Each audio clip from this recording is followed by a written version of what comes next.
From the far horizons of the unknown come transcribed tales of new dimensions in time and space. These are stories of the future, adventures in which you'll live in a million could-be years on 1,000 maybe worlds.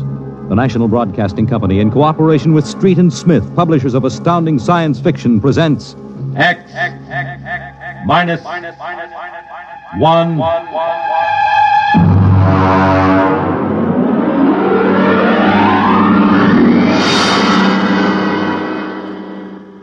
Tonight's story, The Roads Must Roll, by Robert Heinlein. Hear them hum, watch them run. Oh, our job is never done, for our roadways go rolling along. While you ride, while you glide, we are watching down in sight, so your roadways keep rolling along. Oh, it's high, high, he, the roader men are we. Check off the sectors loud and strong. 1, 2, anywhere you go. You are bound to know that your roadways keep rolling along. Keep it rolling! That your roadways keep rolling along.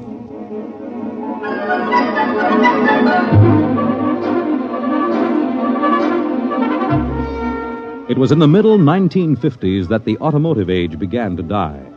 The traffic engineers had long expected it. For years, they had watched our vast cities sprawl and spread out, spill over into the countryside, become more and more dependent on motor transportation. And then finally, the inevitable breaking point was reached. The growing flood of cars and buses and trucks began to swamp the streets and arterial highways. The building of roads could no longer keep pace. The superhighways, clogged, congested, became packed with cars stalled bumper to bumper.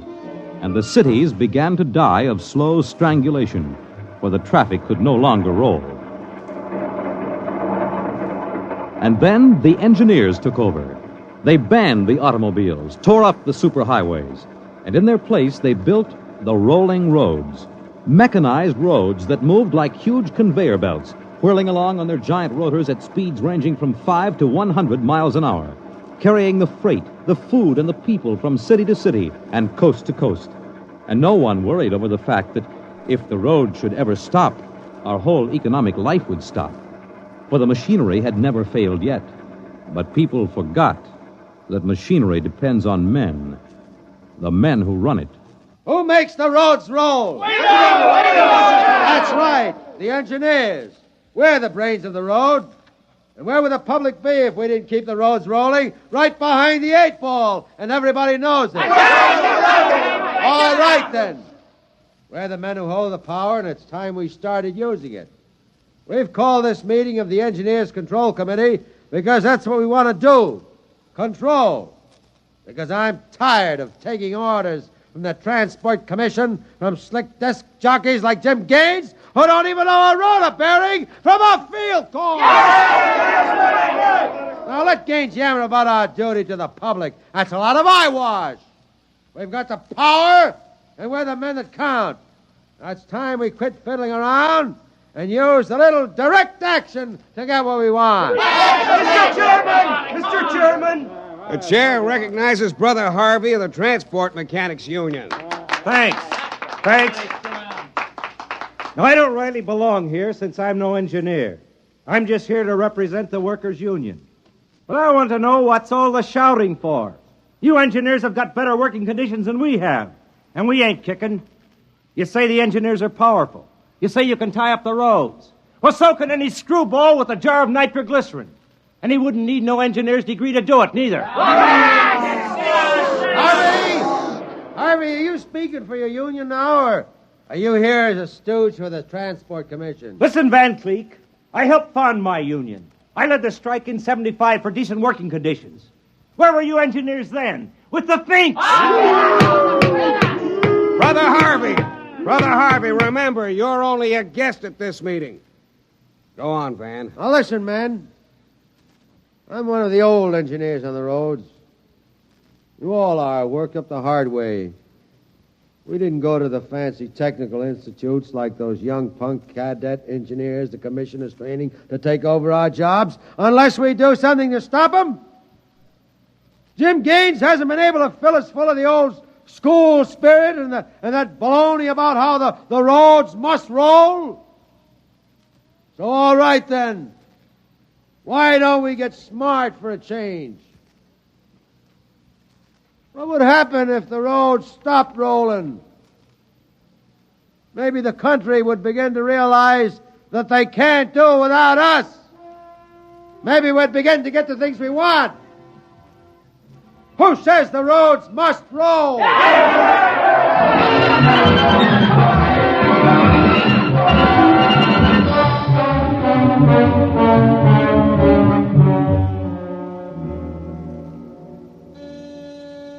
Yes? Your wife is calling, Mr. Gaines. Put her on. Jim, I want you to stop off on your way home. I'm sorry, darling, I can't make it. But you promised. I know, but Washington called in. They're sending Evans, the Australian Minister of Transport, through my sector today. I've got to show him through personally. Can't somebody else? I'm chief supervisor. Wouldn't be courteous. Courtesy begins at home. I've planned this dinner for weeks. Honey, the roads must roll. Oh, if you quote that nauseating slogan at me again, I'll divorce you. I can't help it, darling. I'll meet you at Stockton at 9 and we'll take in a show. Kiss Alan goodnight for me. Well, all right. Goodbye. Goodbye. Mr. Evans is here. Show him in. Well, good evening, Mr. Evans. I'm Gaines, chief engineer. How do you do, Mr. Gaines? They told me at the embassy you'd be the man to see. I want to know how the roads work. I think we can handle that. Well, I'm not a technical man, Mr. Gaines. My field is sociology. So, suppose you tell me about the roads as if I were entirely ignorant. Fine. It's nearly at dinner time. Suppose we run up to Stockton sector for dinner. It'll take us about an hour on the roads, and you can see them working. Excellent. If you'll excuse me a minute. Certainly. Hi, Chief. What can I do for you? Dave, you're on evening watch, eh? Uh-huh. Where's Van Cleek? Going to some meeting. I'm going up to Stockton for dinner. Anything to report? No, sir. The roads are rolling. Okay. Keep them rolling. All right, Mr. Evans. Let's go.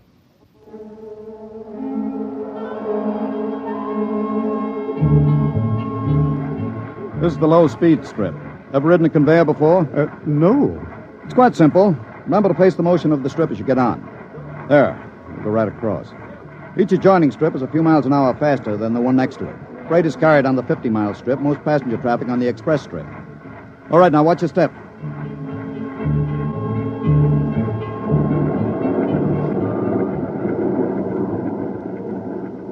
Here we are, the maximum speed. 100 miles an hour. It doesn't seem possible. This strip makes the round trip San Diego to Reno in 12 hours. Ready to eat?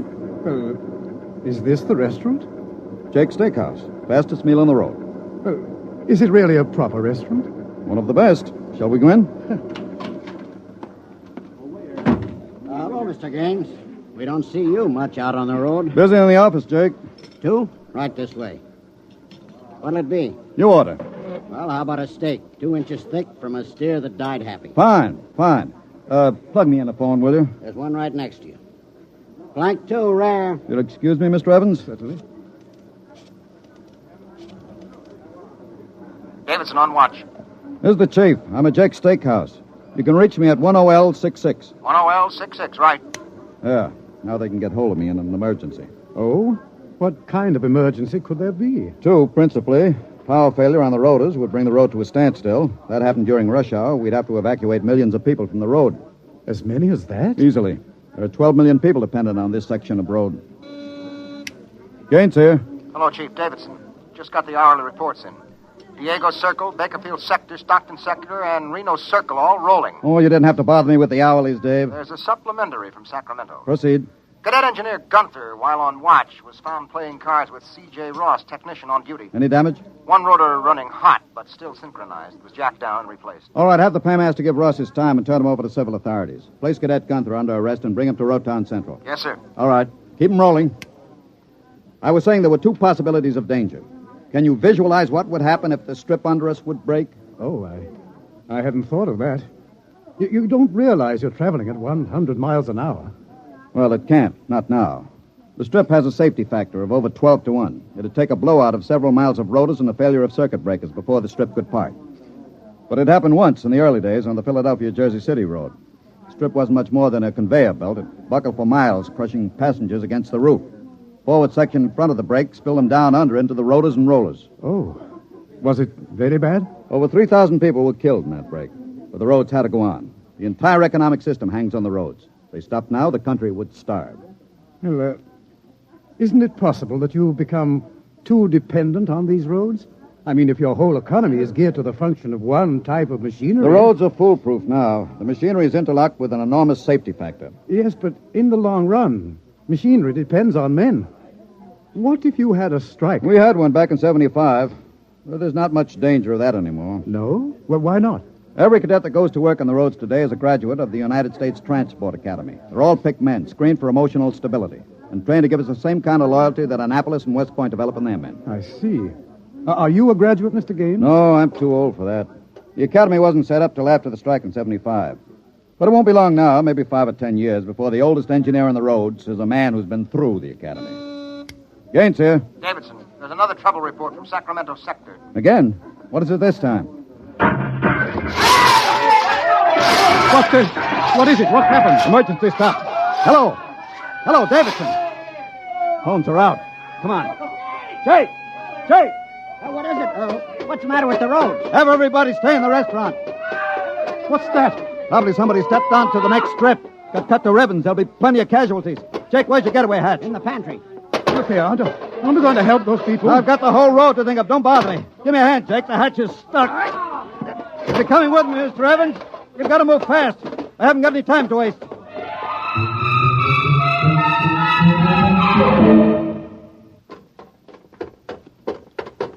Where are we now? Freeway on top of the inner road ceiling. That's the outer shell over us. Are we going outside? No, there'll be an access down manhole over here. They're spaced every 100 feet. There, by the green light. Now, this will get us down on the northbound road. Careful, it's dark. Now stand away from the door, Evans. Yes.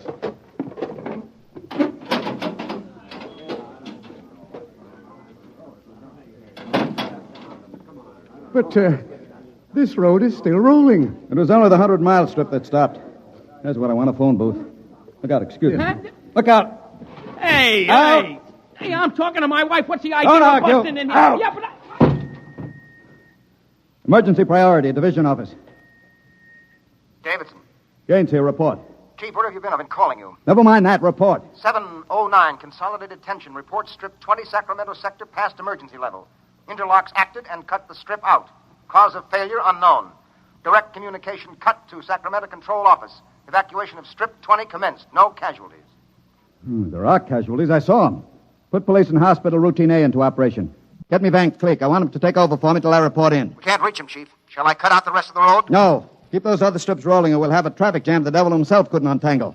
There are 5 million passengers on the road now. Notify the governor that I have assumed emergency authority. Arm all cadets available and await orders. Shall I recall technicians off No. watch? This isn't an engineering failure. That whole sector went out simultaneously. Somebody cut those rotors by hand. I want all available senior class cadets to report to Stockton subsector, Office 10, with pistols and tear gas. Yes, sir. The governor wants to talk to you. He called in. Refer him to someone else. I'm busy. I'll get back to you. I'm going down under.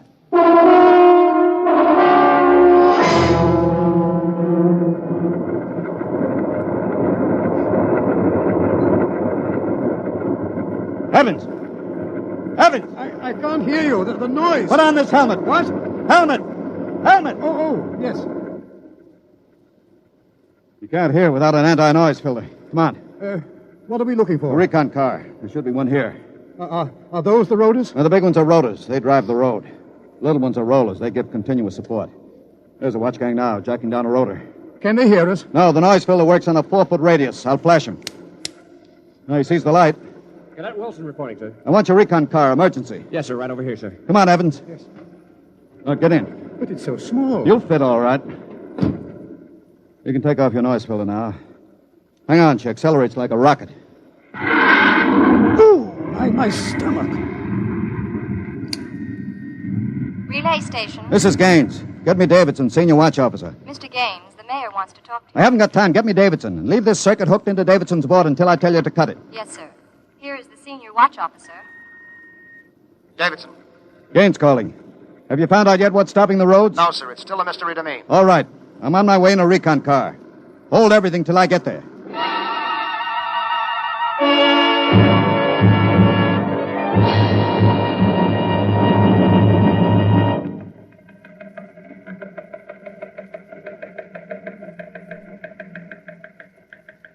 Cadet Edmonds reporting, sir. 3 platoons of cadet engineers standing by with tumblebug motorcycles. Armed?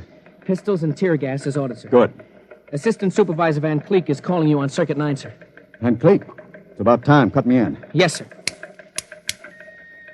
Hello, Van. Where are you? Sacramento office. Now listen. Sacramento. That's good. Report. In a pig's eye. What? I'm not your deputy anymore, Gaines. What are you talking about? Listen, don't interrupt me and you'll find out. You're through, Gaines. I've been picked as director of the Engineers Control Committee. We're taking over. Have you gone off your rotor? We stopped Strip 20 just to give you a taste of what we can do. We're running things now. And you don't really think you can get away with this? You can't start Strip 20 until I'm ready to let you. I can stop the whole road if I have to. Van Cleek, I'll call in the Army. How'll you get 'em here if the roads aren't rolling? Now listen, Gaines. Whoever controls the roads controls the country. And right now, that happens to be me. Now sign off, Gaines. Gotta call the White House. You behave yourself and you won't get hurt. I don't believe it, sir. He's got us, Edmonds. We go in and blast him out, he may wreck the road. What's your rolling tonnage now? 53% under evening peak, sir. How about Strip 20? Almost evacuated. Listen in on this, Davidson. Standing by, Chief. I'm going down inside with these cadets. We'll work north, overcoming any resistance that we may meet. The watch technicians and maintenance crews are to follow behind us. Each rotor, as they come to it, is to be cut out from under Sacramento's control, then hooked into the Stockton control board. Understand? Got it. Check. If it works right, we can move control of Sacramento sector right out from under Vance's feet. And he can stay in his office there till he's hungry enough to be reasonable. Edmonds, get me a pistol. Yes, sir. Mr. Gaines, there's a man here. He's badly hurt. He wants to see you. Take care of him. I haven't got time. He's from Sacramento sector. What? Bring him in. All right. Easy. Easy. Mr. Gaines. You're Harvey from the Mechanics Union, aren't you? I tried to warn you. I tried to get away. He shot me 3 times. Get a doctor. All right. Easy, Harvey. How long's this been building up? Is it the men? It's the engineers. I told them they were crazy. Told them the road's got to roll. When I tried to get away, they... He's bleeding from the mouth, sir. Harvey. Harvey, can you hear me? He's dead, Mr. Gaines. Come on, Edmonds. We better move. Hey! All right, you men. You saw Harvey brought in. How many of you want a chance to kill the louse that did it? Very well. You men turn in your weapons and return to quarters. We've got a job to do. To make sure the roads start rolling again. We haven't got time for infantile heroics. Anybody who hasn't got his mind on his job will be in the way. Now, here's the order. We move north, mounted on tumblebugs. We're going to try to regain control, rotor by rotor, before Sacramento sector knows we're moving. We've got to capture any watch personnel we run on before they can get word back. Surprise is vital. Use tear gas when possible. Shoot only when necessary. But get them before they can reach a phone jack. Any questions? No. Then move out.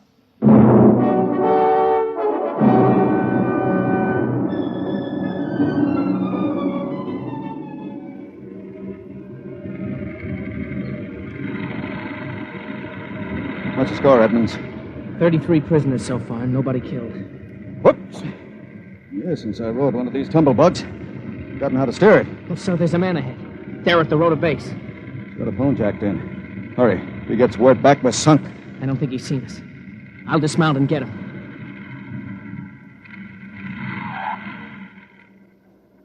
Quick, he sees us. Here, you. Look out, he's got a gun.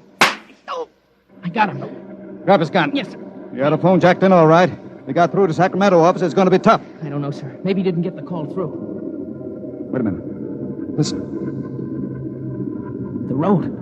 Take off your noise filter. There.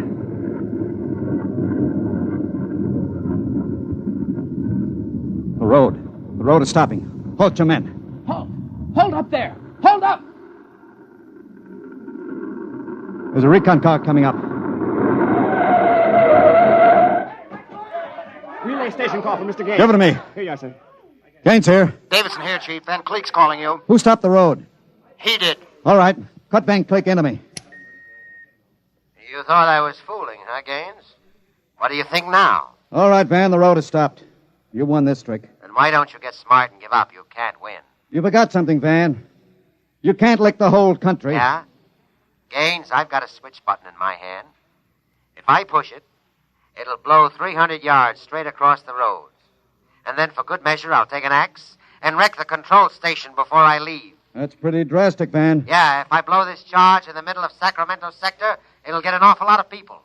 There are plenty of shopkeepers still on Strip 20, and that row of apartment houses next to the road will go. Look, Van, you don't want to blow the road, neither do I.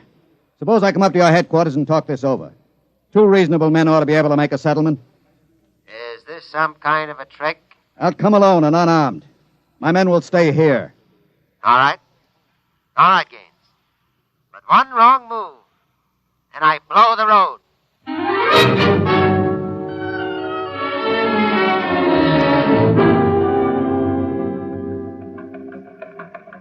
We've got to hurry, Dave. If I take too long, Van Cleek will get edgy and set off that charge. Failure report notes? 1, strips must be cross-connected with safety interlocks, so that when one dies, the others slow down. 2, the men. I can't understand it. Psych tests are rigid. We've never had a failure in the Hum-Wadsworth-Burton method. And then suddenly a whole sector goes sour. How could Van Cleek get a whole crew of psych-cleared men to revolt? It's easy, Dave.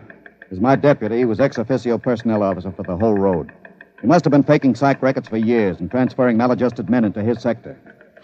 I've got that personnel record, Mr. Gaines. Man's record. Masked introvert. Inferiority rating 7. Comment. Despite a potential instability shown on Wadsworth Curve, this officer is especially adept in handling men. He's adept, all right. I haven't got time for any more, Dave. You're not going up there to Sacramento office. I've got to. He'll be armed. He'll kill you. I've got to take that chance. But unarmed? Why don't you call in the Army? He won't dare blow the road. Yes, then. he would. Look at that psych record.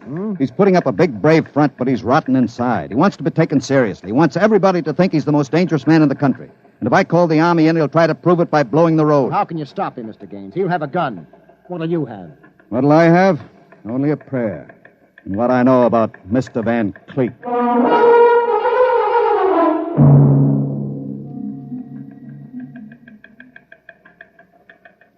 All right, Gaines. Director Van Cleek will see you now.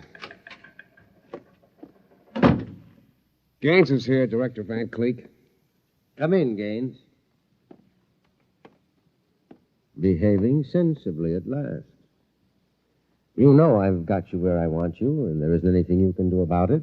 I searched him, Director. He's unarmed. Mm-hmm. I want you to sign this now. It's a declaration of your recognition of the Engineers Control Committee.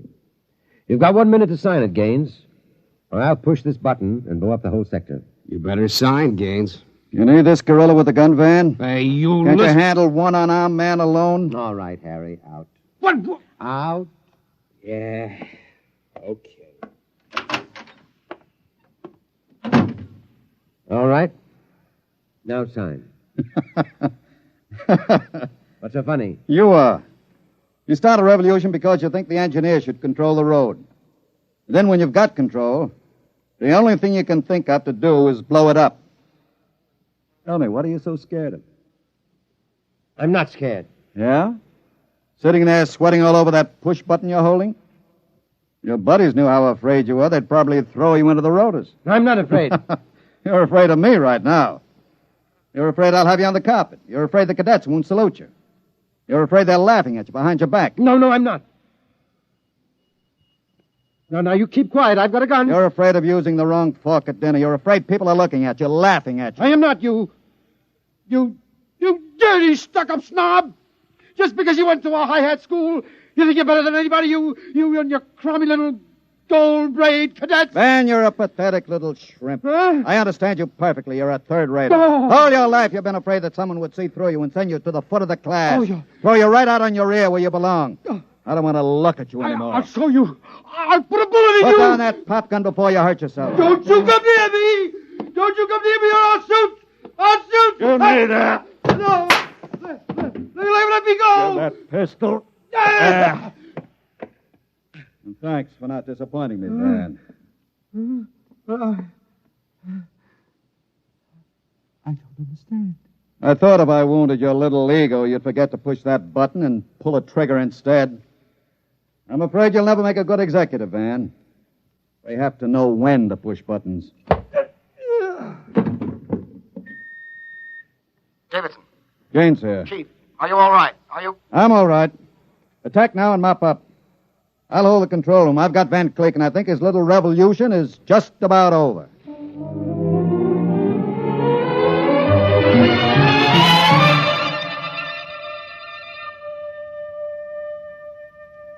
Hear them hum, watch them run. Oh, our job is never done, for our roadways go rolling along. While you ride, while you glide, we are watching down inside, so your roadways keep rolling along. Mr. Gaines! Oh, Mr. Gaines! Mr. Evans, I forgot about you. Yes, I've been waiting at the sector office. Is everything under control? All rolling. Those are the watch engineers going under to check Sacramento's sector, inch by inch. Remarkable organization. Remarkable. Hourly's in, Chief. San Diego Circle rolling. Bakersfield, Fresno, Stockton. Stockton? Oh, no. What's the matter, Chief? Trouble, Mr. Gaines? It sure is. I promised to meet my wife at Stockton for a show. She's been waiting there since 9 o'clock last night. Dave, see if you can get her for me. Try the sector office. All right, Chief. And Dave, see if you can calm her down. Oh, sure, Chief. I'll tell her the roads must roll. No, don't tell her that. I don't think she'd appreciate it.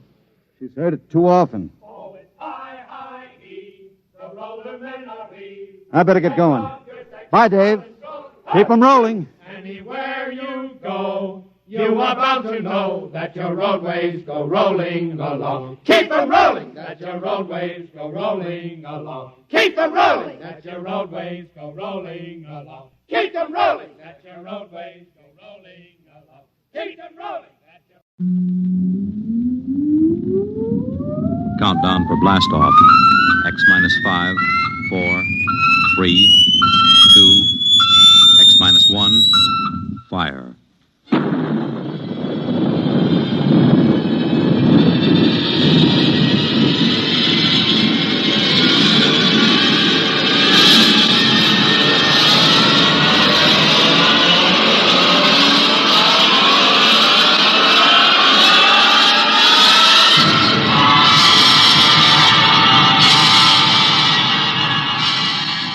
From the far horizons of the unknown come transcribed tales of new dimensions in time and space. These are stories of the future, adventures in which you'll live in a million could-be years on 1,000 maybe worlds. The National Broadcasting Company, in cooperation with Street and Smith, publishers of astounding science fiction, presents X minus 1.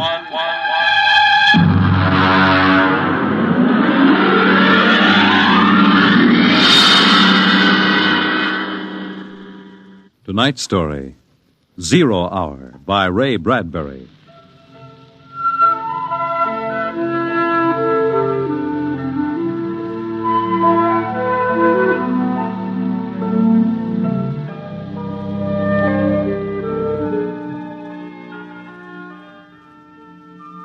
It was a perfect summer day in the year 1985. Sunlight illumined the suburbs, and the town drowsed on a tide of warm, sunlit air. On the lawns, the children played, and in the homes, busy mothers prepared for the evening arrival of their husbands.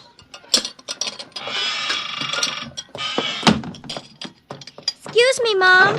Good heavens, Mink. What's all the excitement? We're playing a game, Mommy, the most exciting game ever. What are you doing in that cabinet? I need some tools from Daddy's kit. Your father may not I'll take good care of them, Mom, I promise. Very well, dear. Don't lose anything. Oh, what's the name of the game, Mink? Invasion. Oh, invasion. What will they think of next?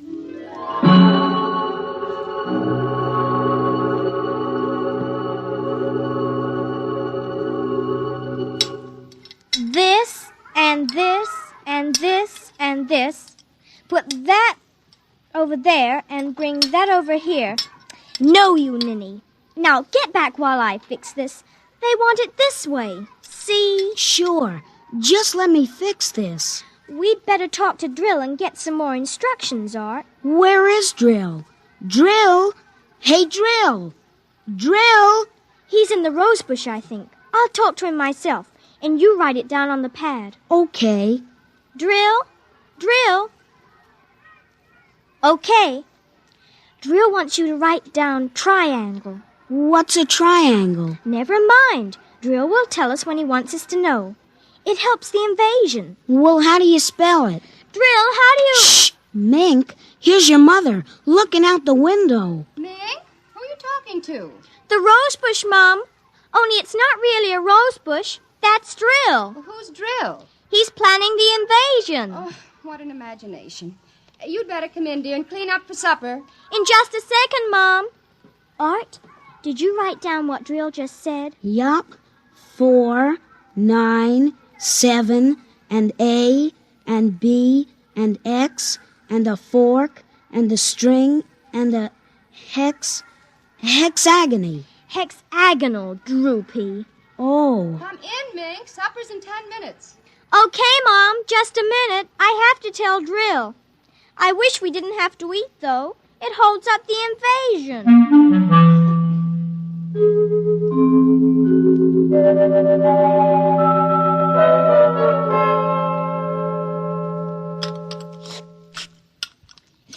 Mink, for heaven's sake, slow down. You'll choke on that soup. I can't, Mom. It's a matter of life and death. What's a matter of life and death? The invasion. What invasion is that? Oh, just some silly game the children have been playing. Well, whatever it is, Mink, it'll wait until you've finished your supper, I'm sure. But Drill is waiting for me, Daddy. Oh, who's Drill? New boy in the neighborhood? He's new, all right, only you can't see him. Not yet.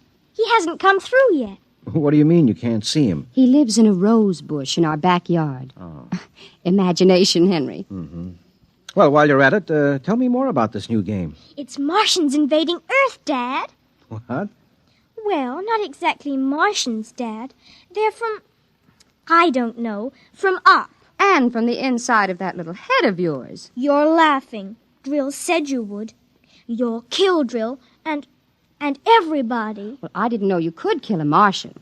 Not really a Martian, Mom. Maybe he's from Jupiter. Or Venus, even. Imagine. They couldn't figure out a way to attack the Earth. So the kids are helping the Martians. Oh, pretty slick, those Martians, using the kids for a fifth column, eh, Mary? Drill says after the invasion, we can stay up as late as we want. No more baths, either. Oh, is that so? And we can watch all the grown-up televisor shows. Mm-hmm. Well, I don't wonder this invasion has caught on among the kids. Some of the kids are giving us trouble, like Dale Britz and Petey Jarrick. They're growing up, so they won't believe in the invasion. They make fun. Worse than parents, even. I hate them worst. We'll kill them first. I hope you're saving your father and me for last. Drill says you're dangerous. Know why? Why? 'Cause you don't believe the Martians ought to let us kids run the world. But I think they'll let me keep you because I'm helping so much. I'll talk to Drill. Maybe we won't have to kill you. Mary, I think this nonsense has gone far enough. Can I go out now, please? Run along, dear.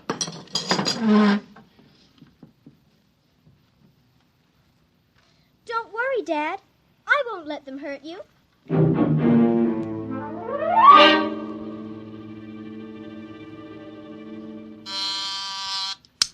Televisor. Oh, would you please connect me with Mrs. Helen Rogerson on Channel 72Z, Pittsburgh, Pennsylvania. What is your channel, please? 817X, New Rochelle, New York. Thank you. Just a moment. Go ahead. You can see your party now. Hi, sis. How are things in New York? Fine, Helen. How are things in Pittsburgh? Oh, you look tired. Oh, I've been having a terrible time with the children. Sick? No, just underfoot. They've got a new game that's got me just about crazy. It's called Invasion. Did you say invasion? Isn't that strange? My Mink is playing it, too. My boy Tim is all involved with some imaginary fellow named Drill who's running the invasion. Must be a new password. Mink likes him, too. How do you suppose these games start? My backyard looks like a scrap drive. They've got every conceivable kind of mechanical gadget out there. I talked to Josephine Schiller in Boston, and she says her kids are wild about it, too. It's sweeping the country. I can't understand it. Helen, do you suppose... What? Oh, nothing. Just a wild thought that crossed my mind. Oh, say, the reason I called is that black and white cake recipe... What was that? I don't know. One of the children might have hurt himself. I'll have to run and see, dear. Call me back tonight, will you? All right, Mary. Bye. Mink? What is it? Who was that who screamed? Peggy Ann. What happened? She got scared and ran home. Did you hit her? Nope, she just got scared. She's a scare baby anyway. Now, Mink, Tell me why she screamed. No, I can't. Mink, you'll answer me or come inside this instant. I've had enough nonsense. I can't quit now, Mom. It's almost 0 hour. Then tell me what frightened Peggy Ann. Okay, she saw Drill. He almost came through. Through what? Those pipes and things we set up. She looked into one of the pipes and screamed. I guess she saw Drill. And no one hit her? No, Mom. Very well, Mink. I'll call Peggy Ann's mother and see how she is. If we could only get Drill through, it would be easy. Then all the others could come through after him. I'm going in now, Mink. I'll call you in for your bath in half an hour. Your father and I want to go out tonight. You won't be able to go out, Mom. Why not? 0 hour is 5 o'clock, Mom.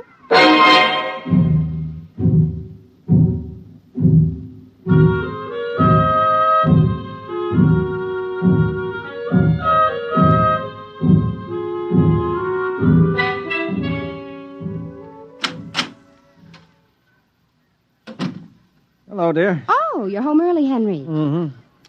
Thought I'd relax a little before we went to the theater. Where's the little one? Out back. Oh, same game? Mm-hmm. Same game. They've got a stack of pipes and hammers and spoons a mile high out there. Oh, my children. Why do we have them? Well, they are strange creatures, aren't they? Even Mink.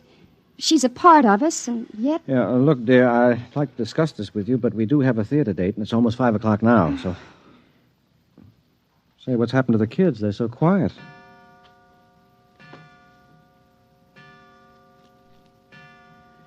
Well, when children are quiet, you know there's some mischief. Say, what's that sound? I don't know. Those kids aren't playing with anything electrical, are they? I'm sure they aren't. At least... Just the same, I'd better go out. Henry, ask them to put off the invasion. Good Lord, what's that? Mary, look out the window. Henry! What is it? Where are the children? Mary, why are you shaking? What did you see? Henry! Quick, up to the attic. Well, they aren't in the attic. Yes, the attic, quick. No, Mary, come back here. Mary, don't go up. They aren't up there. Mary, are you out of your mind? There's no one up here. Quick, shut the door. Lock it. But there's nothing up here. What is wrong with you? Now, Mary, come to your senses. Henry, we've got to stay here and hide. What are you talking about? I saw it through the window. Henry, it was horrible. They weren't making believe. It is an invasion. Oh, Mary, for heaven's sake, let's get down out of this attic and talk this over sensibly. I want to find out if Mink is all right. She's all right. I saw her. She was leading them around the corner of the house. Leading who? The kids? Shh. Listen. Well, there's nothing. Listen. The front door. They're coming. Good Lord, those kids sound like 50 men with boots on. No, not men. Oh, please, God, don't let them find us. Don't let them, please, God. I don't understand this. Who's there? Don't shout, they'll hear. Who's down there? I demand that you answer me. Oh, they're coming. The whole house is shaking. Who's there? Hush, please be quiet. They might go away. Henry. Mom? Dad? Are you in the attic? Henry, listen. That's Mink. It's Mink. We've got to save her. Henry, don't you understand? She's leading them. What? She's leading them. She's on their side, Henry. Oh, please, God, forgive them. The children on their side? She told us, but we wouldn't believe her. Shh, listen. They're coming up. Oh, God. Mom? Dad? We know you're in there. I guess you better melt the lock drill. Henry, the lock. It's melting. The door. Oh, dear God. Mom, Dad? Oh, I see you now. Peekaboo!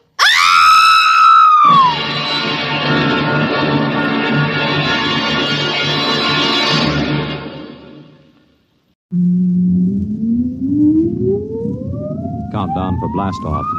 X minus 5, 4, 3, 2, X minus 1, fire.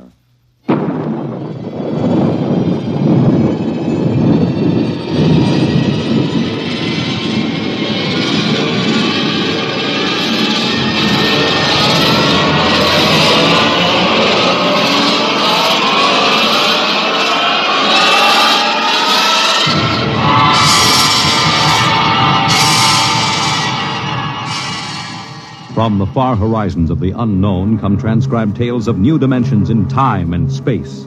These are stories of the future, adventures in which you'll live in 1,000,000 could-be years on 1,000 maybe worlds. The National Broadcasting Company, in cooperation with Street and Smith, publishers of astounding science fiction, presents X minus 1.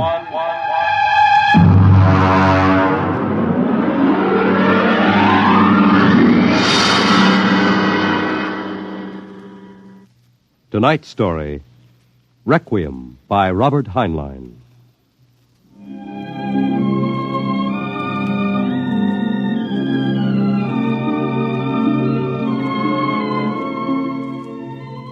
On a high hill in Samoa, there is a grave. Inscribed on the marker are these words: Under the wide and starry sky, dig my grave and let me lie. Gladly did I live and gladly die, and I lay me down with a will. This be the verse you grave for me. Here he lies where he longed to be. Home is the sailor, home from the sea, and the hunter, home from the hill. These lines appear another place, scrawled on a shipping tag from a compressed air container, and pinned to the ground with a knife. It wasn't much of a fair, as fairs go. The trotting races wouldn't be held till 8 o'clock at night. The flags and bunting drooped in the gray afternoon, and the pitchmen seemed discouraged.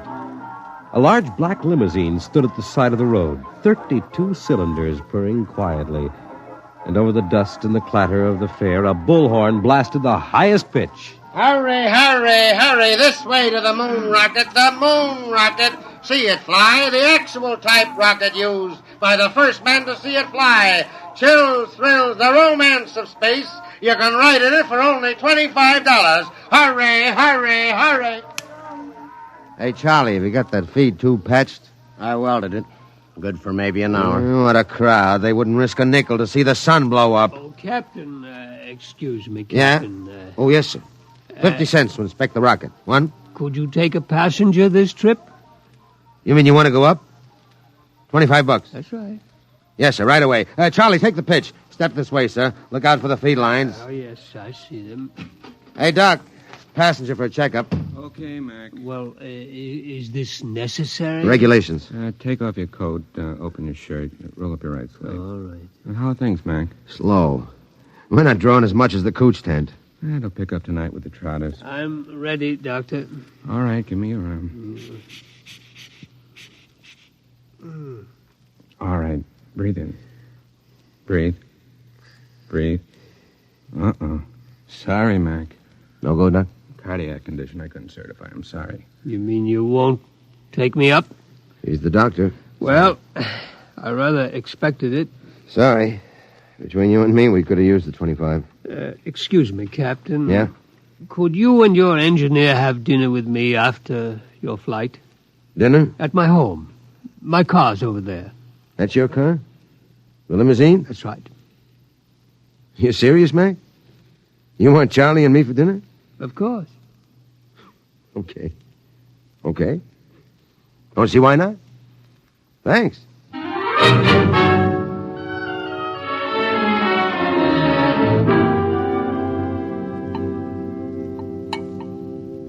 Charlie, you had enough. Lay off, Mac. Oh, that's perfectly all right, Captain McIntyre. Cigar? Thanks. Light? Yeah, thanks. Yes, it's hard for me to see why any holder of a master's ticket would quit the Earth-Moon run. I didn't like it. Yeah, don't hand us that. It was Rule G washed you out. All right, so I took a few drinks. Tell me, gentlemen, are you satisfied with what you're doing now? Are you kidding? We've been pushing the old junk heap for a year. Half the time, the sheriff has an attachment on the ship for a fuel bill. It stinks. Would it help you to get back to the moon? Well, sure. I could get a short-haul job hopping ore. I kept my nose clean, I might even get back on the run. Would you be open to a business proposition? What is it? You own your own rocket? Barring a couple of liens against it.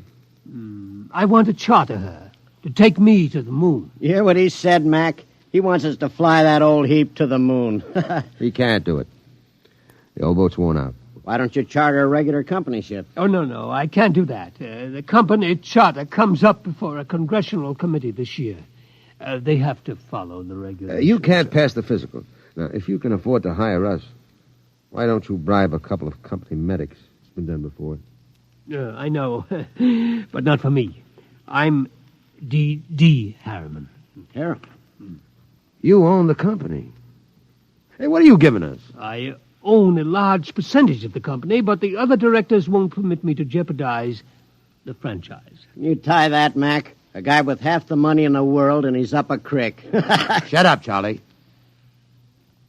Why do you want to go to the moon so bad, Mr. Harriman? Well, it's the one thing I've really wanted to do all my life.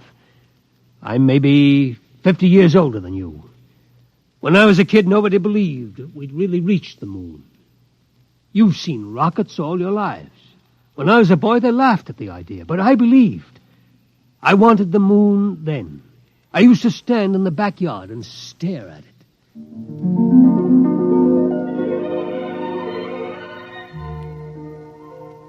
How far away is it, Mom?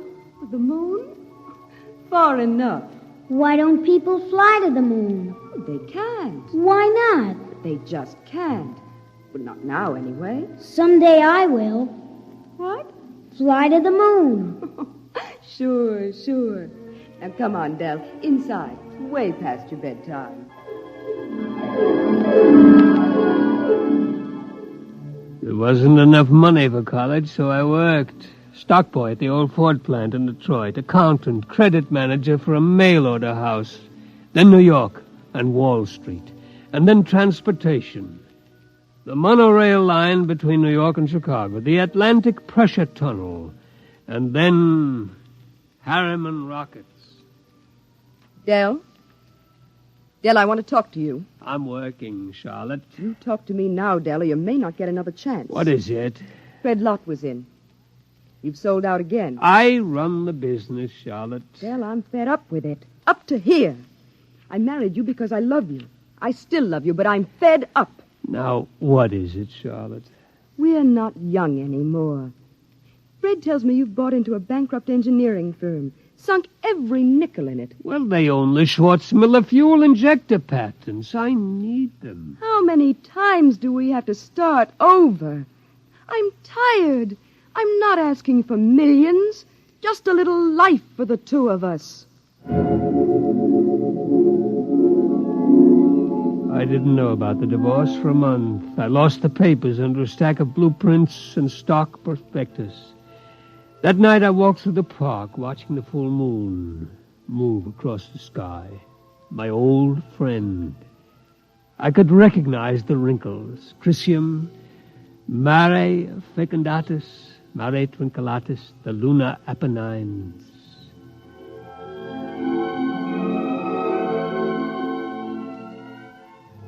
It took 2 fraudulent bankruptcies and an investigation by the Securities and Exchange Commission before we did it. The moon.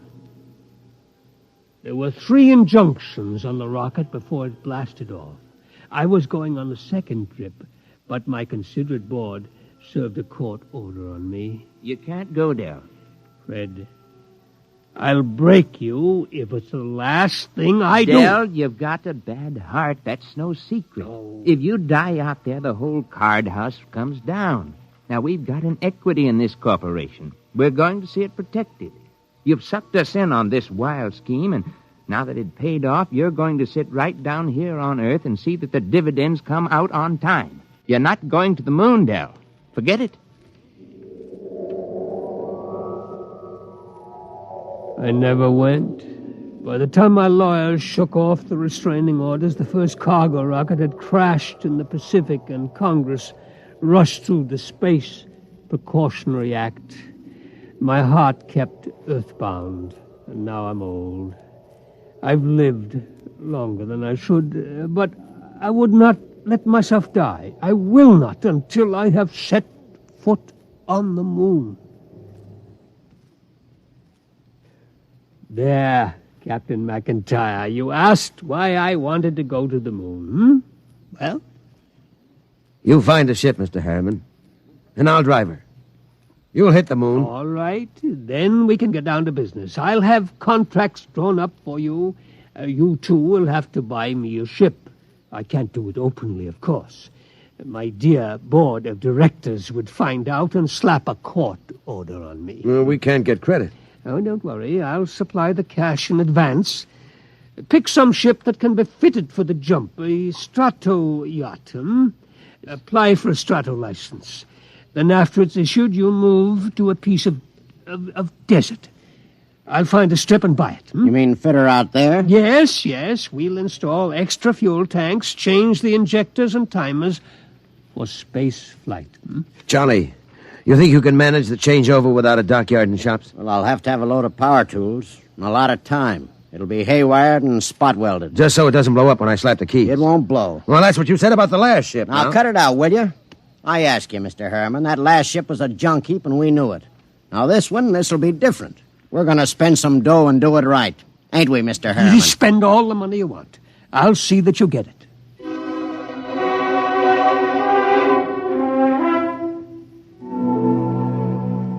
$132 shares of Apex Holding at 60% of par. Check. 52 preferred of Spaceways Fuel, 50% off par. Check. That's the list. Oh, Mr. Harriman, there's a process server outside. Yeah? What is it? I don't know, sir, but I think it's a subpoena. Oh, I was expecting that. Ashley, get Mr. Kamens on the phone. I think it's time for my lawyer.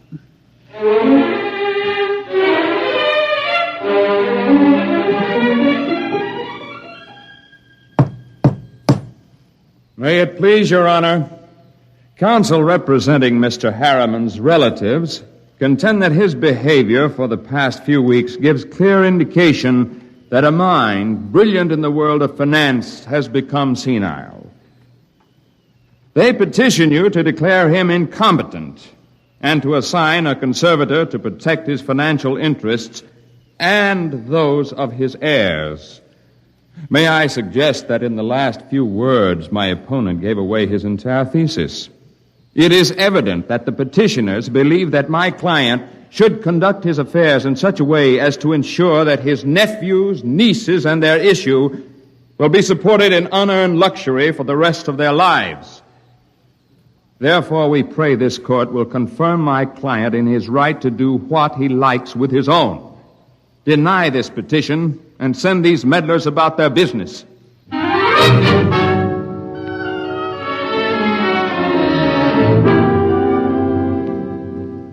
Well, Kamens, It could go either way. He might rule against me? He might. We'll know tomorrow.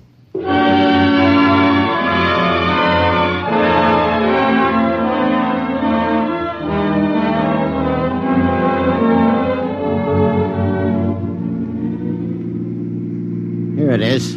Eccentric millionaire disappears. Yes. You eccentric, Mr. Harriman? Well, they used to call me crazy, but that depends on your credit rating. A bench warrant under contempt proceedings has been issued. They won't find me out here.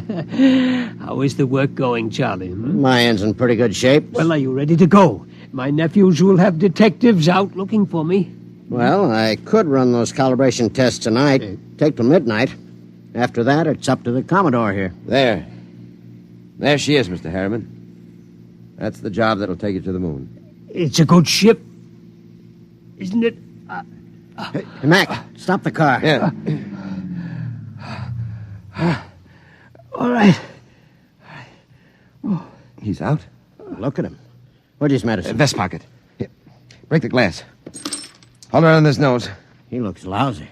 Yeah. There. He's breathing easy. Come around soon.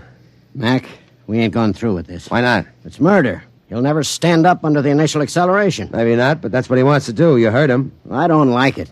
He's an okay old buzzard. What do you want to do with him? Send him back to Kansas City so his no-good nephews can shut him up in the cellar? No, but... Okay, then. Now get out there and make your setup for those test runs. Get that ship ready to fly.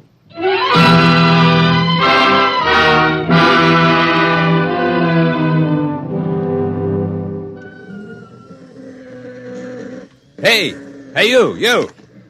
Me? How many other people are there out in this desert? What can I do for you? You James McIntyre? Hey, Mac.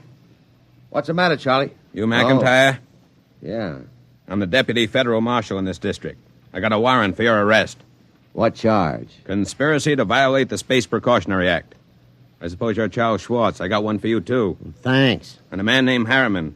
Got a court order to put seals on your spaceship. We haven't got any spaceship. What's that, a kiddie car? Strato yacht. Yeah? Well, I'll put seals on it until a spaceship shows up. Where's Harriman? In the shed. What shed? Oh, my knuckle. That's the one I broke playing football. I'm always hurting that finger. We gotta hurry. Get Papa to the cabin and strap him into his hammock. Right. So long, Deputy. Oh, my knuckle.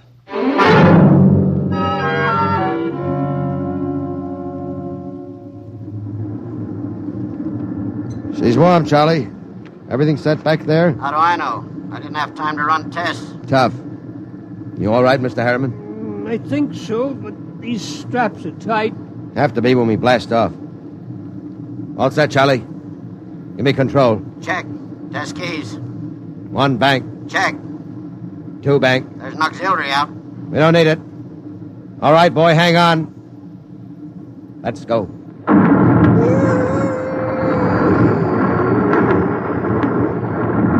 How are you, Pop? I'm doing fine. Couldn't be better. You better stay in your hammock. I'll loosen the straps a little. What is it? Nothing. Just go easy on that side. You ain't fooling me none, Pop. You got a couple of busted ribs. There isn't much I can do till we ground. You take a neobaritol and I'll wake you when we cut jets. No, I'll stay awake. Okay, just as you say, Pop.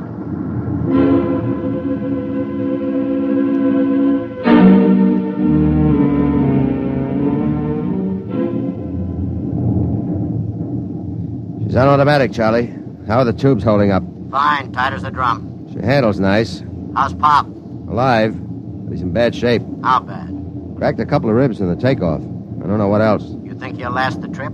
His heart was pounding like an off-time valve. Well, he'll last. He's tough. Tough. He's delicate as a canary. I don't mean that. He's tough down inside where it counts.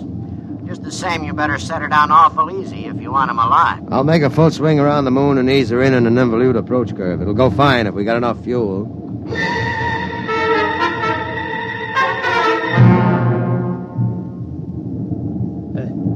Somebody call me? Something wrong, Pop? Thought somebody was calling me. Must have been asleep. I swung your hammock around. We're breaking now. There she is ahead. The moon. I've seen 1,000 photographs. There. That's Copernicus. Tycho. You know it all right, Pop. Where are you landing? Mare Imbrium between Aristillus and Archimedes. Oh, that's about 40 miles from Luna City, isn't it? Yeah. It won't be easy landing without ground approach radar, will it? I've done it before. Not without a second pilot to punch the satimeter. You ought to have a mate's ticket, Pop. You know the whole routine. You must have really studied up. Yes, that's all I could do, study, until now. Oh, look at the moon. I feel as if I'm coming home. Yeah. Charlie. Yo. I'm taking her in. Cut in full power. Make it good, Mac. Pop can't take a rough one. Shut up and give me the power. I'll do my best. Okay. Dynamite setting punched. Hang on, here we go.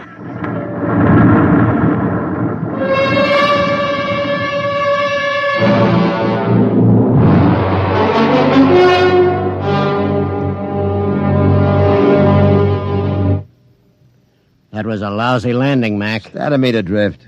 How's our passenger? Quiet. Now look. I wouldn't make any bets. That landing stunk. Will you shut up? I did my best. Hey, Pop. He's alive. There's blood in his mouth. He's trying to say something. Take it easy, Pop. We're down. Oh, where? Take it easy. Vacuum suits. Where are they? Steady, Pop. You can't go out there yet. We got to give you some first aid. Give me that suit. What do you think, Mac? Might as well. Get the suit out of the locker. Yeah, we'll use the big one. Be more comfortable. Okay. Hurry. Okay, Pop. Easy now. Hurry. All right, pull it up.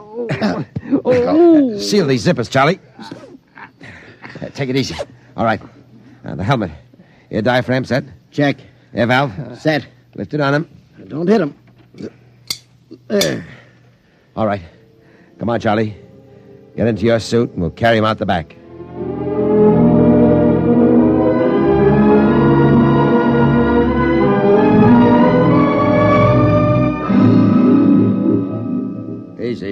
Easy with him.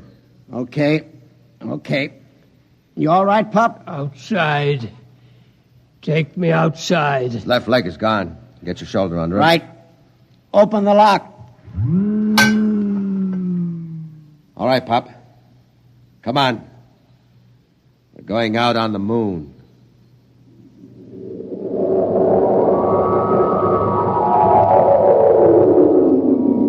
The moon. All right. I'm going to leave you out here to look around while we get ready for the hike to town. You all right? The moon. We have to break out air bottles and rig a stretcher. It's 40 miles into the dome. Charlie, prop something behind his head. Okay. You comfortable, Pop? We'll be back soon.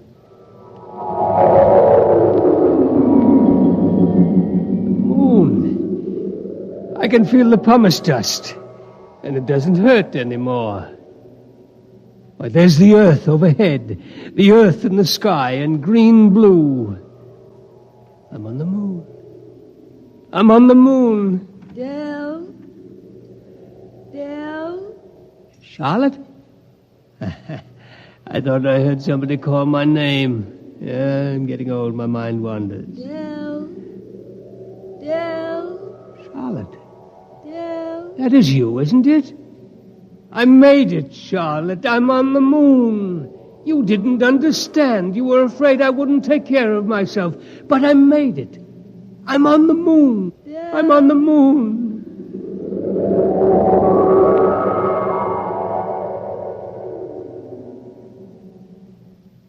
Come on, Charlie. We better get Pop going.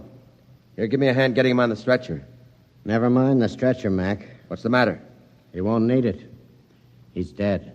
Oh. Better get out the pumice skis and the air bottles. It's a long walk to town. Yeah. What about him? Looks as if he's resting, doesn't he? Propped up, looking out on the pumice. Well, he hit the moon. Come on. Let's start walking.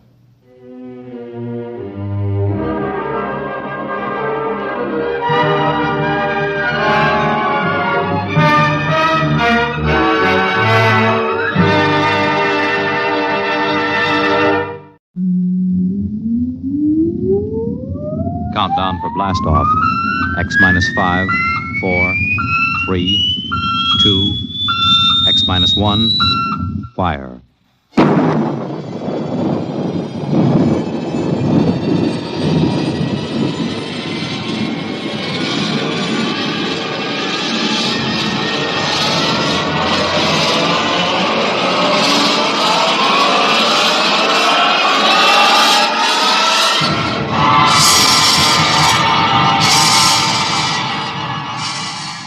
From the far horizons of the unknown come transcribed tales of new dimensions in time and space. These are stories of the future, adventures in which you'll live in a million could-be years on 1,000 maybe worlds. The National Broadcasting Company, in cooperation with Street and Smith, publishers of astounding science fiction, presents X minus 1.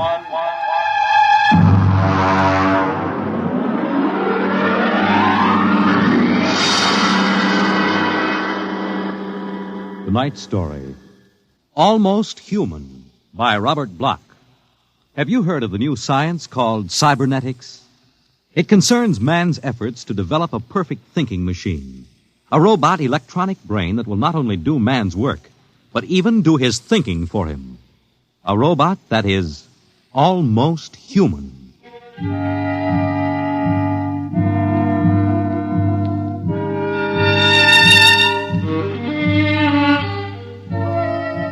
No, it's not impossible at all.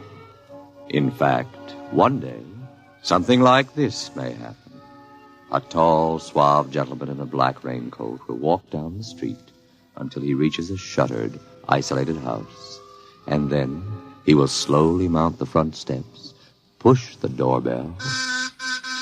Just a minute. I said just a minute. Hold your horses. What do you think you'd... Good evening, my dear. Duke, why did you come here? Curiosity, darling. I've been thinking of what you told me at our chance meeting last week. Duke, you promised me. I decided to come and take a look for myself. Where is the professor? In his study. Where's Junior? In the nursery. The nursery? How quaint. And you, I take it, are Junior's nursemaid? I help the professor. Tell him he has a guest. Dukey's a nice old guy. Don't Tell do him, it. darling. All right. Yes?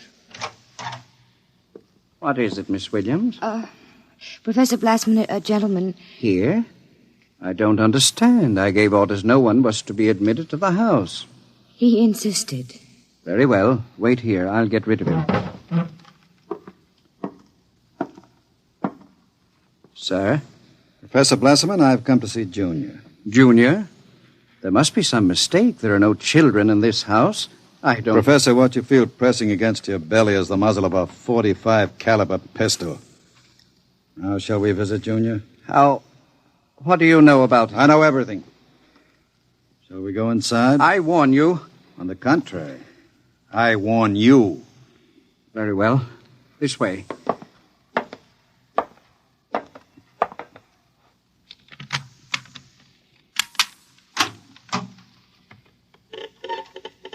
This is the nursery. Where is Junior? In the next room. Behind the door with a panel in it. Very considerately furnished. Mother Goose figures on the walls. Blackboard, toy blocks. Panda. Bunny rabbit doll. Touching. All right, let's see him. You can look through the panel. Mary had a little lamb. Oh, wow. Who'd have believed it? Junior isn't very pretty, is he? I was not concerned with aesthetics. Why do you hide him? Is he dangerous? The world is not yet ready for such a thing. Besides, I must study. As you can see by his play, he is very young, hardly out of the cradle. I am educating him. With nursery rhymes? The brain is undeveloped. It must learn its behavior patterns like any infant. You call that 8-foot monster an infant? Physically, of course, he'll never change. He is built of chrome steel and glass. But his brain, that is my wonderful instrument. Unlike a human, he has no heritage, no basic instincts such as love or hate. These he has yet to learn. In some respects, he is like a blank tablet. What is written upon the tablet will remain. You mean he has no feelings? He will learn quickly. And now, if your curiosity is satisfied, I trust you will keep my secret. If anyone discovers... Open the door. I beg your pardon. The door, Professor. Very well. Junior, come here. What a monster. Papa. He talks? Yes. Mentally, he's about 6 years old now. What is it, son? Who is that man, Papa? Let me handle this. You may call me Duke, son. I've come to see you. That's nice. Nobody ever comes to see me except Lola. Play with me, Duke. Certainly, Junior. Oh, and Professor. Yes? While we're playing, you can have Lola and Miss Williams prepare my room. Your room? I forgot to tell you, I've decided to stay until the climate changes and I can go out again. Meanwhile, I'll have a chance to play blocks with Junior. Understand? I begin to understand. You are hiding from the law. As you wish. All right, Junior. Your move. Let's build a bridge. I've a better idea, Junior. What? Let's build a coffin. A coffin? I don't know that word. Then I'll teach you, Junior. I can see the professor has been neglecting the moral side of your education. Very sadly.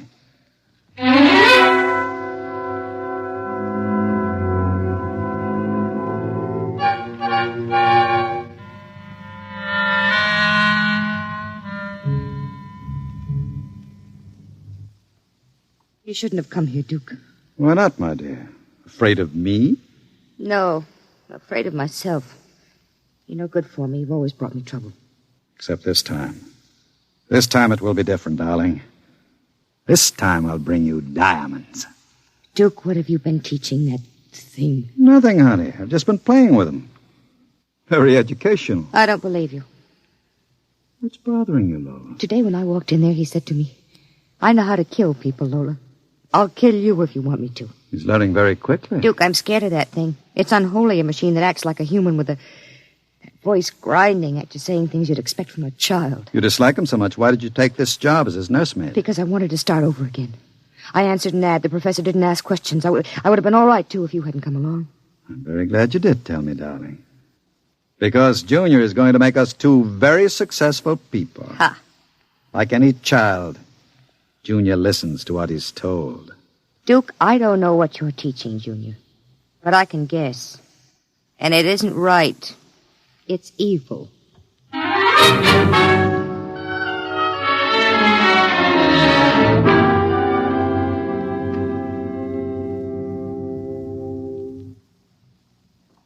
Now, write on the blackboard, Junior.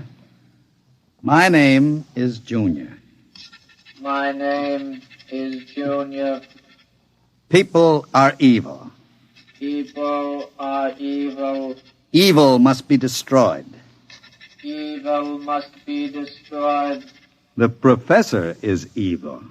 The professor is evil. The professor must... What are you doing? I warned you to keep out of the nursery, Professor. Go away. You don't even remember me. I know you. You are the professor. You want to keep me as your slave. You didn't tell me that people are evil. People are not evil. People are evil. They must be destroyed. Stop it! I am not a child any longer. No, you're not a child. You're a monster. Junior? Yes, Duke. The time is now, Junior. Yes, Duke. Keep away from me. Junior! Junior, don't do it! Listen to me! Junior, listen to me! Ah! I did it, Duke. Duke, I... Can we go away now, Duke? I don't like it here anymore. Duke, why did you do it? The professor was in the way. We'll have to move very quickly now, Lola. We? Because if you don't plan to come along, just say so. I can have Junior write your name on his blackboard. Where are we going? We'll go to Charlie's. With Junior? With Junior. Oh, Duke, you can't. I'm afraid. Relax, my dear. The Duke has great plans for you two. Wouldn't you like to be independently wealthy for the rest of your life? No cares, no worries. Just good times and fine clothes all the time? The only way you get that way is by inheriting $1 million. Not when you have a fella like Junior around. I'm still afraid of him. Junior wouldn't hurt you. You wouldn't hurt Lola, would you, Junior? I like Lola. She's pretty. There, you see? He thinks you're pretty. Junior's growing up.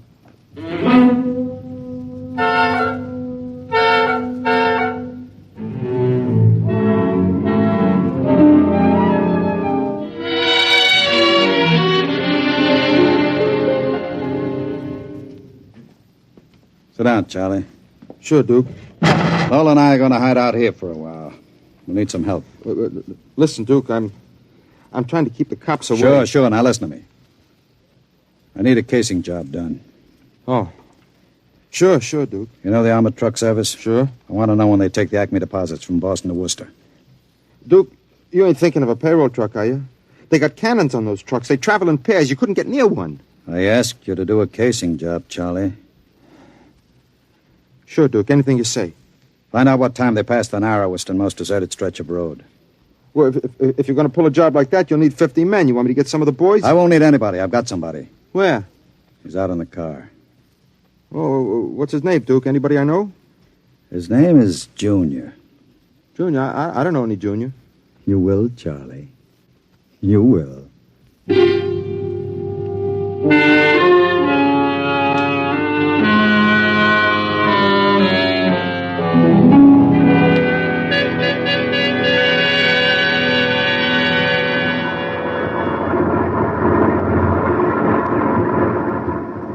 Smoke, Sam? Well, thanks, Al. Whew, it sure gets hot in these armored trucks, huh? You'll get used to it. How much we hauling this time? About $250,000. Brother, could I use a hunk of that? Who couldn't? What's your first stop? Acme National Bank. Then we unload a payroll of the Bronson watch plant. Hey, what's that up ahead? It looks like something shiny on the road. Throw up your spotlight. Right. Holy smokes, you see what I see? It looks like a mechanical traffic cop. About 8 feet tall. Standing right in the middle of the highway. Maybe it's a Halloween gang, huh? Guess they're trying out robot traffic cops. Can you get past him? I don't know. We'll have to slow down. Get on that gun, Sam. Let's take no chances. Right. I'll give it the horn. Don't budge. Where's our escort truck? Pulled up right behind us. Thing won't move. Sure looks like something out of Buck Rogers, don't it? That's a heck of a note, blocking traffic like that. I'll have to try and get past it. Here goes. Holy smokes, it's moving. Hell, it's coming toward us.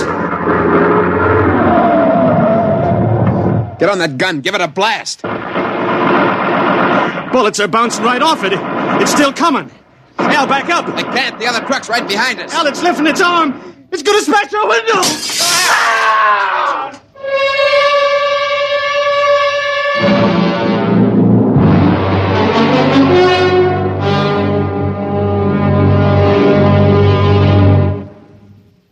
Jeez. If I hadn't have seen it with my own eyes. Duke, we gotta quit this. What's the matter, Charlie? Getting shaky? The papers say he killed all 4 drivers. Listen, Duke, that robot is hot. We gotta get rid of it. Stop your blubbering. One more good robbery. You ain't gonna pull another one. Why not? Count me out, Duke. The law's gonna track that baby. Are you quite finished, Charlie?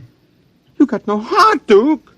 You're like Junior, all steel inside. And you're just a big, warm-hearted slob. I suppose flowing with the milk of human kindness. Well, I got nerves. I can't stand that thing, the way it looks at you with that iron face and clanking around all the time. Listen, here it comes.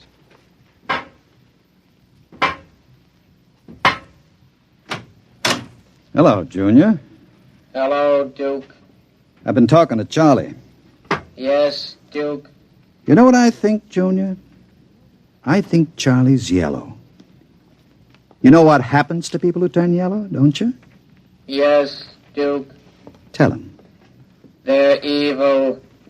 We have to destroy them. Huh? You see, Charlie? Junior doesn't like people who sing to the police. Duke, wait a minute. You know I'd never turned stoolie or anything like that. I never sang to the coppers in my life. You can count Junior. on me. I don't want no trouble with you. Stop him. I wouldn't... Yes, Duke.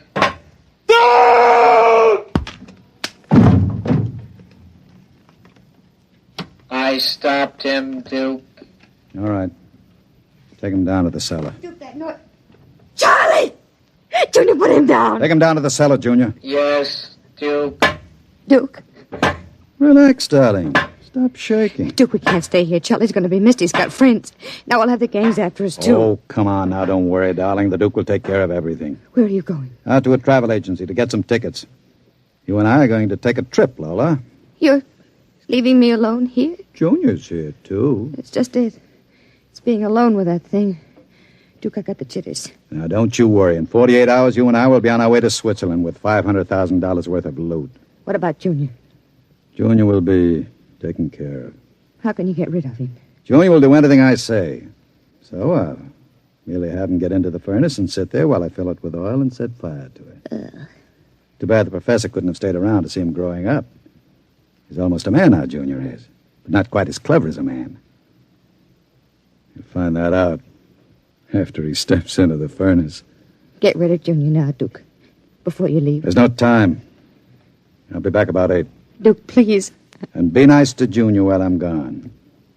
Don't show him you're afraid of him. Goodbye, darling. Goodbye, Duke.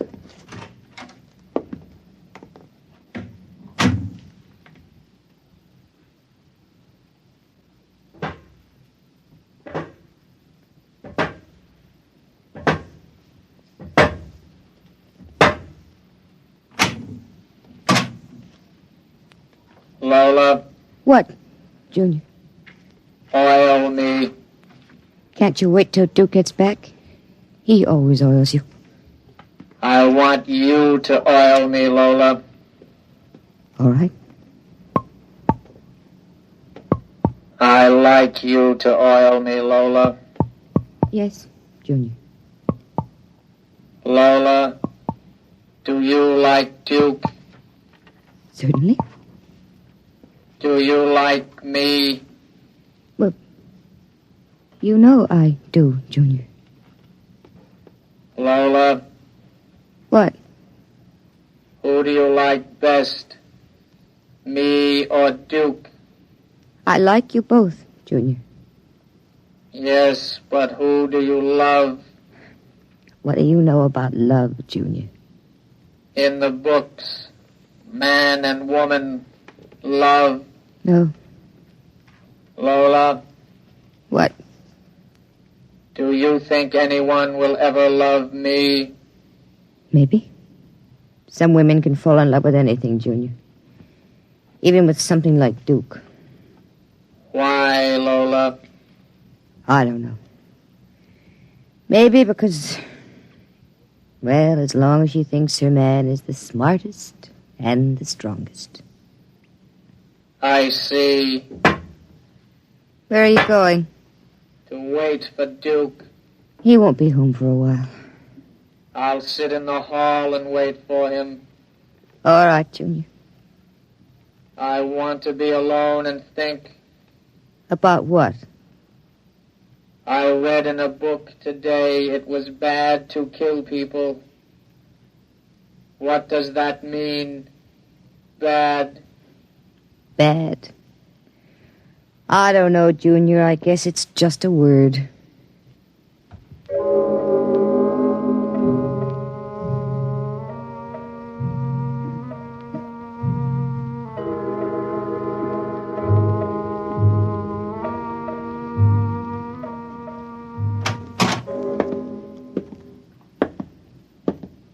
Lola? Hello, Duke. Oh, it's you, Junior. Why are you sitting in the dark? I was waiting for you, Duke. Well, now that's a good boy, Junior. Lola oiled me. That's nice. I tell you what, Junior. I've got a little job for us down in the cellar. Let's go down there. Now, Duke. Right now, Junior. All right, Duke. Are we going away soon, Duke? Yes, Junior. We're going away. What's in the cellar, Duke? A little surprise for you, Junior. You'll find out.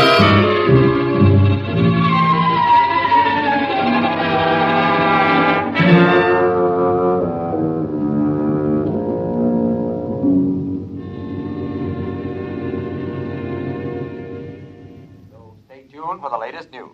And now, a brief interlude of recorded dance music.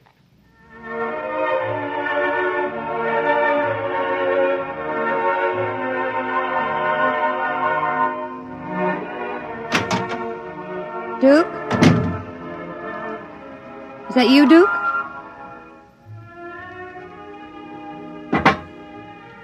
Junior.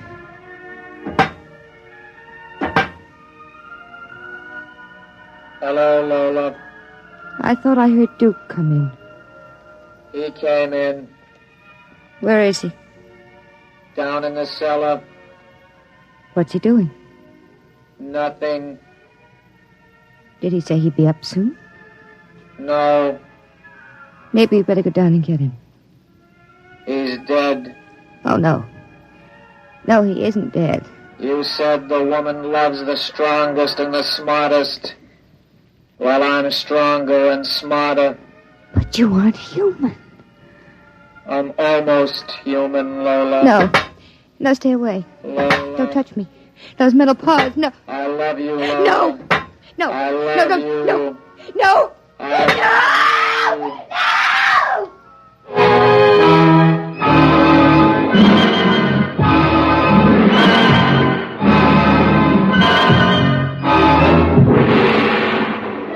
I love you. The last thing she heard was the robot's harsh voice, droning it over and over again. I love you. I love you. I love you. And strangely enough, It did sound almost human.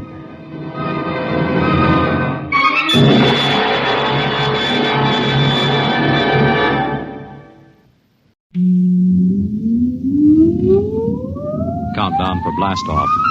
X minus 5, 4, 3, 2, X minus 1, fire.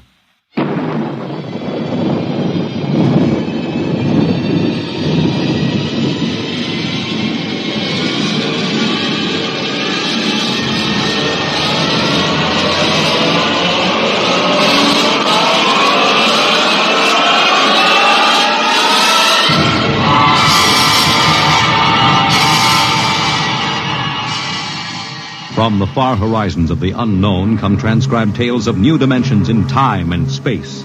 These are stories of the future, adventures in which you'll live in a million could-be years on 1,000 maybe worlds. The National Broadcasting Company, in cooperation with Street and Smith, publishers of astounding science fiction, presents X minus 1.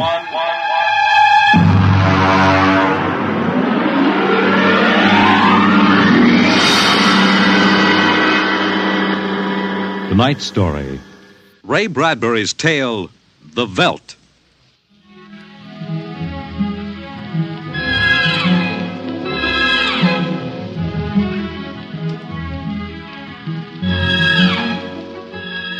This is the office of Dr. David McLean, resident psychiatrist of the new Chicago Institute of Human Engineering. All right, Miss Carver, will you take this, please?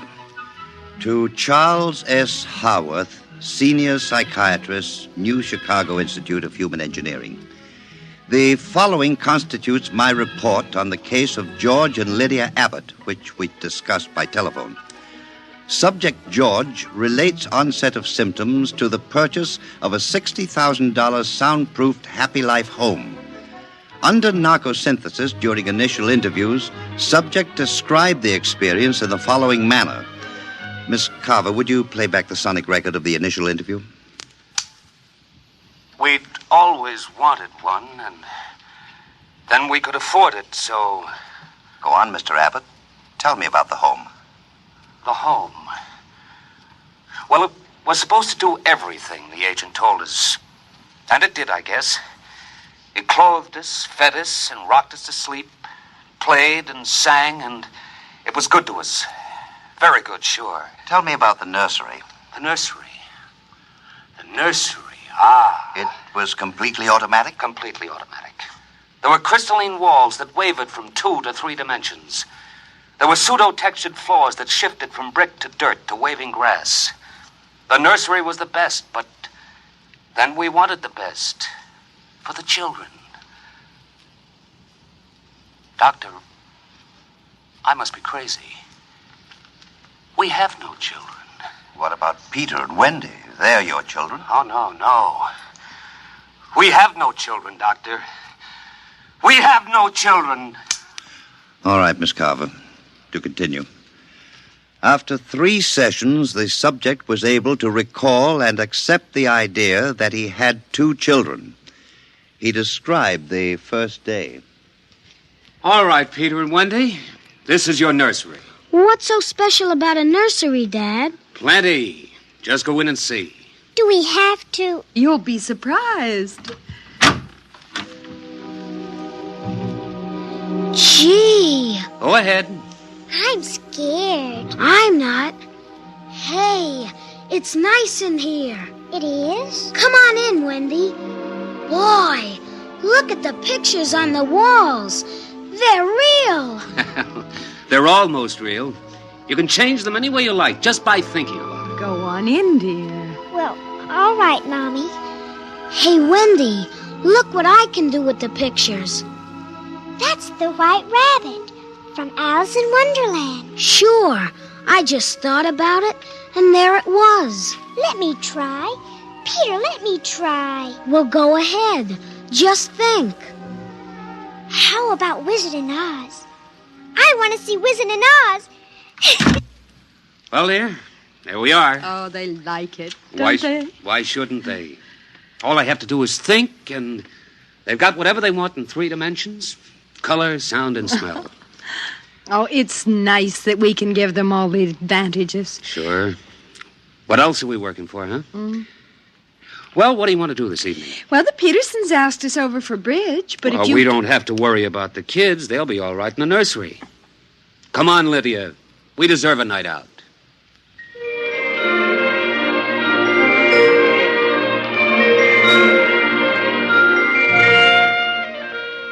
And in the nursery, the walls were a kaleidoscope of time and space and imagination. The green forest of Sherwood and the quiet forms of Robin and his merry men gave way to the roll of the high seas and the smell of salt in the air as Sir Henry Morgan sailed into the harbor at Jamaica.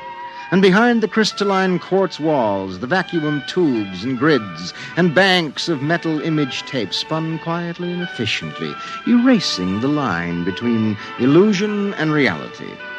Of course, the electric bill from Consolidated Utilities was tremendous, but it was worth it. The happy life home breathed contentedly as life proceeded with soft automaticity as guaranteed in the brochure and bill of sale. George. George, I wish you'd look at the nursery. What's wrong with it? I don't know. I was in the nursery last week. It's perfectly all right. It's different now. What do you mean, different? I want you to come and see. Are the kids there? No. Madge Allen took them to a show along with her kids. That's why I want you to look at it now, before they get back. Oh, all right. What you expect me to do, I don't know. I'm no mechanic. This isn't a question of a leaky faucet, George. All right, dear. I'm coming.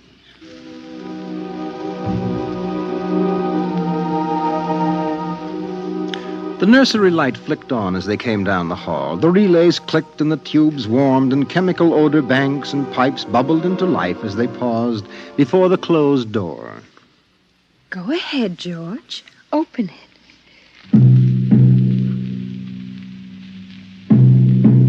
On all sides, in 3 dimensions, stretched the hot, tired landscapes of an African veldt reproduced to the last stick and pebble and bit of straw. The ceiling above them became a sky with a hot yellow sun. A wind blew in from the baked veldtland. The hot straw smell of lion grass. The cool green smell of the hidden waterhole. The great rusty smell of animals. The howl of the jackal in the distance. And the papery rustling of the great vultures that wheeled and circled under the yellow burning sun. Let's get out of this, son. It's a little too real. Oh, George, you promised you'd look around. Well, I don't see anything. Wait a minute. There are the vultures. Filthy creatures. There are the lions. Far over that way. Yes, I see them. They're on their way to the waterhole. They've just eaten. It's some animal. A zebra or a baby giraffe, maybe. Can you see it? Are you sure? It's a little late to be sure. Nothing over there but clean bone and the vultures swooping down for what's left. Did you hear that scream? What scream? About a moment ago. Sorry, no. Oh, here come the lions. George, they're frightening. Take it easy, Lydia. They're just illusion.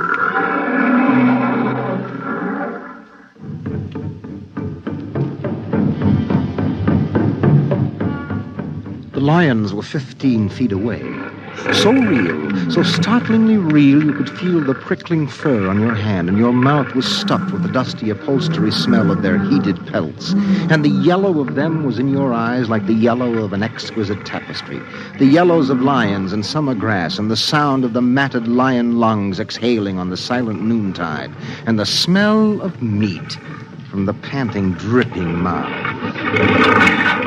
George, I'm afraid they're so real. They're only an illusion, Lydia, that's all. Watch out! Ah! Out, quick, outside! They almost got us. Now, take it easy, calm down. I could feel their breath. Get a hold of yourself, Lydia. They aren't real. Walls, that's all it is, crystalloid walls. They look so real. Of course they do. But it's all dimensional color reactionary process and metal tape film behind glass screens. It's all odorophonics and sonics. Now here, Take my handkerchief. I'm afraid. Did you see? Did you feel it? It's too real. No, Lydia. And we've got to tell Wendy and Peter not to read any more on Africa. Of course, dear. I want you to lock that place up. But you know how difficult Peter is about that.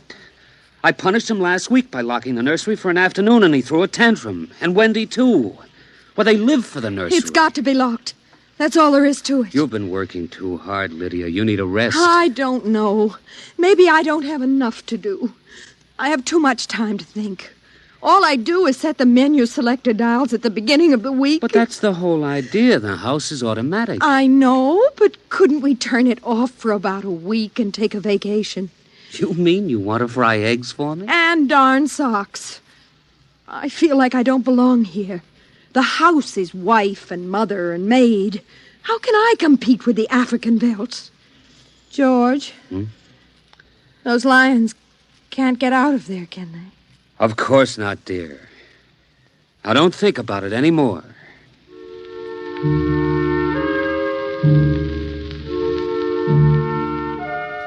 They ate alone.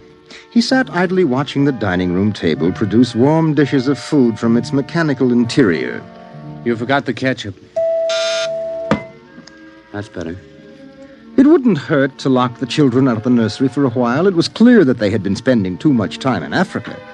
That sun, he could feel it on his neck still like a hot paw. And the lions and the smell of blood. Remarkable how the nursery caught the telepathic emanations of the children's minds and created a life to fulfill their desires. The children thought zebras, and there were zebras. Sun, giraffes, death, and death. They were so young, but long before you knew what death was, you were wishing it on someone else.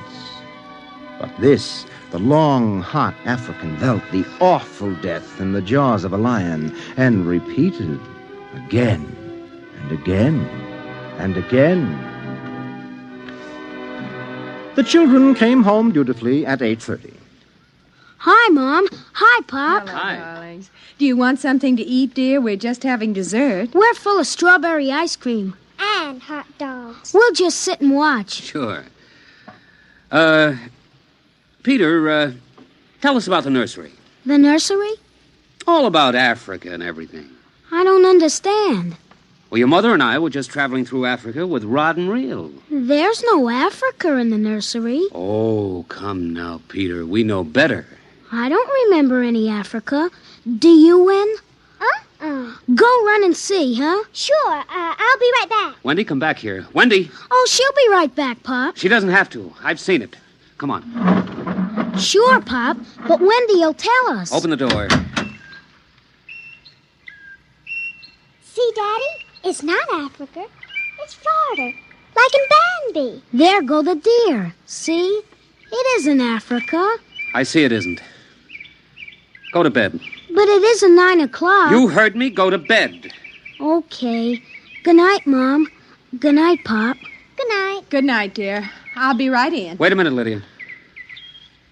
Look at this. What is it? This is the corner where the lions were, isn't it? What is that you picked up? An old wallet of mine. There's a smell of hot grass on it. And the smell of a lion. It's wet with saliva.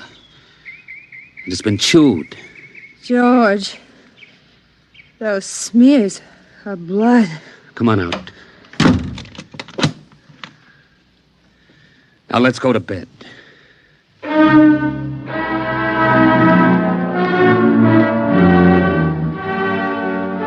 But in the middle of the night, he was still awake, and he knew his wife was awake.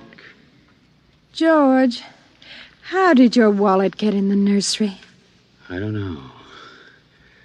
Wendy must have changed the walls from the African Veldt. I'm going to keep it locked. Maybe it isn't good for the children. My father used to say children are like carpets. They should be stepped on occasionally. We've never lifted a hand. They're spoiled and we're spoiled. I think I'll have Dr. McLean come tomorrow morning and have a look at Africa. But it isn't Africa now. It's Florida and Bambi. I have a feeling it'll be Africa again before then.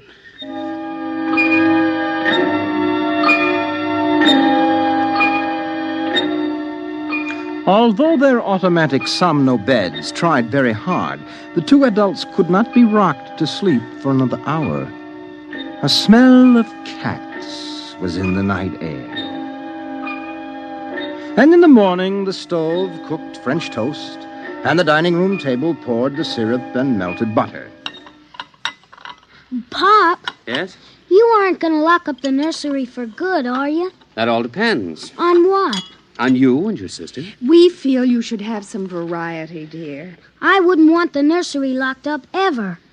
Well, as a matter of fact, we're thinking of turning the whole house off for about a month. Sort of camping out. Be fun for a change. Now, don't you think so, Wendy? No, it'd be awful. I don't want to do anything but look and listen and smell. What else is there to do? Oh, all right. Go play in Africa. Are you going to shut off the house soon? We're considering it. I don't think you better consider it any more, Pop. I won't have any threats from you, son. Okay, Pop.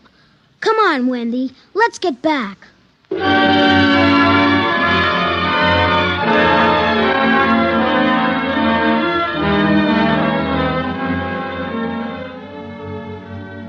After breakfast, Dr. David McLean arrived.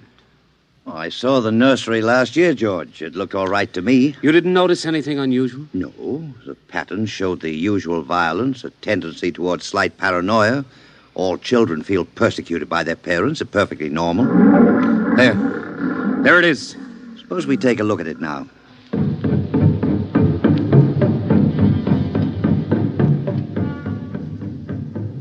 They entered without knocking and sent the children out. The screams had faded and the lions were feeding quietly under the trees.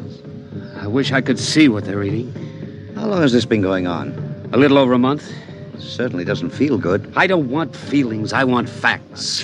George, a psychologist never saw a fact in his life. He knows about feelings. And this doesn't feel good. Now, my advice to you is to have the whole room torn down and your children brought to me every day for the next year for treatment. Is it that bad? I'm afraid so. You know, that's why the nursery was developed originally, to let us examine the patterns left on the wall by a child's mind. But what is it? What's wrong with Peter and Wendy? Well, it's hard to say. I haven't punished them more than average. Oh, I took away a few gadgets. Last week, I locked the nursery to show I meant business. You've let this room replace you and your wife in your children's affections. This room is their real father and mother, and now you come along and want to shut it. Well, you can feel the hatred coming out of that sky. George, turn everything off. The nursery, the automatic kitchen, the whole automatic house. Start now. But won't the shock be too much for the children? I don't want them going any deeper. Let's get out of here. I never like these rooms. They get me nervous. Those lions look real, don't they? I don't suppose there's any way... What?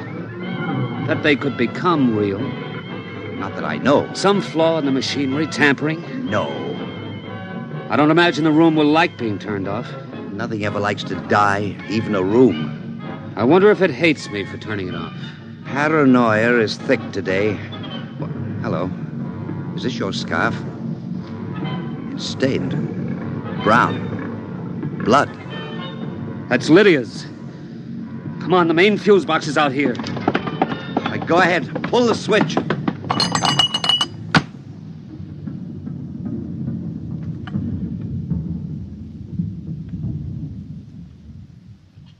Yeah.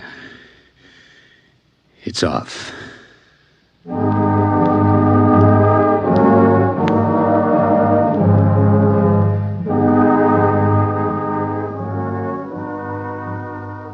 The two children were in hysterics. They screamed and kicked and threw things. They yelled and sobbed and swore and jumped on the furniture, weeping. It's off and it stays off. The whole house dies as of now. He marched around the house, cutting switches and pulling fuses. Don't let them do it! Don't let Pop kill everything! I hate you! I hate you! Insults won't get you anywhere. I wish you were dead. We were for a long while. Now we're going to start really living. Instead of being handled and massaged, we're going to live. Once more, Daddy. Just once more. One more minute of the nursery, that's all. Just one more minute. Oh, George, it can't hurt, really. Oh, all right, only shut up. 1 minute, and that's the end. Forever. Gee, thanks, Pop.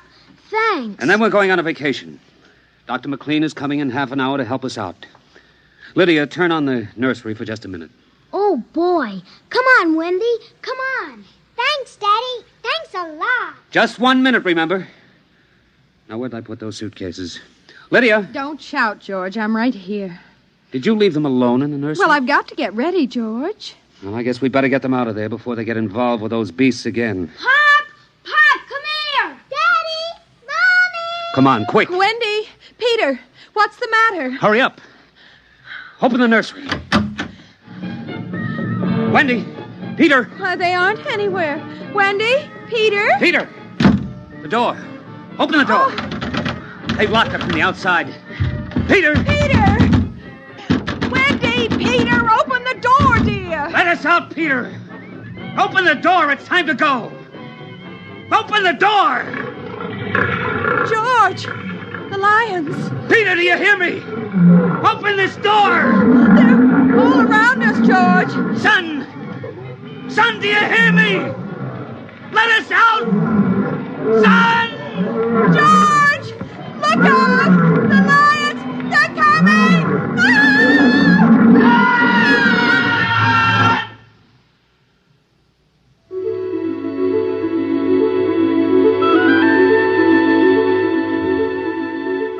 When Dr. David McLean came, half hour later, he found the two children in the nursery sitting in the center of the open glade eating a picnic lunch. Beyond them was the waterhole and the yellow Veldt land. Above was the hot sun. At a distance, Dr. McLean saw the lions fighting and clawing and then settling down to feed in silence under the shady trees. Hi, kids. Where are your mom and dad? Oh, they'll be here directly. Good. We've got to get along. He squinted at the lions with his hands up to his eyes. Now they were done feeding, and they moved to the waterhole to drink. A shadow flickered as the vultures dropped down from the blazing sky to finish what the lions left. Dr. McLean? Dr. McLean? Huh? What? Have a cup of tea?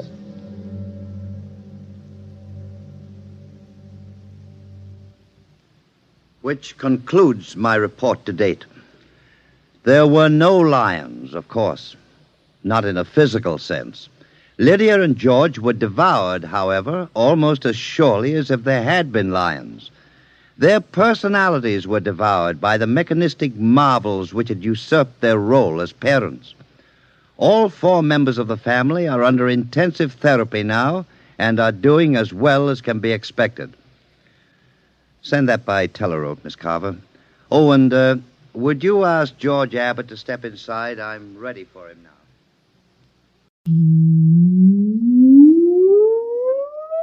Countdown for blastoff. X -5, -4, -3, -2, X -1, fire.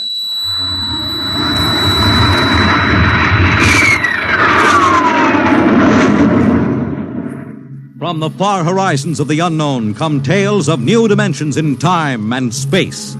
These are stories of the future, adventures in which you'll live in 1,000,000 could-be years on 1,000 would-be worlds. The National Broadcasting Company presents X -1.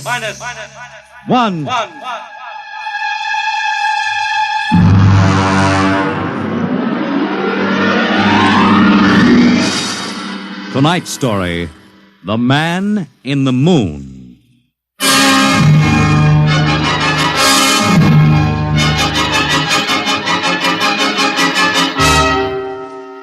Attention, attention. This is the Federal Bureau of Missing Persons calling all local agencies. Attention, this is a coded report nationwide. Missing since 9 o'clock this morning the following persons: Smigley Jonathan, 5 feet 8 inches tall, brown hair, brown eyes, mastoid scar behind right ear, last seen wearing blue top coat and tan cap, wanted by Los Angeles. Hello, get off this wavelength. This is a restricted band. Hello, Earth. Whoever you are, you're on a coded wavelength. Tune out. This frequency is reserved for the Federal Bureau of Missing Persons. Hello, Earth. This is the moon calling Earth. Hello, Earth. This guy's loony. This is Jake in transmission. Jake, this is Charlie of the code room. Some crackpot is on our frequency. Yeah, I heard him, Charlie. I've got CQ trying to trace a source now. We should have a triangulation any second. Well, hurry it up, will you? Some ham is in for a good stiff fine by the FCC. Yeah, they ought to take his license away. Oh, here comes Lenny with the directional fix. Right. Thanks, Lenny. Hey, what's this? This is impossible. What's going on down there? How about it? Get that ham out of my kilocycles. Oh, listen, Charlie, unless this is a gag, that interference is being beamed from 240,000 miles away. Oh, now, Jake, you know there ain't no such thing as 240,000 miles away. Yes, there is, Charlie, straight up. Oh, now, wait a minute. Charlie, that signal is coming from the moon. Are you nuts? Well, somebody might be bouncing it like a radar signal. Radar on this frequency? Where'd you study basic radio? Now, listen, Flathead, you asked for a fix. I gave the best fix our instruments can find. Take it or leave it. Somebody on the moon is calling the Bureau of Missing Persons.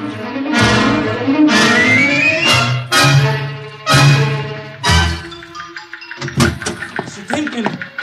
Mr. Timken! What's the sweat, Charlie? Shouldn't you be broadcasting? Listen, Mr. Timken. You know I'm a sober citizen, right? Hmm? Never once have I broadcast with the smell of alcohol on my breath, right? Right. In all your 12 years here at the Bureau, did I once what's ever... What's the matter, Charlie? We're picking up a message on our wavelength. Well, did you report to the FCC? I ain't got the nerve.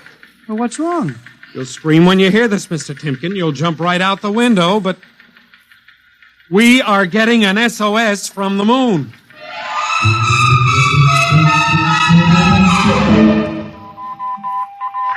Well, that's it. He started on voice and switched to Morse. The way the signal repeats sounds like a phonograph record or automatic sender of some sort. Well, what's it say? Let's see here. Can you read me? Help, Otterburn. Will contact when moon is in phase. Let's have that again. Can you read me? Help, Otterburn. Will contact when moon is in phase. Otterburn. That sounds like a name, huh? Otterburn. Wait a minute. Something registered? Cornelius Otterburn. Holy jumping Jehoshaphat. Hey, where you going? Talk to the chief. Hey, wait a minute. What are you going to tell him? We just got a CQ from the man in the moon? That's exactly what I am going to tell him, Charlie. Hey. Oh, this is just too much for me.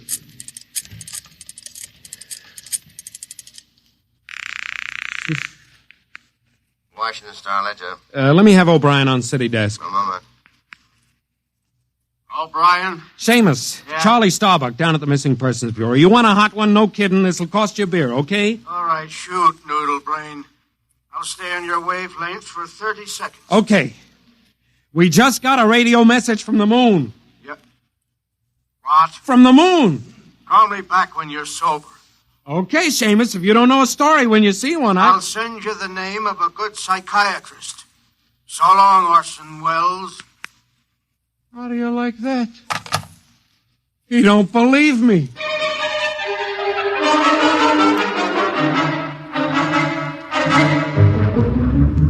Otterburn, Mr. Wade. Now, does that name ring a bell? You're the man with the photographic memory, Henry. What about Otterburn? Cornelius Otterburn, atomic physicist, reported missing from his home in Baltimore on June 5th, 1945. Just 5 years ago. Vanished completely. Are you trying to tell me you really think there's something to this man-in-the-moon business? Henry, I'm surprised at you. This is some crackpot trying to jam the airwaves. Yes, but the name Otterburn is so unusual. So are a lot of names. But I have a theory that... I was afraid of that. Henry, you always have a theory. Let's see, what was it last year? Oh, yes. That people disappear in occupational psych. But it's true. Please, Henry, I'm a busy man. You expect me to believe that this Otterburn is sitting up on the moon, sending out shortwave messages? Well, he might be on Earth bouncing the messages off the moon. But who's to say he isn't on the moon? Henry, as chief of this bureau, I have my hands full trying to coordinate reports from 48 states and Alaska. I have no time to include the moon. But, Mr. Wade... Out, Henry. But, Mr. Wade... Out, I'm busy. Yes, sir. Oh, here. Take this folder of reports for the dead file. Yes, sir. And no more nonsense, eh, Henry? Yes. I appreciate that you have a very dull job filing old missing persons reports, and I appreciate that you take an active interest in the affairs of the Bureau. But no more nonsense, huh? No, sir. No more nonsense.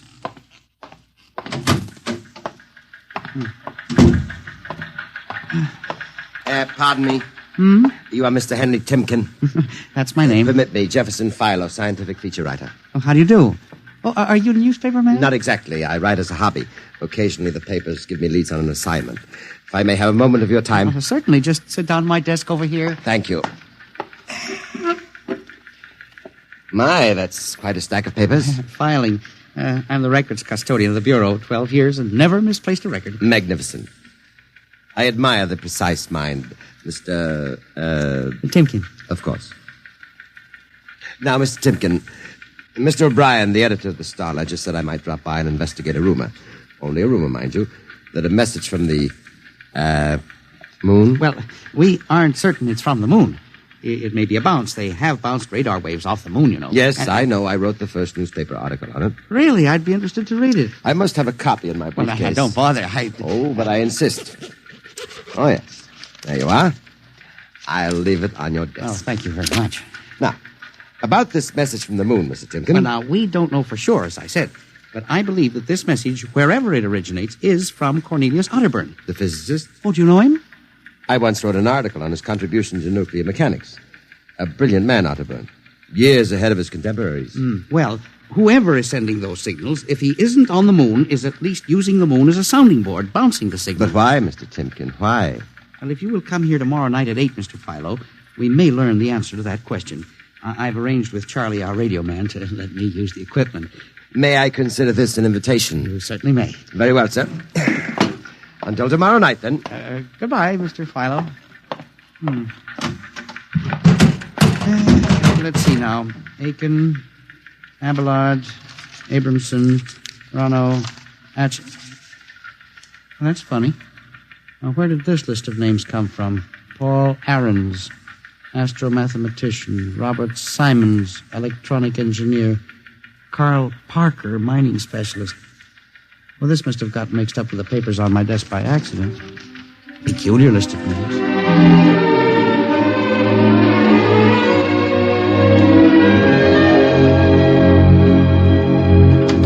Oh, good morning, Charlie. Oh, hi, Mr. Timken. See, we made the papers. Oh? And how? And as the chief steamed up about it, he really gave me what for.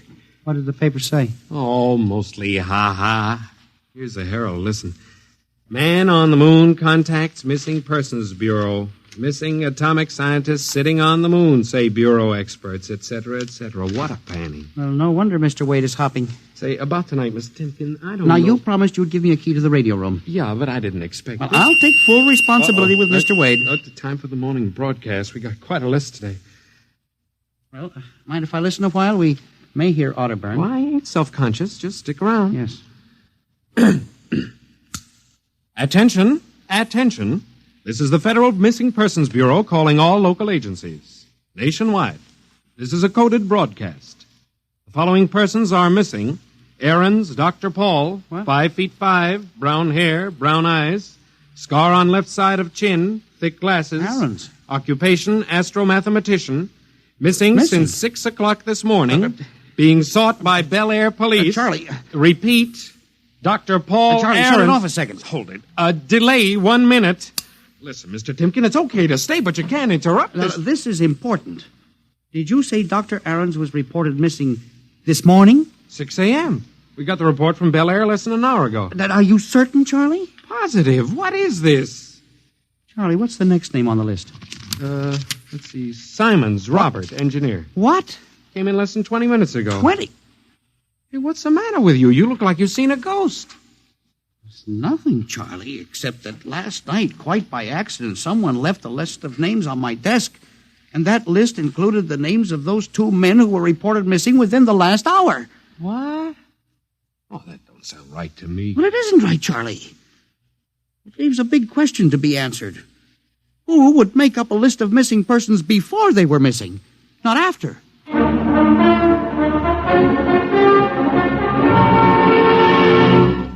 And you say this list of names was left on your desk accidentally? Well, I believe so, Mr. Wade. Do you have any ideas, Henry? Well, it's hard to say. Mr. Philo left some papers from his briefcase. Mr. Philo? Well, a science feature writer. I see. You were the leak on that story, then? Yes, sir, I'm afraid I was. I didn't think it would be treated as a laughing matter. Well, we'll deal with that later. Yes, sir. What's this Philo like? Well, he's a strange old duck, bald, thick glasses, tall. He walks stooped over. Seems to know a great deal about scientific data, But, of course, being a science writer, he Is there any other possibility? I believe that this is all hooked up with the broadcast from Otterburn. That seems to be a very remote possibility. Well, the Missing Persons Bureau deals in remote possibilities, Mr. Wade. I do not require a statement of policy. Yes, sir. What's the theory? Well, for some time now, it has been my contention that in a country like ours, where even the cleverest criminal can be ferreted out and located eventually, there is no such thing as a missing person. I was afraid of that. Now, for 12 years now, I have kept the central files, where information from all over the country is channeled and recorded. I have made a private study. This is beginning to sound familiar, Henry. And I have discovered that each year, literally thousands of persons vanish, leaving no trace. They are never located. Where do they go? Nobody knows. And they disappear in interesting cycles. What sort of cycles? Occupations, for example. One year we'll have a run on, well, say, coal miners. Next year, the proportion of engineers increases. And then scientists. And what do you think happens, Henry? I don't know, Mr. Wade, but I'm beginning to suspect that somebody else has discovered the same phenomenon, even to the point, perhaps, of being able to predict who will turn up among the missing next. Philo? Well, I don't know. But I would like to find out. And you think Otterburn may be a part of this picture? Mr. Wade, I definitely do. Henry, do you honestly expect me to buy an idea like that? It is more than an idea. The two top men on this list are missing, and... Maybe so, but the rest of them aren't. Parker, Watson, Gibbs. Why, I saw Parker in the restaurant where I had lunch today. Yes, but... And if you think I'm going to make myself a laughingstock by accepting such a crack-brained theory... Well, Excuse me. Yes. Hello, Wade speaking. Yes? Yes? I see. What name? Just a moment. Henry, let me see that list again. Here you are, sir. Go ahead. I see. I'll get back to you. I guess I owe you an apology, Henry. Sir? Harold Parker was just reported missing. Parker? Third man on your list. Holy mackerel. Exactly. Henry, for a good many years now, I've ridiculed these theories of yours. I don't know. Perhaps I've underestimated you. Maybe this time you've really stumbled onto something. What do you intend to do, Mr. Wade? I don't know. I haven't thought it out yet. I was planning to listen for another broadcast tonight in the hope that Otterburn might try to contact us again. Good idea. I believe I'll join you. I also invited Mr. Philo, the feature writer. Oh? I'll be glad to meet him. I'm beginning to get interested in your Mr. Philo. Mr. Wade, you don't think... That he's mixed up in this? Yes, sir. I don't know, Henry. But it suddenly strikes me that we don't know very much about him, really. We ought to contact the police. No, Henry. I think we're better off keeping this between ourselves for the moment. We're dealing with the unknown. And in solving an equation for the X factor, it's often easier to limit the number of terms. You follow me? I don't know, Mr. Wade. There may be more danger in what you have discovered than you are aware of. Let's keep it quiet. Do you agree? Maybe you're right, Mr. Wade. I hadn't thought of the danger involved.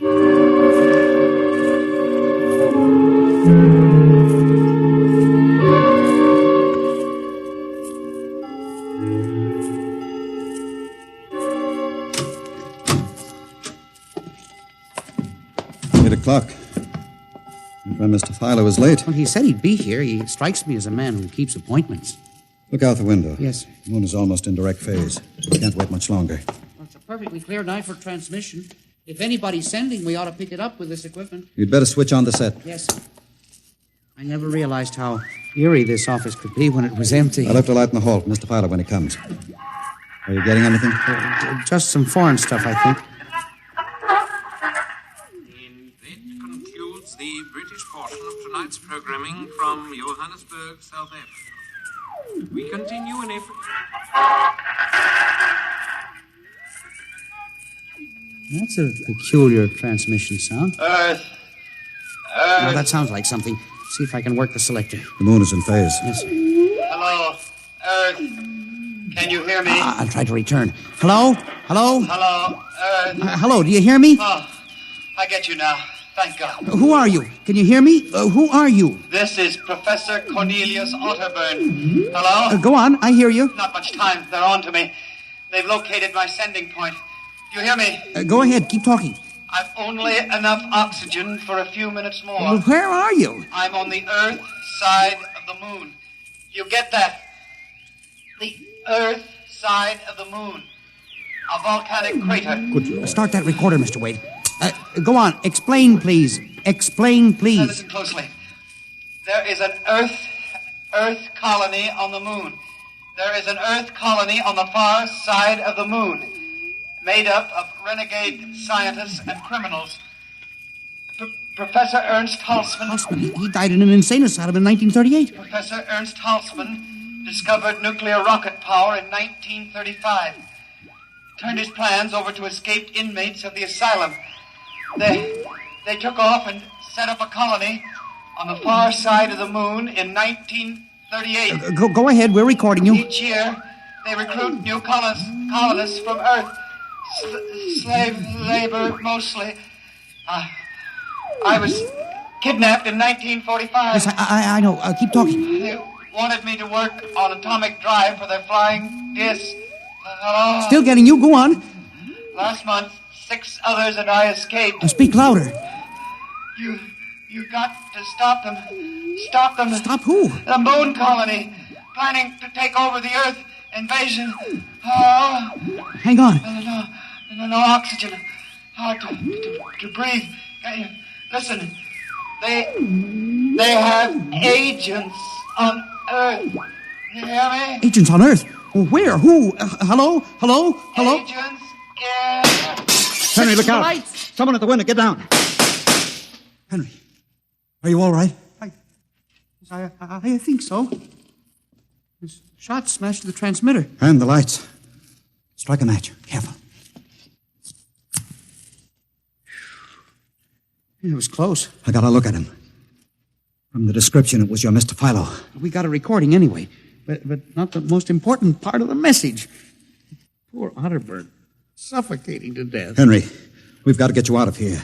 He said they have agents. Philo was probably one of them. He'll be looking for you now, trying to kill you. But the police... Do you think the police would believe a fantastic story like this? People being kidnapped to the moon as slave labor? Moon colony planning an invasion of the Earth? But Henry, believe me, they'd trap us into straitjackets before we could finish. We've got to do something. We need time. Time to get proof. You don't think my theory was bunk then? I know it wasn't, Henry. Right now, my only concern is for your safety. But we can't walk out of here. Philo's probably waiting. Listen, there's a service elevator that leads to the basement garage. Yeah? We can get down there. There are some delivery trucks parked there all night. We can probably get one started. The garage door's off the ramp, work from the inside. We'll start the mechanism and make a run for it. I don't know. I think if we call the police... By the time the police get here, we'll be dead.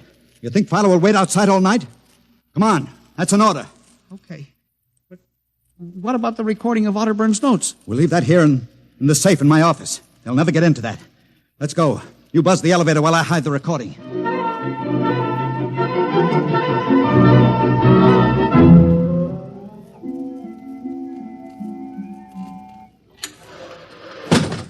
This is the basement. Come on. Keep to the side. Yes, sir. Shh. Let's try that delivery truck over there. I'll get in. All right, Henry. You start the mechanism to open the garage door, then jump onto the truck. Yes, sir. We'll make a dash for it. Where can we go? I have a farm outside Chevy Chase. It's private. Miles from the nearest neighbor and completely hidden by trees. We'll run for that. Go ahead. Start the door up. All right.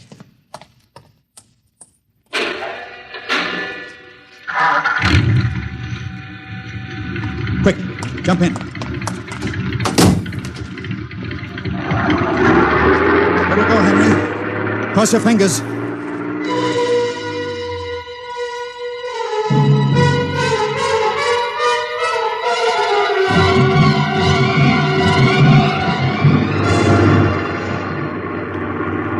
We made it out all right. Anything doing? There's a blue coupe behind us, Mr. Wade. It seems to be following. I'll cut up Pennsylvania Avenue. Now Route 1, toward Baltimore. It is following.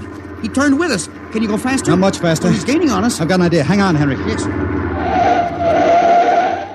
Why'd you stop? I'll turn off the lights.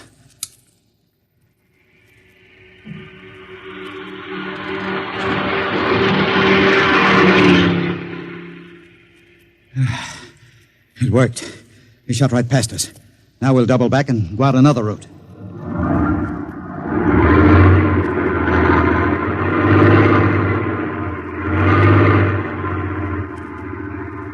Well, I don't see anything. I think we've lost him. Good. I think everything's going to be all right now. We can be at my farm in less than an hour.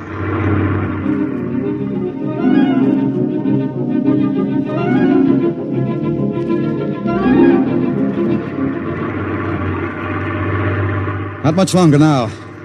Is anyone behind us? I thought I saw the blue coupe again, but I was mistaken. Whew. This place is really out in the wilderness. You can stay here indefinitely till we figure out the next move. Just up this dirt road now. There's the house up ahead.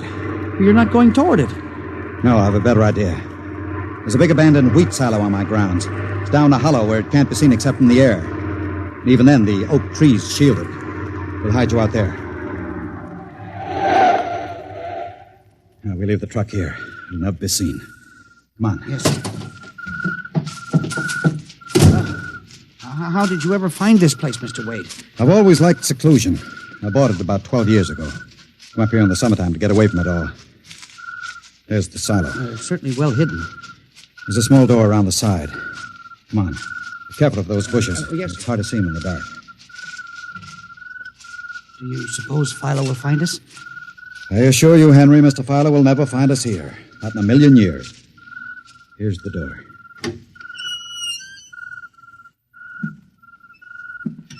It's pitch dark. Hold my arm. I know the way. Just a few steps up, and another door. Steel. This is an unusual silo. Double-walled, wood outside and steel inside. Completely fireproof. An army couldn't wreck it. We're inside the inner shell. Careful. Yes. We're in a circular room. Stay here a moment. I'll go outside and see if the coast is clear. In a moment, your eyes will become accustomed to the darkness. I'll bring back some food and water. Don't be long, Mr. Wade. This place gives me the willies. Just a moment.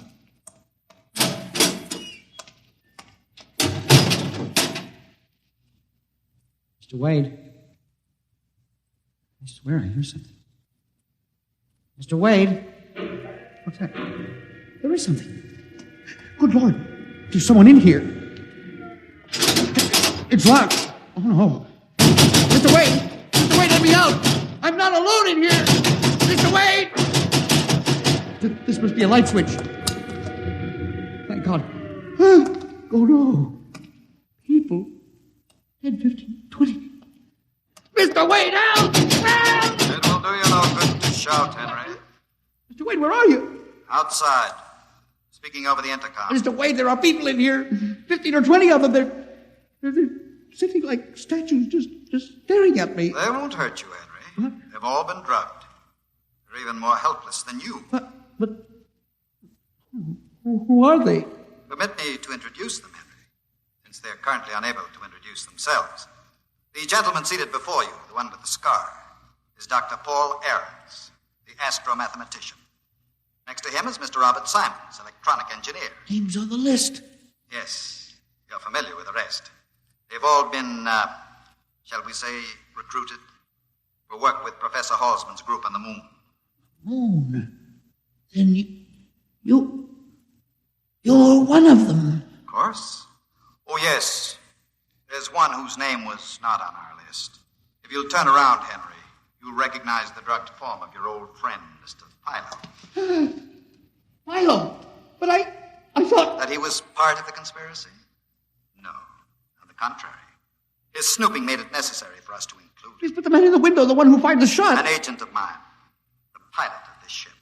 Ship? What ship? This silo is camouflaged for a rocket launching platform.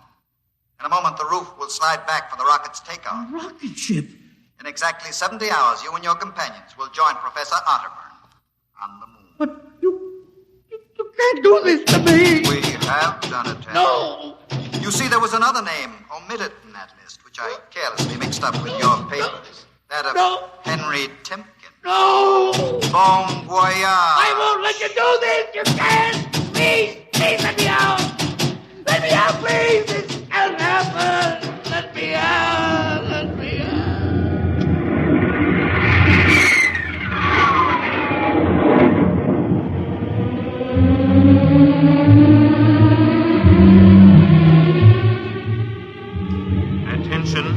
Attention. Missing since 8 o'clock last night the following persons: Timken Henry, age 45, height 5 feet 8, 165 pounds, brown eyes, slightly balding, occupation records custodian. Repeat, Timken Henry, age 45, height 5 feet 8, 165 pounds.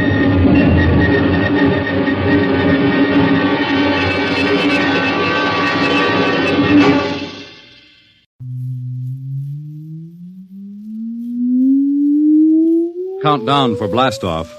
X -5, -4, -3, -2, X -1.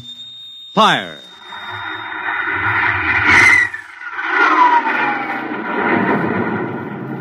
From the far horizons of the unknown come transcribed tales of new dimensions in time and space. These are stories of the future, adventures in which you'll live in 1,000,000 could-be years on 1,000 would-be worlds. The National Broadcasting Company presents X minus 1.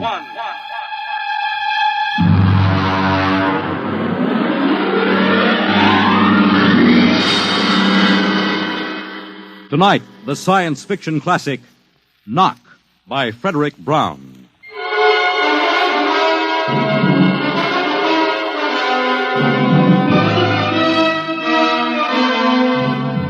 Tonight we have a strange story to tell. A sweet, blood-curdling little story that is really only 2 sentences long.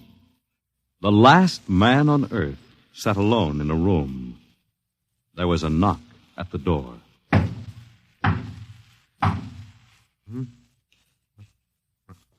What's that?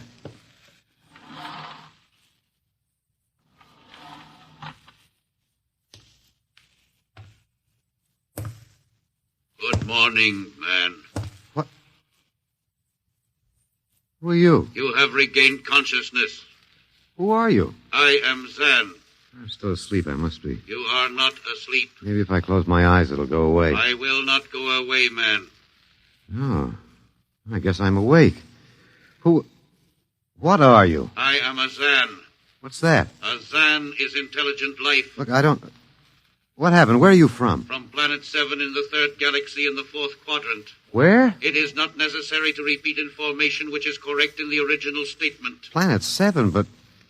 You mean I'm not on Earth? You are still on your planet. Then what are you doing here? The Zans have annexed your world. You mean you've conquered Earth? Yes, that is correct. We will now prepare your planet for habitation by the Zan. How about the people? What about the population of the world? You are the population of the world. Hmm? Now, wait a minute. I can't... I don't understand what's happened. The Zan have landed on your planet. We have removed the lower life forms to prepare for colonization by the Zan. When did all this happen? 2 days ago. You have been unconscious until now. You really mean I'm the last man on Earth? That is correct. Identify yourself now. What? Kindly provide data as to your position in the elementary social order of your planet. I'm Walter Phelan, Associate Professor of Anthropology at Nathan University. How do you speak English? We have deciphered your written and recorded records. It is not difficult to reconstruct your language. It is a primary type of auditory communication. Oh. Is there anything you want to complete your natural habitat? You mean I'm a prisoner? That is correct. What will you want further in your room? Do I have to stay here? Yes. The rest of my life? Forever. You better bring me my books. That will be done. That's rather considerate of you. You know, I've got to call you something. Do you mind if I call you George? It is immaterial. I will be back, Associate Professor of Anthropology. Oh, that's all right, George. Just call me Walter. Very well, Walter. I will be back with your books. All right, George. I'll be seeing you around. You will not be around, Walter. You will be here.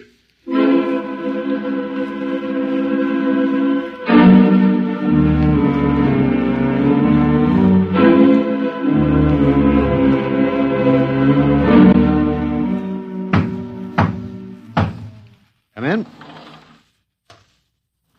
Oh, hello, George. Hello, Walter. Wait a minute. You're not George. You're different somehow. It makes no difference.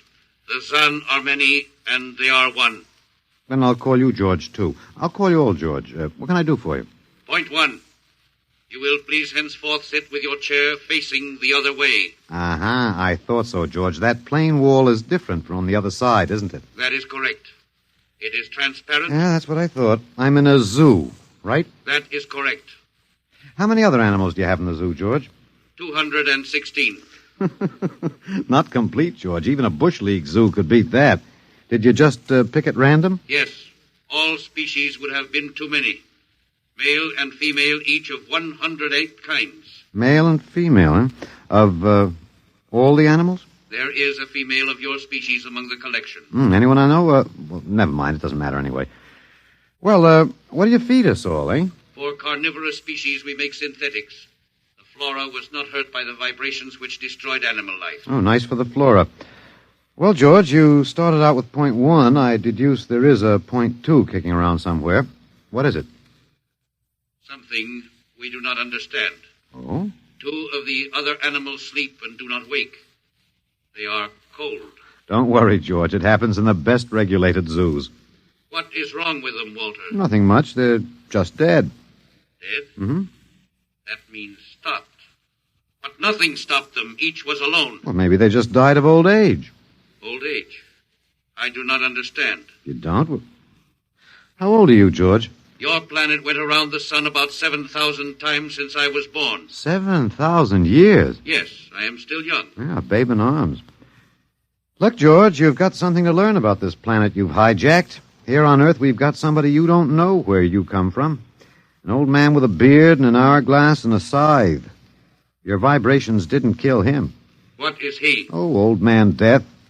Down here, our people and animals live until somebody, the Grim Reaper, stops them. He will stop more? Well, he gets us all, George. With your lifespan, it won't seem like a minute and we'll all be gone. Looks like you made a mistake, George. And I don't think there's much you can do about it. That is not correct. The Zan is a logical being. We will take action.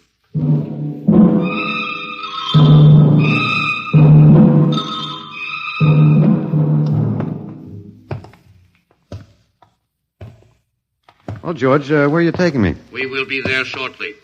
We will bring your books and your chair. You mean my lease is up? I do not understand. It's moving day? That is correct. We are here now. You will live here now, Walter. It is a larger room. Well, be it ever so humble, there's no place like home. Go inside. Oh, be careful with those books, George. Don't lose my... Oh, excuse me. Who are you? What are you doing here? I guess George didn't explain. George tries to be polite, but he hasn't quite caught on yet. I'm Walter Phelan. My name is Grace Evans, Mr. Phelan. What's all this about? Why did they bring me here? I think I know why, but let's go back a bit. Do you know just what has happened otherwise? No, not exactly. Well, I've been talking to George. George? Well, that's what I call them, all of them. There's no way to tell them apart anyway. There aren't many of them here yet. They come from outside the solar system, sort of an advanced scouting party. Well, I saw their spaceship. It's as big as a mountain. Yeah, they're moving in on us. They cleaned off the Earth with some kind of vibration. It destroys all sorts of animal life. I don't know whether they did it all at once or if they had to circle the Earth a few times, but they killed everybody. No. I was afraid The cheerful note is that you and I and 200-odd other animals were picked up beforehand as specimens for the zoo. You do know this is a zoo, don't you? I suspected it. But I don't remember anything about being captured. I just woke up here. Well, my hunch is they used the vibrations just low enough to knock us all out. And then they cruised around, picking up samples at random. When they were all set, they turned the juice on full blast. How terrible. Yeah, well, they solved a lot of problems for us. Housing shortage, wars, even the atomic bomb. I don't suppose the human race, you and I, have to worry about anything now. It's awful. Only they made a mistake. They underestimated us. I don't understand. They thought we were immortal. That we were what? Immortal, like they are. Oh, they can be killed, but the Zans don't know what natural death is. They didn't know anyway until they lost 2 of us yesterday. You mean there are more than 2 of us? Oh, not more of our species, no. These were merely fellow animals, a rabbit and a canary. And by the Zan's way of figuring time, the rest of us are only good for a few minutes apiece. It's a joke on them. They figured they had permanent specimens here in the zoo. Well, didn't they even know we'd all die eventually? I don't think so. George, that is the second Zan I saw, told me he was 7,000 years old, and he's young by their standards. When they learned how quickly we die, they were practically shocked to the core, if they have cores. How can you talk that way about it? Academic detachment. I learned it at faculty teas. At any rate, they've decided to reorganize their zoo. 2 by 2. What, are they going to keep us locked up together in this one little room? Yeah, I'm afraid so. There's plenty of furniture, though, and George promised to bring me my chair. We've got to do something. Why? Well, I don't know. It just seems to me we owe it to the human race to do something. Oh, well, perhaps you have a suggestion? There must be some way. They can be killed, you said. Oh, yes, I've been studying them. They look horribly different, but I think they have about the same metabolic and digestive system as we. I think that anything that would kill one of us would kill one of them. But you said 7,000 years. Yeah, I think I figured it out. Now, George cut his, I suppose you'd call it his hand, when he brought in my books. It started to bleed, red blood. But I could see the cut closing as he stood there. By the time he left, it was healed. I don't understand. Well, you see, whatever factor there is in man that makes him grow old is missing in the Zan. Their regenerative powers must be unlimited. They just don't wear out. They go on and on until they're stopped. Suppose we killed one. There must be some way. Oh, what would be the use?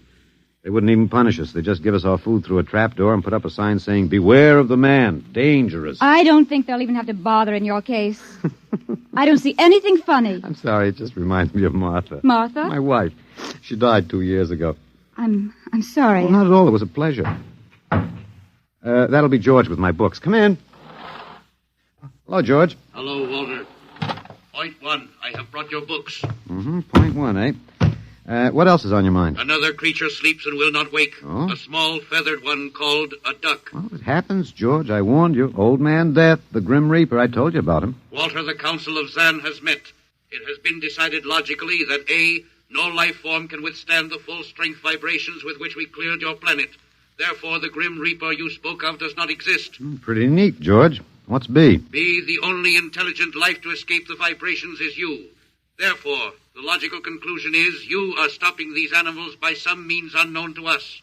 George, you are off your trolley. You will tell me now how this is done. You've got me. Yes, we have. It is necessary to save the remaining specimens as long as possible. If we do not get the information, we may be forced to dispense with your species entirely. This means you, Walter, and the female. Now, hold on, George. Don't go off half-cocked. Let me take a look at these animals that won't wake up. I will take you there now. Go first, Walter. After you, my dear George.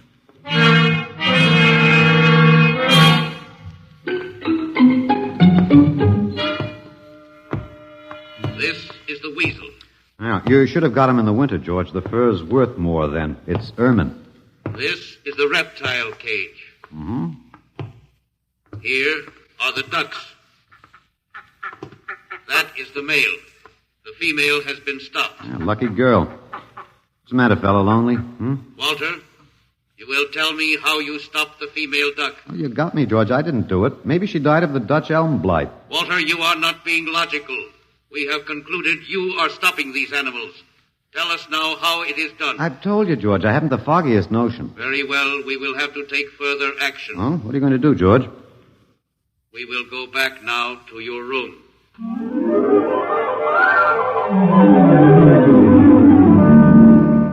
What happened, Mr. Phelan? You might call me Walter. After all, George does.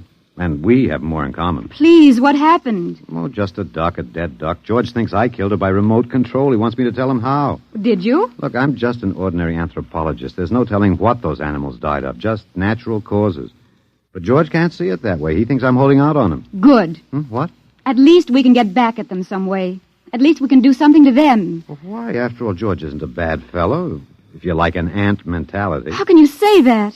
Well, they murdered the human race. I suppose so, but we can't change that now, so why think about it? We just can't sit here and do nothing. I fail to see how we can do anything else. But at least we could be fighting. I can't see the virtue in that. I was more or less content with my books, and we've got George to talk to. Of all the men in the world they had to pick, Don't you want to fight back? Don't you want to keep on fighting to the end? It hadn't occurred to me. But we've got to, Walter. Why? Can't really explain it, but, Walter, if there was any good in man, it was that he kept on struggling against nature and, in the end, even against himself. But he kept on fighting for what he thought was right, and we're all that's left. Walter, we just can't end by giving up. We've got to keep on fighting. You know, you do remind me of Martha. There isn't much left for us. We could beat them in this one small thing. We can pretend there's a secret about death. We could refuse to tell them anything. Well, there isn't anything to tell. But they don't know that. Promise me you won't give in. Well, I suppose the worst they can do is kill us. All right, Miss Evans. Hello, George. Hello, Walter. Now you will tell us how these animals are stopped. George, this may come as a shock to you, but I've decided not to tell you. Why? Oh, a romantic attachment to lost causes. My grandfather was a Confederate officer. Walter, you are not being logical. Neither was my grandfather. He charged a Yankee battery with 1 round of ammunition and a corncob pipe. You are not logical, but that is expected in lower life forms. You will come with me now, Walter. Where are you taking him? To the 2nd level. Go now, Walter. You won't tell them. I can't guarantee anything, but as of now, I don't intend to. We've got to fight, Walter. Remember that. We've got to go out fighting. Yes. Yes, I think you're right. Go now, Walter. Goodbye. It's been a pleasure, Miss Evans. I am waiting. Go now, Walter. After you, my dear George.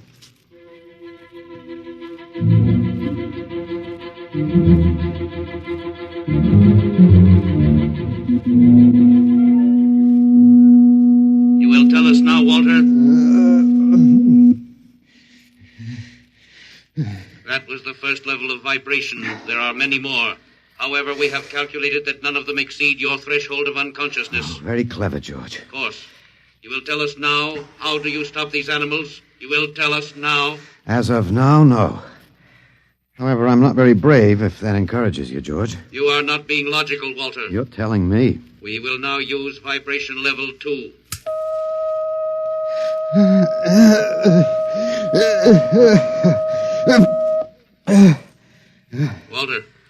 Walter, you are still conscious. Let me alone, George. You will tell us now. You will tell us now how you stop the animals. Let me alone. Let me alone. We have had vibration levels 1 and 2. There are still 15 more before your threshold of unconsciousness. No. Let me alone. Walter, listen to me. Another creature sleeps and will not wake. We must know now. It's tough. You better start vibrating again, George. No. What? It would not be logical. We have calculated that no further level of vibration will overcome your irrational psychological block.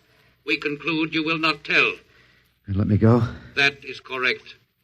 That's real nice of you, George. I appreciate it. We have calculated that the resistance of the female of your species will be lower. We will now place her under the vibrations. No, George, you can't do that. No, listen, George. George, there is no secret. Can you understand that? There is no secret. Those animals died from natural causes. I'm telling you the truth. That is not a logical answer. We will get the woman. I've told you the truth. Can't you understand? We must know now. The female animal cage next to the duck has been stopped. We must preserve the survivor. The animal next to the duck? We will bring the woman here. She will tell us after the vibration. No. Listen, George. You want the truth? You want to know how to save the mates of the animals that have been stopped? You will tell us now? Yes, I'll tell you now. I give up. But you've got to promise to leave the woman alone. You promise, George? If we receive the answer from you, Walter, there will be no further need for the vibrations. Well, I guess that'll have to do. All right. Take me to that stopped animal. I'll tell you how to save the mate. Very well, Walter. You are being logical now. We will go.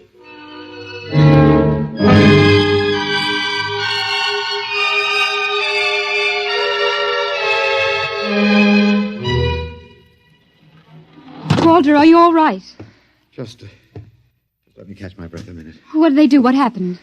After a while, I told them what they wanted to know. Oh, no.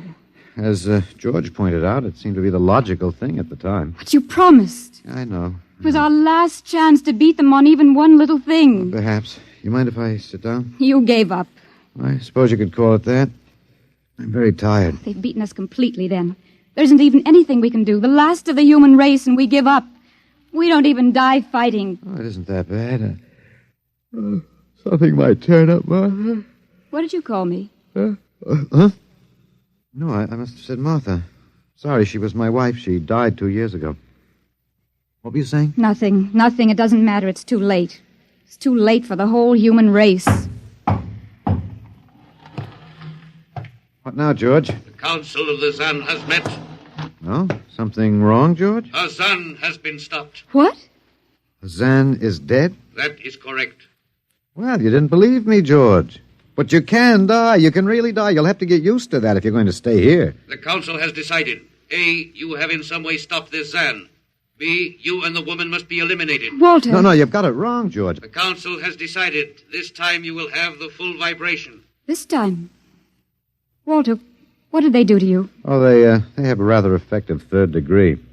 They tortured you, Walter? Yes. And I thought... Oh, Walter, it was all my fault. I wouldn't even have tried without you. I suppose we have a last chance now to end with some dignity. I think you're a very brave man, Walter. No, not very. There isn't much else to do. Do we go now, George? Now, Walter. Wait. What's that? I have been told another Zan has died. Now will you believe me? The Council of the Zan meets now. 2 gone already, and you were with me, George. You know I didn't kill this one. What stopped him then? I told you, it's Old Man Death. You came to the wrong planet, George. Your immortality doesn't go down here. He can stop you, but you can't stop him. And you'll all die if you stick around. What now? The Council has decided. This is a place of death. We will leave your planet. Leave? You mean you're giving up? It is not safe for the Zan. Oh, Walter, they're leaving. They're really going. Go on then, George. And don't hurry back. It would not be logical to do so. We are leaving the Earth now. Goodbye, Walter. Goodbye, George.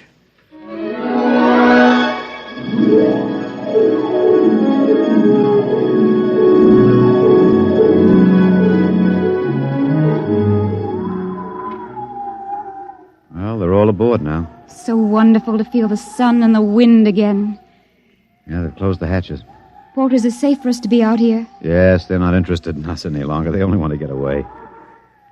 And I want to see this, Grace. The Zan leaving Earth forever. They're blasting off. There they go. Yes, it's all over now. Well, I suppose we might as well go back in. I still don't understand. Walter, what made them go? I just told them the facts of life. Of death, you mean? No, of life. After all, I thought George was old enough to know. At 7,000 years, he was going to be a pretty big boy. I wish you'd stop joking and tell me what happened. Look out for the step. Well, you remember when the first animals died? The rabbit and the duck? Yeah, and their mates just started to pine and waste away? Yes. Well, that worried the Zan. They wanted to keep the last specimens alive if they could. So finally, I broke down and told them about affection. Affection? Yes. And then I introduced Donald. Donald, who's that? Here we are. Grace, meet Donald. Oh, Walter, please, what does affection have to do with it? That's what the Zan wanted to know. I told him it was love that made the world go round. That having lost his mate, Donald would die immediately unless he had affection and constant petting. Petting? I even showed him how. Here, fella, come on. Come here. Yeah. I held Donald in my arms, and I petted him a while. Then I let the Zan take over with the animal in the next cage. What animal? Take a look. You mean this cage? Mm-hmm. Watch out. Don't go too close. Walter, it's a rattlesnake. Yes. Their metabolism made it impossible for them to die of old age, but I had a hunch that they could be poisoned. Then it was the snake that killed the two Zan. Mm-hmm. They never even knew what bit them. Then you outwitted them, Walter. Well, I suppose... I thought you'd just given up. Oh, Walter, I'm so ashamed. You don't have to be. I had given up. I probably wouldn't have fought if you hadn't pushed me. Well, we've got a world to plan. A new world, Grace. I know. We'll have to decide which animals to let out of the zoo and which ones would be safer to keep in. But first, there's a bigger problem. What's that? The human race. Oh, We've got to make a decision about that. Pretty important one. yes, but... It's been a nice race, even if nobody won it. Of course, it may go backward for a while until it gets its breath, but we can save the books and all the most important things and get it started ahead once more. No. It's the Garden of Eden all over again. But, Eve, you'll have to watch out for that snake. Now, don't be ridiculous, Walter. Funny, you even blush like Martha. Only you're stronger than she was. Prettier, too. I wish you'd forget about Martha. I think I will, my dear, if you'll give me time. Now, Walter Phelan, you listen to me. If you think for 1 minute that I thought it would never happen to me again. But it is love that makes the world go round. So, Grace, if you could only... No, I wouldn't marry you if you were the last man on earth. But that's exactly what I am. I don't care. I don't even want to talk about it. I'm going out. All right, my dear, but think it over. And please come back.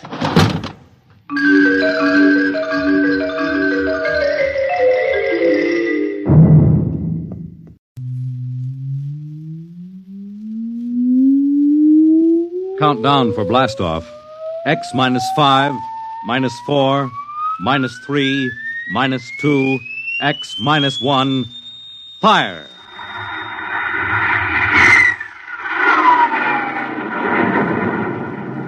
From the far horizons of the unknown come transcribed tales of new dimensions in time and space. These are stories of the future, adventures in which you'll live in 1,000,000 could-be years on 1,000 would-be worlds. The National Broadcasting Company presents X minus 1.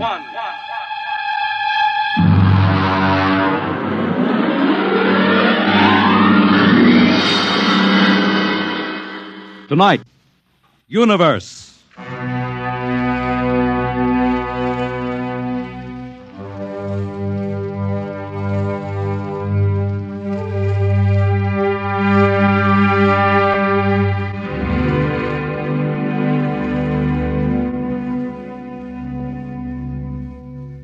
We are just beginning to discover how boundless our universe really is. And yet, as man reaches out to the stars, out toward infinity, ironically enough, he may be building himself a new kind of prison. What would it be like to live all your life in a world no larger, say, than a single gigantic rocket ship bound on an endless mercy?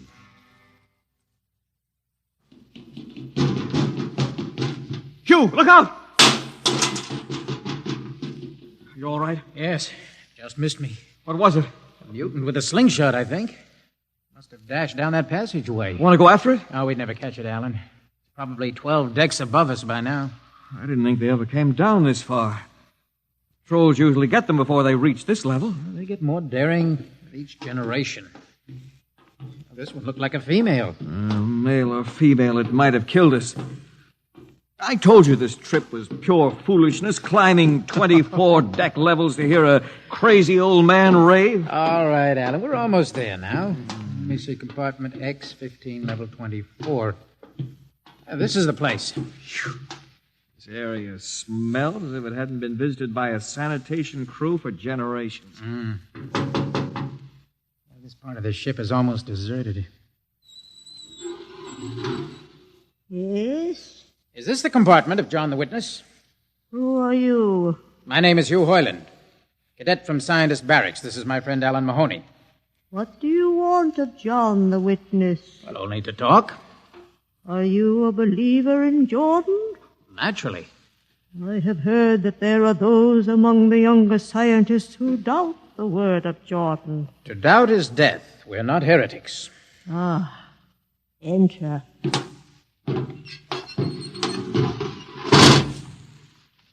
I've brought you a gift of tobacco, grown on the richest level. Oh, it smells good. I assure you it's of the best. Wait here. I'll get him. What a rat's nest. Well, what the devil do you think he can tell you? Alan, I'm not sure.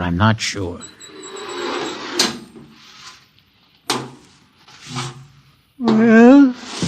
Are you John the witness? I am. Good evening to you. I'm Hugh Hoyland.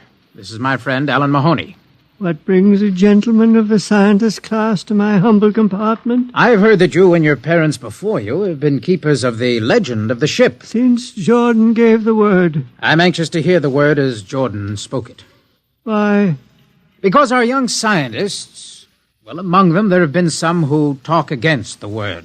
There are regulations against such heresy. Still, some of them say the ship has no purpose. They say that we are here accidentally, that we have no more grace in Jordan's eyes than the most deformed mutant who dwells in the highest level of the ship. What shall I say to you? Well, I wish to hear the word from the mouth of one who knows, in order that I may become more convinced. Sit. You have a gift for the witness? The finest tobacco. Good. I will dim the lights. Now pay close attention, for these are the words as my father's father's father gave them to his son's son's son. This is how the ship came into being, how our people were created. In the beginning there was only Jordan, thinking his lonely thoughts. Out of his thoughts came a vision. Out of the vision came a planning, and out of the planning came decision. Jordan's hand was lifted, and the ship was born. Mile after mile of good compartments, tank after tank for gold and corn, ladder and passage, door and locker fit for the needs of the yet unborn. He looked on his work and found it pleasing, meet for a race that was yet to be. He thought of man, and man came into being. Then Jordan checked his thoughts and searched for a key.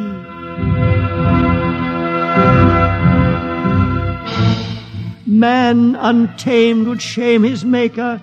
Man unruled would spoil the plan.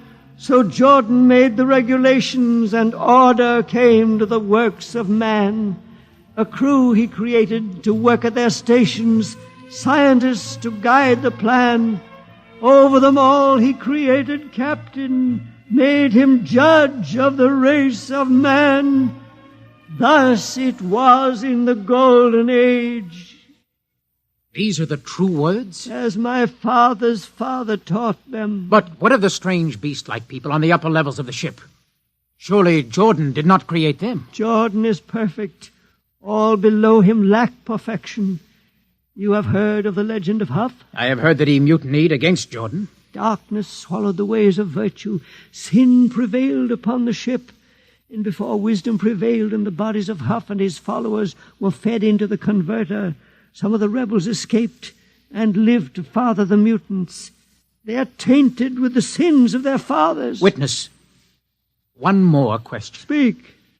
What is the ship? The ship is a great sphere, 25 kilometers wide and 100 levels deep. I know that, but the upper levels. Regulations forbid us to venture into the upper levels, but it is said that beyond the levels of the mutants lies the forbidden place where Jordan's spirit prevails. So I've heard, yet something troubles me. Something which prompted my coming here. Yes, my son. What lies beyond the ship? What? What lies beyond the ship? This is heresy. Answer me. I will not permit such talk.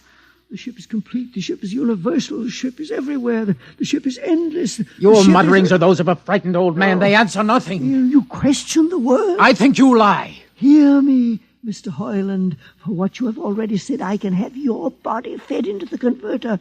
Your soul launched on the endless trip. You threaten me. Hugh, for Jordan's sake. Do you think I fear this dried fig of a man? Hugh! Sir, my friend is impetuous. He does not understand. I might be persuaded to forget a substantial gift. Why, you pig! Hugh! Alan, come on. The sight of this so-called holy man offends me. No, you shall not leave. Don't try to frighten me with that gun, old man. Remain where you are, heretic. I warn you, put down that gun. No, closer. Drop it. Very well, then. Death to the heretic. Alan, get him. Alan. He's not breathing.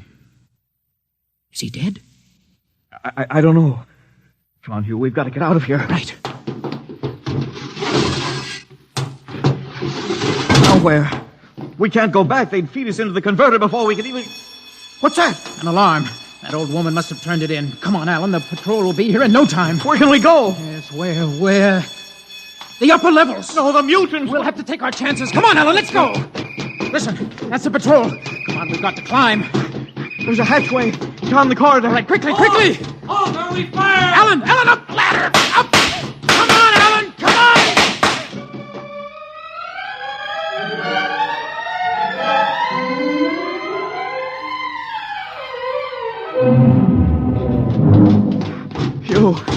Hugh, wait. How far are we from the outside wall? Judging by the slope of the deck, about 2 miles. Alan, let's try this passageway here. If you hadn't asked him that stupid question. Now, there's no use going over that. But why did you do it? I've been thinking about it for a long time. When he began to give me those stupid, pat answers, well, I just saw red, I guess. Who are you to question the ways of Jordan? When you asked me to go with you to visit the witness, I thought you wanted spiritual help. I never dreamed. I'm sorry, Alan. I'm sorry. I couldn't foresee this. Wait a minute. What? I saw something move. Where? Near that bulkhead. I don't see anything. Maybe my eyes are going bad. Listen! You behind us! Alan, look out!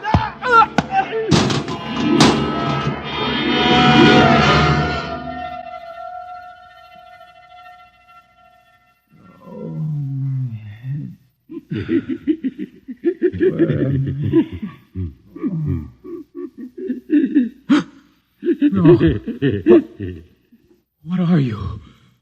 Give me that knife. Keep away from me, you. Right, Bobo, don't kill him. Not yet. Who are you? You must forgive my friend Bobo. Like so many of my people, he's rather impetuous. We're members of the so-called super race, I think. Who are you? What place is this? As you can guess, from my leg. I'm a mutant. Mutant? Where is Alan? Your friend is dead. Dead? I was not able to restrain my people in time to save him. Why don't you destroy me and get it over with? We do not kill for pleasure, Mr. Hoyland. Only when necessary. You know my name? I read your identification tag. Who are you? Mutants can't read. My name is Gregory. Gregory? I'm a leader of my people. You see, although we are unfortunate in our heredity, Mr. Hoyland, many of us are quite intelligent. And why do you live like animals? We'd rather live like free animals than like regimented slaves, as you do. I've heard you practice cannibalism. Undoubtedly, you hear many things about us. You turn your head. Why? That monster. I've never seen a creature like him. Bobo is an unfortunate. He was born without the power of speech. How can you tolerate such a monstrosity? We've learned to live with difference. If we began to destroy our imperfects as you do on the lower levels, there would soon be no one left. It violates the regulations. The word of Jordan states Mr. Hoyland, your people are really quite primitive and barbaric. You dare say that to me? I dare say a good deal more. Let us go to my compartment and speak further. I'm always interested in information on the lower levels. I'll give you no information. Bobo. No. I want Mr. Hoyland in my cabin, please. No! I would advise you to go quietly, Mr. Hoyland. Bobo has a hatred of superior beings, which is unfortunate, but quite understandable. Proceed.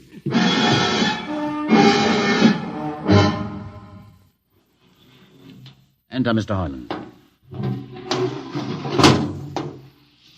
This is where you live? Yes. But you have books. Stolen from your libraries, Mr. Hoyland. Compton's Astrophysics, Philosophy of Interstellar Navigation, Celestial Mechanics. You've read these? Most of them. I had no idea that you... Why did you bring me here? What do you intend to do? Do you believe in Jordan, Mr. Hoyland? There is no other belief. And the trip? I suppose you believe in the trip, too. What else is there to believe? When you die, your remains are fed to the converter, and your soul makes the trip. And where does the trip take you? By the Centaurus, of course. Ah. And where or what is Centaurus? Centaurus is... Mind you, I'm just telling you the orthodox answer. Centaurus is where you arrive when you've made the trip. A place where everybody is happy and where there's always good eating. And you believe this? Well, the peasants believe it literally, but many of the younger scientists, like myself, know it is figurative and symbolic. Why do you ask? Did it ever occur to you, Mr. Hoyland, that the trip is exactly what your peasants believe it is? What? And that the ship and all the crew were actually going somewhere, moving? The ship can't go anywhere. It already is everywhere. Imagine a place bigger than the ship. Much bigger. With the ship inside it, moving inside it. There can't be any place bigger than the ship. There just wouldn't be any place for it to be. Oh, for half's sake, listen. You know the lowest level? Of course. If you started digging a hole in the lowest level, where would that hole go? It's forbidden to think such thoughts. Where would it go? I can't think about it. Bobo, we're going to take Mr. Hoyland to the place. No. Where are we going? To the top level. But that's certain death. Nonsense. I've been there 1,000 times. No. Come along. No, I won't. I won't. You can't make me. I think we can. Please. Now, shall we proceed peacefully, or shall I have Bobo persuade you?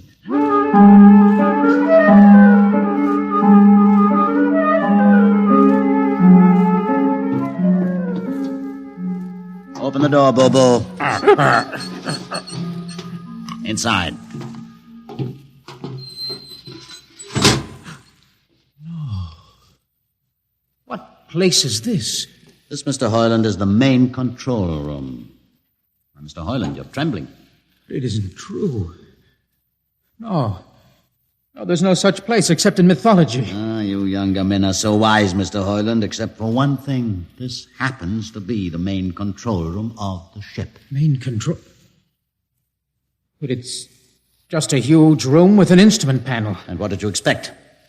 How do you know this is the main control room? See these instruments? Using them, the navigator many hundreds of years ago actually steered the ship on its voyage. I don't understand. I didn't suppose you would. Sit down. Very well. Look up. What do you see? A huge shield.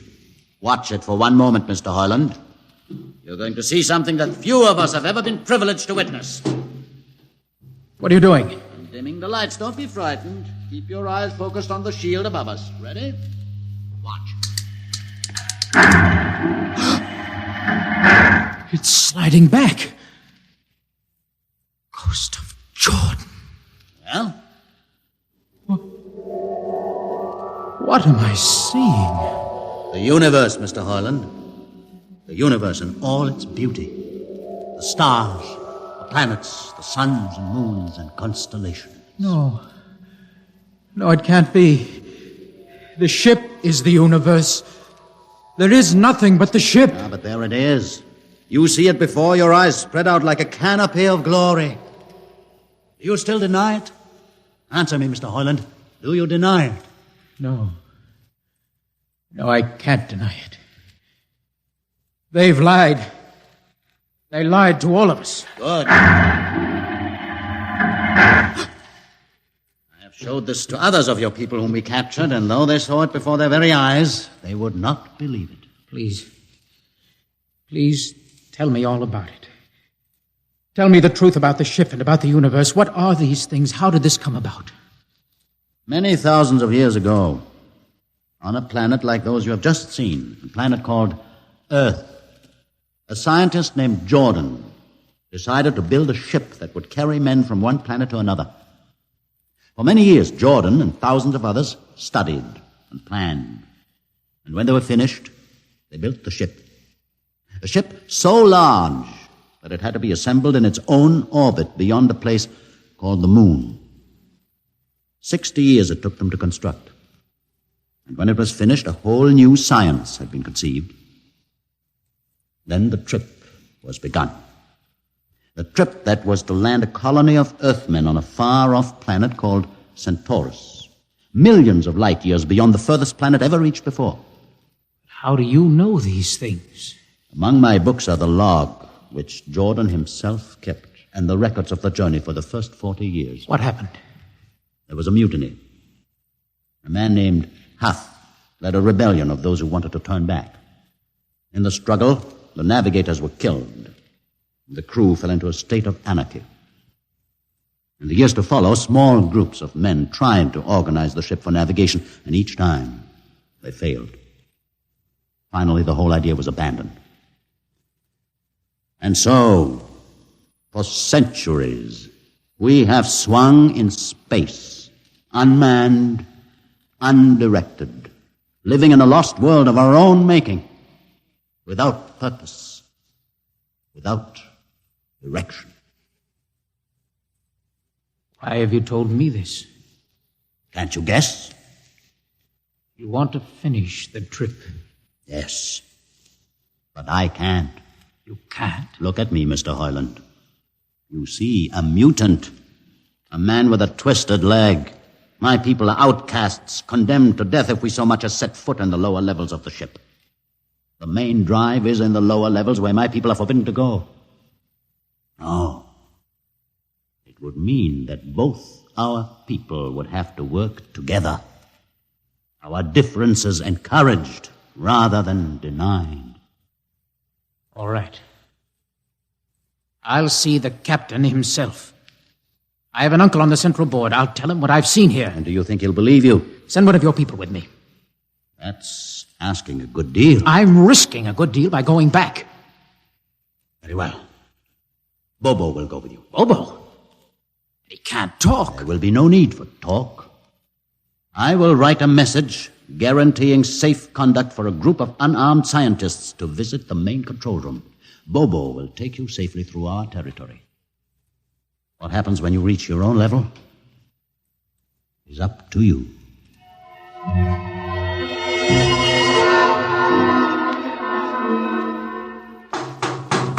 One moment. Yes, what? You? Quick, Uncle. Let us in. Hey, but this mutant... He's harmless. Please, Uncle, please. Now, what is this? You're wanted for... I know all about that. Uncle, listen. I must see the captain. The captain? Are you mad? Uncle, you're a council member. You can get me to see him. He'll kill you. You're wanted for heresy. I don't care. I must speak with the captain. Now, Uncle, you're close to him. You can arrange it. I don't understand. Listen to me. The ship is moving. I can prove it. Do you understand? There is a purpose in the ship. I don't understand what you're babbling about. Now, never mind. Just talk to the captain. Tell him I have information of tremendous importance. Tell him I've arranged a truce with the mutants. Truce? Here, show him this paper. Signed by their leader. Do it, Uncle, for my sake. I don't know what... Uncle, please, if I'm to die, let this be my last request to you. Very well. I'll speak to the captain.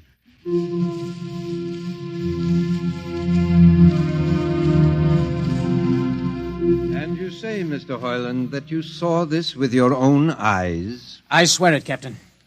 I swear it on the word of Jordan. Let me see the paper again. Commander Erst, what do you think? I don't know, sir. It might be a trick. I guarantee you safe conduct. If these things are as Mr. Hoyland reports them, it would pay to risk a few lives. A man is a convicted heretic. Still, we must not discount his word. He has a safe conduct, and the mutant risked its life coming with him. I think we might investigate. Captain, you mean you will do it? I will have an expedition outfitted. Dismissed, Mr. Hoyland. Thank you, sir.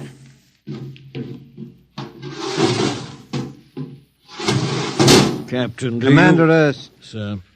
You will make the necessary arrangements for an expedition. And I trust you understand. Perfectly, sir. Perfectly.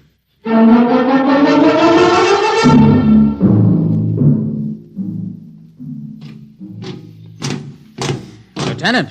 Mr. Hoyland? You better halt your men here. This is the spot. Patrol! Halt! Well, I see no welcoming party of mutants. There'll be none. Their leader will meet you inside the main control room. You don't say. And just where is this main control room? Beyond that door. I see. All right, men. Ready up. Lieutenant, why do you ready arms? In case of ambush. Ambush? Wait a minute, Lieutenant. What are those men doing with that ray gun? Just aiming it at the door. Are you mad? No, Mr. Hoyland, but most certainly you are to think that we could be lured up here to be slaughtered with a fantastic story about some mythical control room. Guns ready, sir. Lieutenant, I warn you, these people have acted in good faith. You can't break that faith. Oh, mutant! Come out! For Jordan's sake, Hold Lieutenant. A little too quiet for comfort. Mutant! Open the door! Please, Jordan, don't let anything happen. Don't let... All right, it's opening. Ready, men? Someone's coming out. Steady. Gregory, stay back!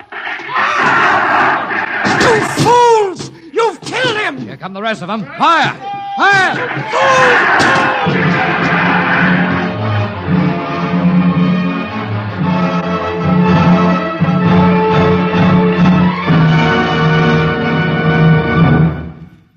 That should teach them a lesson they won't forget. All right, men, inside the room. Come along, Harlan. You're under arrest as a conspirator in this ambush. Ambush, you fool. You blind, stupid fool. All right, that'll be enough. You've been inside this place before? Yes. What's this machinery? These are the controls he would have used to steer the ship. Gone out of his mind, Lieutenant. Steer the ship? Who? The leader, the one you killed. This ugly mutant? This ugly mutant happened to be a man of true genius. Why, you're mad. Am I? Lieutenant, this man had a vision which would have saved you, but you chose to kill him because you couldn't stand the sight of his difference from you. Shut up, Highland. Don't listen to him, man. You can't shut your eyes, and you can't shut your minds, and you can't shut your ears to this! The roof's moving back! Yes, look! Let the vision of this confound your ignorance and blind your eyes. This is the heritage of stars and open skies, for which men have yearned for centuries. Try to destroy this, and you will only destroy yourselves. Death to the heritage.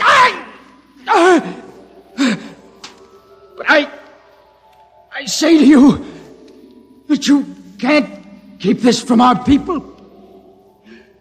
They will seek it out. The ship will be manned, and the ship will be steered, and there will be freedom, purpose, and respect for ourselves. This is your heritage. Look upon the universe. Kill him.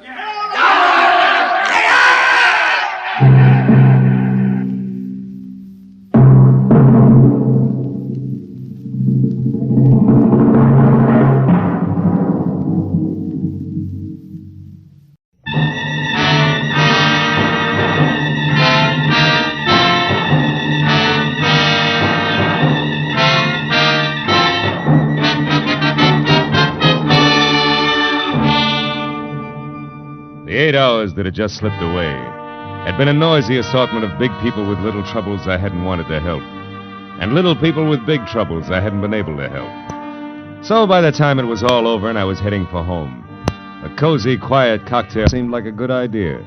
One down and one to go, and to ease up. But even as I relaxed, the tension between the couple sitting at my left became more and more apparent. I looked down the bar. The girl was young, pretty, and obviously afraid of the little man with her, who had only asthma where a voice should have been. Now, have I made myself clear? I don't know what you're talking about. Now, look, sister, Larry Solid doesn't go for people snooping after him now. And neither do I. It gives me work to do that's sometimes rough on a party. Brave boy.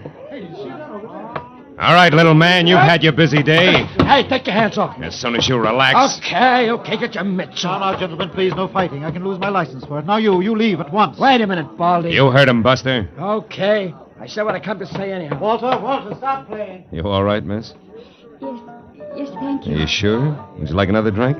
No, thanks. I think I'll go back to my villa. Oh, you're staying here at the Wilshire Gardens? Yes, Villa 12. It's just around the corner. Well, maybe I better see you as far as the door. Little pal of yours might still be around. Well, thank you. It's all right. Come on. This is really very nice of you, Mr. Marlowe, Philip Marlowe. What about you? What?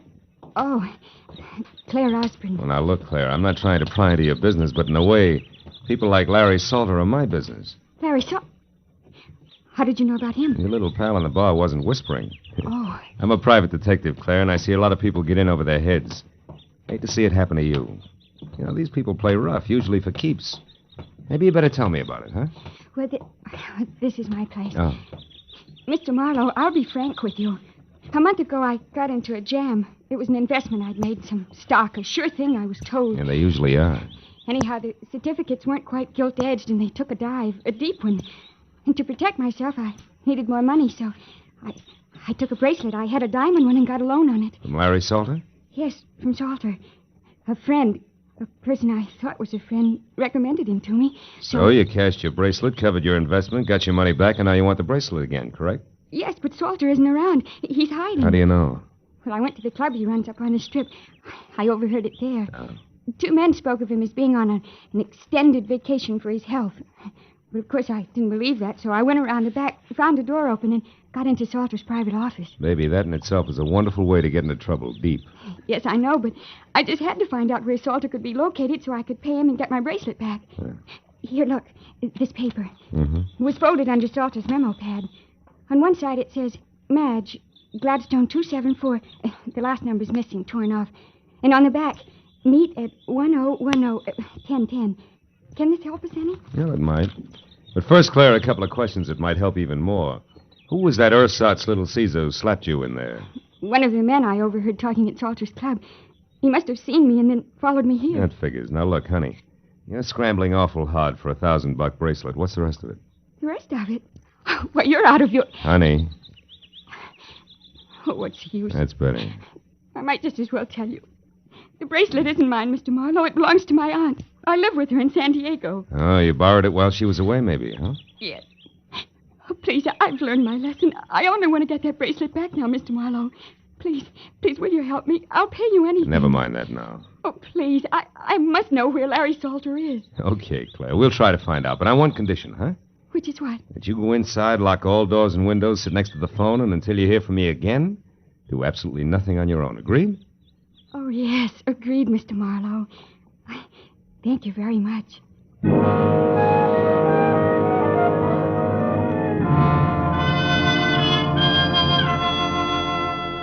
Maybe it was because the sweet young kid had the kind of voice you could still hear long after she was gone. You know, one of those lingering sounds, like the echo of a train whistle hanging on crisp early morning air. But when I was at a payphone, I stopped wondering and started dialing numbers prefixed Gladstone and followed by 274 and then in order 1, 2, 3 and so on until after no answer once, wisecrackers twice, and a babysitter who thought I was a masher from her high school, I finally scored at number 5. The answer took me to a dame named Madge Gilbert at a place called the Beekman Plaza. It wasn't the kind of place you'd go for Mother, and Madge Gilbert wasn't the kind of girl Mother would put up with. However, she must have been nice to look at once. And from the smile, pleasant to know. Okay, Mr. Busy Guy, now that we're together, what is it? Well, for one thing, the name's Kirby, and you can drop the fancy handle. Uh-huh. And for another thing, Kirby? I want to find Larry Salter, but quick. Why? Got a proposition for him. He won't be interested. Sit down. How can you tell? You don't know what it is. No, but I do know what at the moment Larry is. Yeah? And in 3 letters, my friend, the word is sad. He lost his lady love. Drink? No, thanks. What do you mean his lady love? I heard that you and Larry... Never mind what you heard. All that's used to be. The pre-Janice trial period. The sad comes from Janice finding a better deal, maybe, huh? No, she was killed. Automobile accident, night before last. Salter with her? No, again. She was alone and drunk. And that's probably the way Larry is right now. A blind fool. Fill it up, will you? Sure. Look, baby, believe me, it won't put out the torch you're carrying. Shut up. I'm sorry I brought the whole thing up. Now, what was that proposition you mentioned? For Larry exclusively. Where is he? At the foundry on Cushing? Where? The foundry in East Los Angeles. Hey, wait a minute, Kirby. You seem kind of lost for a friend of Larry's. I'm just fuzzy on locations, that's all. How about numbers? The address down there, what is it? Come on, fast. 1010. Unless it's been changed recently. It hasn't. Okay, busy guy, you're still all right. Thanks. And if you play it real close, I think you'll be too. See you, Madge.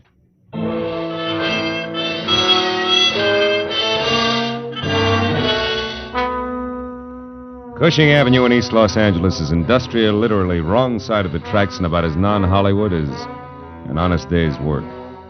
And all the way there, I kept blessing the dumb luck that had made me answer 1010 for the address before I'd even had time to think. When I pulled up and parked away from the place, I hoped that luck would continue. Because ahead was the foundry, or what remained of it, and in no sense did it look like friendly territory.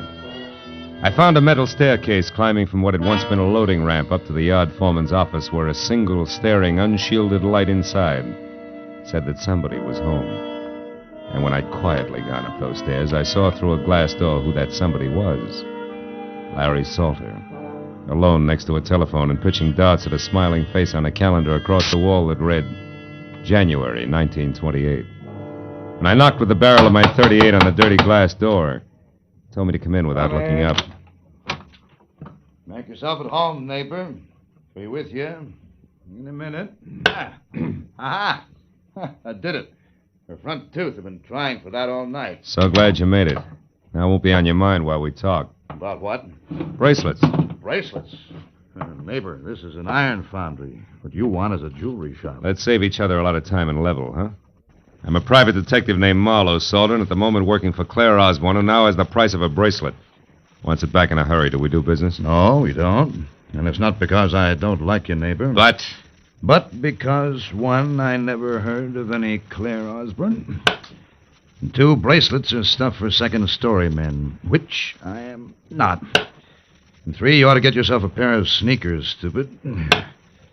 You've been followed all the way through the yard, up the stairs, and into this room. It's an old gag, Salter. No gag.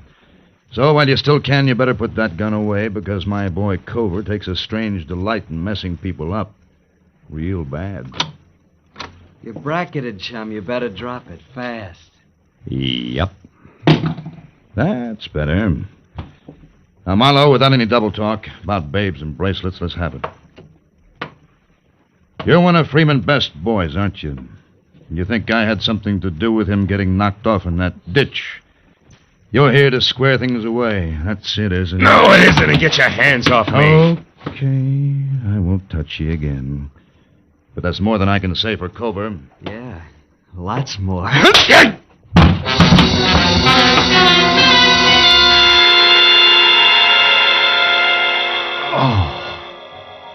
It was a toss-up whether Cover's gun on the side of my head or the side of my head on the floor had done the damage. But either way, it didn't seem to matter. Because I couldn't make it back any further than Larry Salter's voice. It sounded like it was coming from the bottom of the well. Even though I could see him talking into the telephone. Okay, my place later. It's 8100 North Lucerne in Hollywood. But then, I couldn't even see that anymore.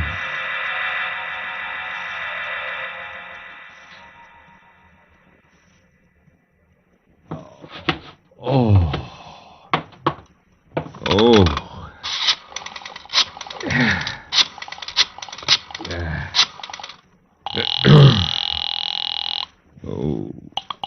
Good evening, Wilshire Gardens Hotel. Villa 12, please. Yes, sir. One moment, please.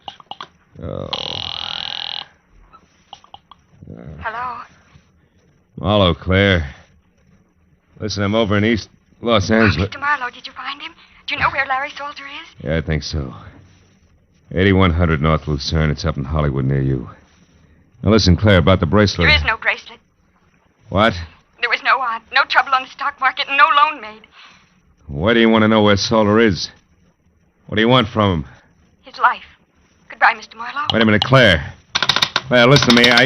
Oh, my head. I wouldn't try it, chum. What? Hey, Cover, listen, Shut up. You don't have to go no place until Larry Salter comes back and says so. Now relax, chum.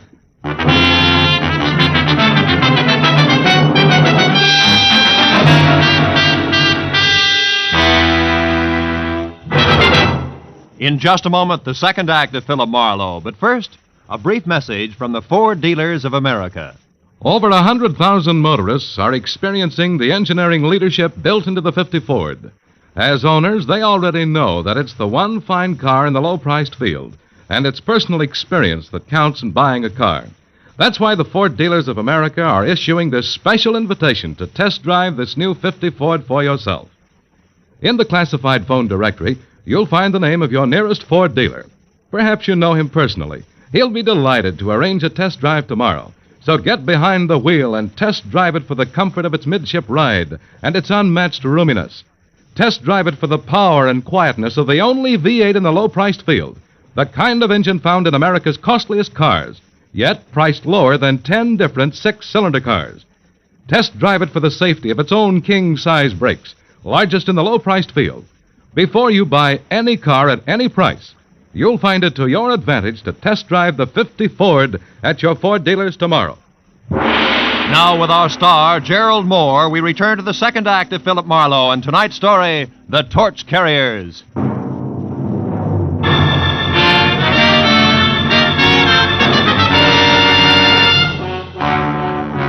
I turned to the poker-faced cobra and the 45, both staring at me from across 6 dusty feet of concrete floor that made the ancient East L.A. foundry seem colder and even more lonely. You don't stay put so good, do you, sweetheart? You're kind of heavy-handed with that gun, aren't you, Cobra? You want to try again, sweetheart? I'll pass. Standing here staring at each other is apt to get dull, don't you think? That's entirely up to you, sweetheart. You bleed pretty. You'd like that, wouldn't you, kid? Look, just so I don't get plugged by mistake, you better let me sit down before I fall down, huh? Help yourself. Over there on that box, so we keep me between you and the door. That's right. You're a good boy. You got no idea. Hey, come on, how long do we play like this? I'll tell you better when Orville the Squeak gets back. What's Orville the Squeak? She runs errands for Larry, like finding out what's phony about a certain young babe and her bracelets that don't exist. So that's where the bird with the whiskey soprano fits. That's the way the punk operates, huh? Well, that way, Kovu, we'll both die of old age before... Well, you hear that?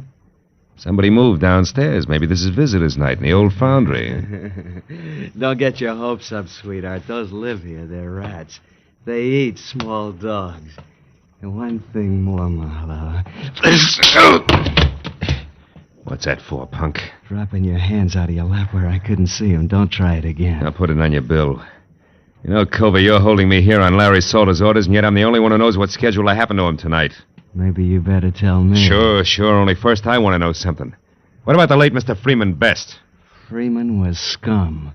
Low, stinking scum. Nobody misses him. I mean nobody. And Larry didn't kill him, that's out. But he was connected, wasn't he? And there was a girl named Janice Trow. How does she figure? You better let that one set, sweetheart, for your own sake. Now let's have your end and fast. What's supposed to happen? Did you hear it? Yeah, what? Don't tell me a tough boy like you gets jumpy. Skip it. All right, Gib, come on, wise boy, jabber. Look, Culver, won't do you any good. Anyway, I'm the only one who Shut up. There was something. Maybe your rats are big enough to wear shoes. Huh? Shut up, I said. And sit right there or I'll blow you in two, and I mean it. Orville? Orville?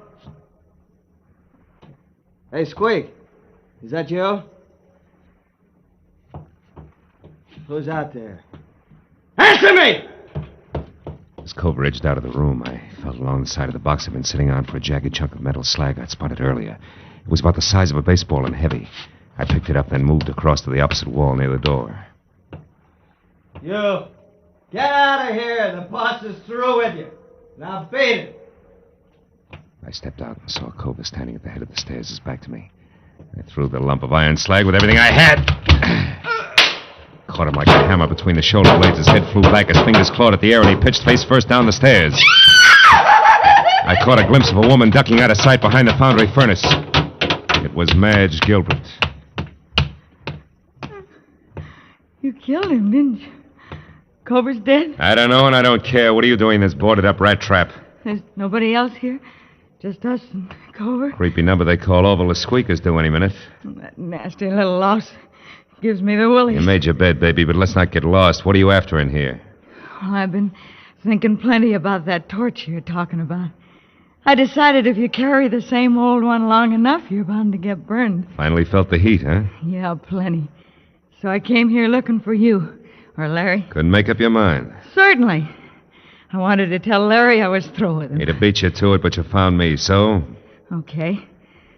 But if Larry or the Squeak come back after what I'm going to tell you, you got to help me get out of here. Larry'd kill me. Okay, kid, let's have it. You wanted to know about Janice Trow. Yeah. Okay, I'll tell you. She was beautiful. I'd be the first to admit it. A brunette like every woman wishes she was. And Larry fell for her. She took him away from me just like I'd been dead 10 years. Only she was rotten. Never once a clean thought in her twisted, dirty little brain. So says the jealous lover. Jealous? Sure, I was jealous at first. And just hurt and disgusted. She was double-crossing Larry every time he turned around, but there was nothing I could do. I tried to tell him... So far, it's strictly stock, Madge. Yeah, all but this. One time I made it stick. She borrowed Larry's car to take that slimy Freeman Best out for a ride in it, with extra laughs because it was Larry's car, mind you. And Freeman Best, in case you haven't heard... I've heard. Well, I got a lead that they were going to wind up at the Bridge Cafe. I made Larry take me out there to prove what I'd been telling him about Janice was true. You proved it? Sure. We waited for him at the bridge. They showed up all right, doing 90. She couldn't make the curve, and they hit the bridge railing. He killed them both. Wait a minute. You're stretching, baby. Freeman Best's body was found 30 miles south. Sure it was, because Larry couldn't bear the idea of Janice Trow being found with Freeman Best. He tried to protect her and keep everybody from finding out what a tramp she really was. He pulled Freeman's body out of the wreck and hauled it clear down to Long Beach and dumped it. I watched him do it. And all this business is just to keep that secret about Janice Trow, huh? Sure. Gee, can you imagine a love like that going to waste, huh? Why, even with her dead, even now, he won't as much as speak to me. I'm not so bad. I've tried and I've waited. But he won't drop it. So it's all yours, Kirby, and take it. I hope you put it right where it hurts him the most. No dice, baby. Kirby was a stall. I'm Marlowe, private detective. What?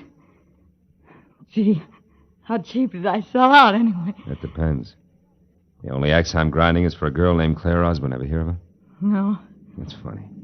For some reason, she hates Salter even more than you. Listen, it's horrible. It's horrible. You stay where you are.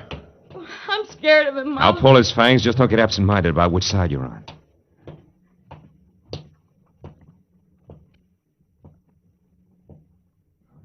Hello, Orville. Where's Larry? I don't know. I've been waiting for him. Where's cover, then? I got something important. Cover? Oh, why, he went out for a few minutes. Yeah? I don't like this, sister. You in here all by yourself. Something's wrong. What is it? Come on, what's the matter? Marlowe! Hold it, Orville. What? You. Why the gun? Guess. What do you know about Claire Osborne? I don't think I know the party. Sure you do. A cute little brunette named Claire Osborne. I want the straight dope on her, and I want it now, not later. Hey, go over! Hey, go Answer over! my questions, you creep. You won't get anything out of me. Larry will take care of both. You jerk. Maybe there's something on it'll give me an answer without talking back. Look, he always wrote things down in a little notebook. It's inside his jacket. Yeah, you're right. Here it is. Let's see. Oh, sure, this is it. Claire Osborne arrived from San Diego last night by plane. Registered at Wilshire Gardens as Claire Osborne, but according to driver's license, her real name is... For Pete's sake, no wonder. I'll see you, kid.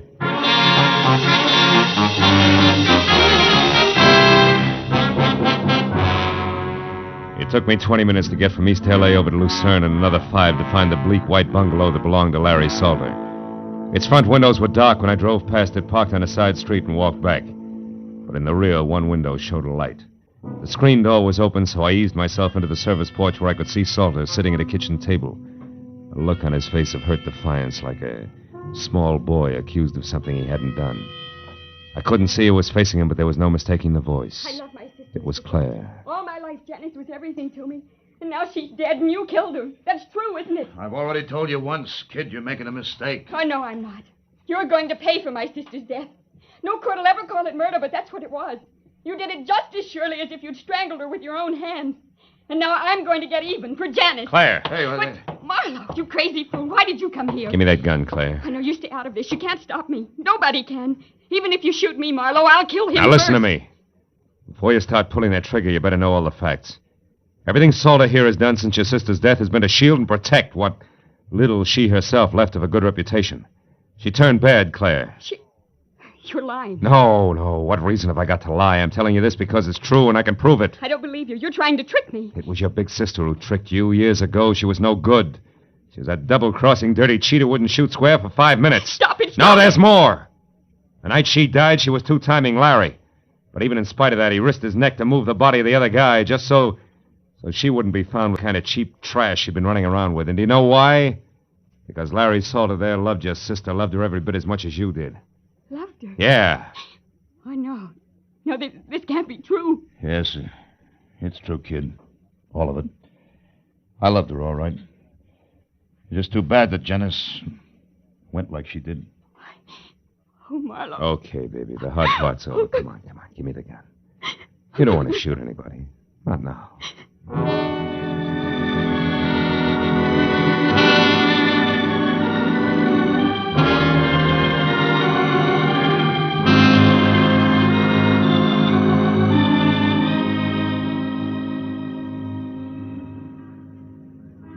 Feel better now, Claire?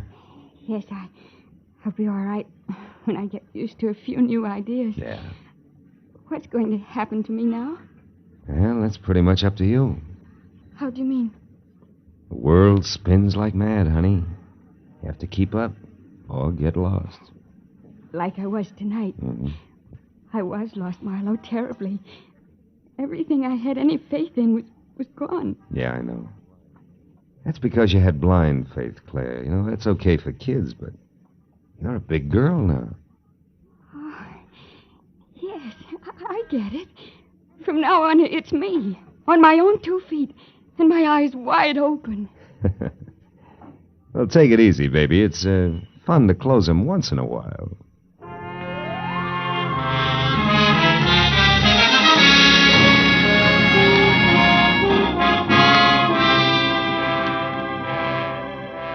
After I dropped Claire off at her hotel, I remembered the drink I'd started out to get and left half finished on the bar. But it was too late now to stop anywhere, so I drove home and poured myself a nightcap in my own apartment. I carried it over to the window and looked out across the city at the endless miles of winking lights, each one a torch.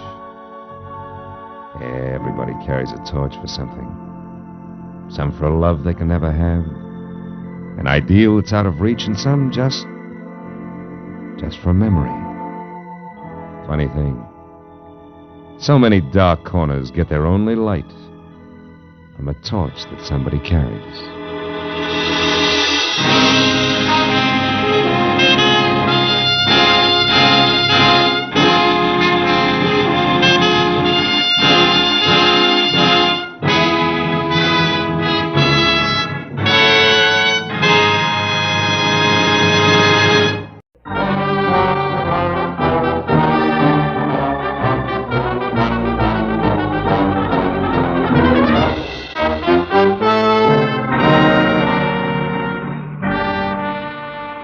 At 9:30, I was still in my office, tucking in the loose ends on a report, while I listened with half an ear to the fabric of city sounds rising from the street below. Fabric ripped suddenly by tires clawing concrete. The shattering crash that followed brought me to my feet. It was a traffic accident, and a bad one. I ran to the window, but it had happened around the corner out of sight from my office. So I watched others run for it and remembered grimly that every 30 seconds, somewhere in the country, a thing like that happened. And 1 out of every 16 minutes was fatal. I wondered who had been chewed up in a chromium meat grinder this time as I listened to first the police, then the emergency ambulance, and finally the scavenger truck cleaned the wreck off the street. After that, I went back to my report again and tried to forget about it. But an hour later, that same accident came back into my office. Mr. Marlowe. Yeah? This is Corey Riggs. Yes, Miss Riggs? I'm a nurse at the Warwick Emergency Hospital. Uh-huh. About an hour ago, a man named Stanley Ott was brought in, and he's been calling for you. For me? He was badly injured in an automobile accident on Cahuenga on his way to your office.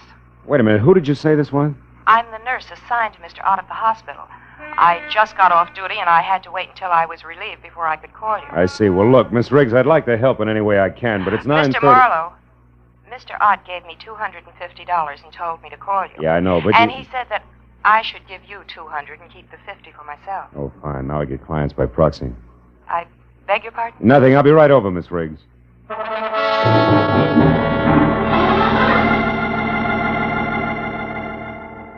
I didn't know anyone named Stanley Ott, and I felt a little like an ambulance chaser, but I was only 15 minutes in getting to the emergency hospital. As I walked up the ambulance ramp, a smart-looking brunette came toward me. Mr. Marlowe? I'm Corey Riggs, the nurse who called. Oh, hello. Can I see him now? It wouldn't do any good. You see, he went into a coma a few minutes after I called. Oh, it's too late, is that it? Let's move away from the door, shall we? Sure. You see, Mr. Marlowe, before he went into the coma, Ott wasn't rational. He was raving. About what sort of things? About you and a girl. Oh? As near as I could make out, she's supposed to meet someone tonight at 2 o'clock and collect $75,000. It's quite an assignment. Who's the girl? I don't know. All Ott said was something about a plaid coat as identification. Plaid coat, huh?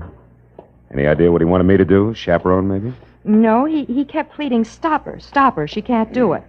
So I'm sure that he wanted you to prevent this girl from keeping that appointment. For some reason that seems absolutely imperative to him. Where was this 2 o'clock meeting supposed to take place? I have no idea. Oh, fine. So it boils down to this. A girl we don't know in a plaid coat is meeting someone we don't know at a place we don't know at 2 a.m. The man who wants me to prevent it is in a coma and can't talk. Didn't he say anything else, Miss Riggs? He just kept saying, you've got to help me, Marlowe. It's life and death. You know, we can stir up an awful hornet's nest poking our noses into $75,000 worth of business we know nothing about. I doubt that we can do any good anyway, because we don't have enough to go on. If he said anything else to even point in the right... Marlowe. What? Oh, wait a minute. He mumbled something once about a Constantine. Constantine? Yes, at some pier. What is it, a boat? I don't know. But at least it's a lead, isn't it? Anything else? No. Okay, where can I reach you? I'll be at my quarters, Crestview 5781. 5781. And keep track of Stanley Ott's condition, will you? If he comes out of it, talk to him. We've only got 3 short hours. I'll call you, Corey.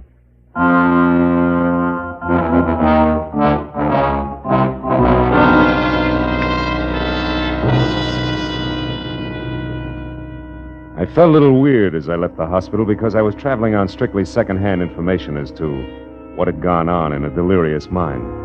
But in spite of that, there was still enough coherence in what Corey Riggs told me to make a case.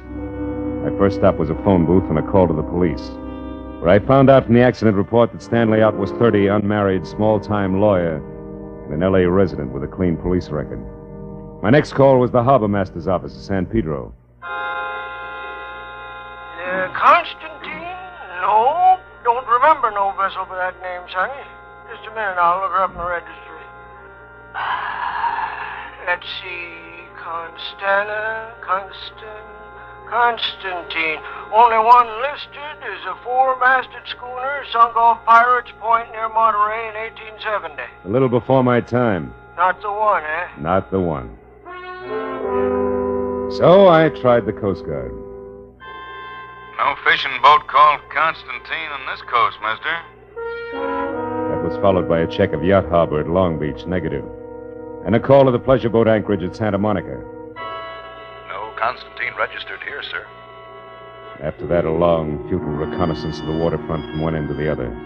It left me 1 solid hour later out at the end of a tottering, almost abandoned concessions pier in Venice, swearing in blind frustration at the black, seething ocean below. I was licked. You ain't thinking of jumping in, are you, pal? Hey, you look like you lost your best friend. I did, Buster. Me. I was sunk with a Constantine in 1870. Constantine? You know him, too, huh? Him? Yeah. You mean Constantine's a guy? Sure, pal. There's a shack there. Wait till the beacon light comes around again. You see? See there? Well, I'll be. Prince Constantine Chevnov. Occultist, palmist, and medium. Personal consultant by appointment only. Yeah, but that's a fake. No fooling. All them guys. He owes everybody around, even to Ziggy, me. For $1 and that's something. But he's a genuine Russian prince. Hey, where you going? Have a look. Prince Constantine Chevnov could be my boy. He wouldn't want you nosing around here, pal. That's too bad. Does he live here? Yeah, in the back. He runs his pitch in the front where all them green curtains are. Uh-huh. Yeah. I suppose he always leaves his door unlocked, huh? Why? Who? Hey, that's kind of funny. Yeah, I'll bet. There'll be a light switch here someplace. Oh, yeah. Now let's see what... Oh. Holy cats. Goodbye, mister. Goodbye.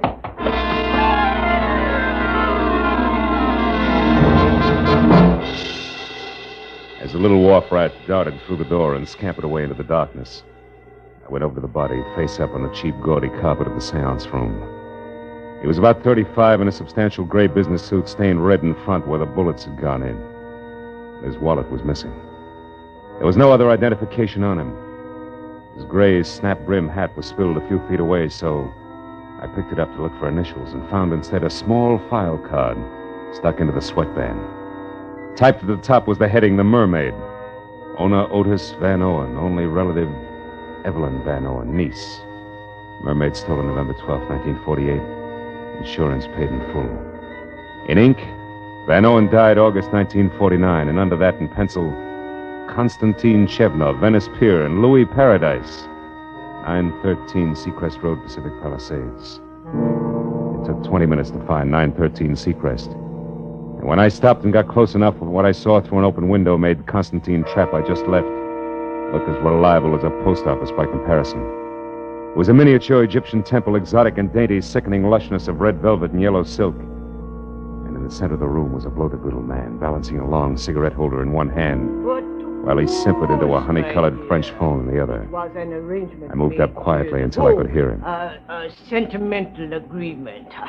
That is right, Evelyn. Your Uncle Otis and I were the best of friends for years.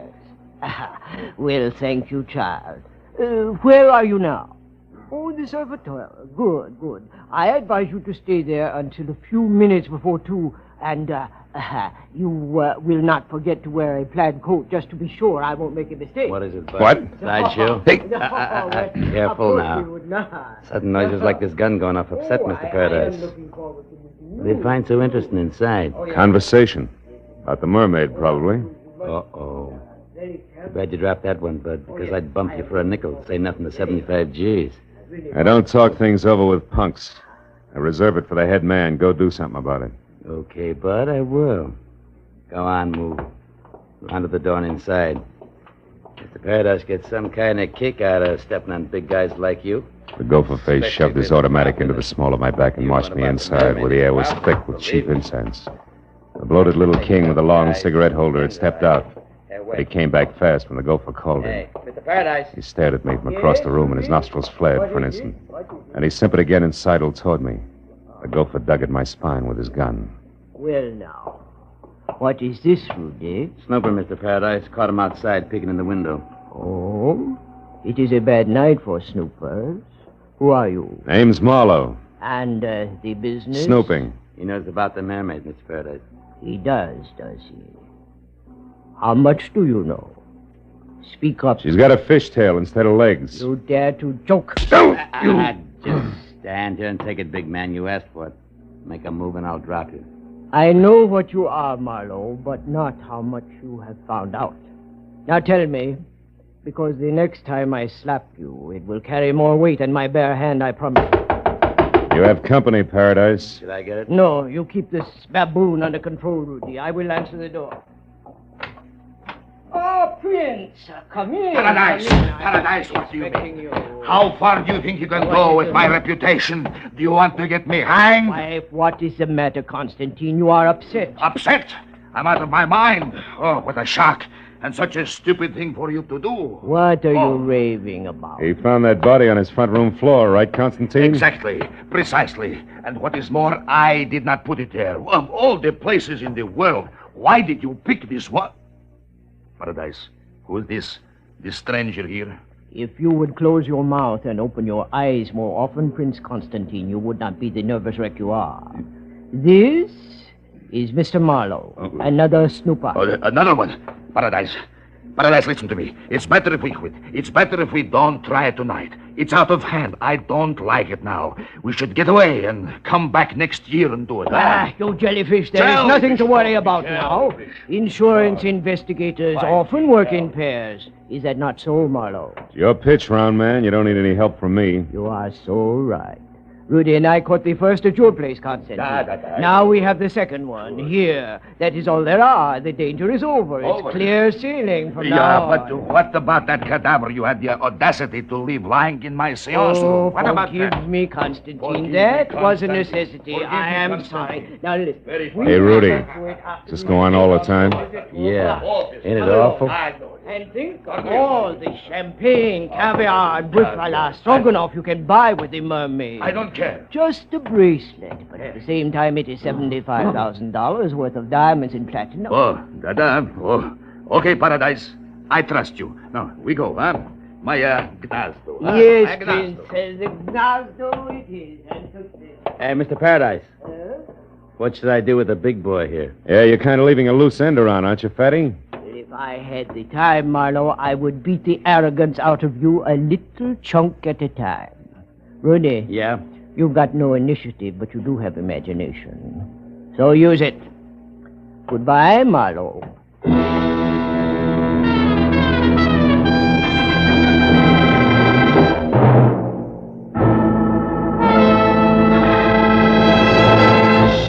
In just a moment, the second act of Philip Marlowe. But first, it's a big break in entertainment for you and a big break in a career for some talented youngsters when Horace Height's original youth opportunity program opens the door to fame and fortune every Sunday evening on CBS. Popular Horace Height is host to young folks who want to break into show business.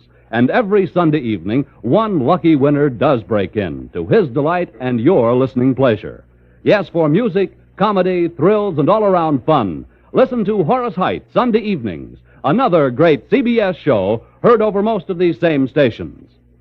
Tune in this fall for the shows that you love best of all. Listen carefully. Here's the address. It's CBS. Now, with our star, Gerald Moore, we return to the second act of Philip Marlowe and tonight's story, The Tale of the Mermaid.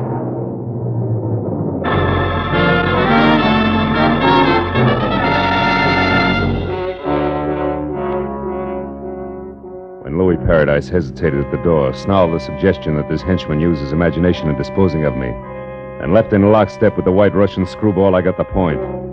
But even if I'd missed it entirely, one look into Brother Rudy's eyes would have done the trick.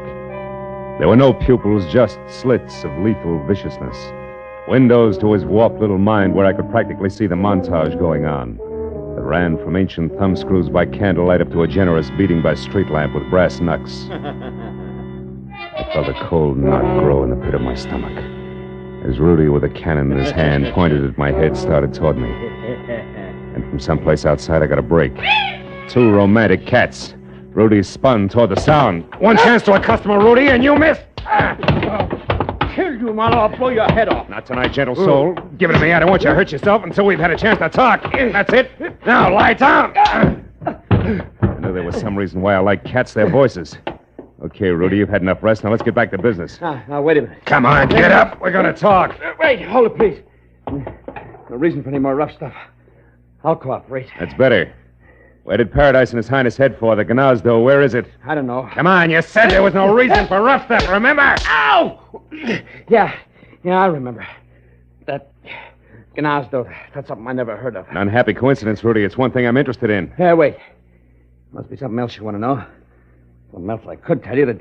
Hey, what are you going to do? You mean you can't tell, Rudy? That's Keep funny. away. All it takes is a little imagination. With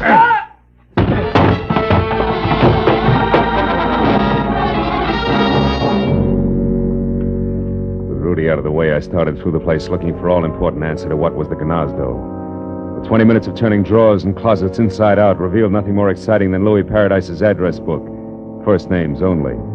And a picture of a girl named Toodles who belonged to the Roaring Twenties, and by this time should have caught a death of cold. His sister, no doubt. But no lead on the Gnazdo. So on the slim chance that my client Stanley Ott might already be back in this world and able to help, I got outside into my car and drove to the first drugstore where, after checking the phone books under everything from bars to bathhouses for a Gnazdo and getting no place, I called Corey Riggs at the nurse's home. No, Marlowe. Stanley Ott's still unconscious. I just talked to the night nurse on his floor. They expect him to come out of it soon. Why? What happened? Well, it's too much to explain now, Corey, but that girl, the one in the plaid coat, I found out that her name's Evelyn Van Owen, and she's staying at the Surf Hotel. Now, see if that much checks with Ott when he comes to, will you? All right. Oh, also, there's a diamond-studded item called the Mermaid, which accounts for that $75,000 he mentioned. Now, Constantine and the pier now equal a phony Russian prince who runs a spook palace out on the old Venice pier. Now, you got all that? Uh-huh. Good. Now, look, honey, listen real hard. Before Ott passed out, did he by any chance say the word Gnazdo? Gnazdo? Yeah. No. What does it mean? I don't know. I think it's the name of a place. Oh, have you checked the phone books? Yeah. It's no dice, Corey. Also, I checked one Mr. Louis Paradise, who you might mention. Marlowe, wait a minute. What's the Hold matter? the wire, will you? There's a girl here, one of the nurses, who's trying to tell me something. Oh. It's the Gnazdo, Marlowe. Shh, wait a minute. She knows something about it here. It's Rosemary. You talk to her. Hello. Hello. You want to know what Gnazdo means? Yeah. Well, it's Russian, like Pashlamaya Gnazdo.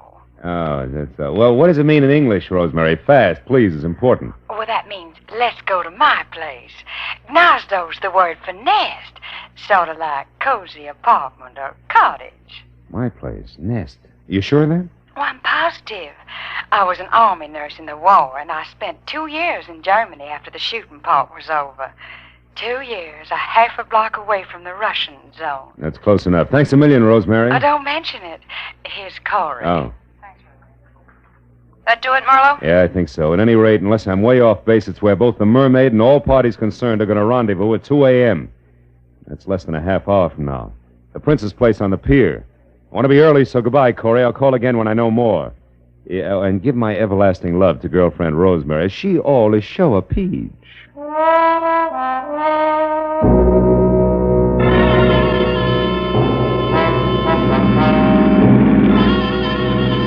There was still a few parts missing, the way there always are. As I drove fast for the old Venice pier and added as I went along, it came out something like the team of Paradise and Prince Whatchamacallit ready, willing, and able to pay $75,000 for a piece of jewelry that one Evelyn Van Owen now owned. A mermaid, which, according to the data I'd found on the insurance man's body, had once been stolen from Evelyn's late uncle. But I left it there when my rearview mirror said a long gray sedan that had been tagging me discreetly for the last 3 blocks was now being indelicate about it and closing fast. The driver was old pal Rudy, and as he came abreast, he headed for me.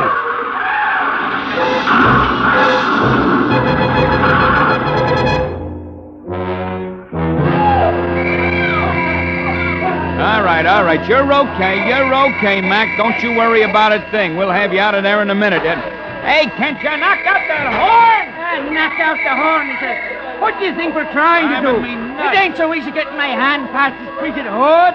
You know. Oh. Well, that's better. Hey, cabby, what'd I hit? Well, in order of their appearance, Ooh. Mac, your car into a telephone pole and then you into your dashboard. Oh, fine. Yeah, you're sure lucky you bounced off the curb first, mister. I'll say. Slowed you down plenty. Oh, hey, here comes the ambulance. Yeah. Look at the roll. Not for me. I'm all right. Hey, come on, cabby, help me out of this, will you? Sure, that's what we're trying to do. But don't you worry, the ambulance ain't for you. It's for the guy that sideswiped you and then tried to get away.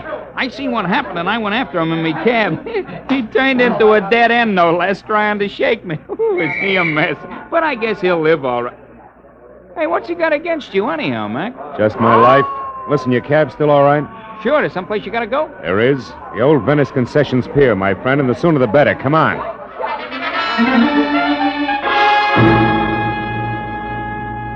Maybe my head against the dashboard was exactly what I needed. Because right then and there, the method of Rudy's handiwork made me think of an angle that I'd neglected almost completely. My unconscious client had not wanted me to get the mermaid or the $75,000, but to stop Evelyn from keeping her rendezvous, which at this point I figured could mean but one thing. It was exactly 2 o'clock when the cab slammed to a stop near the pier. And I piled out and ran onto the empty, fog-dampened planking that led to Prince Constantine's shack. Nothing but mist moved over the pier. No unusual sound broke the pattern of waterfront noises. But I thought momentarily that I was still in time to prevent what Stanley Ott somehow knew was going to happen. That Louis Paradise and his eccentric sidekick intended to get the mermaid from Evelyn, but pay off in only one way.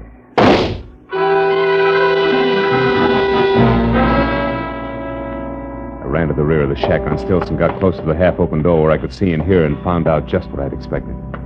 In the storeroom, spread out and very still on the oil-soaked planks, there were a makeshift floor with the lifeless form of a girl, who, according to the plaid coat she wore, was the late Evelyn Van Orn. And kneeling close to a gun in one hand, the sparkling mermaid in the other, was her executioner, Louis Paradise. Next to him, his number one boy, Prince Constantine Chevnov, not very happy. A fool to shoot her was stupid. Yes. 75 grand, stupid. Or would you have preferred that I pay Miss Van Owen in cash? I had to kill her. Yes, Paradise, but the gun, so much noise. We can't afford to attract attention. With 2 corpses on hand, I should say not, Fritzy. Don't try it, Louis. Oh, the mermaid. The space between the boards. The mermaid. Oh. It's in the water, Chevnov. Shame. Yeah. Yes, it's a shame. We did so much, worked so hard. Yeah, killed so often. Gonna run for it, Your Highness? Run? Nah. No, Paradise is dead there. Without Paradise, I am not so brave. I will do as you say. Keep quiet. Don't make a sound, Chevno. We got company. Rudy, quiet! Pardon me.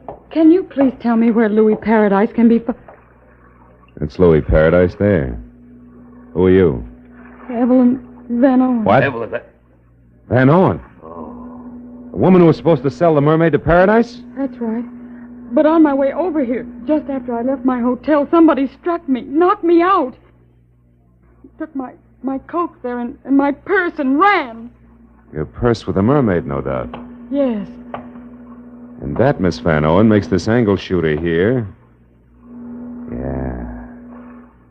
The very dead nurse, Corey Riggs. Let's get out of here.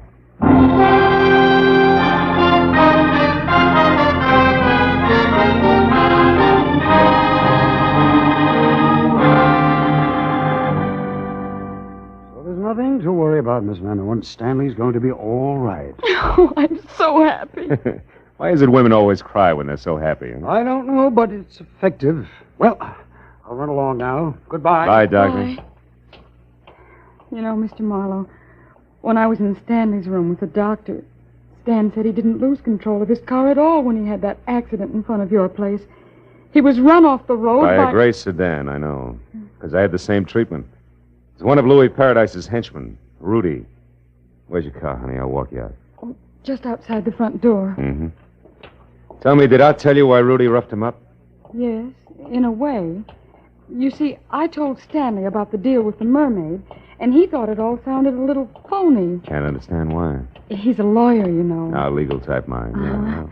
He said meeting anyone at 2 a.m. was ridiculous, so he investigated as much as he could because he was worried about me. We're engaged, you know. No, I never would have guessed. And he found out that Mr. Paradise was a fence. And Stan said that probably he never intended to give me the $75,000 for the mermaid at all. That they intended to kill me. Here we are. Tell me, why did you get in touch with Paradise in the first place? I was just following Uncle Otis's instructions. He gave me the mermaid when he was dying. And he told me if I wanted money to sell it only to a Mr. Paradise, but not to mention it to anyone. Your uncle faked the robbery, collected the insurance money, and then let you sell the mermaid to a fence, huh? Just lucky for you that Nurse Corey Riggs was clever. She put together just enough of Otis's gibberish to know that there was something good to be had, and then got me to unravel it for her. And she got killed taking my place. When she tried to collect your $75,000. Yeah. Oh, here's my car. Well, Evelyn, for a little while you were a rich woman. Now it's all gone. How do you feel? Well, I'm alive. And in love. Yes, well, that answers my question. Good night, baby. And good luck.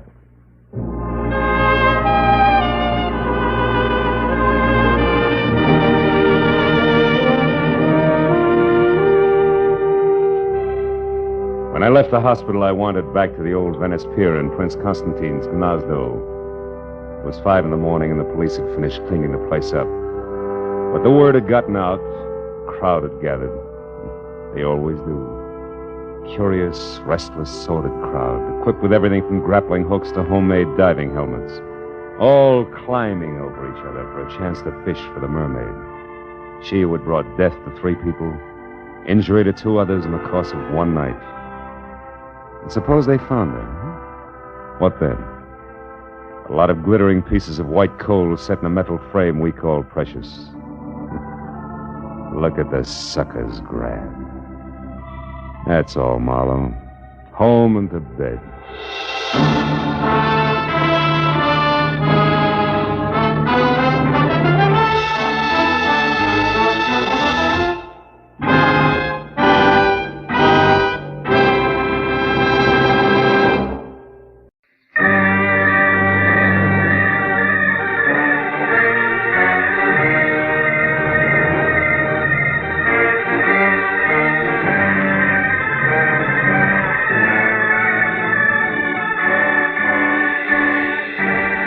First film of the season came as a surprise. It always does in L.A., where somehow or other people are never ready for it. It's funny in a town where people are ready for anything. Where every year the opening slash of lightning stands nerves on edge and cracks composure like it was so much Dresden china. And by 5 o'clock in an afternoon of driving rain and thick gray sky, I was no exception.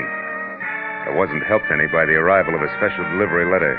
A $100 bill enclosed, which dragged me out of my suddenly cozy office, into my car and over to Studio City in the San Fernando Valley, where, according to the letter, Junius Poppy, the veteran cartoonist and creator of the impish Peter Pageant comic strip, wanted to see me at once. But as I wound up the spiral of macadam called Sunswept Drive toward number 3840, I forgot about the storm around me and wondered instead about the man I was going to meet. Wondered just how many parts pixie the originator of a half-leprechaun, half-very funny human being who tickled the nation's satiric funny bone daily from coast to coast was going to be. And when I was parked in front of the place, which was a few million raindrops bouncing off a roof that was all glass, out of my car and going to the front door, I had made up my mind. Junius Poppy had to be small, slight, delicate, and maybe self-effacing, but certainly pleasant. Mr. Marlowe? How wrong can I be? Eh? Oh, Mr. Poppy. Yes, of course. Come in. You're getting wet. Follow me. Now, don't touch anything. You're soaked. Junius Poppy was tall, heavy-set, gruff, and a crab. I dripped little puddles of water behind him through a long hall into a studio, which was a half a dozen easels under twice as many fluorescent lights, and a litter of Peter Pageant drawings everywhere. Then, while Mr. Poppy did not offer me drink, cigarette, or even chair, I became resourceful. I took off my own coat, dropped it in a corner where it sloshed into a disgruntled heap, and I defiantly lit a cigarette and started to... Please, I despise tobacco. Oh, excuse me. Now, first, Mr. Marlowe, a few facts.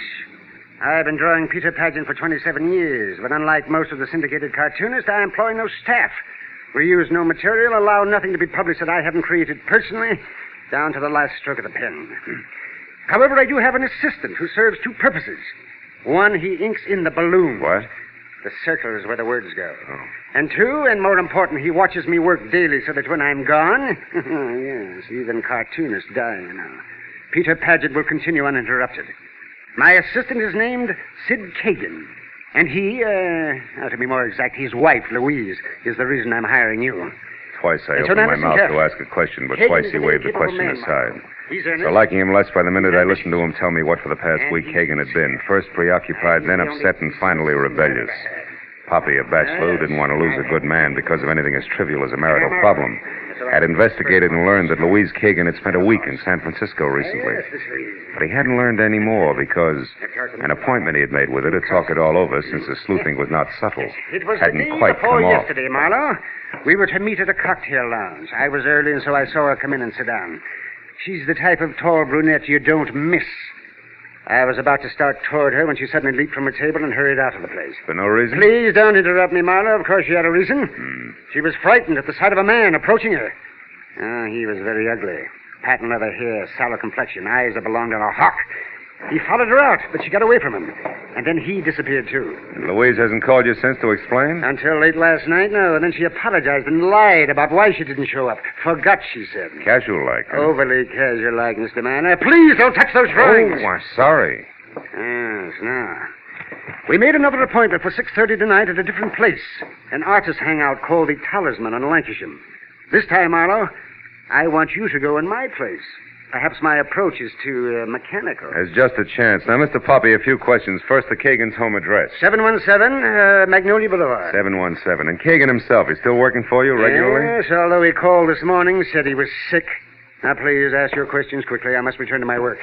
Peter Paget's schedule, 4 frames a day, hasn't been interrupted in 27 years. Oh, here, this might interest you. Here, take a look at this. The last frame has a lot of detail. Yeah, it has. Peter addressing the U.S. Senate, huh? It's cute. You always work in pencil and ink in later? Yes, that's right. Now, anything else? Yeah, there is, Mr. Poppy. The whole business. Kagan's problem, I mean. If it's only a case of a gal not being true to a guy, I quit, and you get your dough back. I graduated from the over-the-transom class. Louise Kagan is not the kind of girl who plays around. I know. What makes you so sure? Well, for one thing, an example. Maynard Roper. Who? Maynard Roper. He's an agent for Empire Features, the syndicate that handles my work. And though extremely handsome and what the ladies would call smooth, he got no place being, shall I say, attentive to Louise. I could tell, I observed.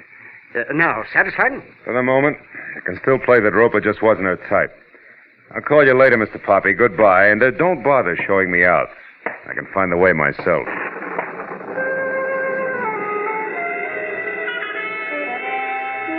Impulse number 1 said nuts to the funny on paper only, Mr. Poppy. But impulse number 2 said, quiet, Marlowe. It's the storm that's making you jumpy, and there's a $100 bill in your pocket.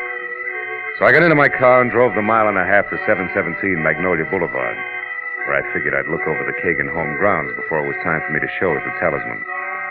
As I drove past the place, I saw there was a light in the living room. And a woman, brunette and attractive, who was no doubt the lady of the house, paging through a magazine. And things stayed like that each time I came around the block. But 20 minutes later, when I parked in front of a nearby corner drugstore to get cigarettes, I forgot the lady of the house because getting out of a parked car in front of me was a man with sallow complexion and eyes borrowed from a hawk, easily seen by the rain-splashed light from the display windows. And when he hurried inside into a phone booth, I saw the patent leather hair Mr. Poppy had already described. When he got his call through and turned his back to the street, I moved quickly to his car, opened the front door, struck a match, and read the name and address on the owner's card strapped around the steering wheel. It was Bert Slack, 200 Central Avenue, San Francisco, California. The city in which Louise Kagan had recently chosen to spend a week. The clock on the dashboard reminded me it was 6:15 and time to head for my rendezvous with the Talisman. But a little voice deep inside said Mr. Bert Slack shouldn't. So, for what it was worth, I reached under the dashboard and yanked the ignition wire. Then I got back into my car, hoping to gain 10 minutes, and headed toward the club on Lancashire Boulevard.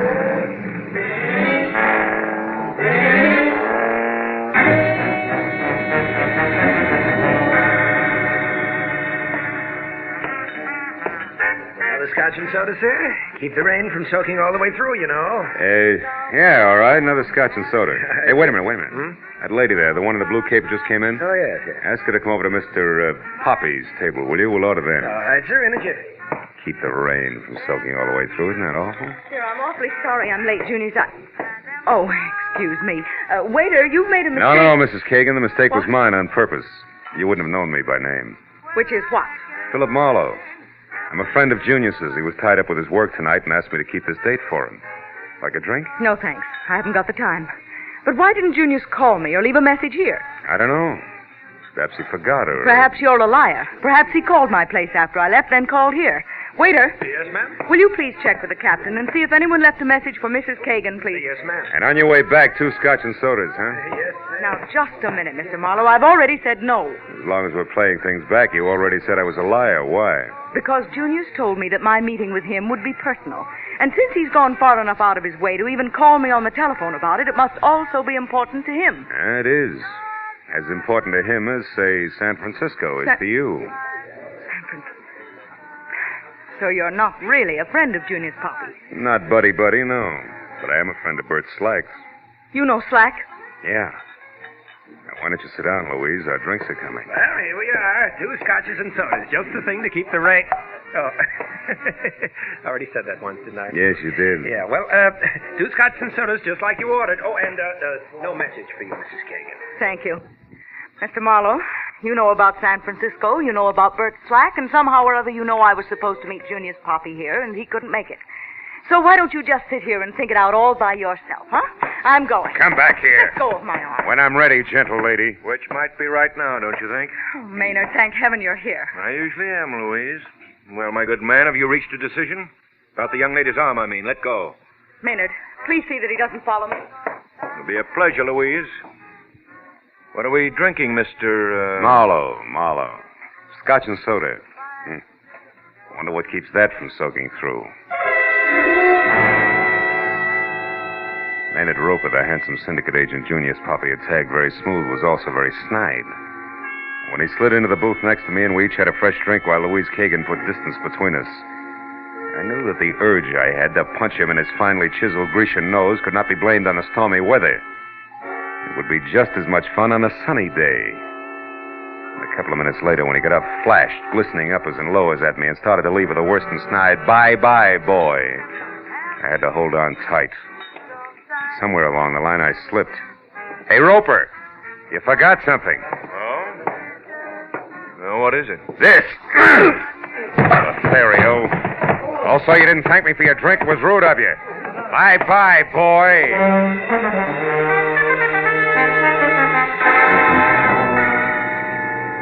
Outside, I felt better.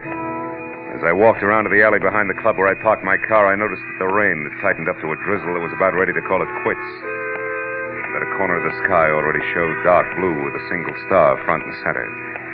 What I didn't notice until I was in line with my front fenders was company on hand. I've been waiting for you. He was small, with wide-open eyes that flashed something close to hysteria, the length of a long, thin arm that was pointed at me and trembled while the hand awkwardly held a gun for what had to be his first time. I'm Sid Kagan. I want to know why you're following my wife, what you have to do with her. I do know that you're a private detective and that your name is Philip Marlowe. That Junior's Poppy hired you. That much I found out. You ought to be able to put the rest together yourself. You're a big boy now. Junius is worried about you, Kagan, because you in turn are worried about your wife. Look, he wants to help you all the way around. I don't believe you. I only believe that people are bothering Louise, molesting her, driving her out of her mind, and I want to stop them. I want to protect her. All right. Take a look at this picture and see if you can tell me whether or not this is one of those you say are molesting her. Picture? Let me see. I can't. It's only a calling card, Kagan. Let go. Give me that gun. Sure. With the clip out. Here. Now, also, I'll give you some advice. Go on home, Kagan, and soak your hot head in a bucket ice cold. It's the most you can do to help. Now beat it before I get mad. Go on. All right. I'll go. But remember, Marlowe, I'm still going to protect my wife. Yeah, I'll remember, Kagan. You jerk.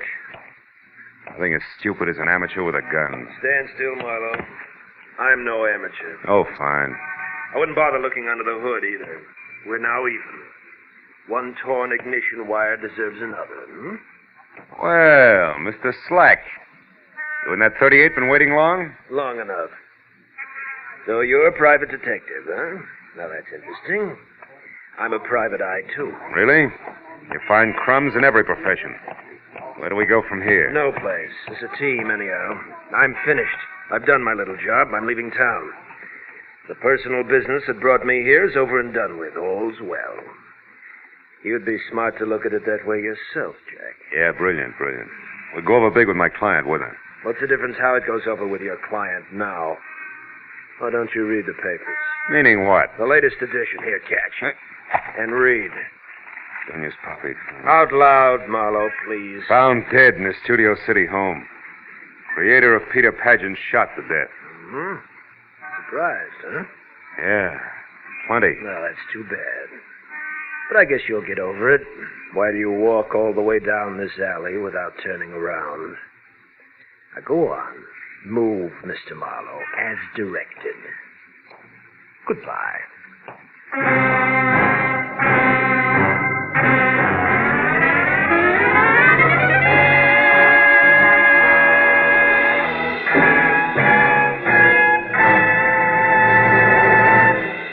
In a moment, the second act of Philip Marlowe. But first, you'll say, where is the time gone? When you listen to Club 15, the great quarter-hour show of melody, song, and patter starring Dick Hames with the Andrews Sisters, Evelyn Knight, and the Modernaires.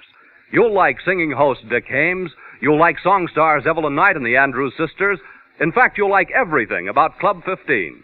Listen every weekday evening over most of these same CBS stations. Tune in this fall for the show that you love best of all. Listen carefully, here's the address. It's CBS. Now, with our star, Gerald Moore, we return to the second act of Philip Marlowe and tonight's story, The Fatted Calf.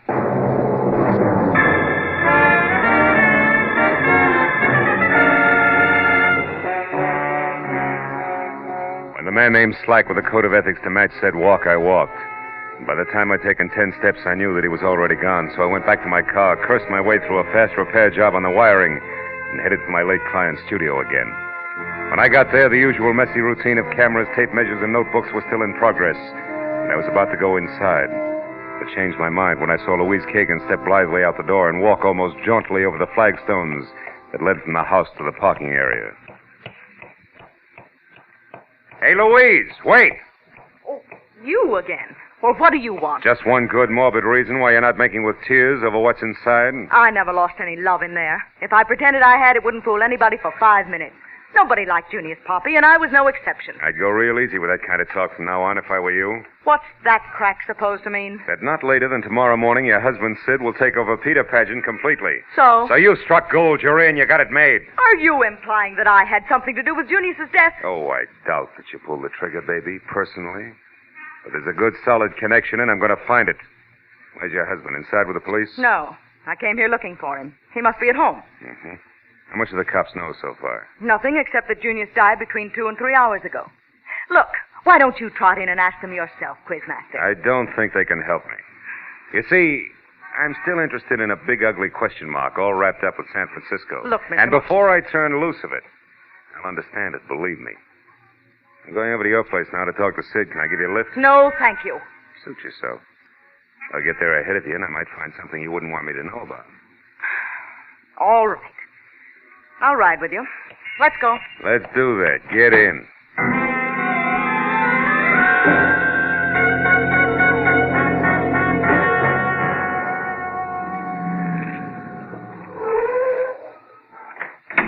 Thanks so much for the ride. You know, I wouldn't have enjoyed it a bit more in a hearse. You can drop the acid routine, Louise. I got a thick skin. Let's go inside. Now, look, Marlowe. Sid isn't home. I can see from here the lights are out. Only proves somebody turned a switch.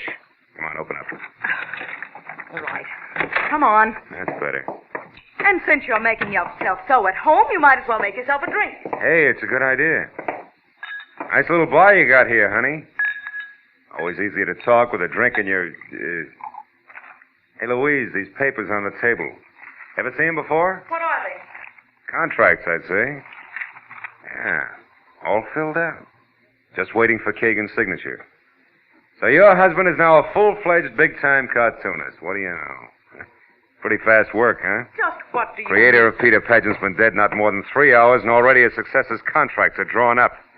No wonder Junius was bitter. Maynard Roper had those drawn up beforehand, just in case. Yeah, just in case somebody's patience ran out. Could be your husband's. I want to talk to him. You're out of your mind. He's been here, baby, and not long ago either.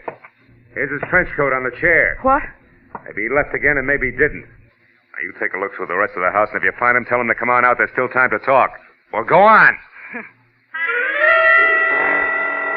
She gave me a glare that said she'd like to run my head through a garbage disposal unit and walk past me into the hall. As I held the trench coat, I saw an interesting smudge on the elbow of the right sleeve. It was an imprint of the little cartoon character, Peter Pageant, in the exact pose I'd seen earlier. Peter Pageant addressing the United States Senate. It could only mean one thing. The right sleeve of the coat I was holding had been jammed down into wet ink on Junius Poppy's drawing board shortly after I'd left his studio tonight. I was still looking at the coat when Louise came back.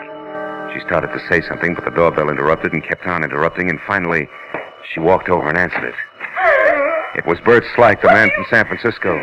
His face, green and waxy, would have worn the same look if he'd been falling out of a 10-story window and knew he couldn't hold on. He gripped the door casing with both hands, like a slow-motion fireman sliding down a pole. Suddenly, he jerked up one hand and pointed at Louise. He turned his eyes at me and tried to speak. Then he took 5 sliding, stumbling steps into the room and pitched headlong to the floor. The handle of a knife, ringed by a patch of drying blood, stuck out of his back between his shoulder blades. Oh, Sid, you Sid? couldn't have... You think Sid did it? Why, Louise? What's the reason? No, I didn't mean that. Oh, get away, get out of here. Not yet. Slack was a chief private eye from San Francisco, and you just got back from there. What happened up there, Louise? Why do you think your husband had to kill this guy? No, I won't tell you. I don't know anything. Oh, leave me alone. Get away from me. All right. Get hold of yourself. You're hysterical. Now listen to me. Where does Roper live? Come on. Maynard Roper, his address. 94 Addison Avenue. Why? Because your husband might be there, and I want to talk to him now more than ever. You're on your own, baby. Get good and hysterical if you want to. I'll see you.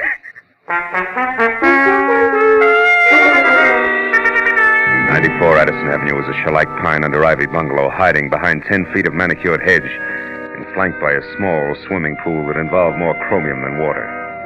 When the door opened in response to a deep-toned gong, I saw several $1,000s worth of Chinese modern doodads behind the quilted silk smoking jacket wrapped around Maynard Roper, who first glared a helping of hate at me and then changed his mind and smiled. Well, hello, Marlowe.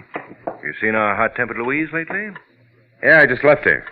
She had the temper scared out of her when a guy died on a living room floor. Horrible. Yeah. This one had a knife in his back. He'd been carrying it for some time. Made it as far as Kagan's because he had something important to say, but he couldn't get it out. His name was Slack from San Francisco. Ever hear of him? Slack? Why, no. Hey, tell me, have you seen Sid Kagan recently? I mean, within the last hour? Yes, twice. Once when I took his new contracts to his place, and again when he came here to talk them over. He left a few minutes ago. Say where he was going? No. Wait. He did say he intended to stop at a drugstore. He had a headache. Which drugstore? Well, the one down the street about a block. Mm-hmm. Oh, but look, Marlowe, surely you don't really believe that Sid killed this man? He had a motive. Do you realize what you're saying? What have you got to go on, actually? A slip his wife made, and a Peter Pageant that turned up out of place. Oh, Louise was no doubt hysterical. Under those circumstances, I'd be, too. And as for Peter Pageant, don't forget that Sid's been practicing him for 6 years. He probably combs Peter Pageant's out of his hair at night. Not this one. It was on a trench coat sleeve. I found it in Sid Kagan's living room. It was picked up from wet ink on Junior's Poppy's drawing board tonight. In fact, it was the last Peter Pageant Junior's drew before he was killed. That's what I've got to go on, Mr. Roper, so thanks and good night.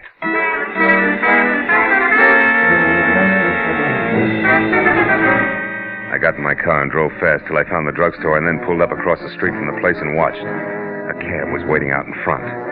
When the door opened in the store, I started to get out, but stopped again as Sid Kagan, the collar of his trench coat turned up high, and both hands thrust deep in its pocket, shouldered his way out. Got in a cab and drove away. I sat there for a few minutes until the crazy logic of the crazy pattern finally sank in. And I turned and drove back toward 94 Addison. A few houses down the street, I parked, got out, and after dropping my gun in my pocket, I left my hand curled around it and walked in past the chromium swimming pool up to the pine and ivy house and looked in. It was deserted. I turned and started for the gate again, but that was as far as I got. I'm not inside, Marlowe. I'm here behind you. Don't move. Automatic and all, huh? Didn't think you had nerve enough to stick here and wait for me, Roper. I had no choice. Raise them up slowly and don't turn around. I'll take your gun first. Okay, now get inside. So it was your trench coat I found at Kagan's, huh? You forgot and left it there when you took the contracts over. Yes, and when you told me about it, I followed you. I saw you spot Kagan still wearing his coat at the drugstore, and I knew then that you'd come back here after me. Why? Stand still. Sure.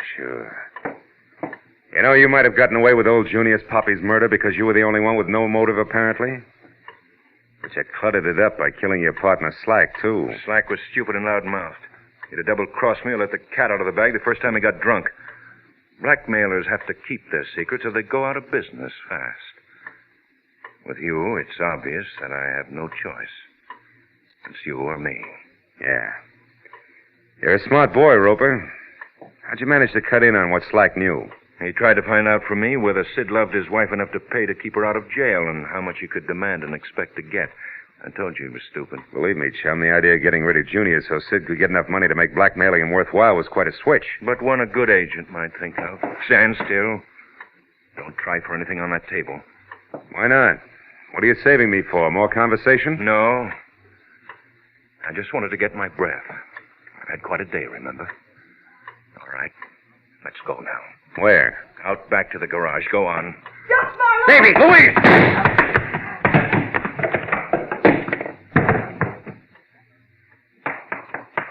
Marlowe, is he dead? I don't know. I don't think so. You sure picked a sweet time to show up, baby. How'd you manage it? I was out there a long time listening. When I realized what was happening, I came in. Yeah. Save my thick skin or kill a blackmailer. Well, once I killed a man, unintentionally. I didn't want to do it again, even him. But tonight, when I thought Sid had stabbed Bert Slack because of it, I couldn't stand it any longer. I came over to find you and turned myself in. The big question mark on San Francisco? Oh, there was a brawl. I got mixed up in it. A man had a gun, and in the struggle it went off and killed him. I was scared silly. I ran away, but Slack had seen the whole thing. He even got the gun with my fingerprints all over it. And, well, that's that. Let's go, Marlowe. Yeah. Okay, baby. Let's go.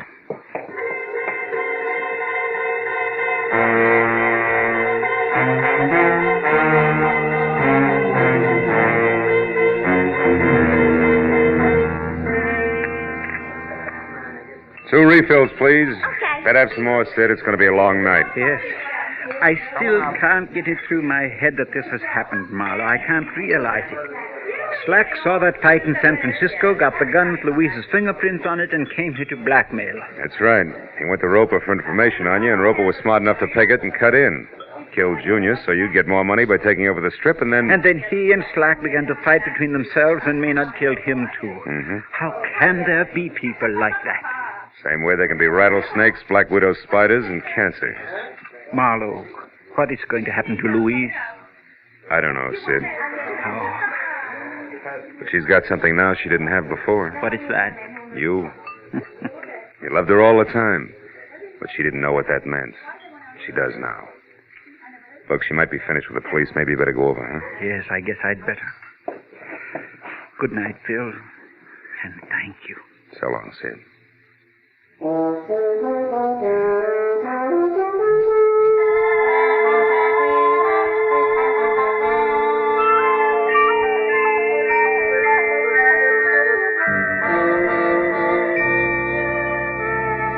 As he crossed the street and went into police headquarters, I turned back to my coffee and thought about Peter Pageant.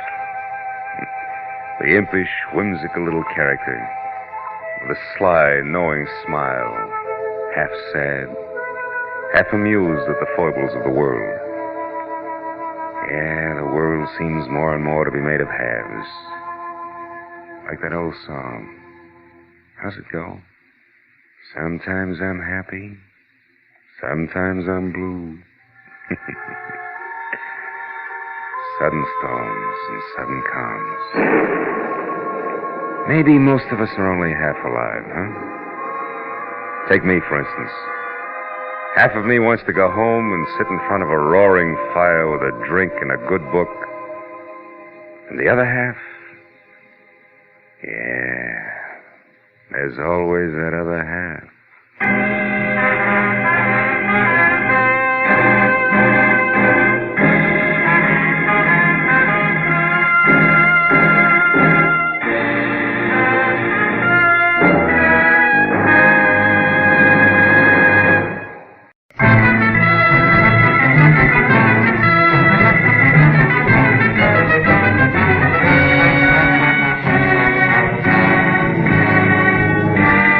I'd watched the blood-red sun set behind an ugly purple storm out on the ocean, and the weird afterglow that crept into the canyons of the Hollywood Hills made me uneasy.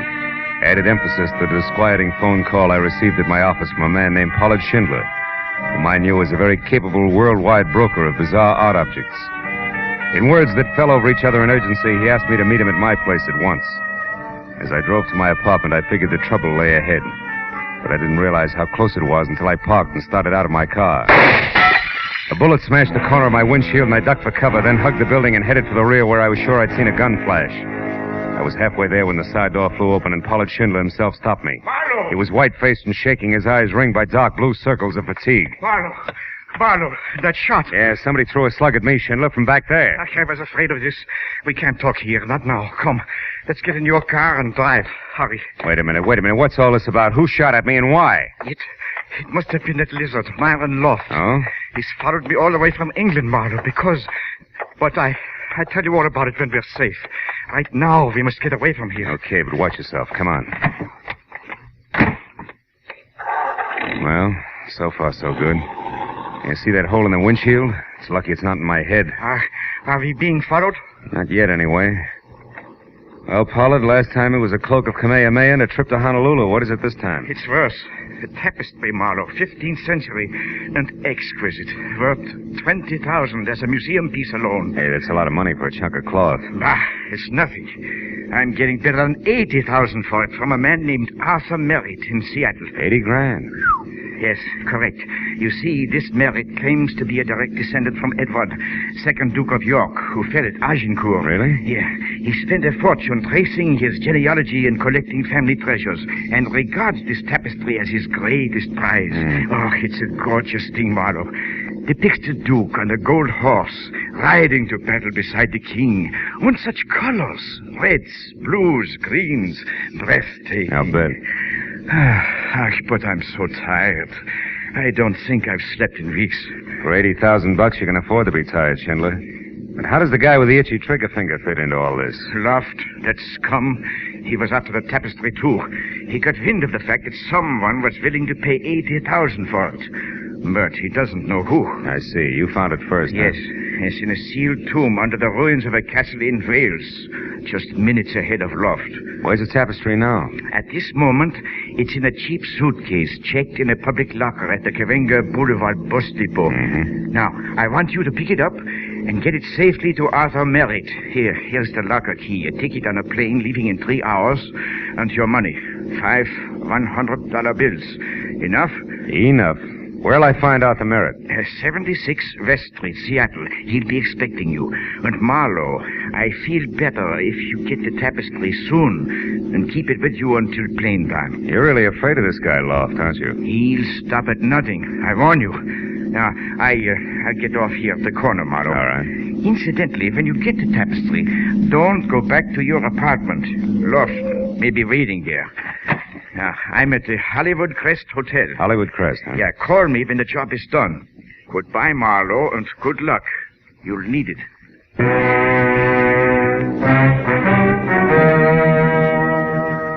The key Schindler left was numbered 410, so I drove to the bus station and went in. A casual walkthrough showed me that locker number 410 was the last on the left.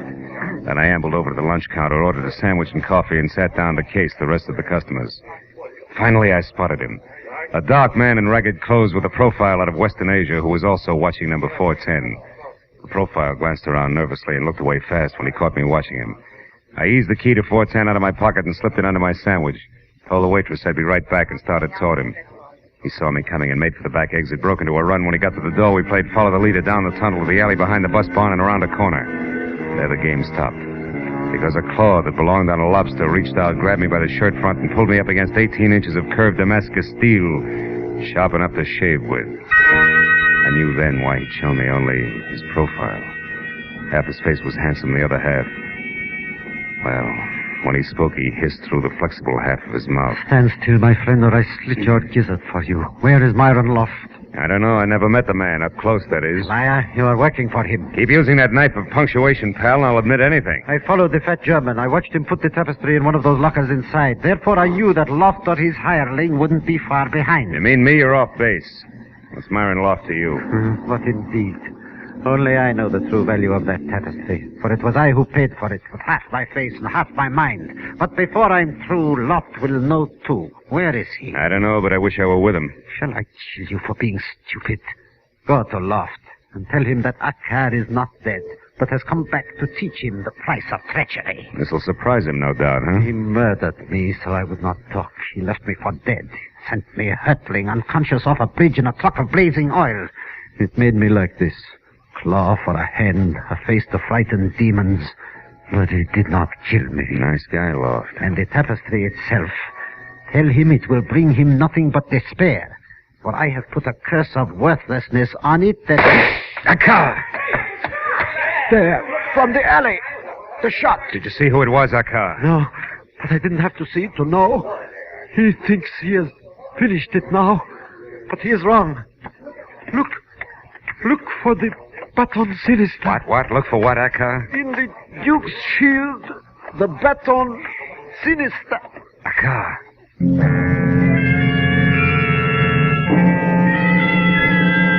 The words Baton Sinister, whatever that meant, on his twisted lips. The twisted little man died. I walked back carefully the way I'd come, but life in the bus depot was going on as usual. The waitress gave me a hard eye when I sat down at the lunch counter again, and the mirror over the back bar told me why. I was pasty green from eyes to mouth. The thought that death in an alley still did that to me was strangely gratifying. I got the key from under the sandwich, dropped a buck on the counter, and then went to locker 410 and opened it. Schindler's tattered suitcase was there. I picked it up, took it over to a stall phone, and sat on it while I put in a call to Lieutenant Matthews at Homicide. Oh, say that again, Marlowe. I don't think I heard you right. Yes, you did, Matthews. I said a man with half a face named Akar was shot in the alley back of Coinga Bus Depot. Probably because he knew too much about a tapestry. Yeah, that's what you said the first time. So who did it? You got any ideas? Well, it could be a guy named Myron Loft. That's all I know about him, just a name. Okay, I'll send somebody. Stick around, will you, Phil? Hey, Lieutenant. Yeah? You happen to know what a Baton Sinister is? Spell that for me, will you, Phil? Never mind, Matthews. I'll call you again before I leave.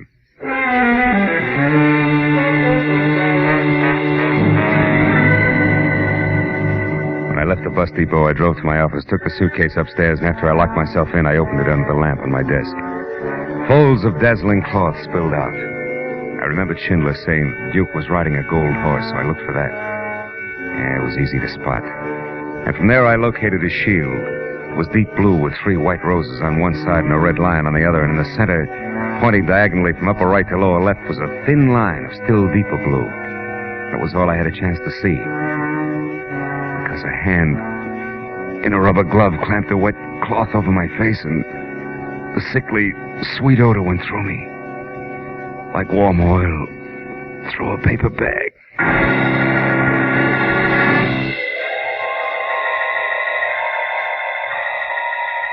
100 years later, I had a strange dream.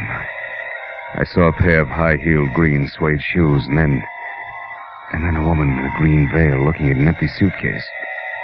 It must have been a dream, because I couldn't move and my eyelids were leaden. And when the green veil and green shoes left, everything went black again.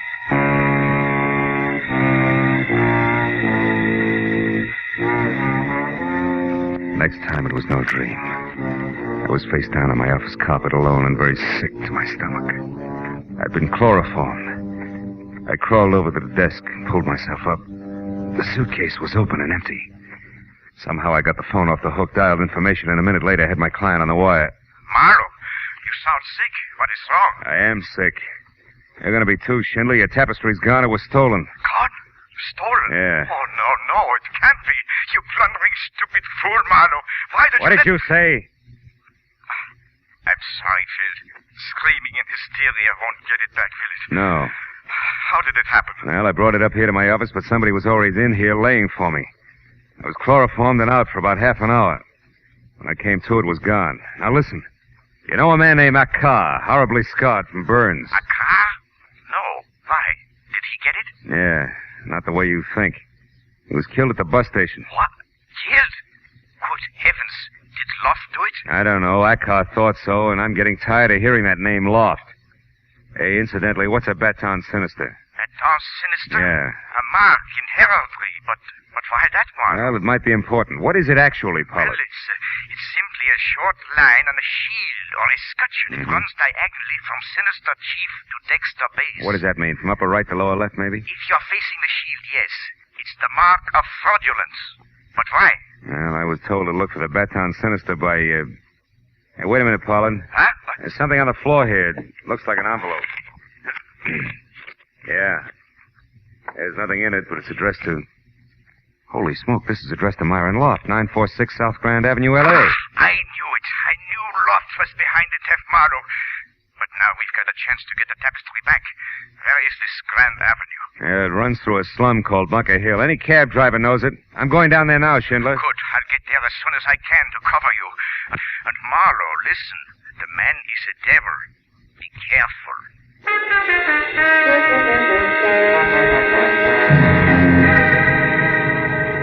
Bunker Hill stuck up above downtown L.A. like a wart on a debutante's hand.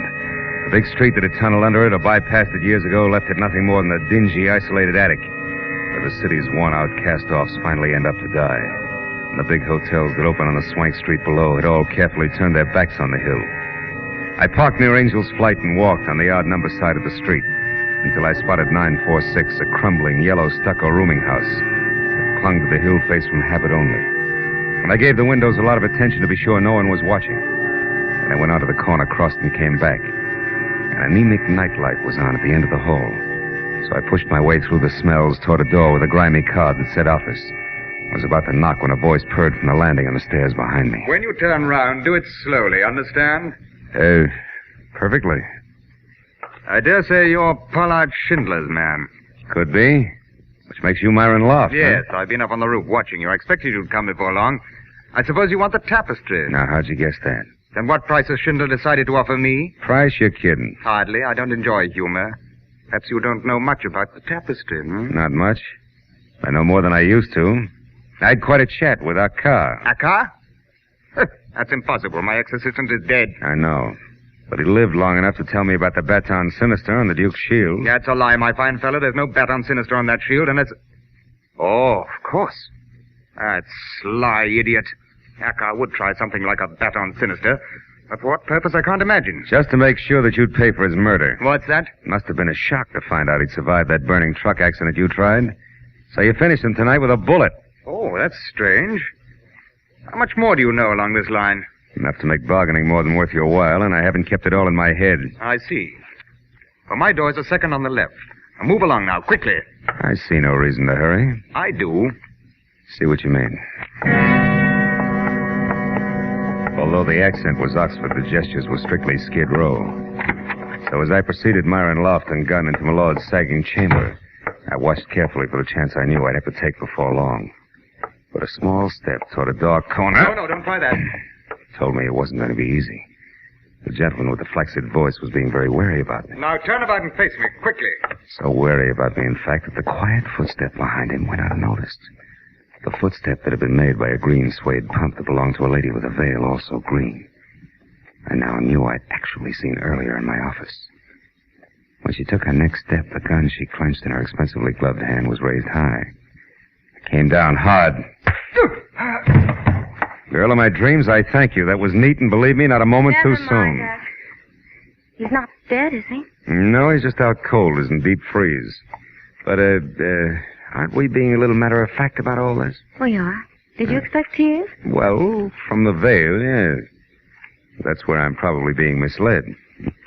I should concentrate on your green suede shoes. They seem to be more in character. And you seem to be quite ungrateful and gabby. So why don't we just move on some? Over there, that bundle. It could be the tapestry. The Hey, lady, you're not after it too, are you? No, I came here to save your life. Oh, I love you. that's charming. Come on, mister. Are we warm? Hot. Yeah, this is it, all right. Good. Now get back. Yeah. Away from it. Oh, no. Oh, yes. Way back. And for safekeeping, into that snug little closet there. Without so much as a peek? At the veil, I mean. Without so much as another word. Your mouth, I mean. Go on. Inside. It won't hold you for long, but I don't need long anymore.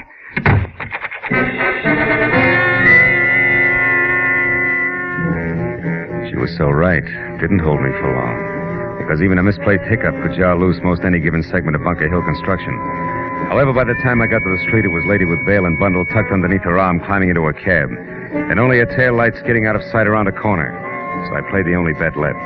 She departed in a cab. Maybe she'd arrived in one. And maybe that one was still in line at the hack stand across the street at the back of the hotel. At number 4, I connected. Yeah, sure. The doll with the veil. I brought her here. Why? What's it mean to you? Everything. She's my long-lost sister. Where'd you pick her up? I can't remember. Okay. Here's 5. Now try it. Sure. It was the Sunset Gardens Hotel, Villa 12. Witches around on the side. But you know what else? No, what else? I'll bet this 5 she ain't really your sister at all. I'll bet she's really your wife. Oh, you're so wrong. She's really Typhoid Mary, Jack. You better fumigate fast, both inside and out. Huh? Goodbye.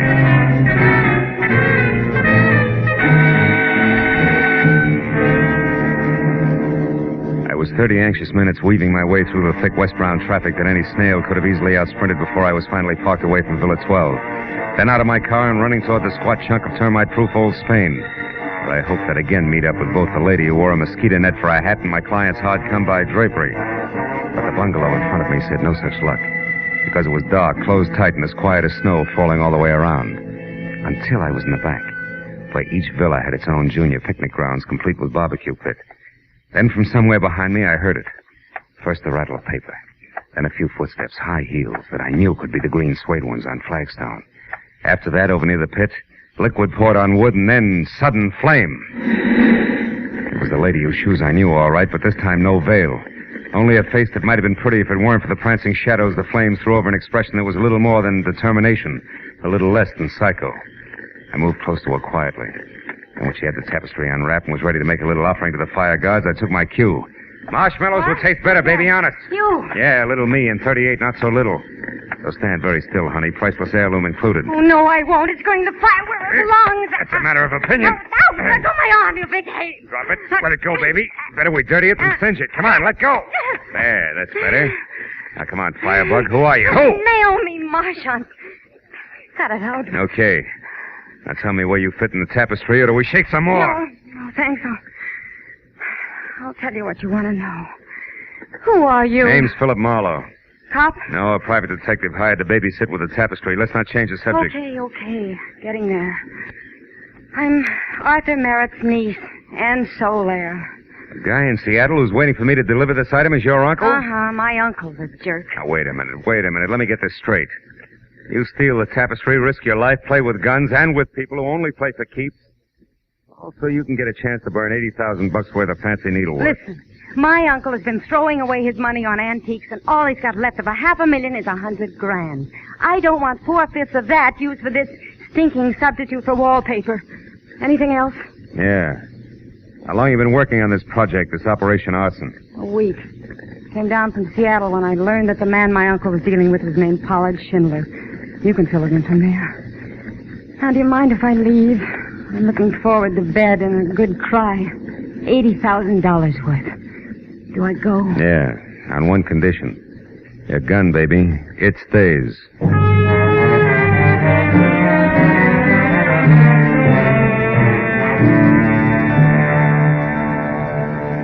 I watched her until she was around to the front of the bungalow and out of sight. And I grabbed up the tapestry, started to fold it when a sudden flare from the fire threw a crazy spurt of light over the material on my arm. And I saw that on the shield that the Duke of Kent carried, there was no Baton Sinister. This was not the same tapestry I'd examined in my office. And right then, just to make things all the merrier, I once again heard from Naomi Martin. On the even chance that this was a trap, Naomi playing possum with healthy lungs, I ditched the tapestry in a nearby clump of trees, then gun in hand ran for the front door of Villa 12. I got there just as a gray convertible lights out roared off and Naomi was climbing back onto her feet. What took you so long? Now listen, you, the real tapestry, where is it? Oh, no, you're kidding. Baby, that number you just tried to burn is not the one I started out with tonight. It's minus Baton Sinister. Minus who? What are you talking about? Just this. Maybe you still have the tapestry and the routine with the flames was done with a phony and strictly for my benefit. And maybe you're nuts. Now you listen. What I told you before was the truth, nothing but. However, if it happens to work out that I walked off with a phony and you did likewise, I'm sorry. I'll bet. For the time being, I'll buy it that way. Now tell me what went on here. I was about to unlock the door when it happened. A hand with a rubber glove grabbed me. Wait a minute. Rubber glove? Rubber glove? Do we say everything twice? Whoever it was obviously didn't want to leave fingerprints. Oh, the smell of chloroform on his hands. Hey, come to think of it, I did get a whiff of something funny. How do you know about that? In my office when the tapestry was...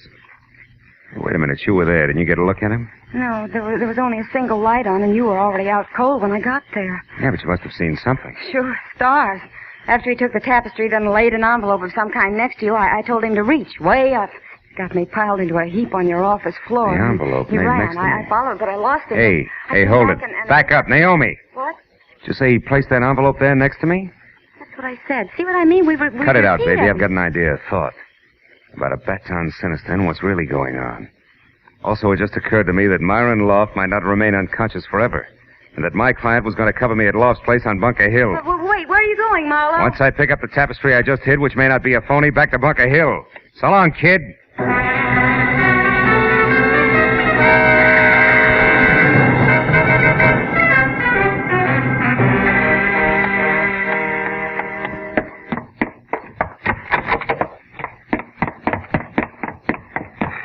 Oh, no.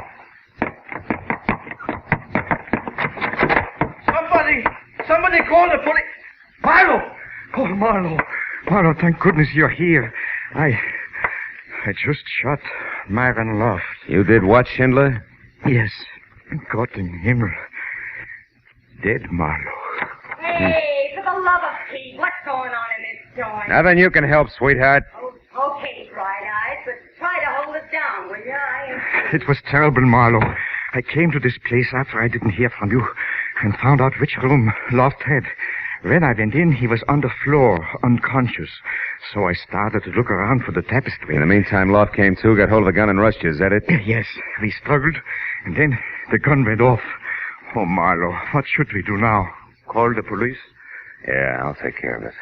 You go back into the room there and don't touch anything and see that nobody else does. All right, Marlowe.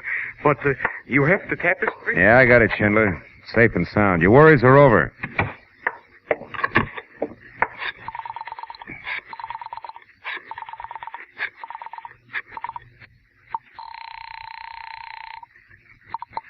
Homicide, Detective Lieutenant Matthews speaking. Marlowe, Matthews. Oh.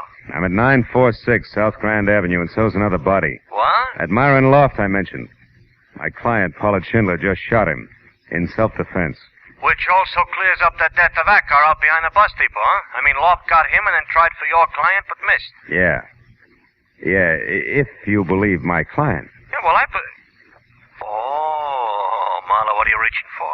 Few very tasty but hard to swallow facts. One, my client's a liar. Two, my client killed both Acker and Myron Loft. And three, I've been set up and used as the neatest chump, patsy, sucker, fall guy. They all fit. He even shot through my windshield for realism.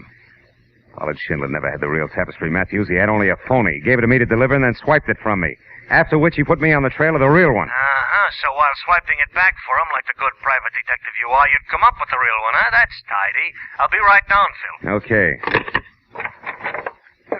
You told the police what happened, Marlowe? Yeah. I told them, Mr. Schindler. I told them everything. Now there's nothing for us to do but wait.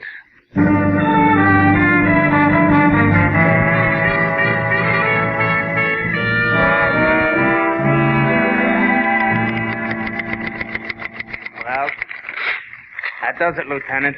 7 full pages of confession from Mr. Pollard Schindler, a very crafty bird. Yeah, thanks, Mooney. Oh, bring that girl in a couple of minutes, will you? All right, Lieutenant.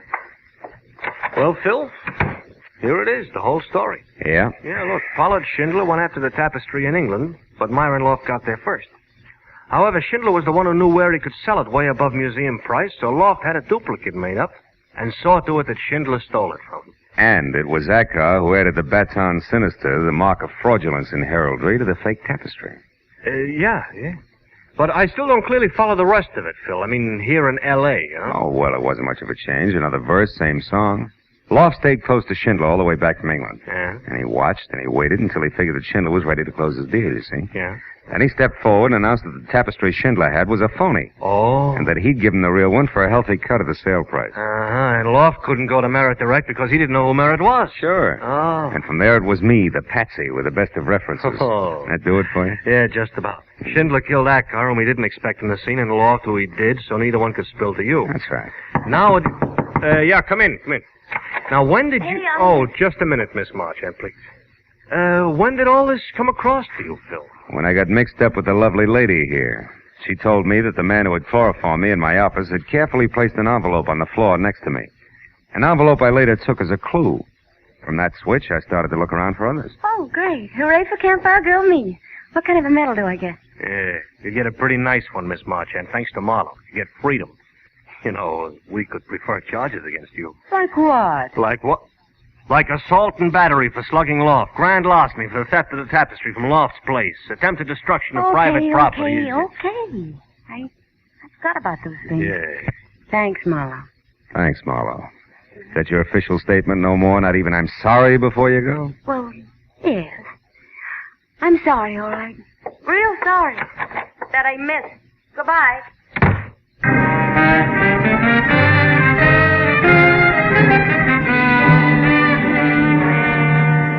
It was another hour, and my signature was on another dozen official papers before I was free to leave Matthews, who kept the real tapestry but gave me the one we got back from Pollard Schindler, the one with the Baton Sinister on it as a souvenir. So by the time I got back to my apartment, it was pushing 4 o'clock in the morning, and I was tired. Tired of a night that had been jammed full of crooked people who had taken crooked paths half across the world, chasing a buck.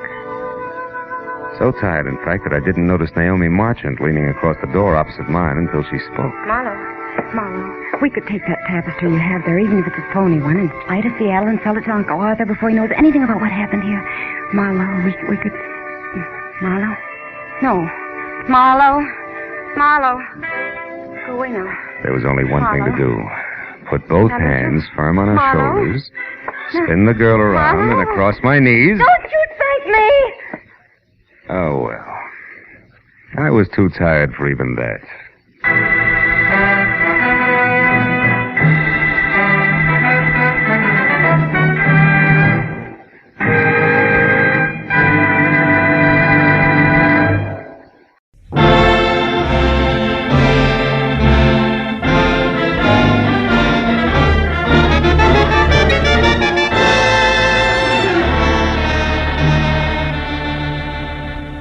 It was hot in my apartment, even at 10 o'clock at night. The sultry wind blowing through curtains at the far side of the room didn't help a bit. It was the kind of night that made me wish I was something else, a butcher, baker, candlestick maker, anything. After a long, hot day spent in the downtown courts of law, listening to the petty arguments of a petty larceny case, I was tired of petty people. The paper I had picked up on my way home wasn't helping any. 10 killed in an air crash. Mental cruelty, says local songbird. I made myself another highball, lots of ice, easy with water, and picked up the paper again. It was still more of the same. Cy Nestor killed in office on Sunset Strip. Cy Nestor. He'd hit the papers before. Bookie, B- picture producer, general racketeer. Somehow I wasn't too surprised he was on the receiving end for a change. My drink was good for 10 more pages of equally dull reading, and I was set for the next in line when the phone rang. Mr. Philip Marlowe? It was the first attractive voice I'd heard all day. Mr. Marlowe? And you know, I thought she might be fun. My name is Joan Rustin, and I'm only here in Hollywood from Ferndale, Nebraska on a vacation, and I wanted to have some fun. You know, see the nightclubs and the stars hey. and that sort of thing. Hey, wait a minute, I Joan. didn't want trouble, Mr. Marlowe, hold at it. least of all. Teacher. Hey. Yes? Let's back up a little, huh? Your name is Joan Rustin. You're from Ferndale, Nebraska, which you're right, I've never heard of. Also, you're a school teacher. That much I got. But the rest about the sights, the last part, the trouble Oh, but don't you see? They're the one and the same. Oh? I wanted to step out. Nightclubs, movie stars, glamour. But it didn't end up like that because he was shot, and then I didn't Who know what was to shot? do. And his name's Aubrey Nickel. He's the man who took me out to show me the clubs. Anyhow, after it happened, I ran. Why? Why? The publicity, of course. Mr. Marlowe, I'd lose my job. You see, I'm a school teacher. Yeah, you said that, honey. Now, look, where are you, Joan? The Tulip Room. It's a bar on Sunset and La Cienega Boulevard. You'll come right over, huh? Huh? Yeah, I'll come right over, huh? Goodbye, Joan.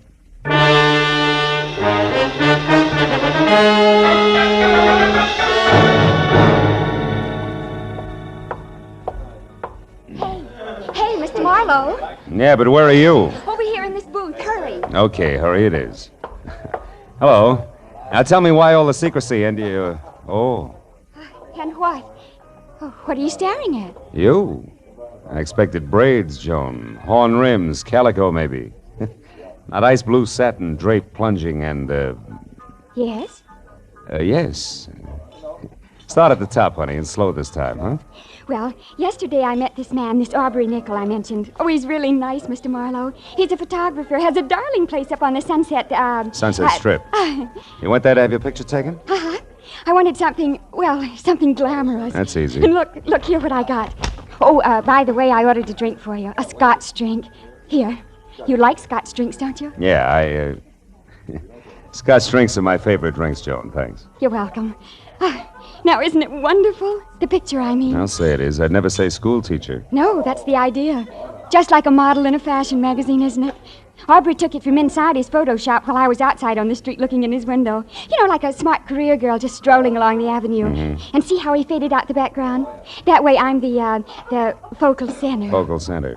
Isn't it nice? Oh, yes, it is, yeah. But look, Joan, the rest of the story. Now, the man was shot. You don't want publicity, remember? Oh, yes, of course. Well, we made a date, Mr. Marlowe, for tonight. I was to be at his place, his shop on the strip at 8, which I was. But when I got there... He was gone. Well, no. He might just as well have been for all the attention he paid to me. Oh? He had something on his mind. Acted as though he didn't even expect me. Why, I had to mention this picture here twice before he got it out of a drawer for me.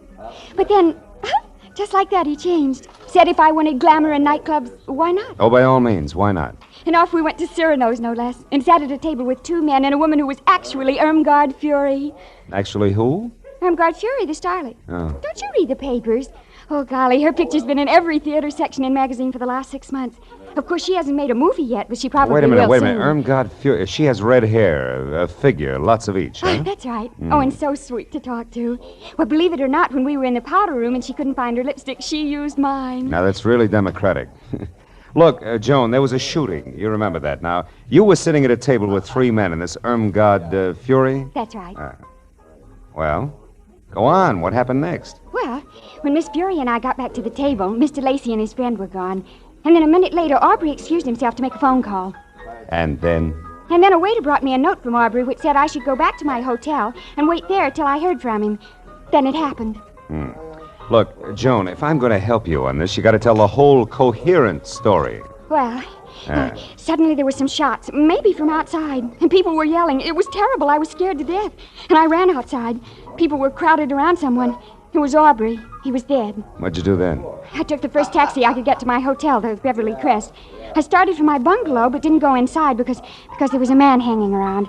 I'd seen him before someplace, and I didn't like his looks and turned away, and he called to me. Oh, he was awful, Mr. Marlowe. Awful looking like a frog, maybe? Sloping shoulders, bulging eyes? Yes, and when... Mr. Marlowe, how do you know what he looked like? Promise not to tell. Promise not to... Oh, Mr. Marlowe, he's here, isn't he? Mm-hmm. Been watching us for quite a while. Oh, holy smokes, then I didn't get away from him. Oh, Mr. Marlowe, I had nothing to do with this shooting. What can I do?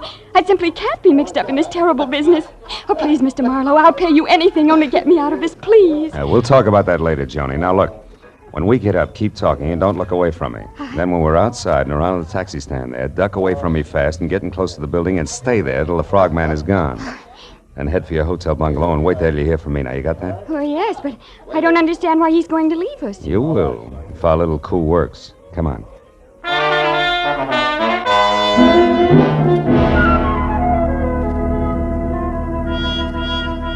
It played easier than I'd expected because, like a good shadow, the frogman gave us a small head start, which was all I needed.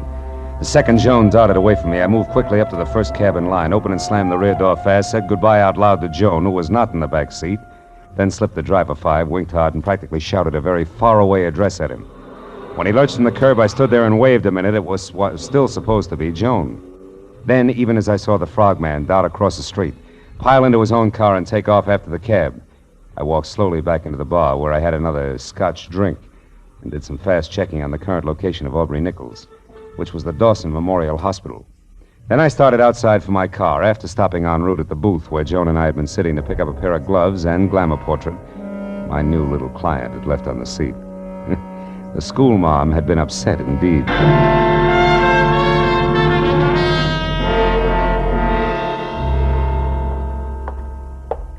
Dawson Memorial Hospital, Dr. Chambers? Yes, one moment, please. Go ahead. Yes, sir. Oh, I want to know the condition of a patient who was brought in here a little while ago, Mr. Aubrey Nichol. Oh, I'm sorry, sir. We're not allowed to give out such information. You'll have to inquire at the superintendent's office. Third door I on wouldn't bother, Phil. Well, Detective Lieutenant Matthews, good evening. Good evening. Nichol is dead, Marlowe. We did not get a statement from him. That's too bad. Any idea who did it? No. Have you? I didn't even know him. A client of mine. Yeah, Mr. Smith? That's right. That's remarkable. Mr. Smith, he asked me to inquire about his condition. Uh-huh. Well, it happened about an hour ago in an alley behind Cyrano's. Aubrey Nickel was a photographer up on the Strip, but pretty much of a phony. A big front boy, strictly. That's all there was to it, huh? Walk down here with me a little. Oh, sure. We figure there may be some connection between this shooting and Cy Nestor's death this afternoon. Nestor also had an office on the Strip. What do you figure the tie-in is, Matthew? A man named Ham Lacey. You ever hear of him? Yeah, he was one of Nestor's #1 boys in the racket, right? Yeah, something like that. Of course, officially, Ham Lacey is known as the vice president of Nestor Enterprises Incorporated. Also production manager of that second-rate movie studio Nestor owned. Well, anyway, Lacey, another man, and Aubrey Nickel were at Cyrano's tonight with a starlet named Irmgard Fury, and another gal we haven't been able to tag yet. Now, tell me, wait a minute, Phil, Lieutenant. When Nestor was killed, did it look like the usual mob tactics? No. Nestor was beat up by fists. Not sapped, not cut up with brass knucks. Your death was caused by a blow to the temple from a poker that was standing next to a phony fireplace in which he could have hit his head when he fell. Well, it's probably not Lacey and Associates, huh? Probably not. He's got an alibi. Yeah? Besides, we already got a fair line on who did it and why. We found a note in Nestor's pocket signed D. Tobin, which threatened Nestor with a beating if he didn't stay away from the undersigned's wife and send her back home at once. Nestor, you may or may not happen to know, had this Irmgard Fury or something under contract to him, saw lots of her.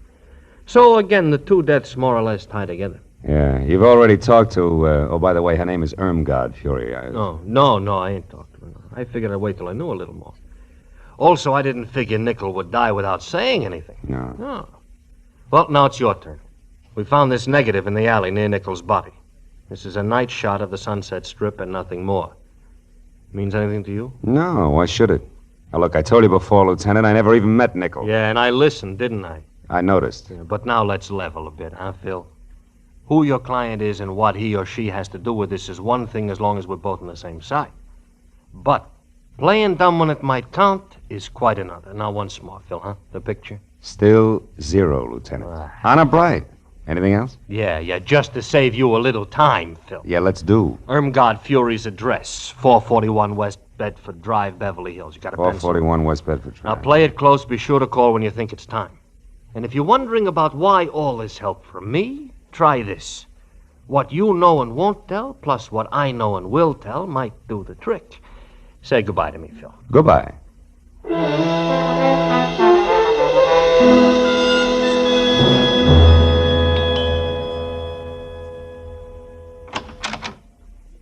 Yes? Miss Fury, my name's Philip Marlowe. I must talk to you at once. About what? Your husband. I'm a friend of his, and he asked me to get in touch with you. It's because of what happened this afternoon up on the Strip. Oh. Well, what's wrong? Is Dave here in town? Yeah, he is, and he's in trouble. You see, the police are after him, All right, hold it, mister. You've said enough. Huh? What are you, cop or a reporter? Oh, now, wait a minute, Miss Fury. I've already told you I'm a friend of Dave's. Whose name happens to be Douglas. Mr. Douglas Tobin. Keep that in mind when you try this next time. Good night. Not so fast, baby. The mistake was mine, but I still want to talk to you. So do a lot of men. I'll bet. Now beat it before... Irmgard? Before I forget myself. What's the trouble, Irmgard? Oh, no trouble, Hamilton, darling. This gentleman was just leaving. He had the wrong address. He made a mistake. Didn't you, Mr. Marlowe? Yes, a blunder. 1,000 apologies, and good night, Mrs. Tobin. What it was worth, it worked. At the mention of the name Tobin, Ham Lacey spun around like he was built on a pivot, and his eyes that were narrow slits with all the come-hither look of a cobra's never left me, as I slowly walked away from him and past the yellow convertible he'd just driven up in. License number 6969X, California. And on out to the street. All of which only meant that Lieutenant Matthews was probably right about there being some connection between Cy Nestor's murder and the death of Aubrey Nickel. When I opened the door of my car and started to climb in under the wheel, the voice in the night helped not at all. If you don't do as I say, I'll kill you. Okay. Knock it out. Take it easy. All right. Now close the door and turn around. You're back to me. Now look, if this is a stick-up, Busty, you can save us both a lot of time. Shut up. I'm not a hold-up man. Now, move over there, close to those trees. Go on. I want to ask you a question. All right, that's far enough. Now, what have you got to do with Helen? Helen who? Helen Irmgard Fury. That's what she's known as now. What have you got to do with her? Tell me. Very little, Mr. Tobin. Tobin? You know who I am? And so do the police.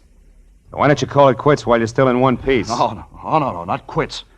That's what you want, what all of you want. Me arrested and out of the way in jail and maybe out of the way for good. No. But that won't be. Helen's mine and you're not going to harm her. Careful, Tobin. You're getting excited. Yes, excited enough for this. Go!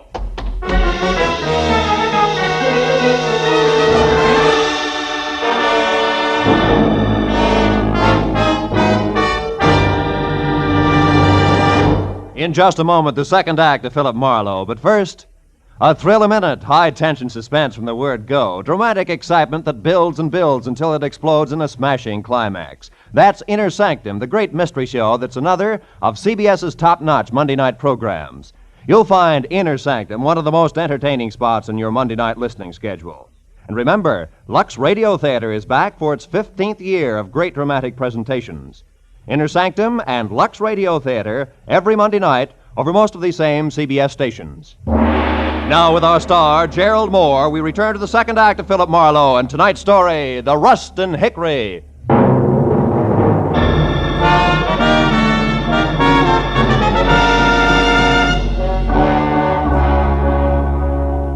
When the whirling pinwheels of light slowed down to being street lamps again, Douglas Tobin had pounded shoe leather on enough sidewalk to be safely out of sight.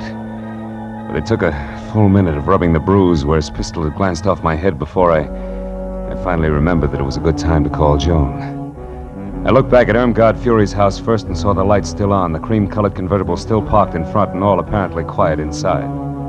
So I limped as far as the phone booth on the corner. I warned my client that the trick we'd pulled on the frog wouldn't hold up forever.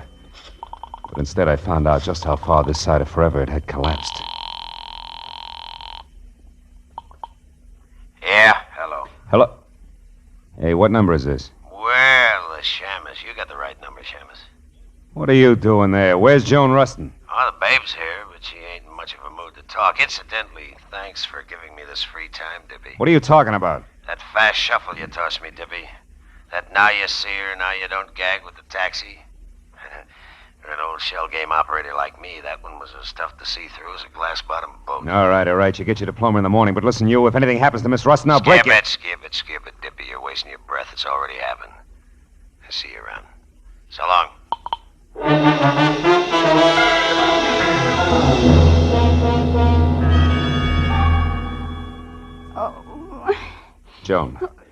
Joan, come on, baby. Come on, snap out of it.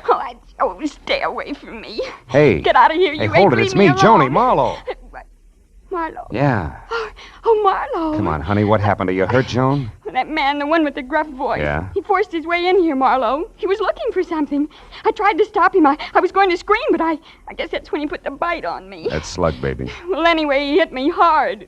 And I've never been treated that way before in my whole life. You've never been buddies with murder before, either. Come on, honey. Get up off the floor, huh? Easy now. There. Hey, he turned your place inside out, too, didn't he? What was he after, Joni? Oh, I don't know. He just told me to quit stalling and hand it over. I didn't know what he meant, so he shoved me. Then he pulled out all the books there, tore up the rugs. He was looking for something small and flat like a... Wait a minute. Sure. The cops found a negative near Aubrey Nickel tonight, but it was worthless. There must have been another one, an important one. And Lacey and Froggy, who no doubt's his helmbabe, must think you've got it. Me? Well, that's impossible. All I had was my picture, and, well, I don't even have that now. No, but I do, out in my car, and it gives me a great idea. Come on.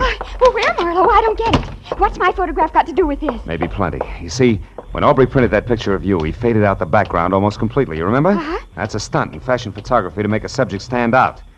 But in this case, Joan, I figure it was played strictly in reverse. How do you mean? That Aubrey took you to Cyrano's tonight on business, big business. And you were holding the merchandise for him all the way. Oh. Here, let's take a look. Oh, Marlowe, my pretty picture frame. Better this than your pretty head later, sweetheart, believe me. Yeah, here it is. Look, see? A negative the size of a postage stamp. But I'll bet old flashbulbs the $10 bills this baby's really loaded. Marlowe, I'll bet that baby's loaded, too. What are you talking about? The gun in that man's hand there behind you. Oh, fine. Wait. Easy, Marlowe. I'm not looking for any more trouble. I just want to be sure that you'll help me first. You're a private detective. I searched you before, so I know. I'm in a jam. It's worse than I figured. The cops are after me for murder. No kidding.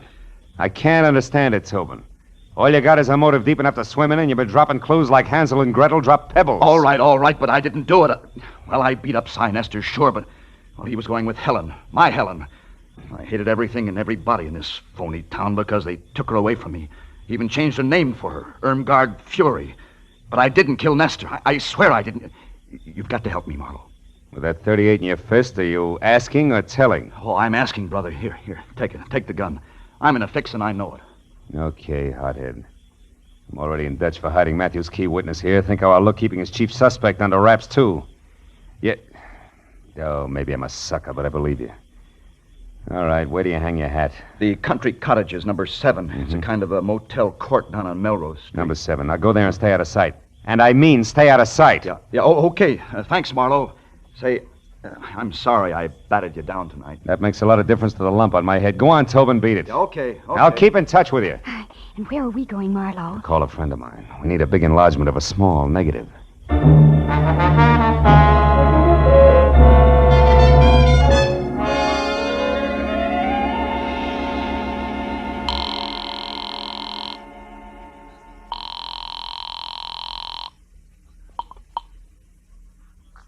Chronicle Photo Lab, Sherman speaking. Hiya, Shermy. This is Phil Marlowe. No kidding. Gee, how's business, Phil? Long time no see. Yeah, I know. Now, look, are you busy? I got a job that's right down your alley, Sherman. It's important. What is it, Marlowe? Well, it's a 35mm negative. I want it blown up to about half as big as a house. Okay, bring it in. I can't. I've got to check a couple of other things at the same time. Now, look, Shermy, can you meet me at the Aubrey Nickel studio on the Strip in about 10 minutes, back door? Wait a minute, back door? Yeah. How come the back door, Phil? So we can kick it in without attracting too much attention. Shermy, I'll see you in 10 minutes.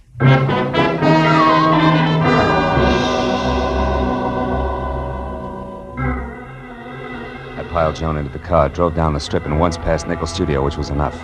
Joan had posed for a picture in front of the place, and directly across the street, behind her, just as I knew it had to be, was the neat plastic sign reading Sinister Enterprises on the diminutive but glossy imitation Swiss chalet where Nestor's body had been found. We turned, doubled back through the alley, and found Sherman bobbing up and down like a nervous gopher.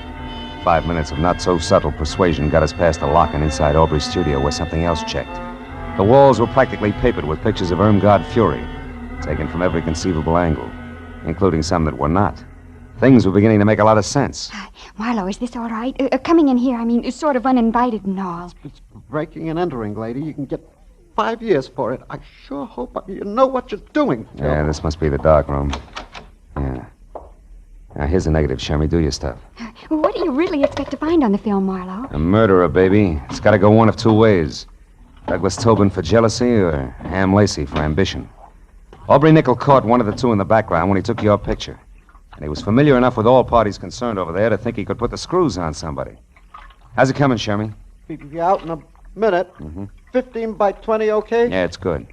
If there isn't a man in the background, I'll eat it. You better get the salt and pepper, pal, because it's nothing but a car. See? It can't be. Oh, brother, that's more than a car, Shermy. It's a yellow convertible that belongs to Ham Lacey. Look, you can even see the license, 6969X. 696.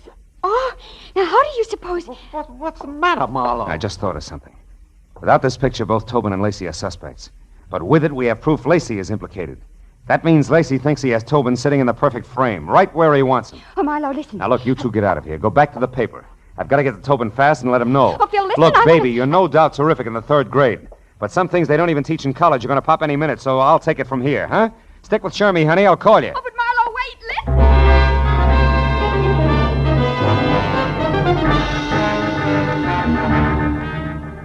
I made it from the Strip down to Melrose and then east to the cluster of dusty lean-tos with bath known as country cottages in something under 10 minutes.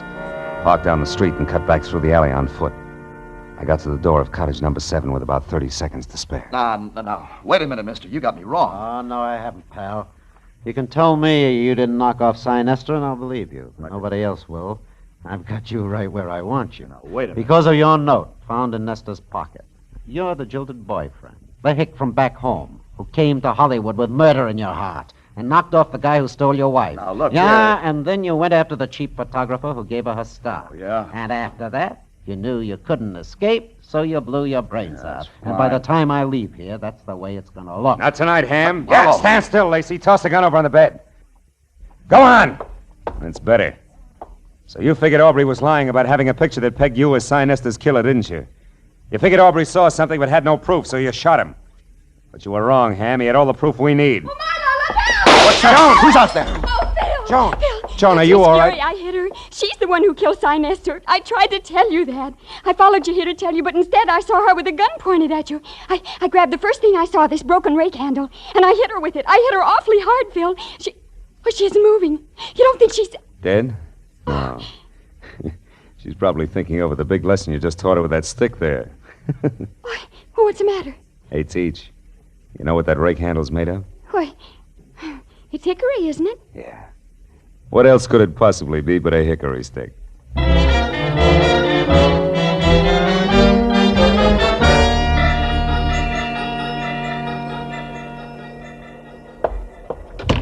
All right, Marlowe, all right. Nobody can hear us. Now, what is it? Well, it's that Miss Rustin here is a school teacher, Matthews, and it's imperative that we keep her name out of this. Oh, well, we can arrange that. Oh, good. You know, Matthews, it's funny how one step leads to another. Yeah? Ham Lacey never would have gone so far as to kill Nestor on his own. But when he learned that Irmgard had done it, he saw an opportunity to turn the whole situation to his advantage. He and the girl agreed to frame Tobin and then go along as a team. You know, of course, that that's just your theory. Just a minute. Now, What do you sit down mean? over there and be quiet for a change while Miss Rustin and I wind this up. Matthews, listen. Now, quiet, please. Pulling rank, huh? Phil. Now, Miss Rustin, in solving this case... Just a minute. She didn't solve the case. Miss Rustin, if you hadn't solved it, and right when you did, you'd be talking to this guy exclusively via Ouija board from now on, let's face it. Oh, what a corny pitch. Now, tell me, Miss Rustin, how did you peg Irmgard Fury? Well, when we got the picture of the yellow convertible, I remembered that I'd gone to the powder room at Cyrano's with Miss Fury to freshen our makeup. But she couldn't find her lipstick. She emptied her purse looking for it, and she finally had to borrow mine, you know. Oh, how democratic. I said that. So now you own it? Now tell me, Miss Rustin, how do you figure the lipstick figures? Oh, it wasn't the lipstick. I happened to notice among the things from her purse a keychain chain with car keys on it and an identification tag in the form of a little license plate. Oh, and the numbers were... 6969X. That's right. And since Ham Lacey had an alibi and those keys were in Miss Fury's bag, you figured it was her who'd been driving. It was she who'd been driving, yes. Isn't this revolting? Yeah. She wanted to kill Nestor because he wouldn't turn loose of her so she could claw her way on up to the bitter top. And when she found him unconscious, it was easy. How literary. Well, that's that, I guess. Thank you very much, Miss Rustin. I hope your stay in our town has been... Oh, what's the matter? Joni, baby, don't cry. I just thought of the most dreadful thing. I've had a wonderful time. I went to Cyrano's. I hit a movie star on the head, and I helped solve a murder. But I'll never, ever be able to say one single word about it to anybody in Ferndale, Nebraska. Darn it all.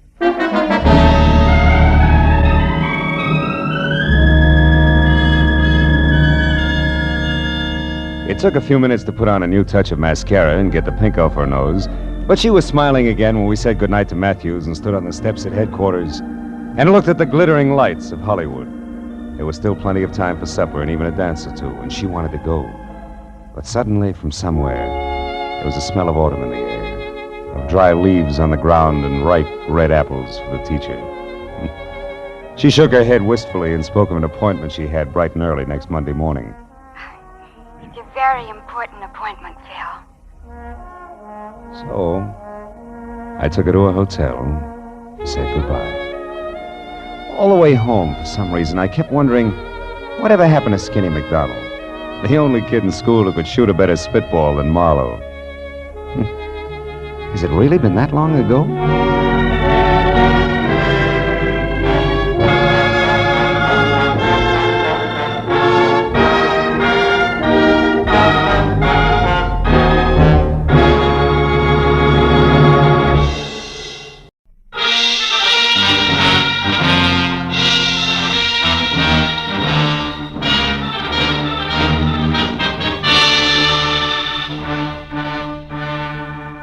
You know, there comes a time in everyone's life when a relative wants a favor. But this was a particularly nice relative. In fact, a great old gal. She'd written my name and address in the center, and her name, Jessie Gabbins, Eagles Rock, Montana, in the upper left corner of the envelope. The stamps totaled away a mail special, and the letter inside started off like one of those, "I was wrong, you've got to find him for me, you've got to" types. But it didn't wind up that way. Clipped to the letter was a $100 check, and under that, A not-too-good snapshot of a bald man holding a rake, who wouldn't have been helped any by better photography. 10 minutes later, at exactly 8 p.m., my long-distance call was put through, and the voice that belonged to Aunt Jessie was snapping at me from Eagles Rock, Montana, like the end of a whip. Certainly I wrote it. How many Jesse Gavinses do you think there are in Eagles Rock? Philip, I want you to find Jonathan Miter and see if he's all right. Yeah, you said that in your letter. Jonathan Miter is my fiancé. Aunt Jessie. Oh, I know what you're thinking, young man, but I'm 51 and he's 55, and there's nothing wrong with the September song if the harmony's close enough. Yeah, I hope my harmony's that good when I'm 55. Why are you worried, honey? Because he left here last week on some kind of a big deal. It's a secret. That's all he'd tell me, and I haven't heard a word from him since. I see. Well, tell me, what sort of a deal would it be? I mean, what business? He's not in any business. Oh, what was his work before he retired? Well, he's not exactly retired either. He's not exactly... Look, Aunt Jessie, I'm getting at this. What does he do, or what did he used to do for a living? Frankly, not... Well, I might as well tell you. Most folks around here, Philip, think Jonathan Miter's just a bum. Maybe he is. He came to town, Philip, on a freight train a month ago, and he's been raking leaves for handouts ever since. That's how I met him. But he's a fine, honest, proud man, and I'm going to marry him. Congratulations. Yes. Look, you didn't happen to give that fine, honest, proud man a wad of money to finance this big deal of his, did you? Oh, no, Well, then don't. Because I'll be frank. Sounds to me like a broken-down con man warming up a new routine. Then I'll gladly pay to find that out, Philip. But I think you're wrong. Jonathan told me that he had to prove himself by making some money of his own before he'd marry me.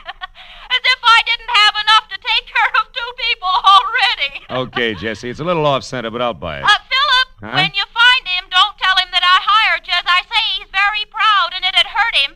And now all I can give you to go on, aside from that snapshot I sent, is an address, 764 Hope Street in Los Angeles. 764 Hope Street. Well, how'd you get that? From checking through every single thing of his I could lay my hands on. It was on the back of an envelope. Of course, it may not mean nothing. You're so right, Jessie. Please, now, don't joke with me, Philip. Jonathan was so serious and in such a hurry, and there was a funny, brave glint in his eye when he left.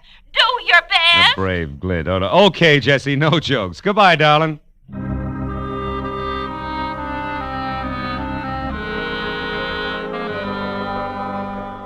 I felt a little sorry for my Aunt Jessie Gavins because the concept of a knight of the road rushing off on a secret quest to prove himself worthy of marriage held up like a celluloid shovel. And it got no help when I pulled to a stop in front of 764 Hope Street.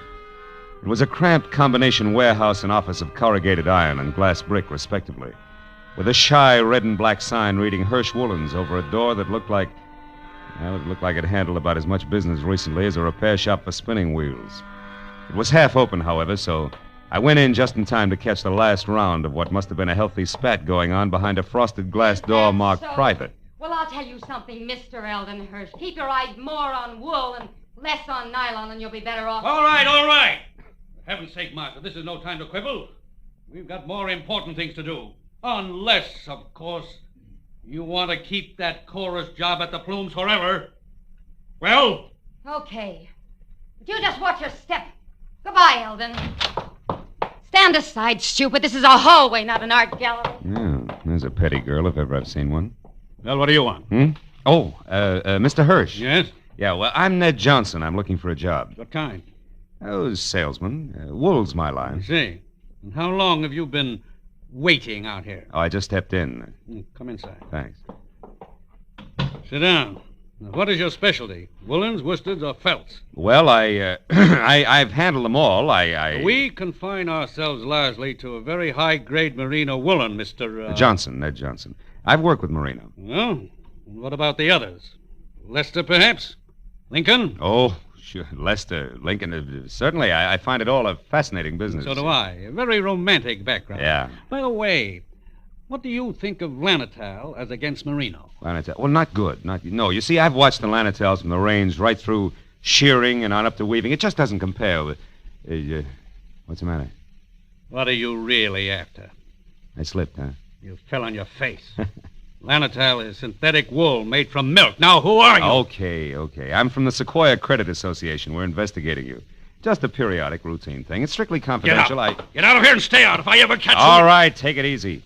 I was clumsy, that's all. Don't start a riot about it. Look, you pry into my affairs That's quite again. a temper you got there. Better watch it, Hirsch. It'll get you in trouble. So long. I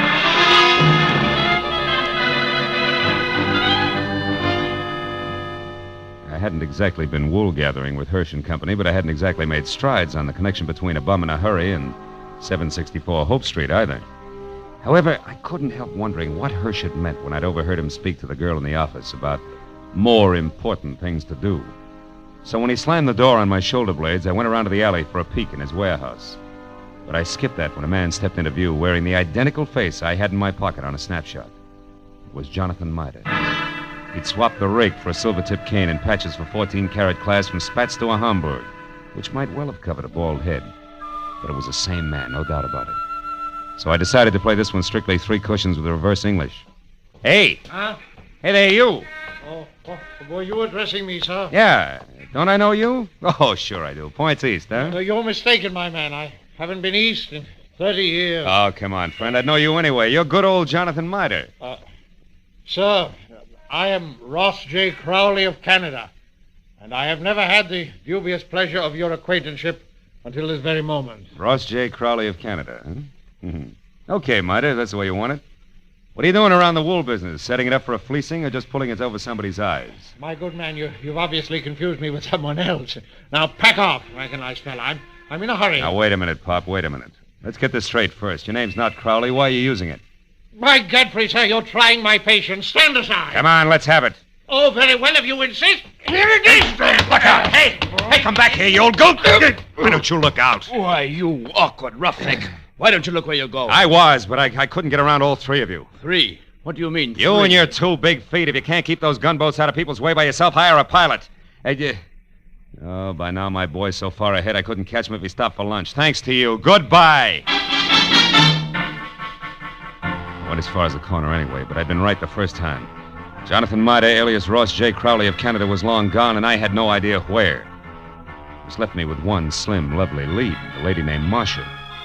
If I'd eavesdropped correctly, she would shortly be making with the legs in the chorus of the Plumes Theater restaurant.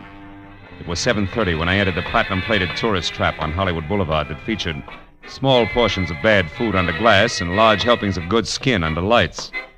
Cost me $10 and a fast ad-lib backstage, but it would have been worse out front, so when the chorus high kicked its way out into the wings, I nailed Marcia as she went by.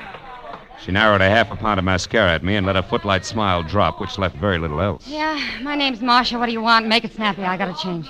Change what, your hairdo? This won't take a minute, baby. All I want to know is where Jonathan Mitre can be found. How should I know? I never heard of him. You're stalling on your own time, baby. I got all night. Nuts to you, Jack. Blow. Come back here. This is important. Now listen, you. I don't know anybody called Jonathan, what's his name? And put one more fingerprint on my arm and you'll get bounced out of here on your head. You know, there's just a chance you could be on the level. Look, the guy wants about 55 and spats with a Hamburg over what is no doubt a bald dome. Carries a black cane with a silver tip and for some reason answers to the name of Crowley. Crowley? Yeah, that's it, Ross J. Getting warmer, huh, kid? And don't bother telling me you never heard of him. So I've heard of him. So what? He's a good pal of mine. Met him a couple of nights ago. He's quite a sport. I'll bet he is. Where can I find him? What do you want him for? I want to talk to him, that's all. Where's he live? Up a tree. Like I said, Buster Blow. And like I said, baby, this is important. So important, I'll have a lopsided line in the next number if you don't talk, because you won't be there. You'll be on your way to the pokey. Now, where does he live? I don't know. He's from Canada. You can come closer than that, sweetheart. Give. All right. He tells me he takes a walk in the park every night. He raves about the gladiolas. Like they grow in Coldwater Canyon Park, maybe? Maybe. Thanks, you're a good kid. Keep your powder dry, baby. I'll see you.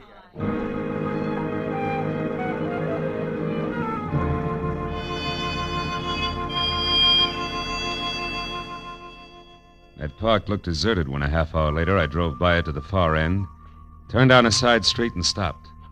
But as I started in on foot, I saw him, Spats, Hamburg, cane, and alias, ambling slowly away from me along a back path.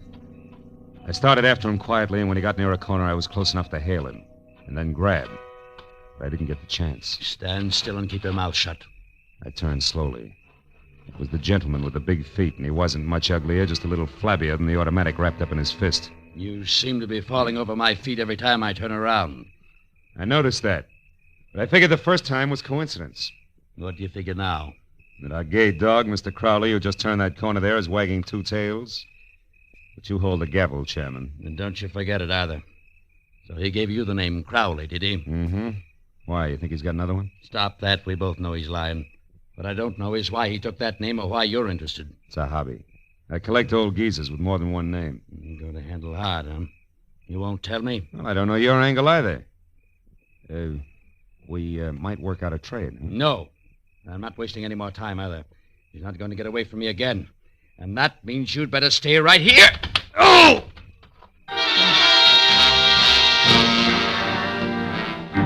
He piled me up on the ground with a stomach full of pain. I saw him run down the path. When I got back to my feet, he was taking the corner. I just started after him when it came. I froze and listened. There was nothing more to hear. I walked softly as far as the corner. He was face down, the toes of his oversized shoes digging into the grass, and the gun he hadn't time to use spilled a few inches away from his clenched, dead hand. And across the park and rushing for Coldwater Canyon Road as fast as his feet could go was a bum with two names and a Hamburg hat.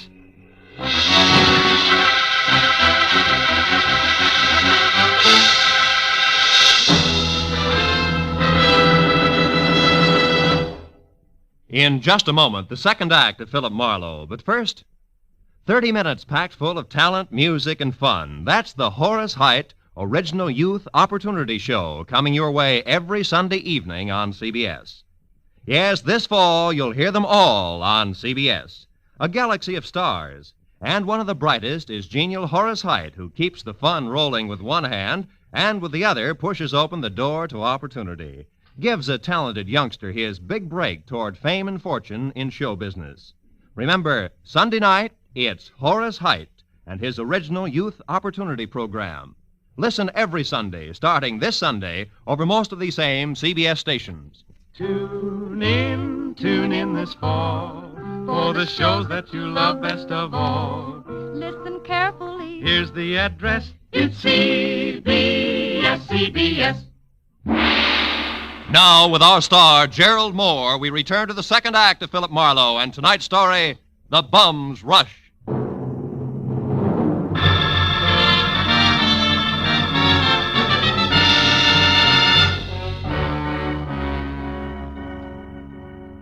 When I took after the fleeing figure known to my Aunt Jessie as Jonathan Mitre, or Ross J. Crowley, who was still barely visible ahead with arms and legs flailing the night air like so many test streamers in a wind tunnel. I didn't know any more about his double identity than I had before. But I did know that what might have started as only a confidence game of sorts had now mushroomed in a murder with the aforesaid gentleman very much involved. And a moment later, when I saw him, breathless and afraid, duck into a sagging, deserted wooden shack that showed a single red light and was labeled Department of Parks, Fire Equipment Private, I figured the right time and place had come to talk it all over. When I finally, carefully stepped inside and announced both myself and 38 in hand in definite stentorian tones, he agreed wholeheartedly. All right. I'll come out just as you say, sir, with my hands up. After all, I've no reason to hide. Other than murder, no. What murder? That noise I heard, that's what it was. Somebody was shot. No, somebody was run over by a bullet rolling downhill at a terrific rate of speed. Now shut up and turn around, Pop. Hands still high. Time we got cautious. Are you searching for a gun on me, sir? Young man, you must be out of your mind. First you insist that I'm a Mr. Mitre. Somebody I never heard of. And you're convinced that I'm a murderer. I don't understand you. There. No gun? Now, you satisfied? No, intrigued. Where'd you throw it? I didn't. I never had one. Anything else? Yeah, the name Crowley, Ross J. Why do you use it? Because it's mine. And that young man is a very common custom. Now, do you mind if I leave? I do. Now look, old-timer. I'm only going to be nice about this for a little while because, first of all, there's a fresh corpse outside, and where I stand, you could be responsible for it. And second of all... Second of all, there's my angle, where I fit, who I work for, facts, and I don't want to reveal them unless I have to. Now from the top. You and the dead guy, the connection, what is it? I haven't the slightest idea what you're talking about. You haven't, huh? Okay, Pop, we play it straight all the way. Now listen. My name's Philip Marlowe. I'm a private detective, and I know when it's time to blow a whistle. Don't move, Marlowe, or you never will again. Oh, fine. Marcia. That's right, Marcia. And all loaded down with a nasty old .45 automatic that makes her look and feel very unladylike. Drop it, Marlowe. Come on! better. Now, Mr. Crowley, without waiting for Marlowe to apologize, go on. Go, but where? To the hotel. It's important, so hurry. Oh, yes, very well. I won't waste a second. The key. You won't need the key. Somebody's waiting for you. Goodbye, Mr. Crowley. Goodbye. I hope I never meet you again, Mr. Maitland. Good night. It's cute, isn't he? Uh-huh, darling. The moment unimportant. Right now, you're my only concern, Marlowe. Oh, that's nice, Marcia. It's cozy, just the three of us. You and that giant U.S. pistol, caliber 45. Say, baby, that's not your gun, is it? No. You feel slighted? Oh, no, sweet. Happy. Stay back, Marlowe. Why? I'll shoot. Oh, no, you won't. You can't. I warn you, Marlowe. No. You see, baby, Take another step, of you're the through. three safety devices on that army gun, that doohickey Marlowe, there on I'm the gonna side shoot is you. one. It won't Stay work back. unless it's in the Go forward on, position. You big jerk. Let go of me. When school's out, I will. Now, the first question, teacher. Come on, You let and Grandpa, alias Jonathan Miter, also alias Ross J. Crowley. What's the game you two are playing? I don't know. Where does Hirsch fit in? Oh. Come on, it's getting late. The don't star know. pupil wants an answer. He's anxious to get to the head of the class. Talk. What is it? I don't remember, and I won't, so don't bother getting masculine or polishing apples, pupil. When I forget for a long, long time. Is that clear? Yeah, it is. And since I can't wait, since I want to go out and play, we'll Well, put you in right the safekeeping. Yeah. Hey, honey, you don't mind if I go through your bag, do you? I didn't think you would. Oh, here's a key that says in what room I'll find the team of Crowley and Miter. Oh, my, such a temper. After I'd picked up my .38, which the lady, who no longer sounded like one, had made me drop, and had checked the hotel key that read Villa 12, Wilshire Gardens, Beverly Hills, I ran outside and back toward my car in what I figured should be a big hurry. When I was halfway there, I had a premonition that speed was not to be. A premonition that was a head dressed in blue, carrying a club, wearing a badge, and leaning on my right front fender. And it wasn't until I was next to him that I quit worrying about a long, involved delay. Because the officer on hand, one Kurt Lemley, was an old and I hoped still good friend. Well, hiya, Phil. Been waiting here for you since I called in about that body up there. Some kid heard the shot. Oh, so you had once pegged this all-alone and very suspicious-looking car, huh? Yeah, surprised it was yours and disappointed. I'd hoped the name of the owner's tag was going to be Raleigh Newcomb. Hey, wait a minute. You know his name? Don't you? No, we were on different sides when he got shot. No, he's from Canada. What? Yeah, Vancouver. He had a business up there with a guy named Ross J. Crowley. Crowley? Mm-hmm. Hey, Kurt, how'd you find all this out? I found a clipping in his wallet. It's got a picture on it. Oh, wait, right here. Wait a second, I'll put a light on it. Yeah, hurry up, will you? Yeah, see? See, two guys in front of a building. That's Raleigh right. Newcomb and Ross J. Crowley officiated the Kurt. opening of the... What's the matter? Sure, it's what I figured. The guy's a liar. I've already met a guy who insists that that's his name and he's bald like the Crowley in the picture. Yeah, but there's a similarity ends, even though the picture's anything but clear. What guy you talking about, Phil? Jonathan Miter, an old geezer I was hired to find. Hmm? Bum who's pulling something fancy that incidentally ties in real tight with that murder over there. You know where he is, Phil? Sure I know. That's where I was heading when I ran into you. Oh. Ran into what, Phil? What is it? The picture. What? Kurt. Yeah? Move your thumb up a little, will you? The way you just had it. My thumb? Yeah, move it. That's it, like that. Oh, brother, have I got a hunch? How about what? Another murder, a neat one that's scheduled to come off any minute at the Wilshire Gardens Hotel. I'll see you later. Goodbye.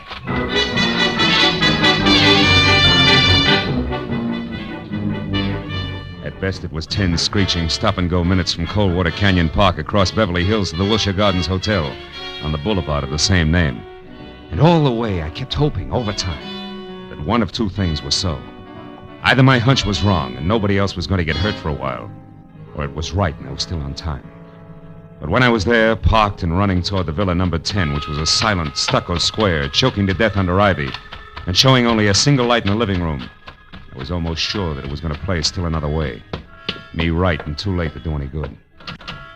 When I tried the door and found it open, and inside saw at once the letter propped up against a lamp on an end table that I'd been afraid I'd find, there was no longer any doubt. And even as I crossed the room, I knew that I was going to read a suicide note addressed to the police, telling them that the undersigned Ross J. Crowley had taken his own life, as well as that of the partner he'd been stealing from, Raleigh Newcomb, who had currently been pursuing. But I didn't know until I reached for the letter to make sure that I'd figured right was the last line, just before the signature. It read, "Also, rather than face the humility of being dragged through the courts for killing Newcomb, I have taken the life of a man who would have caught me. A private detective named Philip Marlowe." You read well, Marlowe. What? Especially when it's your own obituary. No, hey. Don't move.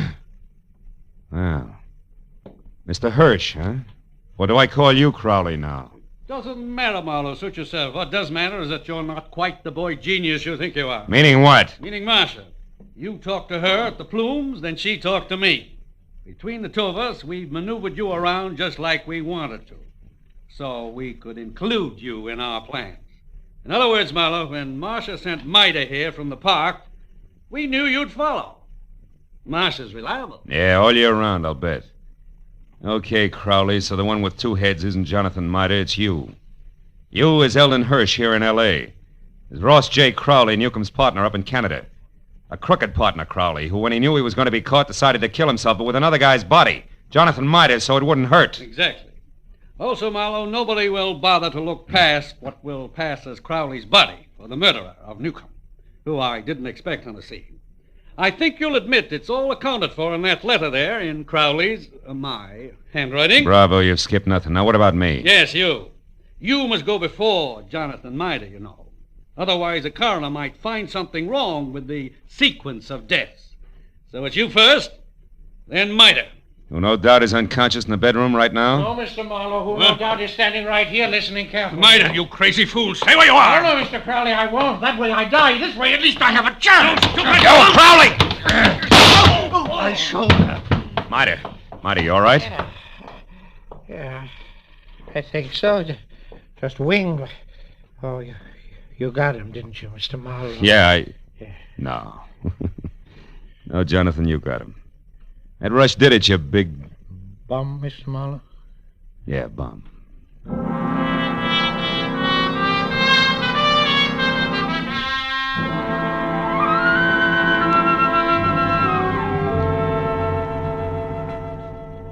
It was 2 long hours of first aid for Jonathan. Arrest on the charge of murder for both Crowley and the accomplice before and after the fact, Martha. And questions and answers in triplicate for the police before Mida and I were finally alone and back in my office waiting for a call we'd put through to, of course, Eagles Rock, Montana. But even then, the gentleman vagabond couldn't quite get over things. Then, in other words, Mr. Marlowe, this Crowley, who introduced himself to me as Hirsch, had his fiendish plan already formulated. And on one of his trips down from Canada, saw me when his train stopped at Eagles Rock. I was raking leaves around the depot. And he saw me, and he hired me on the spot because he needed someone to fit the part of his corpse. That's it. And you'll admit you were well qualified for the job, alone in the world. Except for Jesse. Which you didn't happen to mention. And the fact that you were bald. That's too true, Mr. Marlowe. Don't be sensitive. You see, Crowley or Hirsch was also bald. What? All that hair of his a wig? That's right. Toupee, every bit of it. And incidentally, you see, the reason I caught on to things, Johnny, a policeman found a newspaper picture of Newcomb and Crowley in Newcomb's wallet. Which told you that I couldn't be Crowley. That's right. It also told me more. When the policeman accidentally put his thumb over the bald part of Crowley's head, gave me a different picture. Then I only paid attention to what I could see, features blurred though they were. Which you then knew were Hirsch's. Uh-huh. Well, Miss Jessie. Yeah, Miss wait a Jessie, minute. I know. Hello. Mr. Philip Marlowe, please. This is Marlowe speaking. On your call to Miss Jessie Gavins in Eagles Rock, Montana. One moment, please, sir. Here, take it, Jonathan. Me? Yeah, go ahead, speak. All right. Hello, Jessie. Jessica. Yeah, this is Johnny. Yeah, Cuddles. Yeah, it's me, all right. I'm in Los Angeles with Mr. Marlowe. Cuddles, you don't have to shout so loud, you know. She's clean up there, the Eagle. I know, but she can hear you. Just talk.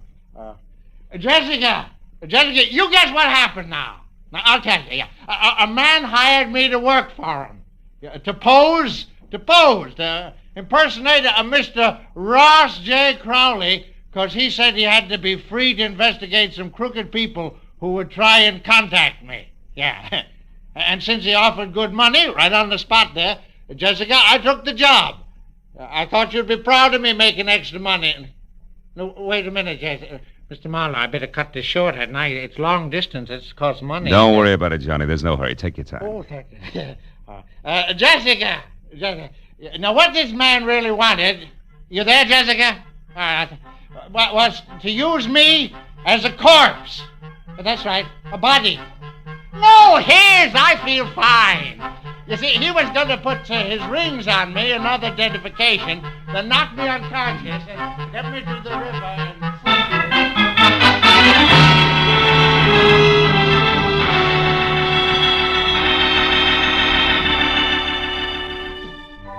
the time I got Jonathan Mida down at Union Station and aboard a northbound train with specific instructions to stay away from strangers, and got back to my own apartment on Franklin, it was better than 3 o'clock in the morning. Oh, and I was tired as I emptied out my pockets and started to undress. But I forgot about that when my eye fell on the picture that Jessie Gavins had sent me in her original letter. The picture of Jonathan. Well, now Aunt Jessie was going to be happy. But I wondered for how long.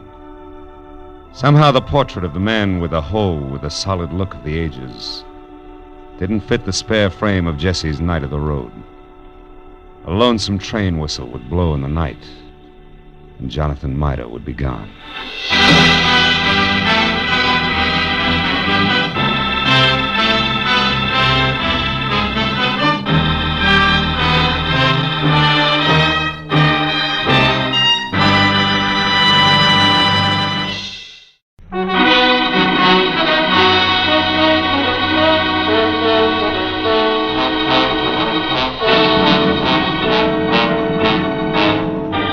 Every so often, life in the city seems to boil down to nothing but noise and concrete, where all a deep breath does for you is to pack more exhaust fumes into your lungs. And the nearest thing to nature is a mangy sparrow pecking survival out of a dirty alley. So when I got a long-distance call from an old friend inviting me to spend a week in the great outdoors at a ranch he just bought near Rattlesnake Mountain, I snapped at the chance. Inside an hour, I was rolling down the highway toward San Bernardino. And 120 miles later, at 5 o'clock, I turned in under a big arch of gnarled cedar that spelled out Rainbow Ranch. But the layout beyond was about as primitive as a dry martini. A ranch house the size of Union Station was backed up by blue tile swimming pool, paved tennis court, and a semicircle of bungalows with all the rustic charm of a Hollywood motel. I drove on in slowly as a broad-brimmed hat, red gabardine shirt, Hickok belt, and hand-tooled boots bounced out the door and ran toward me.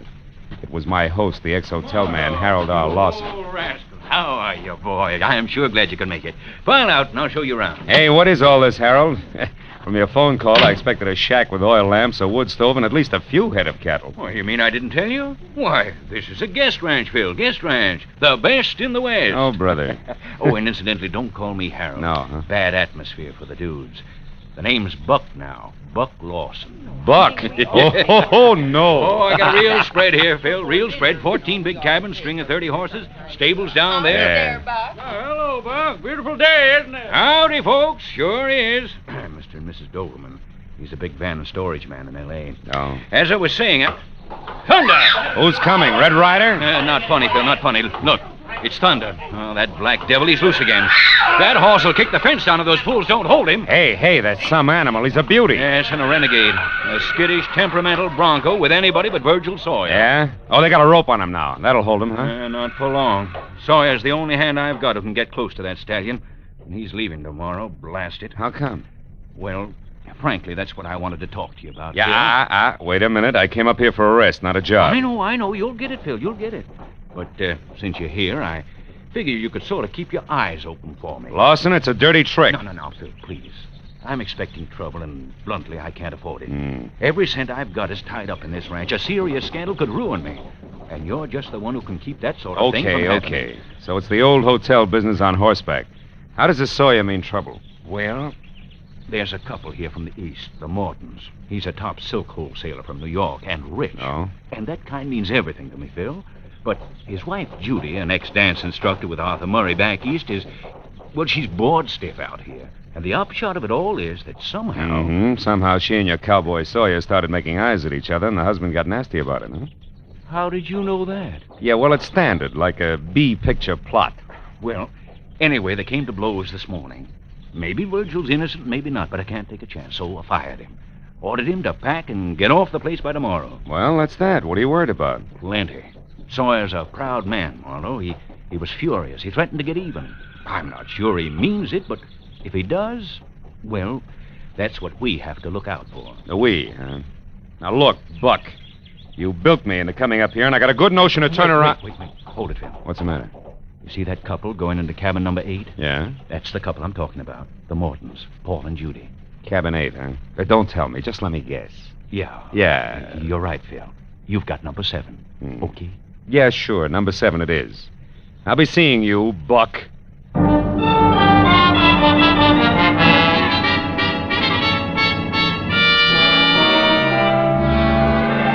walked up to number 7 and waited for the boy to show up with my bag. Then I started to unpack, but stopped when I heard a riot next door. At that point, sprawling Rainbow Ranch was just a horizontal tenement, nothing more. Well, let me point out a few. Now what are you doing? Shutting the window. Isn't it bad enough to make a fool of yourself in private? You have to make a public scene as well? Voices rattled on for a few minutes, then dwindled off into a long and golden silence that said maybe a peace treaty had been signed. But then a door slammed to number 8, so I peeked out. It was Morton. And from the look on his face, I knew the peace treaty was nothing but an armed truce. I followed him to the big lodge and into the bar, and when he sat down, I took the stool next to him. Well, what'll it be, gentlemen? Scotch and water, no ice. The same, with ice. Well, Mr. Morton, I guess that brands us as dudes, huh? Bourbon's the only drink out west. I wouldn't know, I'm sure. Oh, it's a fact, sure. Hey, that's a handsome ring you got there. And the initials are the same as mine. Those stones are emeralds, aren't they? That's right. Yeah. There's supposed to be 4 of them. One's missing, I see. Is that an emerald, too? It was. Happens to be my birthstone. Oh. Here you are, gentlemen. Oh, fine. Allow me, Mr. Morton. There you are. Oh, thank you, sir. How'd you lose it? Stone, I mean. I don't know. It happened several months ago, and in any case, it's no concern of yours. Now, if you don't mind, I'd just as soon be left alone. Oh, well, that's too bad. Here I was hoping I'd find out all about the silk business. The silk? What do you mean by that? Oh, just conversation. You are in that business, aren't you? Of course, but... Hey, who are you, anyway? Name's Marlowe. And just why are you prying into my personal affairs, Mr. Marlowe? Because I got a little free advice for you. Cool off before you start the kind of fire you can't put out, huh? So that's it. That cowboy Sawyer. Mm-hmm. Marlowe, now you're getting too personal. I suggest that you mind your own business. Oh, I'm sorry. Didn't mean to lose my temper that way. Good night. Yeah, it's bound to be. Charming, isn't he? Well, Mrs. Morton, where'd you come from? I was standing over there watching. My husband has all the social grace of a tarantula. Well, maybe you should have looked closer before you made the leap. Oh, that's the wonderful thing about him. Yeah? You're not apt to like Paul much when you first meet him. But once you get to know him, you hate him. Yeah, I'm not sure that's funny. It's not supposed to be. I've been living with him for 6 months now. So jealous it's unbelievable. He wouldn't leave me in New York, oh no. Insisted on dragging me out to this dust bowl with running water. Why a ranch, I'll never understand. He doesn't know one end of a horse from another. Well, with his aptitude, he'll learn. You know, it might be he figured you two might get back together if you had a chance to relax in the open, Mrs. Morton. Mm-hmm. So he said. However, we weren't here 10 minutes before he accused me of getting romantic with that leather-faced cowboy. Does that make sense? I don't know. Both gentlemen are justified. You're lovely to look at. Somebody ought to remind my husband. His idea of welding a marriage is to spend all his time playing gin with that Doberman. Who? Doberman, the van and storage character from Los Angeles. Oh. Which, of course, leaves me saddled with his wife, Carrie. Now, there's a cute personality for you if you happen to like neurotic parrots. So, what with the desert, the dame, and gin rummy, Virgil began to look pretty good. Is that it? Excuse me, folks. Care to order another drink before dinner? Yes, I would. And I'd like it over there, alone. Make it Manhattan, bartender. Strictly Manhattan. And make it double. Mr. Marlowe, good night. No, I'm not so sure.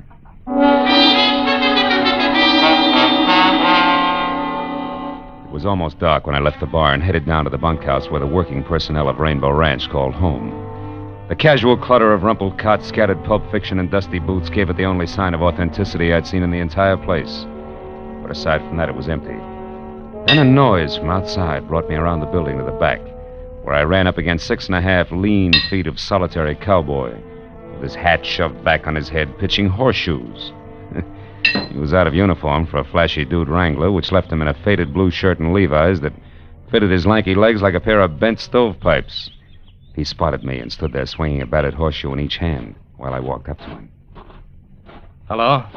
Hiya, Sawyer. Little dark for horseshoes, isn't it? Little. Hey, you're good. Good at horses, too, huh? I understand you're the only man who can handle that black stallion, Thunder. Yeah. What's the secret? No secret. Just have to treat him right. What's on your mind, mister? The fact that you're leaving tomorrow? I reckon you better keep out of my business. Now, look, Sawyer, it takes at least 2 to make a fight. And fights are poison to Buck Lawson. So? I don't like to see my friends poisoned. Now, why don't you take it easy, huh? Lay off. Keep your nose clean. I don't know who you are, mister, but I'll tell you this anyway, seeing as you're so interested.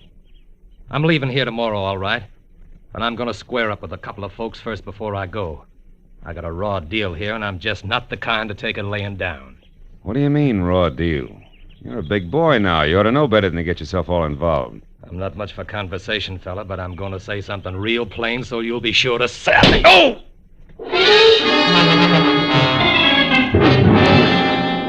By the time I got myself untangled and back on my feet, the strong, silent fugitive from the old Chisholm Trail was gone. However, my original theory that it takes two to make a fight was still valid. So I decided to find Paul Morton and spend the rest of the evening close to him. His cabin was dark, but I remembered the running gin game he had with the big van and storage man. So I went down the line to the Doberman cabin and knocked. It was Carrie, the perennial dude, who galloped up to open the door.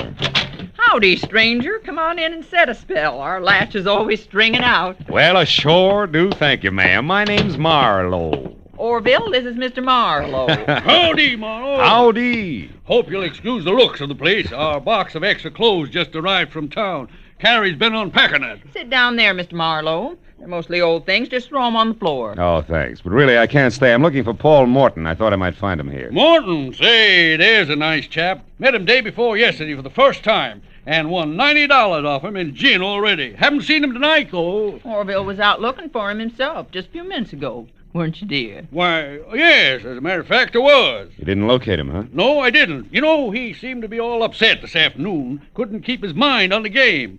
I thought I'd have a little chat with him to calm him down some. Orville's a whiz at that, Mr. Marlowe. Oh, it's not me, Carrie. It's this country. I don't see how a man can keep trouble in his mind on a place like this ranch, Marlowe. It can happen, believe me. Poppycock, why, son, there's something about this open land round here that cleans out a man's head and his heart, too. You sound like a travelogue. I mean it. A few more days of this and Morton will forget there ever was such a thing as a cash register. Yes, sir. Give this untamed countryside a chance and it'll cure anything. Oh. Yes, well... Marlowe, come here, quick. What was that? Wasn't the call of the wild, Mrs. Doberman. Lawson, what's the matter? Hale, come on, down to the stable, hurry. Something terrible's happened.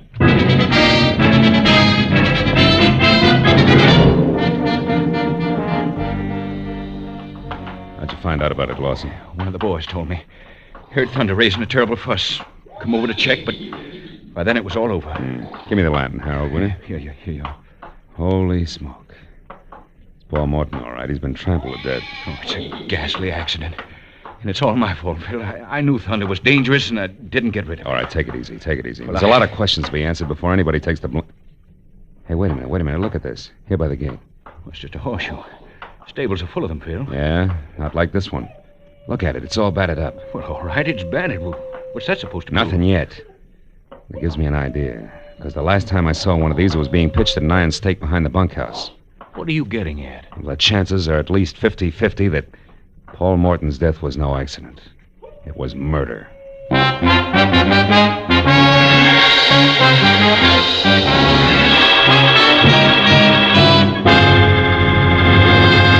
In just a moment, the second act of Philip Marlowe. But first, perfect musical settings for a Sunday before the 4th will be yours tomorrow afternoon. The Symphonette, a half hour of fine orchestral music, and the Choral Airs, a half hour of brilliant vocal music, are regular Sunday afternoon features on most of these same CBS network stations. And now, with our star, Gerald Moore, we return to the second act of Philip Marlowe and tonight's story, The Dude from Manhattan.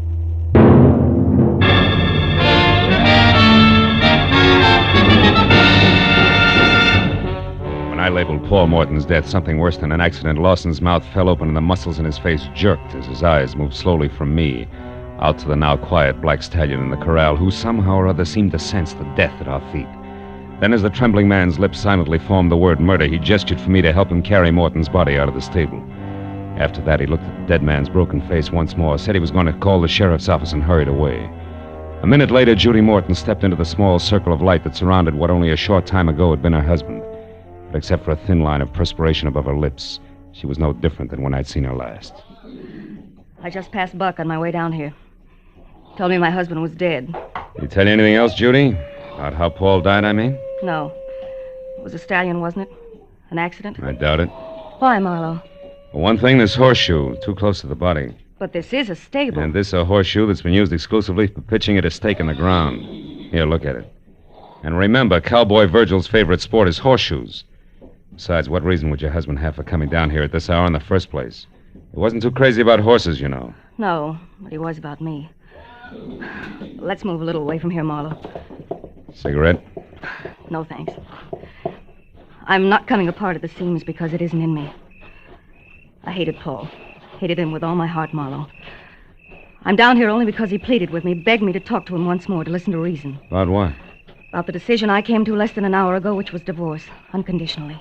I thought you said you came out here to try to patch things up. I did. I also said that we weren't doing a very good job of it. Then, tonight, a little after we left you at the bar, Marlowe, I got my hands on the lever I needed to pry myself loose from that jealous maniac. It was the knowledge, Marlowe, that my late husband was crooked. Silk business? Yes. While he was drinking his dinner, I went to one of his suitcases for an aspirin. Found what instead? At least 3 dozen samples of the best silks made without any importer's or manufacturer's name. And underneath that, $200,000 in cash. I know enough about the silk business to fill in the blanks, Marlowe. All of which comes under the heading black market, huh? Yes. I added what I had found to the fact that this dude ranch he had insisted on was close to Los Angeles. Close enough for him to run off and conduct his purchasing while I thought he was communing with nature or playing gin with that Mr. Doberman. Then I had him. Mm-hmm. You also had a divorce, no strings attached, right? Exactly. Blackmail to get rid of your own husband. Pretty, isn't it? Yeah. Well, at least with this accident, or whatever it is, it's no longer necessary. No. Now, Judy, only 2 things are necessary. One, the location of Virgil Sawyer, and the other, you in your own cabin, where I can ask you some questions later. Why do you want to ask me questions? Well, I might be making a big mistake, baby. But it might be that Virgil and you are out for the $200,000. You know, honey, that man in the saddle might like money, too. I'll see you. When I started back for the bunkhouse, and the only place I knew of that might give me a lead on the strong, silent horseshoe pitcher, I realized that tagging Paul Morton's death a murder was one thing, proving it was going to be quite another. And when I was there and the place was empty without even signs of a hasty departure, I was sure of it. But not by intuition, as was the gentleman standing in the open doorway watching my every move. Orville Doberman, champion of the wide-open spaces, didn't believe that a clean-cut cowboy could be guilty of anything more unrefined than spitting on a pot-bellied stove. Marlowe, I think you're crazy. Buck told me about your finding that horseshoe next to Morton's body and the conclusion you jumped to from there. You're being very hasty, boy, and that's dangerous, and that's the reason I'm here. I don't believe in necktie parties. Necktie a man's got a right to a fair trial. Hey, hold it! Nobody said anything about lynching your hero. Huh? I want to find Sawyer, so that if I'm right, we can save the state the time and trouble of a manhunt. But since you brought it up, Vigilante, don't scramble for conclusions too quickly yourself. I happen to have a little more to go on than the relative position of a horseshoe. Not that idle gossip that's going around. The same. At the moment, it figures 2 ways. Virgil's unhappy enough with the status quo to liquidate the city slicker. Or Virgil and the squaw light out after a clean start the hard way. Choose one. Nonsense, Marlowe. In either case, and especially the stupid suggestion that the girl and Virgil Sawyer are in cahoots. That I can't believe. Well, sentimental reasons I can't either. Besides, Judy Morton found out enough about her husband within the last hour to make murder for freedom's sake very unnecessary. She learned he was a crook, Mr. D, if you can stand the disillusionment. Oh, no, Marlowe. Yes, and shady dealings in silk. Judy didn't go into details about it, but I gather she found out enough to make him sit up and take notice. And that brings us right back to Virgil, boots, saddle, and all. Yeah, it does, sort of. And we'll argue the fine points later. But right now, Mr. Doberman, if you want to make sure that everybody gets a square deal, get close to Judy's cabin and stay there. Sentry duty, your object. All right. And if I'm wrong about the cowboy, you've done nothing worse than waste your time. Goodbye. I spent the next 20 minutes talking to cowhands, guests, miscellaneous hired men, any and everybody who might have been able to say he went that away of Virgil Sawyer, with no success. And to make matters worse, when I'd given that up and was on my way back to the lodge to help Lawson wait for the sheriff, I found myself being paged, Western style, of course, by no one else but Mrs. Carrie Doberman, the capital D in Dude Ranch. Howdy. Howdy, ma'am. Oh, Mr. Marlowe. Yeah. Mr. Marlowe, look at this. Look at what I've found. I've struck it rich, you might say, much like the old rustlers. The old rustlers, Mrs. Doberman, stole cattle. Oh? Yes. Oh. Yes, so they did. I guess I meant those panhandle men. You know, gold is where you find it. Anyhow, look, it's a precious stone. Small, but nevertheless precious. Mined while digging for worms, no doubt. Oh, Mr. Marlowe, you're teasing me. Yeah. You know very well that this is a polished stone. Funny thing, though, is where I found it. Shall I tell you? Oh, please. Please do, Mrs. Doberman. Well, I was just unpacking those clothes that Orville has sent up from Los Angeles. Yeah. Some slacks and things like that. And, well, when I started to hang a pair up, this fell out of one of the cuffs. And then... Now, I wonder how a little old emerald like this ever got there. Well, it was probably mice, Mrs. Emerald. Let me see that, quick. Well, yes, of course. But believe me, Mr. Marlowe, it can't be very valuable, I'm sure. I'm not. What are you talking about? Murder, or a reasonable facsimile thereof, and a girl named Judy Morton if I don't hurry. Goodbye, and bless you, Mrs. Doberman. You talk too much, but now was the right time.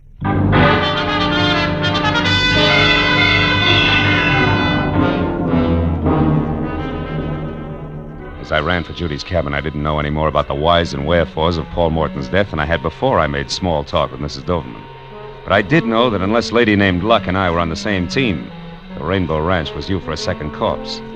When I was close enough to the rough oak door, numbered 8, and Orville Doberman, whom I'd asked to stand guard, was nowhere in sight. The full impact of that responsibility sank into where the wingtips on the butterflies in my stomachs were scratching at my hip pocket, until I moved in still closer, and there in the light of a single lamp that was halo enough for me, I saw the girl from Manhattan, nervously lighting one cigarette from the end of another, but more important, very much alive. I didn't bother knocking. Marlowe, what are you doing here? What am I doing here? Honey, I'm uncrossing fingers and toes alike. You know, they've been that way since I realized that I opened my mouth too wide, too soon, which put you right smack on what used to be known as the spot. Oh, so that's the way it happened. Yeah, that's the way it... Now, look, Judy, baby, you can't know what I mean yet. It's Doberman, honey, the gin player with all the moving vans. He's the one your husband was buying that black market silk from. But I didn't know that until a few minutes ago, which was after I told him where you could be found and that you knew an awful lot. Oh, which, Mr. Marlowe, he thanks you and warns you not to move. See what I mean, Phil? Sure, I see. You know, it's funny, Doberman, when I was outside and didn't see you around, did see that Judy here was still in good health, I figured that either you had decided to sit tight until you knew exactly how much she did know, or that you already started to run. Yeah, this I didn't count on. And this, Marlowe, should point up what I said earlier about your jumping to conclusions. It's dangerous. Handling hot silk is child's play. Huh? It has been for me for 20 years, Marlowe. For your husband, Mrs. Morton, it was much more. That's why I had to come to you like this. That's why I had to know if his stupidity went so far that even you knew of me. You shouldn't have bothered Mr. Doberman. I didn't. No, but you see, Marlowe did. That leaves me even. Correction, Doberman. Paul Morton's dead. You're out in front. I didn't kill Morton, Marlowe, and neither did Virgil Sawyer. I saw it all, my friend. So I can tell you that the man who killed Paul Morton was Paul Morton himself. Suicide? Are you out of your mind? No, not suicide, Mrs. Morton. Merely a plan for murder that backfired. The intended victim was you, his wife. Oh, no. Keep talking, Doberman. Why, Marlowe? I'd rather keep you guessing. I wouldn't. Duck, baby! Oh! My shoulder! Now the man said keep talking. I can't. I'm hit. You'll be again if you don't. Sawyer, no. Stay out of this, Marlowe. Come on, Doberman. I'm not going to ask you again. Oh, no. I'm not even going to let you fall until you tell the rest. Okay. I'll tell you. I overheard Morton ask him. So I'm go to your place first, Sawyer. Pick up one of your horseshoes, and then he went to the stables near the Black Stallion's stall. The horseshoe in his hand. Oh, no, Sawyer, my shoulder. Come on, Doberman. You're not finished yet. I figured that he was going to... To knock his wife out, leave Sawyer's horseshoe where it will be found, then half make it look like an accident that would fool nobody, huh? What went wrong, Doberman? Why didn't it work? Oh, he approached Thunder from the right side instead of the left. The horse got excited, kicked out, and caught him. The dude. Now, let go, Sawyer. Sure, Doberman. With pleasure.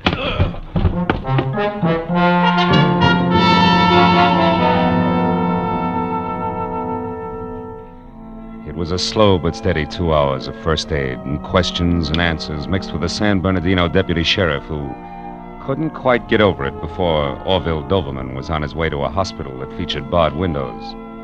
Mrs. Doberman, a complete innocent, was on her way back to Los Angeles. And Buck Lawson, Judy, and I were in the bunkhouse, watching Virgil Sawyer watch a pot full of water boil for coffee, ranch style. Well, you know, you can't ever tell, Marlowe. This whole thing might have just the right effect. Oh. Put the ranch on the map, I mean. After all, it was a genuine 100% cowboy who saved the day for us. Oh, no, that's not right, Buck. Huh? It was Marlowe here. I only followed him. Coffee's ready, folks. Oh, that's for me. Good. Let's go. What did make you go up there, Mr. Marlowe? Oh, a little precious stone, Virgil. An emerald that once fell out of Paul Morton's initial ring. But, Marlowe, that happened a long time ago, 3-4 months. Well, just after Paul had returned to New York from Los Angeles. Yeah, and negotiations with Doverman.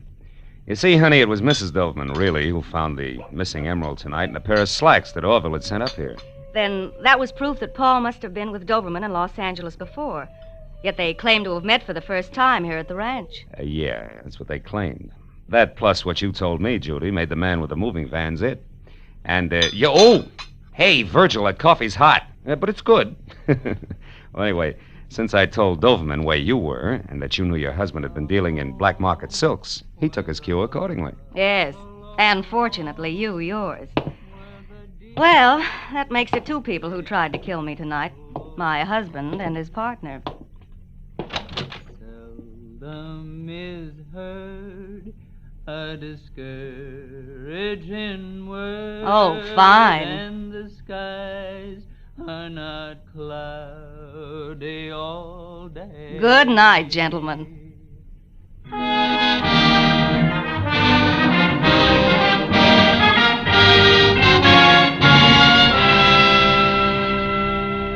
Virgil Sawyer made good coffee and lots of it. So another hour went by before we finally broke up, and I was outside smoking a cigarette and strolling toward my cabin in the start of a vacation that already had been postponed too long. But halfway there, I stopped at the sound of raised voices ahead of me. A man and a woman were arguing violently, and a little away from them, on the porch of my cabin, watching the battle of the sexes with consternation while he waited for me, was Buck Lawson, mine host. I turned quickly and hurried back to the bunkhouse where I knew Virgil Sawyer would put me up for the night, where I knew that early the next morning I could sneak off, find a quiet, cool stream, and fish. A coyote high in the hills someplace said I had the right idea.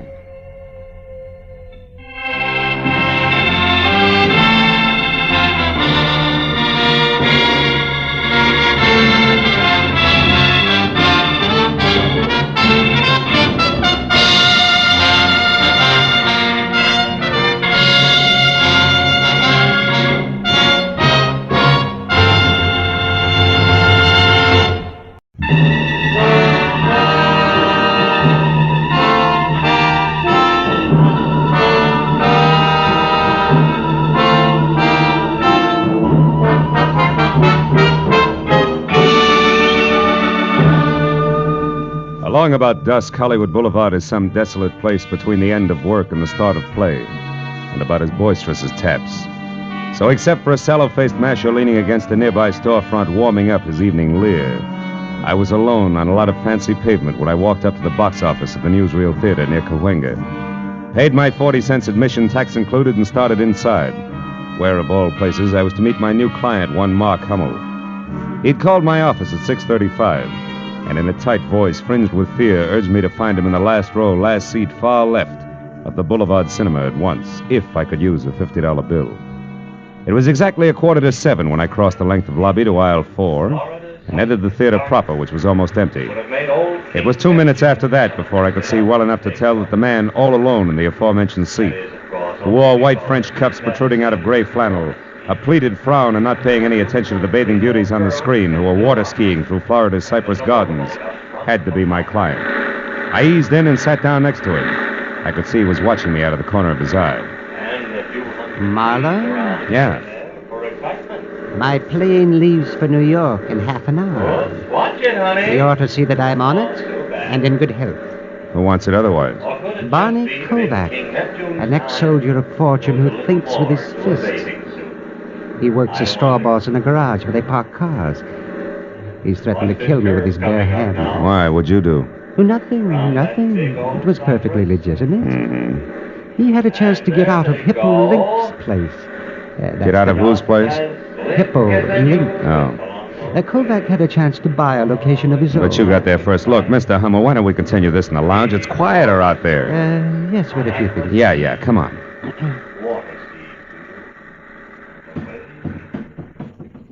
Oh, this is better. Now, come on, we can talk over here. So, you beat Kovac out of the property he wanted. Then what happened? When he found out, he went crazy. He swore I bribed the real estate broker, high-pressured the owner. All that kind of wild talk, you know. Now, Marlowe, the place I bought from under him is a good investment. Oh, yes. But chicken feed compared to the deal I'm going to close in New York tomorrow. If I get there. So for $50, I'm to see that you do just that, huh? Yes, but I've already made your work easier. I told Hippo Link, all 300 pounds of him. Oh? I told him in a loud voice this afternoon that I was going out of town by train at 7 tonight, figuring, of course, that Kovac, who's nearby, but wouldn't do anything with people around, would overhear me. Mm-hmm. And your connection with Hippo is what? I parked my car in his garage. Period. Anyhow, at 5:30 tonight, I drove downtown to the Union Station. I left my car on the lot there and went inside. After which you doubled back, got outside into a cab, and headed for here in a comfortable wait until plane time, which you're afraid might not fool anybody, including the tough Mr. Kovac, since you've hired me, right? Yes, that's right. I never caught sight of him trailing me, Marlowe, and, frankly, well, I'm afraid of him. Can you understand him? Sure. Fear is always understandable. Well, what's the itinerary, Mr. Hummel? Here to the airport? No. First to my house. I still have a bag to pack. I'll take a cab. You follow in your car. Then wait outside my place. That's 4100 Fountain, and just below La Cienega. Yeah, I know. Yes. Now, when I get back into the cab, you follow again until I'm safe aboard the plane. Yes. Now, here's your money. Thanks. Anything else? Yeah. Mm-hmm. Do you carry a gun, Mr. Hummel? Ordinarily, no. But tonight, Marlowe, yes. It's a service gun, 45. And believe me, if I have to use it, I will. Now, let's get out of here. Quickly.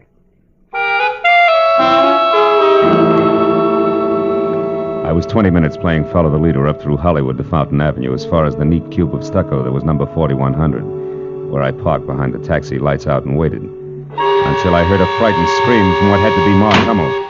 I piled out of my car and darted past the cabbie who said he had enough trouble in his life and ran up the front steps and into the house where in the light of a single overturned lamp in the bedroom, I found my client face down in a widening pool of his own blood.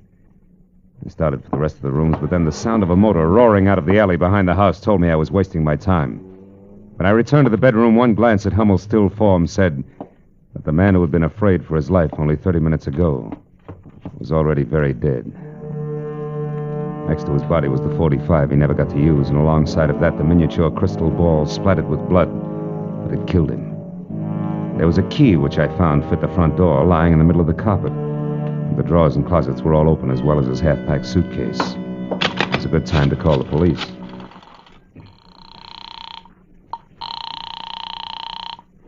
Homicide, Detective Lieutenant Matthews speaking. Marlowe, Lieutenant. I'm at 4100 Fountain, and standing next to a man named Mark Hummel who used to be a client. He's dead, Matthews, murdered. Any idea who did it, Phil? Well, I got an idea it might be a lot of muscle called Barney Kovac, who works in a garage on Santa Monica Boulevard. You sure it wasn't a robbery killing? No. Well, you know, we've had a lot of second-story jobs there, about every 3 weeks in that neighborhood. I'm not sure of anything yet, but you see, I was Uh-oh, company, Lieutenant. I'll catch up to you later. Mark, I beg your pardon. Is Mr. Hummel in? Yes and no. Did he expect you? Well, no, he didn't. Who are you? Philip Marlowe. Well, is Mark in or not? Yes, he's in. You'll find him in here, if you insist. Oh, thank you. I'm sorry I bit your head off, but what I have to... Oh, no. He's dead? Shot with that? No, that's his own gun. He was beaten to death with that glass ball there. Oh. That key is his, too. It fits the front door. I already tried it, and then I put it back when I found it, since the police appreciate neatness on the scene. But that doesn't make sense. Mark always carried his keys in a leather case. Oh? It should be right there in his right pocket. Yeah, you're right. House key with a bunch of others, and, this one matches the one on the floor. How'd you know about this? Oh, I'm an old friend of Mark's, Marlowe. You'd have to be. What were you in such a hurry to tell him? I don't remember. Maybe I can help you. Maybe it was a little message you were going to deliver from Barney Kovac. I don't know anyone by that name. And since that leaves us with very little in common, Marlowe, I think I'll leave with only this 45 here for companionship. Oh, fine. Now, get over there against the wall and turn your back. Well, go on. Now what? And don't move until you hear me drive away, or your health will suddenly be very, very poor. Good night. When Little Red Riding Hood slammed out of the place, I knew I could either follow her or wait for Matthews to siren up to the front door and then tell all. One last look around the room, including the key in the middle of the carpet, made me change my mind again. If the key could be traced, it might be a definite link to Kovac, so I headed for Hippo Link's garage on Santa Monica Boulevard in the hope of further information about a hot-tempered man who worked there. Less than 5 minutes later, I was walking down a cement ramp that dropped from the street level into an acre of underground parking space filled with a crowd of heavy with chromium cars that belonged to the fashionable neighborhood nearby. Hippo himself was a perspiring oval, approximately 5'8", measured in any direction, with tiny eyes, tiny nose, and a dozen chins that danced when he laughed, which seemed to be always. He was standing next to a pickup truck marked Ace Battery Shop, talking to the driver. Forget, huh? And because of that, you want more money for him, huh? That, I suppose, is easy to get. Now, look, Hippo. Listen, Plume, I won't pay any more. My overhead's too high already. So if you can't get them for me at the same price, forget the whole deal. Besides, I don't like the way you do business anyhow. Meaning what, Hippo? Meaning that when I give you an order, Plume, I want it delivered to me in person, not to just any flunky that's standing around. Okay. That was a slip. It won't happen again. Yeah, not twice it won't. Goodbye, Plume. I got customers. Can I help you, mister? Maybe. I'm looking for Barney Kovac. Is he around? No. Why? What do you want him for? Maybe murder. What? Barney, he killed someone? Wait a minute. Plume, I said goodbye. Go on, beat it. Okay, Hippo. I'll see you around. Let's go in the office here, mister. A little quieter. Sit down. Thanks. You a cop? No, private detective. Name's Marlowe, Hippo. Marlowe, huh? Mm-hmm. Never heard of you. But then I never heard of a lot of people, huh? That's right, Hippo. People like, for instance, Mark Hummel. Why him, Marlowe? He was the one Kovac killed. Well, what do you know? Doesn't seem to break you up. Why should it? Hummel was a louse, Marlowe. Everybody said so. Of course, I didn't know him personally, except to joke with him when he brought his car in. You know, a little laugh goes a long way with some guys. Tell me, Hippo, did you know that Hummel was going out of town? Yeah, he told me this afternoon. Should have gone yesterday, huh? Shut up. Okay, so you don't like jokes. I can play it straight. What do you want? For an open of this. A tall blonde with brown eyes and a pretty face who knows how to handle a .45 as well as conversation walked in here. Would you know her? Am I? Could be Rhonda Beaumont, Barney's girl. She lives in a plush apartment over at 38 Sweetser Drive, just above the Strip. How does she figure? Probably great in a Catalina swimsuit, but in this deal, I'm not sure. She might have put me on the right track by setting me straight about a key to Hummel's apartment that I found next to his body. It wasn't his. A key? Yeah, the design on it, near the top, the round part was like a fancy figure 8. Mean anything to you? Not being a locksmith, no. Anything else? Yeah. Where can I find Barney Kovac? How would I know? He quit at 5 today, just like he does every day. And I quit at 9, Marlowe, which happens to be right now. So, goodbye, mister. Just like that? Yeah, just like that. You see, if I work late, Marlowe, I got to pay myself overtime. That hurts, because I can't afford it. See what I mean, boy? I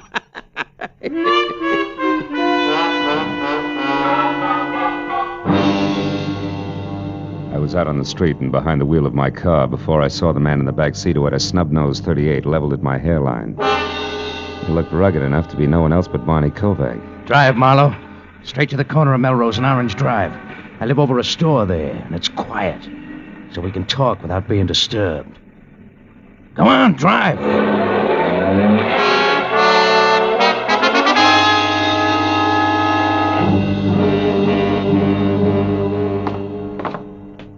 Right ahead of you, Marlowe. The one with a closed transom. Keep walking. And when I get there? Then you'll go inside, sit down, and rest while you listen. To what? To the truth, Marlowe. I've been following you long enough tonight to know that you're off your rocker. You see, fella, I didn't kill Hummel. Yeah, I know. He's double-jointed. It was suicide. Slugged himself from behind. All right, cut it. Here, here's a key. Open up. Okay. Hey, you made a mistake, Kovac. Wrong key. What are you talking about? Let me see that. Sure. With pleasure. Stupid. Ha! Now that I got your gun, Bud, try it yourself. Come on, Kovac. Close quarters make me nervous. You're making a mistake, Marlowe. Yeah, sure I am. The guys who are off their rocker always do, remember? Now get over there in that chair and behave while I use your phone. Marlowe, don't move or I'll kill you. Hippo. Barney, take the gentleman's gun. It's heavy for him. Sure. Here, now, here, boy. Here's some money. Get clear of L.A. till this thing's all cleaned up. You're in a bad spot. I know, but I didn't kill Hummel, Hippo. You gotta believe me. Yeah, by all means. Barney, my boy, if you say it, I believe it. But others won't be that accommodating, I'm sure, so go on. And no matter what you do, don't worry about Marlowe. Huh? Nah, he won't be following you. You can count on that, Barney.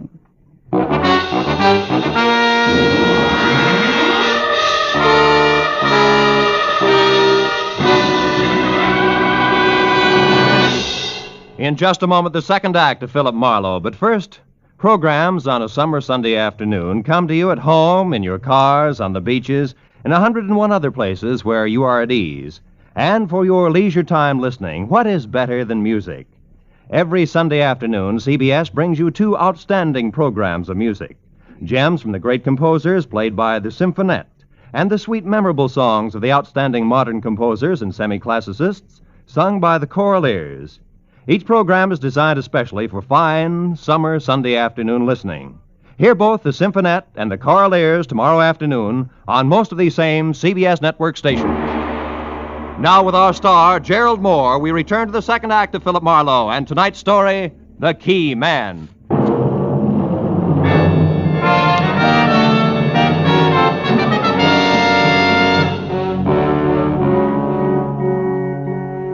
The gun wrapped in the thick, fat fist of Hippo looked like a toy as he leveled it at my chest while Kovac got away. And the fat boy kicked the door shut, leaned his ponderous 300 pounds against it, and smiled. The smile faded gradually and finally died, but the muzzle of the gun in his hand didn't so much as twitch until the battered alarm clock on the dresser had clanked off a monotonous 15 minutes. At that point, Hippo Link leaved his face up into another smile, waddled across the room, and laid the gun down on the table in front of me. Okay, Marlowe. You behaved yourself real nice. Barney's got all the head start he'll need, so you can leave now. You know something, Link? You're not only fat between the sleeves, you're overweight between the ears, too. Helping a suspect escape doesn't sit well at headquarters. Now, just a minute, boy. You're kind of jumping to conclusions, aren't you? You were putting the muscle on a friend of mine, and I helped him out. That's all that happened so far, so you look a little silly running me in on that. But if you still want to try, boy, the gun's right there on the table. Okay, Hippo, you win for now. But don't think I buy that silly 1, 2, 3 story of yours. May not be Peck's bad boy, but I don't see you as Sir Galahad either. Well, how do you put the story together, then? I don't know that that's any of your business, and even if I thought it were, I wouldn't tell you. But I'll let you in on this much. I don't know for sure that Kovac is guilty, but then I don't know for sure where you or Kovac's girl Rhonda Beaumont fit either. I wouldn't know. You said you knew her. So? You seem to think a good deal of that kid, Kovac. So? So couldn't it be possible she paid you to come up here and see that her boyfriend got away? Like you said, Marlowe. I don't know that it's any of your business. How much cash does it take for you to stick your neck out as far as you have, huh? Or could it be you've got a thing going for Kovac's girl and would be glad to see him out of town? You're kidding, boy. Look, why don't you leave it alone? What's it to you now? My client was knocked off right under my nose, remember? Now, you gonna let me out of solitary? Sure. Pick up your pistol and run. And if you need me for any more help, why, be sure and let me know. I left Hippo standing in Kovac's flat, and downstairs I stopped in a phone booth long enough to have the latest developments for what they were worth relayed to Lieutenant Matthews. Then I drove out to where suites are turned straight up into the hills and parked in front of number 38, the Morrow Apartments. A terraced heap of pastel plaster and angled glass in which Rhonda Beaumont had a first-floor front. I took a look at the large, private view of the city as I crossed the small, private patio and knocked on the substantial private entrance. When it cracked open, I helped it along just enough to step inside. Fast! Marlowe, you will come in, won't you, whether you're asked or not? Yes, and it's sweet of you to ask me, Rhonda. Is he here? He? In a city of 4 million, half of which are male, That borders on being a stupid question. But the answer is no in any case, because until you strong-armed your way in here, I was alone. I can't buy it. I figure Barney's the kind of a boy that would want to take stuff like you right along with him when he leaves. Barney leaving? Mm-hmm. What are you talking about? He's running away from that mess over on Fountain. He's leaving town. You're lying. I've heard enough from you, I'll take the handbag, baby. Heavy enough to have that cute .45 caliber compact inside, right? Okay, it's in there. Take it. I don't care. But look, Marlowe, is that the truth about Barney leaving town? As if you didn't know, yes. And while we're on that subject, why did you show up at Mark Hummel's place tonight? Well, I went there to warn him about Barney. Wait a minute. I thought you were in love with Kovac. I am. Do I have to draw you a picture? Barney Kovac's strong and reckless, but he was trying hard, awfully hard, to get started for himself, and then... Well, I used to go with Mark before I met Barney, and because of that, Mark deliberately beat him out of the best deal he'd ever had, the louse. Just to spite me. Well, Barney was furious, and I knew something terrible would happen if they ever got together, so I went to tell Mark to stay out of his way, that's all. And you got there a little too late, is that it? I don't know. Well, at least give me a handkerchief out of my bag, Marlowe, darn it. Yeah, sure. Here, Hey, these keys. Rhonda, this one, the one with the figure 8 design. Where'd you get it? Oh, it's my new door key. Yeah, I know, but where'd you get it? I don't know. Barney had it made for me one day while we were having lunch. Who's the guy who made it? I don't know. Where were you eating that day? A Hungarian place on Fairfax near Santa Monica. Well, where are you going, Marlowe? Fairfax, near Santa Monica. Here's your bag, Rhonda, and if you got any sense, stay put and try real hard not to shoot anybody. At least until I call. Okay. So long, baby. Bye.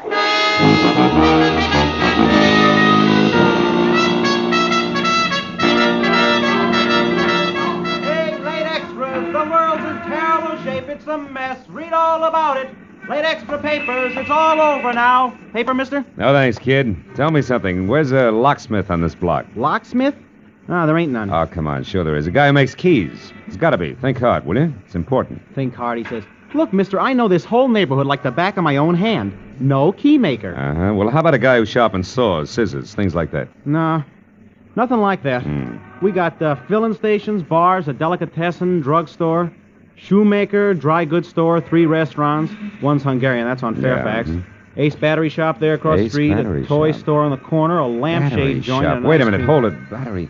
Ace Battery. Plume. Plume. Yeah, that's it. Old man Plume owns the joint. Ah. A real sour apple, you know what I mean? This place is a dump, too, but he works hard. He's probably over there right now, working in the back room. Bless you, my boy. Thanks a lot.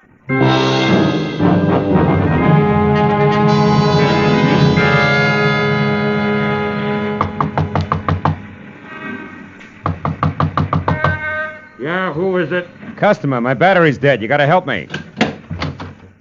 Now, look, mister, my place is closed up. Come back. Hey, what is this? Sorry, Plume, but tomorrow's a long way off. This is an emergency. Now take it easy and you'll be okay. I got a job for you, and it's got to be done tonight. Well, listen, I said my place Shut up! Now get this, Plume. I'm a friend of Hippo Lynx and Barney Kovac's, all of which makes you perfect for my job. Now, what kind of a job you talking about? This. It's a key. Duplicate it. A key? Hey, buddy, this is a battery shop. I can't make keys here. In the first place, you gotta have a license. I said this was an emergency, didn't I? Get busy. With what? My fingernails? I don't know how to cut keys. Somebody's stringing you, pal, and I... Plume, keep away from that drawer! Well. Whole drawer full of blank keys, huh? And that 38 in the drawer here must be that license you spoke of. Come on, you, get up! Wait. Leave me alone. I didn't do anything. Now listen, Plume. I want one straight answer out of you, fast. You made a delivery to Link's garage sometime today, and it wasn't batteries. Who'd you give it to? Come on! I left it with Barney Kovac. He was the only one around, but it was nothing, an envelope. Yeah, full of keys. Thanks very much for your help, Plume, but I'm in a hurry. And just so I'll be sure to see you later, good night! I ran out to my car, piled in, and headed straight out Santa Monica for La Cienega. And when I got within sight of the dark, cavernous entrance to Hippo Link's underground storage garage, I slowed down and looked for a phone that I could use to call Matthews and still keep an eye on the garage because the way things stood now, I couldn't afford to miss a lick. But then I got a break. I decided to try a mobile gas station on the corner when the scream of a siren shoved me up against the curb, and a squad car swerved out from a side street, ground to a rubber-burning stop, In front of the garage and disgorged Matthews himself and the driver on the double. I slammed out of my coupe and belted across the street after him. Matthews! Hey, Matthews! Marlowe, get back! Over this way.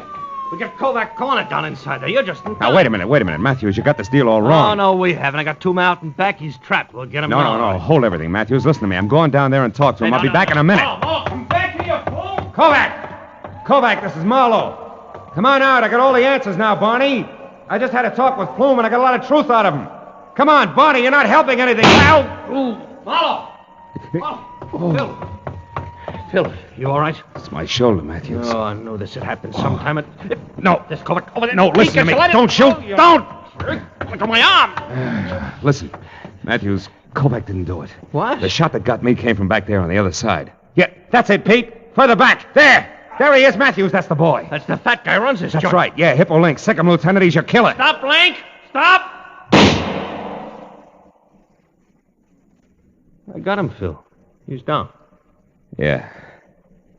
Yeah, that's one nice thing about Hippo. You can't miss him. Oh, thanks. I think I better sit down a minute.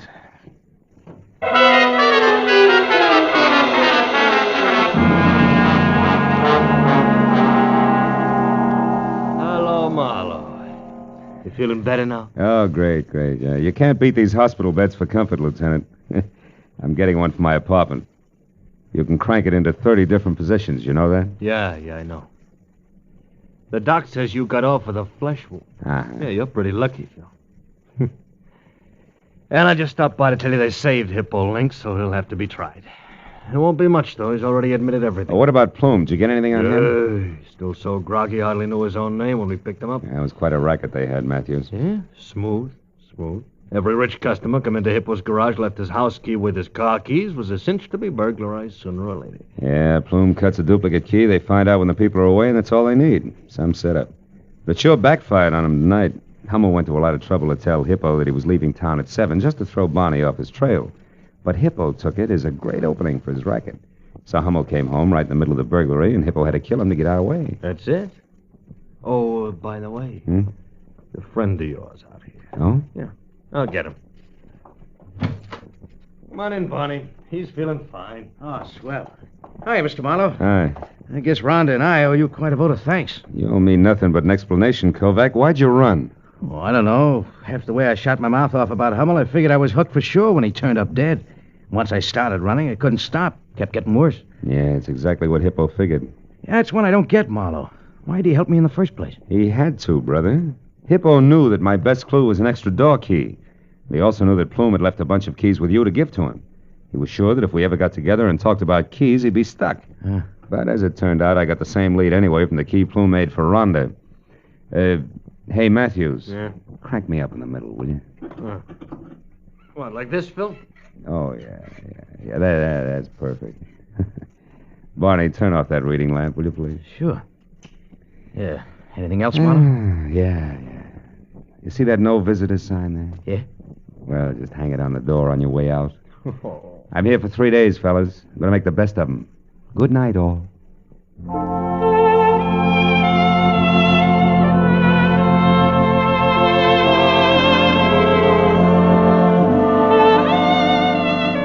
When they left, I nestled down to the solid comfort of clean sheets and quiet darkness. And my eyes were almost closed when it happened. The light snapped on. A pair of efficient hands grabbed me, stabbed an inch of hypodermic needle into my right arm, jammed a cold, hard thermometer under my tongue, and splashed a half a pint of icy alcohol on my back. Oh, it was awful. But when it was over, she looked back from the door and smiled before she went out. A red-headed nurse and very pretty. Only then did I notice the set of keys she'd forgotten on my medicine table. One was thick with a figure-8 design. It was her door key. And for just a moment, I wondered foolishly if I could get a hold of Mr. Plume again some way. For just a few minutes. Cut it out, Marlowe. Go to sleep.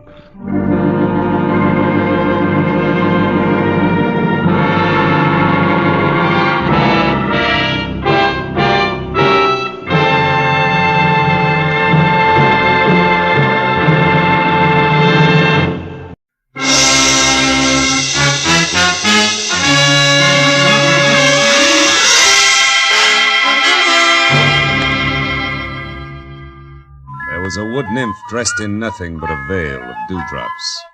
She was pirouetting from one huge bluebell to another on gossamer wings. And with every turn, she smiled and came closer. But just as I reached out for a hand, something happened.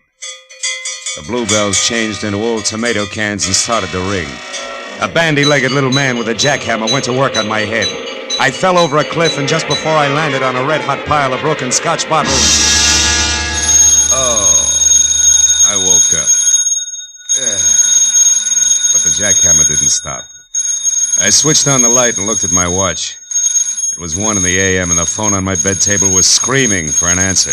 Hello? Marlowe, this is Dave. Betty's gone. She's in trouble. You gotta help me, Marlowe. You gotta come over to my apartment right away. Wait a minute. Who is this? Dave Pryor. I run the coffee joint on the corner. You know me. Yeah, sure, Dave. I remember. What's the matter? My wife, Betty, she's gone. You gotta help me. Dave, it's 1 o'clock in the morning. I'm in bed.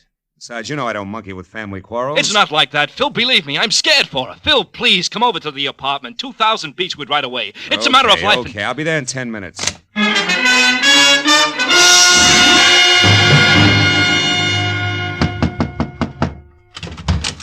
Marlowe, I thought you'd never get here. Look, somebody fired a shot through the door, and when I got back with the aspirin, Betty was gone, and I wait a minute, Dave, hold it! I'm not even awake yet. Look, sit down. Take it from the top, slow. Yeah, okay. Maybe it started this morning at the coffee joint when a fancy guy came in and talked to Betty. She waits on the table. Yeah, I know. What do you mean, fancy? Well, a slick dress, a cufflink, stick pin, all that. I didn't know him, and Betty tossed him off to me as a masher. Maybe he was, but she seemed upset. Slower, huh? Oh, yeah, sure. Well, tonight about 9, another guy came in, a chunky bird with a deep voice. Betty had just got back from shopping, and I was in the kitchen. See, when I heard a tray of dishes fall and Betty came back, white as a sheet, she was scared, Phil, scared stiff. Hey! Oh, I'm sorry. All right. Go ahead. I looked out, and that chunky guy was leaving. Betty insisted he had nothing to do with it, that she was just nervous. Was somebody else in the place at the time? Let's see. Yeah, some Tribune reporter that comes in every night was up at the counter. He was the only one. And Betty stayed on the job till you closed, huh? Yeah, till midnight. But, Phil, she was in a bad shape. Mm-hmm. After we got home here, she sent me out for some aspirin. I was only out for 15 minutes, Phil. When I came back, she was gone. And look, this bullet hole in the glass door to the backyard. Somebody out there shot at her and maybe hit her or something. All right, Dave, steady. Now take it easy. You and Betty have a gun? No. Why? Well, in the first place, the bullet went out through this glass. It didn't come in. Another thing, Dave, who did you call tonight after you phoned me? Why, nobody. Phone directory on the dresser here is open to the B's. Boone to wardrobe. Mean anything to you? No, I didn't even realize it was over there. I looked you up in the classified. Mm-hmm. Okay, come on. Let's take a look in the backyard. Any light out there? Yeah, I rigged one up for the barbecue.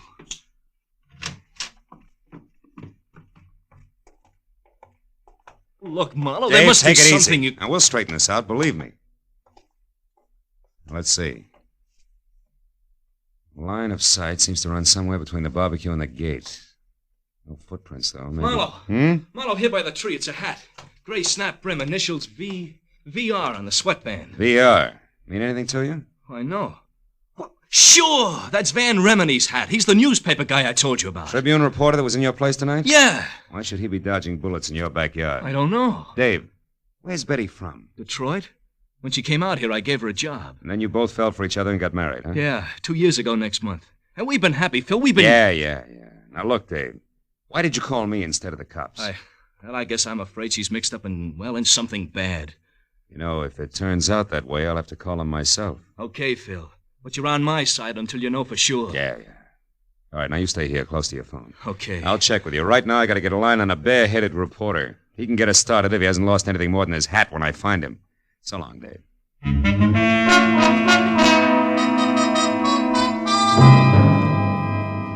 A reporter's hat, 2 strangers, and a bullet hole somehow added up to the fast fate of a hard-working kid named Betty, whose husband's only claim to fame was selling the best cup of coffee in town.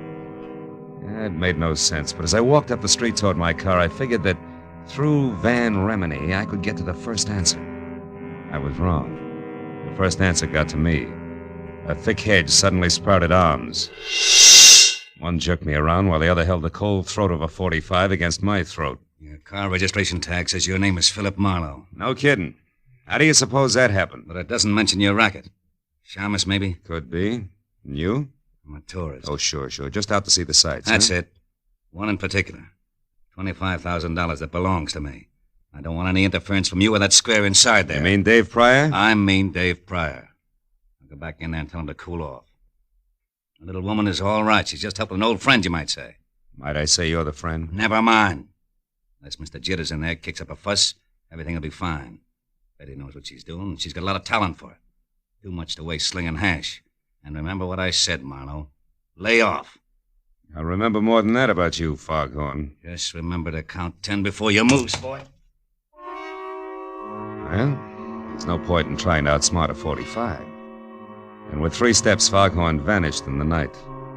Also gone was a big chunk of my respect for a doll named Betty Pryor and her taste in old friends. Just so I wasn't jumping to conclusions, I went to my car and drove down to Hollywood Boulevard.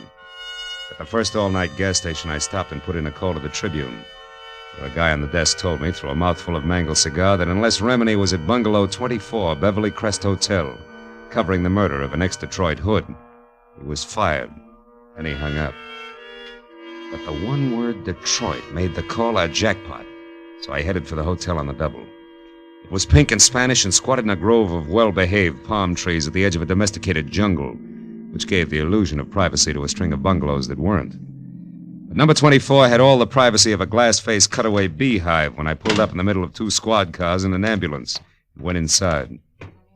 Sprawled on the floor in front of a desk was the very well-dressed Exhibit A, complete with cufflinks and stickpin, and presiding as usual was Detective Lieutenant Ibarra, who didn't see me until I walked up beside him. What are you doing here, Marlowe? I can smell blood clear across town. What's the story, Ibarra? The name is Spec Willard, a gambler from Detroit. Retired out here to California a few years back to play horses and women. He was shot to death at about 8 o'clock tonight by a person or persons unknown. Another gang job? No, I don't think so. Looks more like armed robbery that'd get out of hand. How so? We found a currency wrapper from a local bank that read $25,000 in an open drawer in the bedroom. And one of the bellhops saw a woman, unidentified so far, run out of here about the time the coroner says that Willard was shot. A woman? Yeah. That fits because he was known to be quite a nightclubber and general playboy. You wouldn't happen to know something about this woman, would you, Marlowe? Me? Certainly not. No, I'm after a man, a live one, I hope. Mm-hmm. Well, look, Marlowe, take this nickel. In case you should just happen to hear something, I want you to spend that on a phone call to the police department. Now, who is it you're looking for? A Tribune reporter named Van Remini, you know him? Unfortunately, that's him over there, the sticky-fingered one by the window, swiping that book of matches just now, the one without a hat. Oh, yeah, I know. Thanks, Lieutenant. I'll see you. Hey, Remini, can I talk to you a minute? Yeah, sure. What's on your mind? I'm Philip Marlowe, private detective. Don't apologize. What's up, Marlowe? Know a girl named Betty Pryor? Pryor? Mm-hmm, yeah. Yeah. She and her husband run a one-arm joint on Franklin, don't they? That's right, Remini. I understand Betty got into a little trouble tonight. Heard about it? Nope. Wouldn't worry, though. Trouble's not new to Betty. Yeah, that's one popular school of thought. Incidentally, you seem to be going a long ways out of your way on this run-of-the-mill murder story, Remini. You're taking a long way around to the point, pal. Get with it. I'm in a hurry. Okay, pal. But keep it under your hat, won't you? The gray one, I mean. Oh, so that's how Yeah, that's the way it is. Yeah.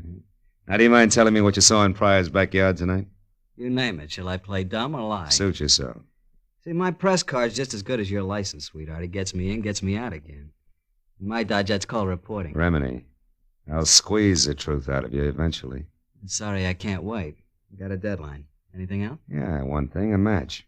Yeah, sure, Marlowe. Anytime. Thanks. Mm-hmm. And, Remini. Yeah? Don't hang on too long, huh? Liable to singe your pinkies. The reporter blew out the match and looked at me steadily for a moment. And his lips shaped a word I ignored. Then he walked away. I had seen enough of the book of matches he'd stolen to know it was from the Star-Kissed Room, a glossy, glass-roofed dine, dance, and drink emporium near Arthur Murray's studio on Wilshire Boulevard. So I made like I was in for the night and watched Remini leave. All the way to his car, he kept looking back over his shoulder as if he expected to be followed. I waited till he was out of sight, and then I headed for Wilshire in the Star-Kissed Room. But when I got there, it was closed. Remini's car wasn't in the neighborhood, and the only thing that kept the trip from being a total loss was a spotlighted picture. 10 feet square of a sultry, svelte chanteuse labeled Carla Borden, whose come-on-in smile and almost costume was a cinch to increase the accident rate of the block by 20%. But then I took another look at her name and got back to business. It started with a B, as in phone book, opened to Boone and Bordeaux. I found a directory, got it open to Boone and Bordeaux, and halfway down the page was Borden, Carla, 2840 North Lucerne. It took 10 minutes to get there and 2 more to find out that she had an apartment, number 17, at the end of the first floor hall. The door was open and I started for it, but ducked back close to the elevator when a woman came out and ran down the corridor toward me. It was Betty Pryor. Hold it, Betty! Whoa! What? Mr. Marlowe, what are you... Never mind the stall, Betty. I've been in a long time. Why, I don't know what you're talking Now, look, about. you left a pretty worried guy at home. Dave, did he send you after me? That's right. Why can't you fools leave me alone? Why does he have to be so stupid? Hey, you've got a few ideas mixed up, kid. Oh, sure, I'm wrong. I'm the one who's all mixed up. Let go of Not me, you... until I've got a couple of things straight. Now, what happened? Did life in a hamburger stand get a little stale? Yes, you two-bit snoop. Okay. Dave thinks you're in trouble, I think you're in trouble, and I think somebody waved a few bills at you and you lost your grip. Why, and you're in so crummy... deep now you can't get out, and it's no more than you deserve. Now, come on. We're going right back down the hall to Carla's apartment. We're going to have a little chat, just the three of us. No, I won't. Let Come on! Take your hands off, Marlowe. Stand still. Well, my 2 chums, the foghorn and his .45 caliber equalizer. Easy does it. You were lucky the first time. Well, Betty, did you get it? No, something went wrong. Something terrible Shut went... up. Marlowe isn't deep. We'll talk after he's out of the way. All right, you. Get in that elevator, chum. And we'll wait right here to see you leave. Go on, get in. 45 makes you awful brave, chum. This way we don't offend the lady by being uncouth. You get a chance to go up in the world. Just put your finger on a button. Now, wait a minute. Come on. All right. Now, all you have to do is push.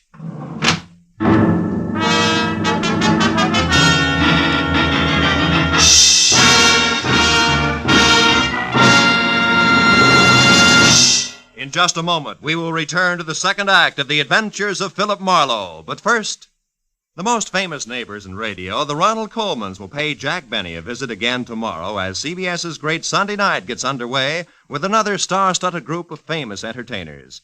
Amos and Andy, Lum and Abner, Eve Arden as the gay schoolmistress, our Miss Brooks, and Helen Hayes as a hillbilly. These are only 4 more of the 10 great entertainments which will come your way tomorrow night. Go visiting with the Colemans on all of these same stations on The Jack Benny Show, and hear the rest of CBS's Great Sunday Night 10 as they come one by one over most of these stations. And now, with our star, Gerald Moore, we return to the second act of Philip Marlowe and tonight's story, The Friend from Detroit.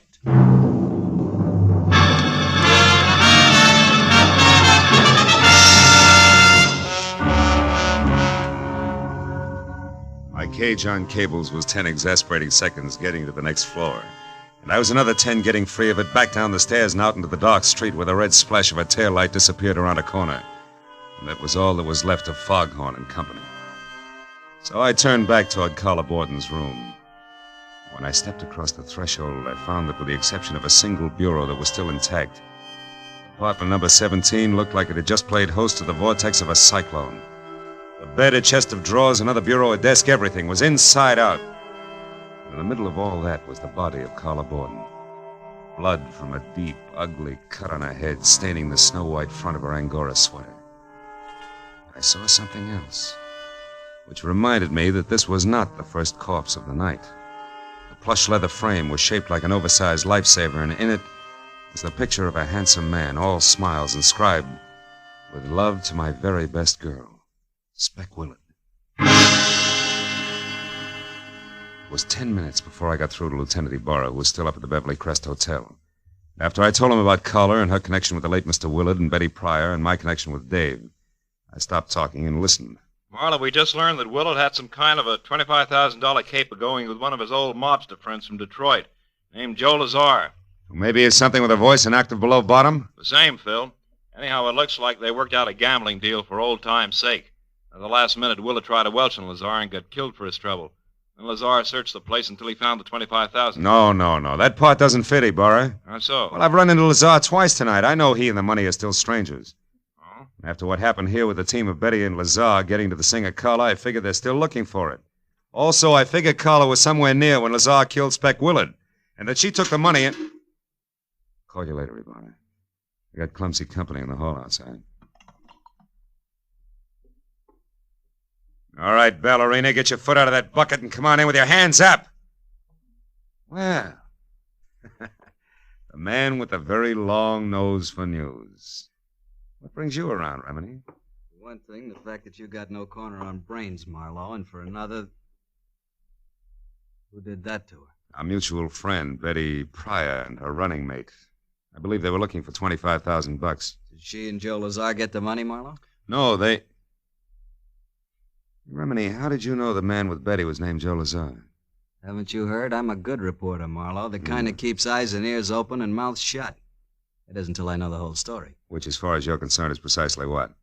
That I happen to be... You happen to be? That I happened to be in Dave's restaurant early this evening, where I recognized the only other cash customer as Joe Lazar, an out-of-work mobster from Detroit. He said something to Betty that scared her right out of a tray of dishes, so I figured I'd find out what was going on. I've been in on the show ever since. Yeah, including a corny blackout up at 2000 Beechwood Drive where you lost your hat running away from a bullet. That's right. Yeah. And just so you don't toss and turn when you get around to going to bed tonight, I'll fill in the rest. I followed Betty and Dave from the restaurant to their apartment. I watched her get rid of Dave, and then when I saw Lazar come in, I moved up close to the window. And stayed there until Lazar spotted you and threw a bullet your way? You're very clever. Yes, I am, man. But before that happened, I heard him tell Betty that Spec Willard had talked about a girl singer at the Starkiss room named Carla Borden. And that since he didn't know Carla on sight, she could have been the lady he'd seen running out of Spec's apartment with a 25 gram. Oh, now that phone book of Dave's open to the bees ties in. I'm so glad. Now, Marlowe, lest we digress too far, how come this one bureau here hasn't been turned upside down along with everything else? I don't know. Any more than I know why you're holding back so much from the law. Well, maybe it's because I don't like cops, Marlowe. Oh, black ones. Or maybe it's because I'm in the same kind of racket as you. Chin way out and a lot of fast talk just so papers can know what's going on an hour ahead of the rest of the world. Well, there's no 25,000 in here. I got to blow. Before Ibarra shows? Before Ibarra shows. He always arrives with an entourage, Marlowe, one that includes other news hounds. So it's me for a fast cab and downtown to my paper with his story. So long, fella. I'll see you around. Hey, wait a minute, Remini. Yeah? I'll give you a lift. I'm going that way myself. Okay. I got a story, too. A lousy story I've got to tell a nice guy named Dave. Come on.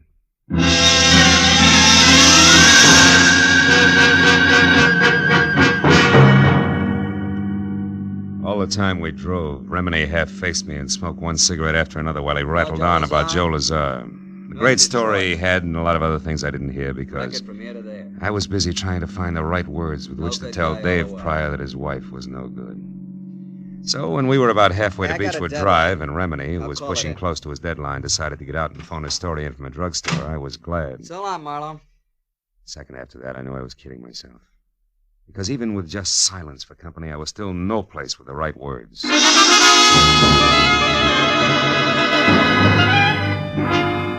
10 minutes later, when I stood in front of Dave on the steps to his house and stammered out the facts just as I had run across them, but I forgot about words, right or wrong. I thought instead about my client, a badly hurt guy, but one who would never say die. Marlowe, I can't believe all this. I won't. Tell me, where's Betty now? I don't know, Dave. Now, look, maybe we ought to head for police headquarters because sooner or later we're each going to have a story to tell Lieutenant Ibarra. Come on, my car's over here. Okay, Phil. I guess that's the only thing to do, all right. Yeah, I guess so. Here. Gotta have a cigarette, Davey. Oh, thanks. Kid, we'll try to make this as painless as we... As we what, Marlowe? What is it? Hmm? What are you staring at? Front seat. I don't see anything, Phil. What is it? What are you staring at? Shut up. Give me a minute, will you? Yeah. Yeah, sure. Come on, Dave, pile in. But why, Marlowe? Where are we going? Starkiss room to play a long shot. Slapped my foot down hard on the accelerator and kept it that way right through a string of I didn't care what color traffic lights until 5 minutes later when we screeched to a stop, away from the side entrance to the Starkiss room. I left Dave in the front seat, piled out fast, and ran a dozen yards to an abrupt halt.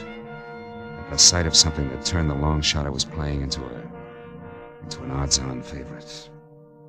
It was the stage entrance door, open a couple of inches, and in front of that, and unconscious on the hard sidewalk where he'd fallen, was the clad in blue form of a private patrolman, his pistol holster conspicuously empty.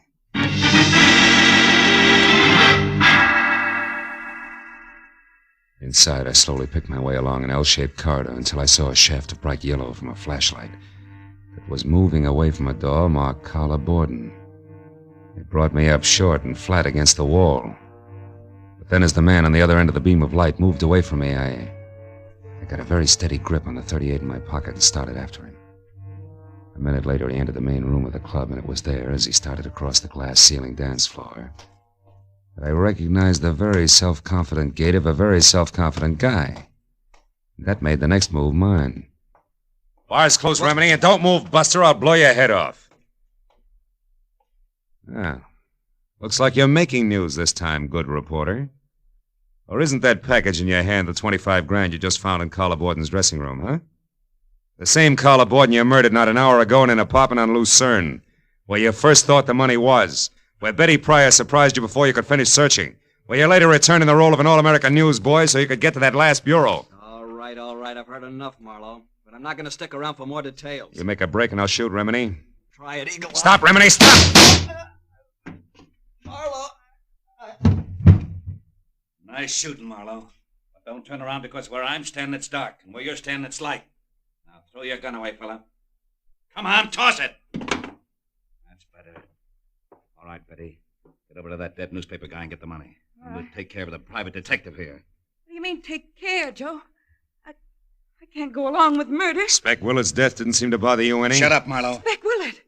Joe, you killed... Yes, I killed Spec, that Welcher. 8 o'clock tonight. And I had to stay undercover, but still get my hands on the money. So I came to you for help. I didn't tell you about the killing because I didn't think you'd play ball if you knew about it. Now, all that's history now, and I'll still go to your dear husband, Dave, and talk lots about the kind of cheap kid you used to be in Detroit if you don't get moving. Now, what do you say, Betty? I say no, Joe. I also say I made a mistake in the first place, letting you use me to run your filthy errands, just so the guy I love wouldn't have to know about the kind of people I once ran around with, before I had any brains. All right. That's the dumb way you want it. That's the dumb way it'll be. Taking care of 2 years isn't much harder than taking care of 1. What about 3, Lazar? Dave, stay back! No, Marlowe, no. I've stayed back too long already. I've stayed back while Betty has been risking her life to protect what we've got. If you take another step, I'll shoot, kid. I warned you for the last time. Stay back! No, Lazar, I won't! You stinking scum, Lazar! Oh, Dave, your head. Yeah. But I'll be all right. I'll be all right now, Betty.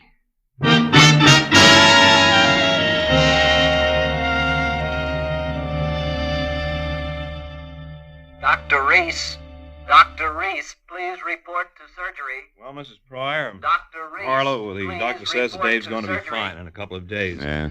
Caught one on the shoulder, the other on the hip. He certainly had courage, didn't he? Yeah, and you did all right, too, Betty. Mixing in this whole mess just to keep the home fires burning. Tell me, whatever made you think that a guy like Dave wouldn't understand that you turned over a new leaf? Well, Dr. Reese wanted in surgery. I don't know, Phil. I guess I wasn't very smart. No, you weren't, Mrs. Pryor, but you're lucky because Marlowe here was. And that brings me around to a loose end, Phil. How did you know that Remini was your man? Know that? Because of something I saw in the upholstery of the front seat of my car he borrowed. Tufts of snow-white Angora, which was the kind of sweater that Carla Borden had on when she was murdered, after they struggled. And since you didn't touch the body yourself, they couldn't have come from your suit. No. And Remini was the only other one who had been in my car. So I figured that the Angora fuzz had gone from Carla's sweater to Remini's suit to my upholstery. All of which means that Remini must have been in Carla's room before I got there as well as after. See? And then once I thought back about his getting out of my car to phone his story in, I realized that when I dropped him near a drugstore, he had also been near the Starkist room. Yes. It's exactly where he'd headed. Mm-hmm. You see, Phil, Joe and I followed both of you from Carla Borden's place because, well, after Joe put you in that elevator and we ran, Joe said we had to return and wait for Remini, who was sure to come back and finish his search. And the whole business because Lazar, after he had murdered Spec Willard, was afraid to publicly go after Carla Borden. And the money he felt was his. Yes. He knew about me and Dave because Spec Willard accidentally dropped into our place this morning. Correction, baby. What? Yesterday morning. Oh. It's now 9 a.m. Oh, and a good time to call quits, huh? Good night, kids.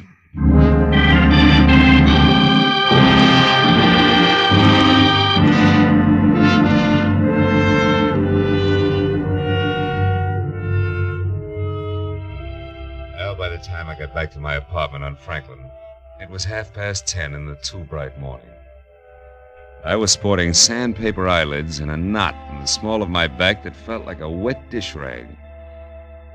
Oh, but once I had all the shades down and was undressed and in bed, I forgot about that. And I thought instead of the wood nymph dressed in nothing, with a veil of dewdrops. But then suddenly I stopped. The telephone. I got out of bed. I picked it up with both hands, opened the dresser drawer, and jammed it deep under all the socks I owned. And then I got back to bed. And the wood nymph, in her veil of dewdrops, she was pirouetting from one huge bluebell to another. Oh, my. On gossamer wings.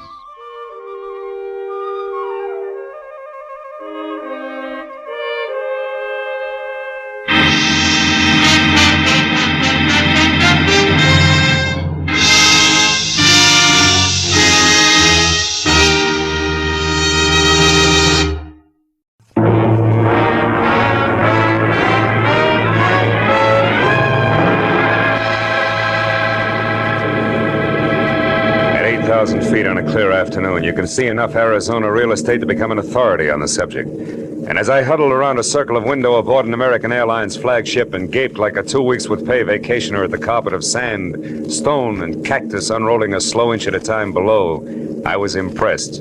Also, I was thinking about a job which was providing both the switch and scenery and 2 crisp $100 bills, less the cost of a round-trip ticket from L.A. to the capital city of Phoenix.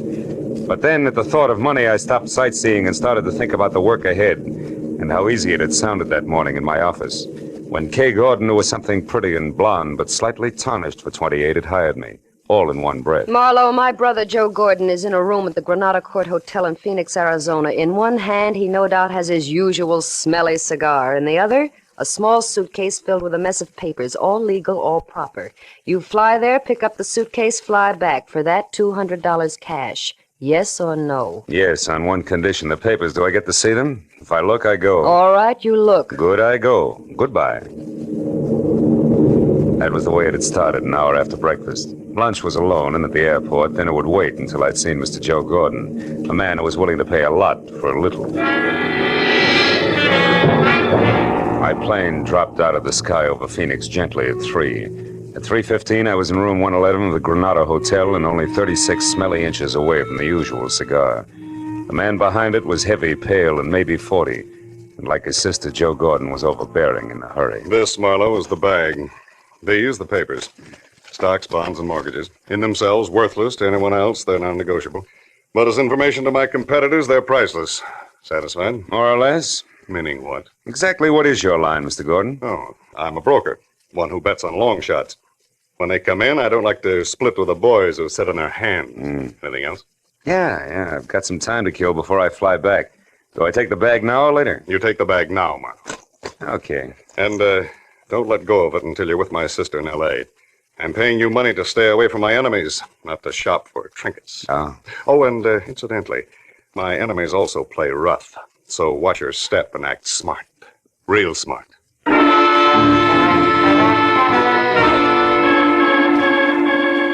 I still had 2 hours to kill when Gordon locked the bag and handed it to me after dropping the key in his pocket.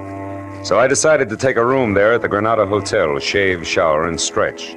The sleepy clerk in the lobby was not in a hurry, nor did he hear anything I said the first time. So when I finally got to my suite on the second floor, which had as much elbow room as the inside of a lifesaver, 30 of the idle minutes were already gone. I locked and bolted the door, checked all the windows carefully, and then peeled off my shirt, broke out my shave master, and reached for the knob on the bathroom door. But I never made it. Because as the door swung open, I caught a glimpse of a fist the size of a cantaloupe starting from my jaw. Oh! Now stay right there, Buster. The first time I swing, the second time I shoot, and I do both good. Equal nice, huh? Everything all figured out ahead of time. Yeah, but it ain't very hard, Marlowe. Especially when the guy you're after shouts it all to a desk clerk. My era. Yeah, which leaves just the 3 of us. Real cozy like. 3? You, me, and 120 grand here in this bag. You're way off pace, brother. This bag's got papers in it, nothing more. They belong to a businessman. I said something? Yeah, sure. Very funny. Look, Buster, Joe Gordon's no more a businessman, and his real name is Joe Gordon. So after I leave, you go back to Sam Dietrich in room 111 and tell him that Marty Stopka says thanks. For what? For the $120,000 I've been waiting 2 long years for. And also tell him and Gigi Ganther, who might still be around, that Stopka had it all figured. Like you say, Marlowe, ahead of time. I don't follow you, bud. You're not supposed to. Just turn around, face the wall, and listen carefully.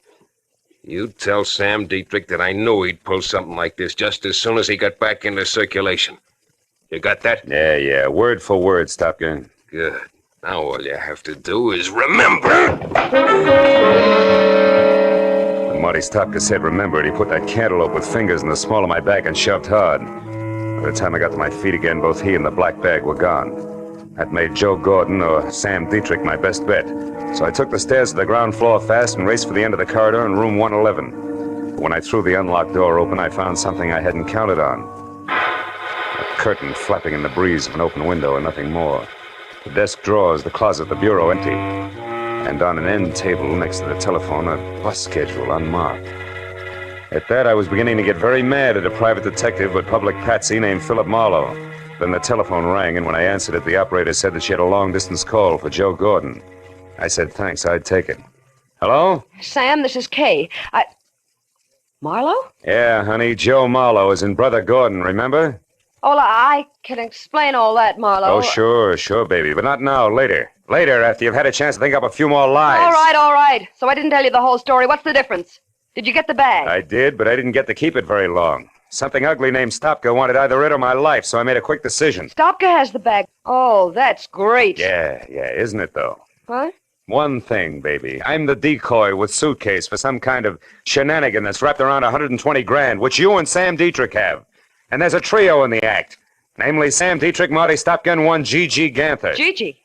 Marlowe, have you seen Gigi? Have you, Marlowe? Maybe yes, maybe no. Now, why don't you come clean? Admit you're happy that Stopka got the suitcase from me while Sam beat it out of an open window.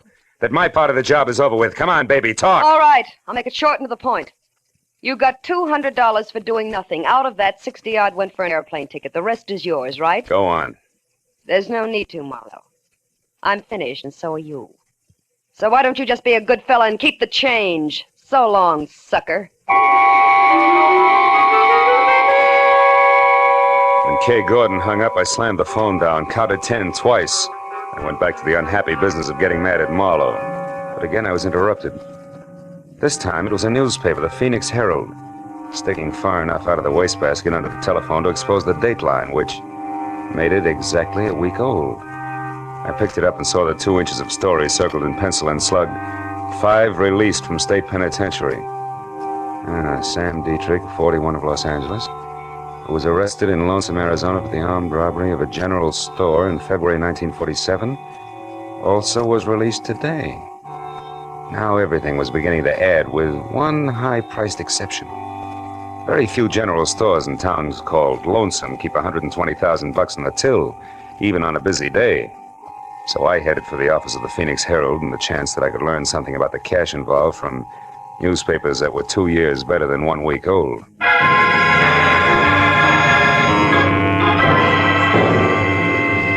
30 minutes later, I was in the back shop of the Herald receiving facts willingly supplied by a sandy-haired linotype operator with a sad face who had never heard the word forget. That's right, mister. It was the Second National Bank and Land Company here in town. Held up at 1:10 p.m., February 7, 1947, by 3 men who took $120,000 in unmarked 10s, 20s, and 50s. One was badly wounded in running gunfight, but they all got away clean. No arrests, no suspects? Other than the usual rigmarole of trying to pin the job on every 2-bit stick-up man hauled in the next 6 months, no. Anything else? No, thanks. I don't think... Say, wait a minute. Lonesome, Arizona, that unmarked bus schedule. Tell me, do you happen to know where something called Lonesome is, and if so, how a guy could get there if he doesn't have a car? Sure. It's 87 miles west of here, and the bus will do the trick. But not anymore today. Oh. The only bus left an hour ago. Now, young fella, you tell me something. What in Sam Hill is Lonesome and a bus departure got to do with a bank robbery was pulled 2 years ago? Where I stand right now, Dad, I can't say. But when I get to Lonesome, ask me again. I may have the answer for you.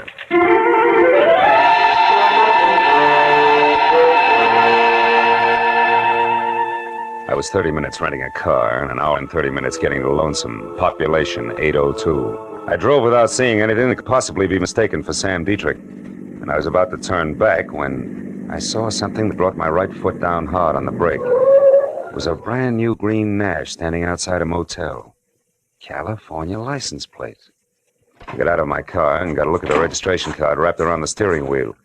It said Catherine E. Gordon. The motel only had 3 cabins that showed any light. The first belonged to the manager and the second to Kay. Close to an open window, I saw the man Kay was talking to. He was an ex-convict and part-time broker named Sam Dietrich. All right. So Marlowe knows he was set up for Marty Stopka. Who cares? We're here, and so far Stopka isn't. And if and when he does show, we'll be gone. But the real black bag's safe in our hands. Yes, but what about Gigi, Sam? I told you Marlowe mentioned his name. And I told you to forget it.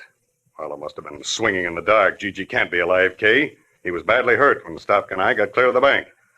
But why wasn't his body found? I don't know, Kay. I've told you that 1,000 times. Now, look, honey, why don't you just relax and think of us a little, huh? Gigi's dead, baby. There's only you and me. Sam, you know how I feel about that. I love Gigi. It's the only reason I'm helping you. I don't want anything to do with this money. I only want to know for sure about Gigi. Okay. Hey, did you get a line on Leland Mills, the name that was on that mailbox 2 years ago? Yes. He owns the place and lives there alone. A once-upon-a-time small ranch on the last block in town, coming apart at the seams. What about Mills himself? He's an old duffer, maybe 50. Lives close to the fireside, day in and day out. Good. That means I can handle him without any trouble. And now, look, baby, it's 7 now. At 9, this town will be fast asleep, and at 10, I'll take care of everything. So, why don't you just curl up there on the couch and think about nice things, huh? Nice things like what? Well, like the money I hid at Leland Mills' place 5 hours after the boys and I took that bank. The $120,000 that's soon going to be back here with me where it belongs. Dad, I took my cue and left because one Leland Mills was a man to be forewarned while 10 o'clock was still 3 hours away. I was 10 minutes finding his place, which was on the edge of town, and another 2 locating the doorbell, which was the kind you pull to start a bunch of jingling inside. It was 3 pulls later before the door creaked slowly open, and what had to be Leland Mills stood in front of me. He was shaggy, gray hair curling on the sides of his neck, a face with 1,000 crisscrossed wrinkles and dirty old clothes. Everything I'd expected with one exception. Gripped firmly in both hands and pointed directly at my head was a long rifle.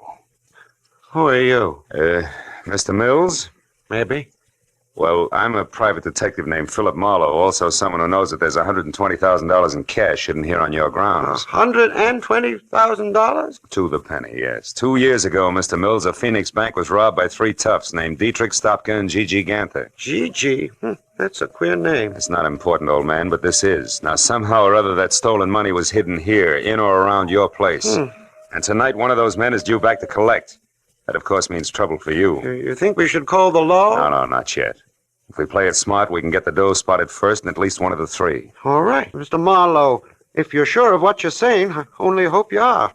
Oh, I'm sorry about this gun here. I don't like poachers on my land. Yeah, we all have our pet peeves. Now, Mr. Mills, I want you to sit tight till I get back, and no matter what happens, don't open that door for anyone. Have you got that? Yep. Where are you going? To town. Check on the only 2 things that can possibly give us any unexpected trouble. One, a nasty man named Marty Stopka, and the other, a guy I've never even seen. The elusive Mr. Gigi Ganther.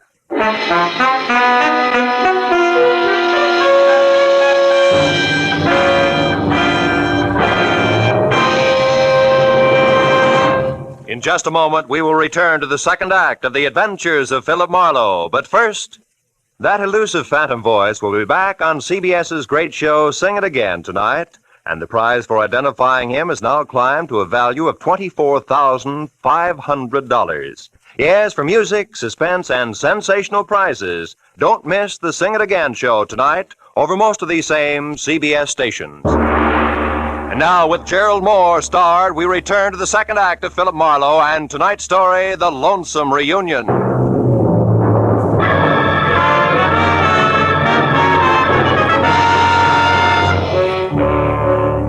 I left Leland Mills standing in the doorway and worried my way back to town. If Stopka and Gigi Ganther had no more trouble getting to Lonesome than I did, a reunion about as quiet as a truckload of hot dynamite was due to take place any minute. I passed the motel where Kay and Dietrich had holed up and saw that her car had been moved into the stall between cabins and draped with a blanket to hide its California plates. So they were thinking along the same line that I was. At the hub of town, I parked and started to case the lively spots on Main Street, which took me all of 10 minutes at a slow walk. But a short side-of-the-mouth conversation with a couple of resident sports revealed that the local underground stemmed from the Red Dog Cafe, a warped wood two-story wiki-up on the one side street in town. It was operated by a hard-bitten blonde, 160 pounds of Western motif, complete with Stetson, red flannel shirt, Hickok belt, blue jeans, and the name, Flora. She sat at a table at the back of the barroom, lending a cynical ear to nobody else but my old pal, Stopka. I walked up behind him, and when he turned around, I hung one on him. A good one! Hey! Sloppy jackass! What do you think you're doing? Sorry, Flora, nothing personal. Now that's enough! Now stop it, you hear me?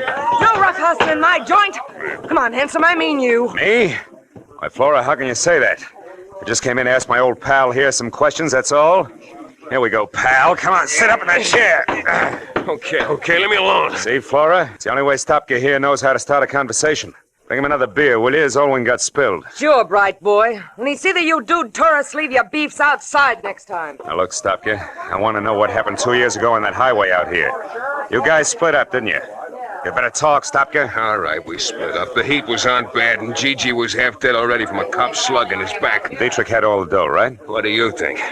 I left him and Gigi off outside of town. I took the car to try to suck the cops away from him. We were supposed to meet later. But you kept going to save your own hide, didn't you? Certainly. It's going to pay off, sucker. You'll see. Uh-huh. Since the money was never found, you figured Dietrich hid it around here, and he's coming back to dig it up. Is that it? Keep guessing, Chalmers. Maybe we ought to loosen your jaw again, Stopka. That's all, you two! Now turn loose of him, handsome, and by Sadie, I'll plug you. Well, a real genuine 44. What museum just swiped that from, Flora? Never mind. Got a legal right to defend the peace and quiet of my joint, and after 22 years in this dodge, I know how to do it. Now, I asked you nice once, now I'm telling you. You, get out. That back door there. Yeah, sure, I'll go, sister. And thanks for nothing. Hey, wait a minute, Flora. Don't let that lug get away. Shut up!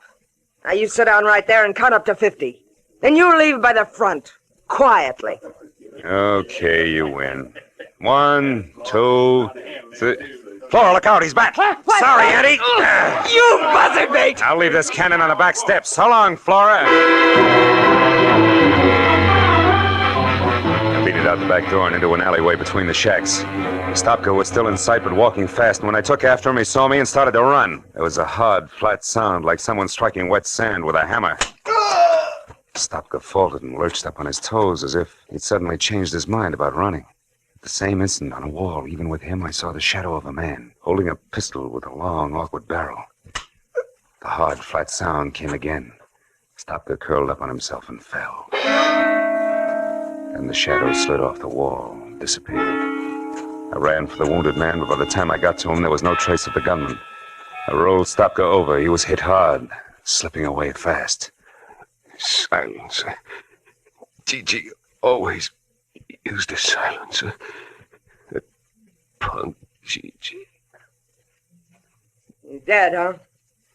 You wise guys never know when to quit, do you? You're in real trouble now, handsome. Hey, wait a minute. I didn't do this. How come I couldn't hear the shots, a silencer? Yeah, that's right. Trademark of a guy named Gigi Ganther. All I saw of him was his shadow on that wall there. Say, what kind of law have you got in this town, Flora? None. Except the highway patrol, they stop in every night. Okay, call him. Get him over here. This guy's Marty Stopka, wanted for a bank job, nearly 2 years old. No kidding. Who are you, his trainer? I'm a private detective who's got no business here, except I don't like to be pushed around. Now listen, do you know Leland Mills' place at the edge of town? Sure. Well, you get the cops out to Mills' place by 10:30, do you understand? That's where the big attraction's going to be, if I can keep Gigi and his silencer from interfering again. Now let me down, beautiful. I won't let you down, handsome. For a city boy, you're all right.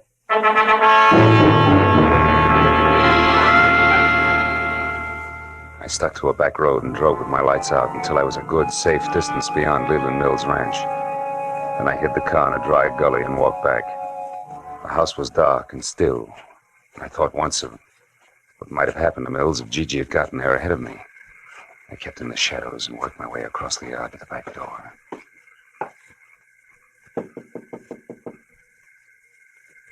Who's there? Marlowe, open up. I was beginning to worry. It's pretty near 10 o'clock. Yeah, I know. Seen anybody so far? Nope, not a soul. Been watching close, too. Did you find them men, that GG, that Stopka? Yeah. Stopka's dead and as killed as you to show up here any time now. Oh. We're going to have our hands full. Wait a minute, is that a car? Sure sounds like one. Yep. There, you can just make it out. Turned in down by the culvert and stopped. Yeah. I think a man got out. Yeah, there he goes, across the field there behind your shed. It's Dietrich. I'm going out now, Mills. You stay here. No, I'm going too. That fellow's heading right for my water tank. All right, he's heading for your water tank. Don't get excited. You'll tip our mitt. I get this, Mills. You've got to stay here and watch for Gigi. He's bound to show up, and when he does, you better have that rifle of yours handy because he's a killer. Do you understand? Yep. Sure, I understand. Don't worry, Marlowe. I'll keep my eyes open. Don't you worry about a thing.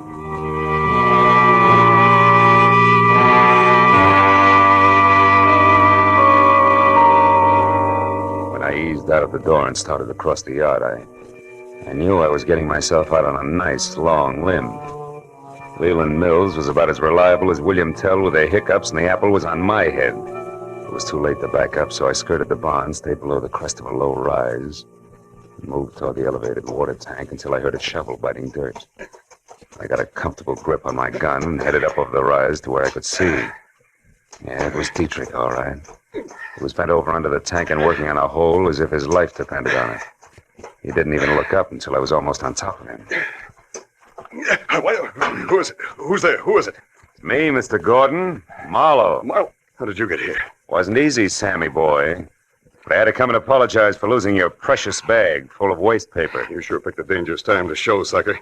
You were fired once. Too bad you can't take a hint. Uh-huh. And being tagged as a patsy is lousy for my business, Dietrich. You should have thought of that. So just leave your hands on that shovel handle, Sam, and keep on digging. Maybe I'll let you take a peek at that 120 grand before I turn you both over to the police. Go on, dig! No! Not so fast, Marlowe. Mills, I told you to stay in the... Hey, that's quite a pistol. Don't move. Neither one of you. I'll kill you if you move. You, Marlowe, drop your gun. Drop it. So this is where it's been all the time. $120,000. I've looked everywhere, every day, for 2 whole years, but I never thought of looking here under the water tank. You mean you knew where the money was all the time? You lie. I'm the only one that knew that. Oh, no. One night 2 years ago, I heard a noise in my barn. It was a man groaning. I looked in and I saw him. He was wounded. And I saw you when you come back from burying the money. I overheard the whole thing. You wouldn't tell them where you'd hidden it. You said you'd never tell anybody. But I was sure I could find it. And I looked everywhere except... Yeah, Mills, everywhere except here, under the water tank, where you buried Gigi's body after you killed him. And with his own gun at that. Oh, no, I didn't kill him. Dietrich here did. I only buried him so nobody would find out that him and Dietrich had stopped at my place. I almost went crazy looking for that money, but now I know where it is, and I'm going to have it. Oh, you fool. You don't think I'd come out here with nothing but a shovel, do you? A friend of mine is right behind you with a gun in her hand. So come on, drop yours, Rube. Come on, drop it. All right. Kay. That's an old trick, Dietrich. Let him have it. Shoot, Kay, shoot! Didn't work, did it? I knew I'd have to kill you sometime anyway if you ever came back, so... You fool, Mills. I suppose that makes me next. Yep, Mr. Marlowe. I think it does. Think again, Mr. Mills.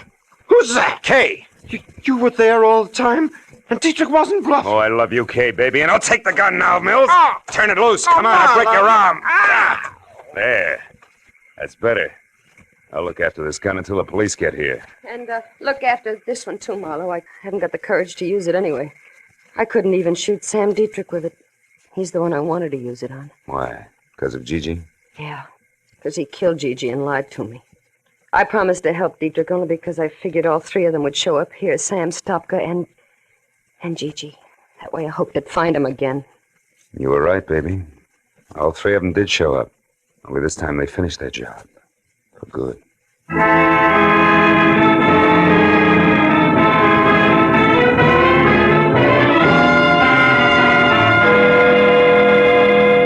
It was 10:30 on the nose when we got back to the house. And the highway patrol had just pulled up. So the question and answer period started, and by the time it was over, all the field work finished up. 4 hours plus had gone by. It took some fast conversation, a lot of promises to stay handy, but finally, Kay was left with me. After all, her only real mistake had been falling in love with the wrong kind of a guy. When the last patrol car drove away, the desert was suddenly very still. The stars were small and sharp in the clear sky. The air was cold. Maybe that was why Kay Gordon trembled. Marlowe, I'm sorry about all this. I got you into it, remember? Mm-hmm. You also got me out of it, Kay. Well, I can forget about Gigi, now that I know for sure what happened. And all because of a jerk named Leland Mills. No, Mills was a desperate guy, Kay. After he buried Gigi, he just about went nuts trying to find the money. When he finally realized Dietrich was the only one who could lead him to it, he shot Stopka and would have killed anybody else. Keep him from interfering with Dietrich until he uncovered the hiding place. You know, in a way, Marlowe, it was a horrible trick of fate. They both picked the same place to bury things. Not really. Mills and Dietrich had the same jobs to do, under the same conditions. They each had to bury something in a hurry and in the dark. So both of them picked a spot where the ground was soft and one that was clearly marked at the same time, under the water tank. Yeah. And Marlowe, I'm kind of scared. I don't like this place. This spooky little town. It's the end of nowhere. Yeah. I wouldn't be caught dead here myself. Let's go, baby. I walked Kay to her car, started her safely on her way. So long, sucker. She waved once, then drove down the road and out of sight without looking back. Soon even the sound of the motor was gone. A long night, and a strange reunion. And now 2 lonely lights were the only sign of life in Lonesome, Arizona. I stood on the empty highway for a few minutes and listened to the immense quiet of the desert. Then I went back to my rented car and headed for Phoenix and a plane for home.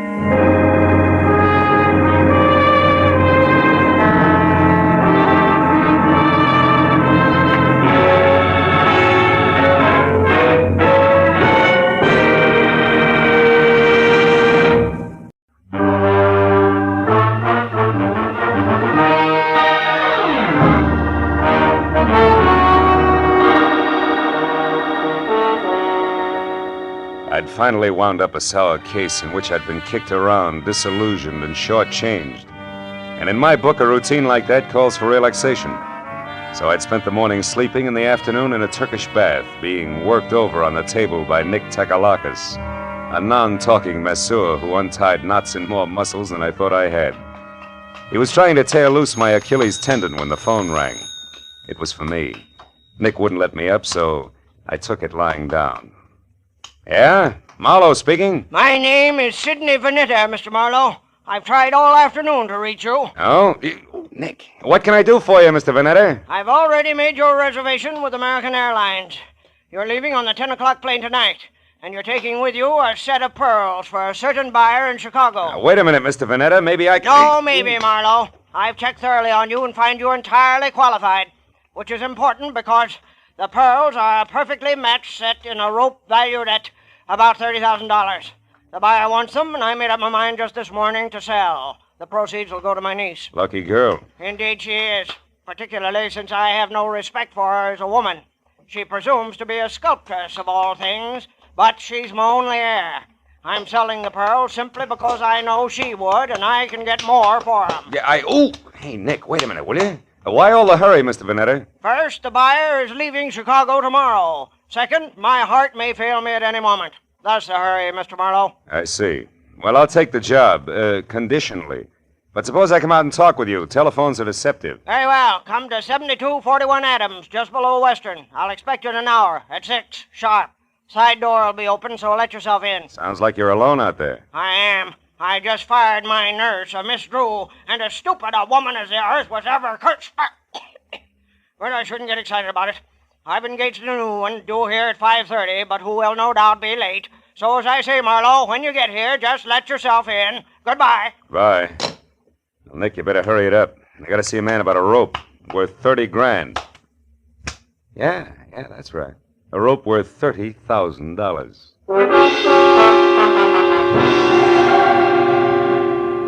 Vanetta's place on Adams was a big, fancy, and dirty gray place. 40 years ago, it had been a proud, expensive house.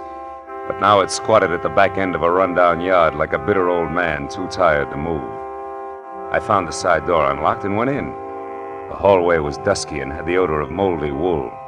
I called Vanetta's name but got no answer. So I poked on in until I heard the snapping of an open fire. It came from the library. A big chair was drawn up in front of the fireplace, and there Vanetta sat, his chin sunk deep in his chest and his eyes closed. I coughed, but he didn't hear me, so I stepped close and shook him gently by the shoulder. All it took was a gentle shake. He sagged forward and poured out of the chair like stiff syrup. Mr. Vanetta was dead. I started for the phone to report the body, but then I heard grapple crunch in the driveway. Someone else was coming in that side door, so I stepped out into the hall and waited.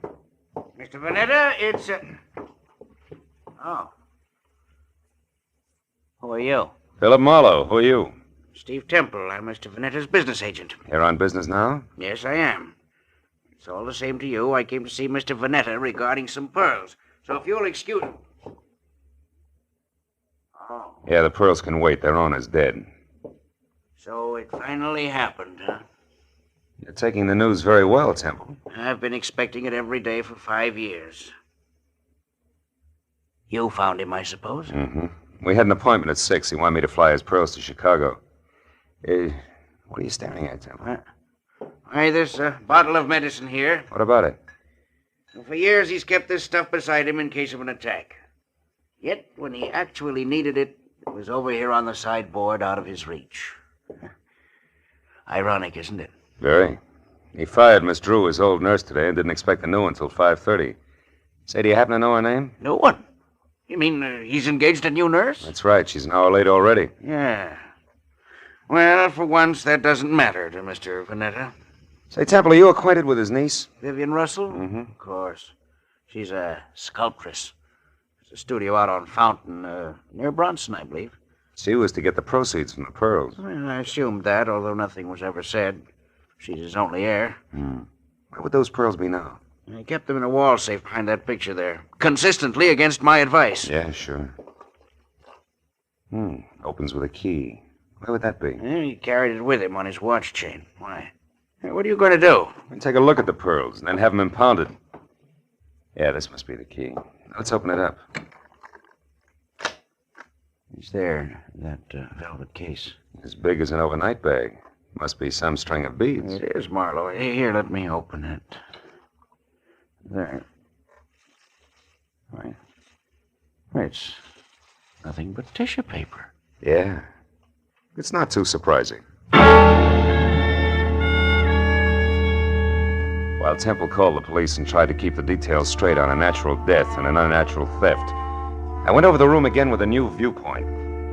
All that turned up without an easy explanation was, 1, a cash register receipt for $1.34 with the phone number Republic 2809 penciled on the back, and 2, the peculiar position of Mr. Vanetta's medicine bottle, which Temple had already noticed. I dropped the receipt in my pocket and told Temple to wait for the law. He gave me his home address and phone number, and I promised to check in with him later, and left. The first stop was a phone booth where I dug into the nurses' registries and hit pay dirt on the 4th call. Miss Drew? Yes, we have a Miss Drew. Is she the one who worked for Mr. Sidney Vanetta but was fired this afternoon? That's his opinion. Actually, Miss Drew quit. All right, have it your way. Where can I get in touch with her? She's right here where she's been since 3 o'clock this afternoon. What is the nature of your business, sir? Never mind. You've already answered my question. But look, Mr. Vanetta hired another nurse to replace Miss Drew. Is the new girl one of yours? Absolutely not. Mr. Vanetta will never get another nurse from this registry or from any other that I know of. You're so right. He's utterly impossible to please in any way, and we're through trying. Goodbye. Well, Miss Drew was in the clear, and Vanetta began to focus as a pretty odd Johnny. But I was still trying to figure why the new nurse hadn't shown up when I reached for a cigarette and brought out the cash register receipt with the phone number on the back. So I tried it. Republic 2809. It rang, but nothing happened. I got in my car then and drove up to Hollywood and out Fountain to Bronson, where the only Vanetta heir, Miss Vivian Russell, had a studio. It was a converted double garage with a lot of north windows, so her new close-to-the-ground Hudson sat outside in the driveway. The adjoining four-room apartment looked cozy enough, if you liked wading through chunks of marble and eating off of last week's newspaper. Yeah, I was braced for a dowdy Amazon with broken fingernails as I rang the bell. That's why the dainty 118 pounds of taboo-scented blonde, who was clad in tan chartreuse yards of whispering silk cut like lounging pajamas, caught me as flat-footed as a duck when she opened the door. Hi. Did you want something? Yes. Yeah. My name is Marlowe. I'd like to speak to Miss Vivian Russell. You are. So go ahead and enjoy yourself, Marlowe. May I come inside? I have some bad news, Miss Russell. Oh, sure. Come on in. Now, shall I sit down or just hang on to something? Suit yourself. Your uncle, Mr. Vanetta, died this afternoon. Oh, his heart finally gave up, did it, huh? Yeah, but you shouldn't go all to pieces like that, Vivian. Now, wait. He meant nothing to me, but I'm glad his suffering is over. The pearls are missing, too. Well, really? What happened to them? They were stolen, and don't tell me that means nothing to you, because you're getting the money, $30,000 worth. What? Uncle Sidney intended to give me the money from those pearls? How do you know that? I'm a private detective, he told me. He was my client. Oh, then you're out of a job.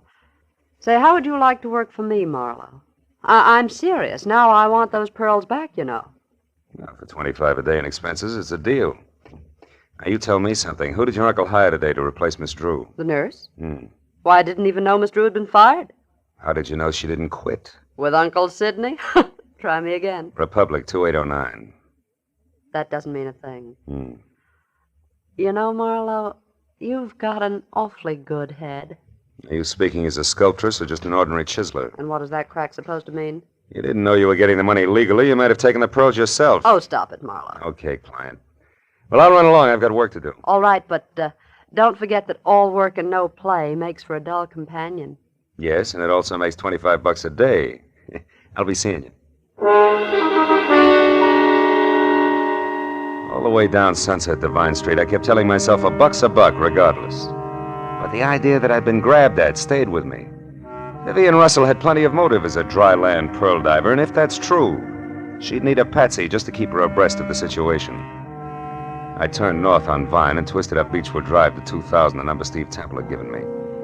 He had had 2 hours of playing 20 questions policeman style, and I figured it was time to check his score. Also, Temple was the man to fill in a few blanks on my new client for me. His place was dark, but I got out anyway and started up the walk to his door. I'd gone about a dozen steps into a tunnel of overhanging shrubs when I heard it. Psst. Hey, you. I turned as a man stepped out onto the walk and came toward me slowly. He was tall, wiry, with a thin, arrogant face that sneered out from under an expansive forehead big enough for 3 sets of eyebrows. All shaggy. We're gonna have a talk, Mr. Temple. Hey, you're not Temple. Now we both know that. I'm a friend of his. What do you want with Temple? I've got a message for him, but it's personal. Who from?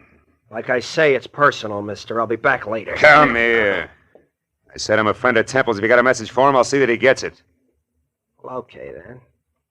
Tell him that some of his friends are too blasted nosy. Go! The guy with the forehead had a great left jab and a pair of hurdler's legs, and by the time I untangled myself from the brush and got out on the walk again, he was gone. Well, I knew it was a waste of time, but I tried Temple's doorbell twice before I went back to my car. Nothing made sense, except that somebody who knew his way around had stolen a long rope of pearls, and somewhere in the city was a nurse who hadn't shown up on a new job. Beyond that, it was all question marks. I drove down to the filling station on the corner and went inside to the phone. I started to call police headquarters, but instead dropped the nickel in and dialed Republic 2809 again, just on a hunch.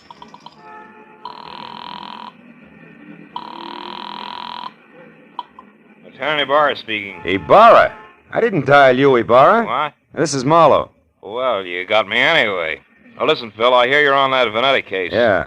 If it'll help you any, the coroner says definitely he died of a heart attack. No homicide involved.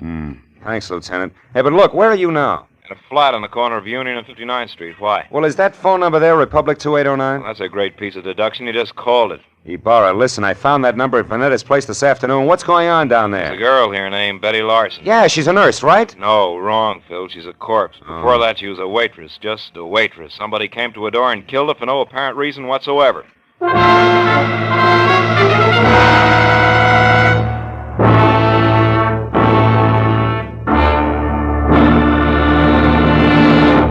In just a moment, we will return to the second act of The Adventures of Philip Marlowe. But first, Jack Benny will be along on CBS tomorrow night with one of his funniest shows ever.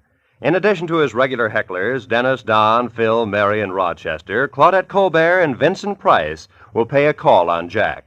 And with Don Wilson still wanting a raise in pay, and with Jack still trying to starve him into talking terms, you're sure to find the situations full of the hilarity and fast-moving fun that have made CBS's Jack Benny Show the top-rating comedy of all. Yes, remember, CBS also means Catch Benny Sundays. Now, with our star, Gerald Moore, we return to the second act of Philip Marlowe and tonight's story, The Long Rope.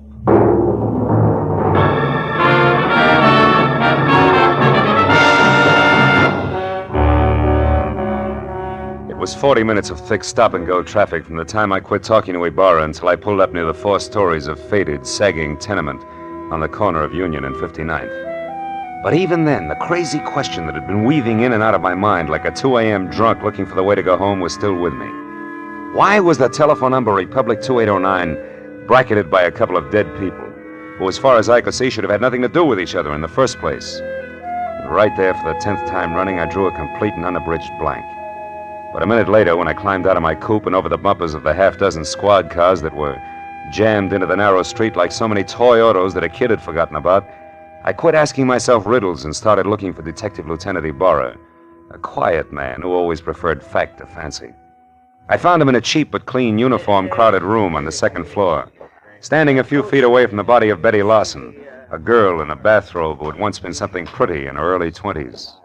Well, Phil, the coroner says she was shot twice in the chest at close range, died instantly. Is that where she fell, Lieutenant, there near the door? Yeah, looks like she'd just gotten home and into her robe, and someone she didn't know knocked on the door. The safety chain was still on when we got here, and the windows lead no place. Those chains let a door open just wide enough for the barrel of a gun, is that it? Yeah, but how does all this add with those missing pearls and the rest of that business over on Adams, Marlowe? Not like 2 and 2, believe me. So far, Ibarra, the only question is the telephone number. Tell me, where did this Betty Larson work? Well, we haven't gotten that far yet. So long, Lieutenant. Yeah, so long. Right now, we only know that she was a waitress who stayed here with her brother, who was some kind of a student. They got along pretty well together. She was single, too. Lived here since... Oh, wait a minute.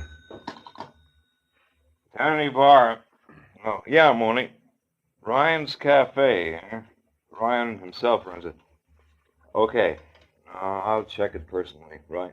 Hey, is that where she worked, Ibarra, Ryan's Cafe? Yeah, but it's funny, Phil. She lived here since early 1947. And Mooney tells me she worked that 24-hour hash house just as long, yet it's way over on the other side of town, on Western. Western and where, Ibarra? The 2300 block. Should be near Washington. Washington, which is only 1 block from Adams, and that starts to close the big circle. What do you mean, Marlowe? Well, that the Vanetta place is on Adams near Western. Look, Ibarra, how about letting me huddle over a cup of Ryan's coffee before the law steps in, huh? Oh, you got a hunch you want to check, Phil? Yeah, that and a cash register receipt. What do you say? All right, but play it close, fellow. Ryan probably doesn't know about this yet. No? Unless, of course, he squeezed the trigger. Goodbye, Ibarra.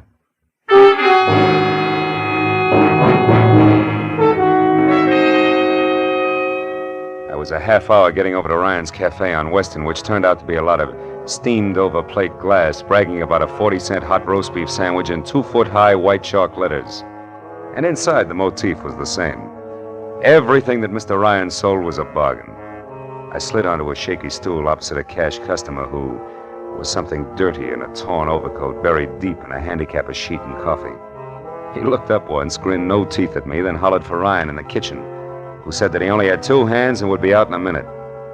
But before those 60 seconds ran out, I looked around, And over in a corner, in a collection of trash piled next to a broom, I saw a very welcome piece of paper. It was a brother of the cash register receipt that I'd found on Sidney Vanetta's desk. The one that had tied Betty Lawson's murder onto the rope of pearls. I turned back to the counter just as Ryan started toward me. He was a little bigger and a little better looking than the average ape. And on his right arm, under thick, coarse black hair that was long enough to braid, there was a tattoo of a dancing girl who, if Ryan ever shaved about his wrist, would freeze to death. What'll it be, mister? Coffee? Yeah, and a little information. You know Sidney Vanetta, Ryan? That screwball with a bum ticker over on Adams? Yeah, I know him. Why? What's up? His time on Earth, for one thing, he's dead. Too bad. Should have taken it easier. Cream? No. Pearls. What'd you say? Nothing. Ryan, who brought that tray up to the Vanetta place this afternoon? I did. Sure it wasn't Betty Lawson? I'm positive. None of the girls would go near that place. Vanetta was hard to get along with. Now you tell me something. What are you, mister? Newshound, collection man, or cop? Getting warm, Ryan. I'm a private detective named Marlowe. I'm thrilled. Good night. Before I finish my coffee? Before I throw you out. I don't like too many questions. Not even easy ones, huh? Like who murdered Betty Lawson? Betty's dead? Yeah. Over in her flat on 59th Street, shot twice with a .32. When'd you last see her, Ryan? Why, a couple of hours ago when she quit for the night. Marlowe, the cops got any idea who did it? I don't know. Right now they're looking for a boyfriend. You're crazy. Betty didn't have a boyfriend. Outside of you? Outside of me. So I'm going over to straighten them out now. Mitzi! Mitzi! Yeah? Get out here and take over. Okay. I gotta move fast. No, you don't, Ryan. Betty's dead, remember? Yeah, but whoever did it ain't. Now, don't try to stop me, Marlowe. You'll get hurt. Look, Ryan, why don't you play smart and... what's the use? Go on, start running. You won't get very far.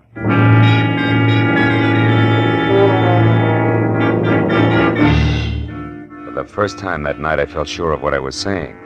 Because even as Ryan had squared himself away to play bounce the private detective, I suddenly noticed a friendly face working hard over a stale donut at the far end of the counter. It was Lieutenant Ibarra.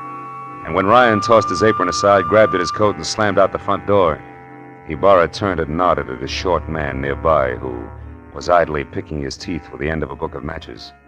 At that, the man dropped the matches into his pocket and left. Then Ibarra moved over to me. Didn't mean to crowd you here, Phil, but after you left, we found out that Ryan and Betty Larson used to see quite a bit of each other. Don't apologize, Ibarra. Probably would have cost me a couple of front teeth if I hadn't noticed you. Warm up your coffee, mister? Yeah, please. You, Ibarra? Oh, Phil, I gotta move now. You see, I don't think Ryan did this. I told Mooney to follow him, but not to pick him up. Chances are good that Ryan's heading straight for Betty's apartment to demand that the police find out who killed his girl, so I'm going the other way, to Ryan's house.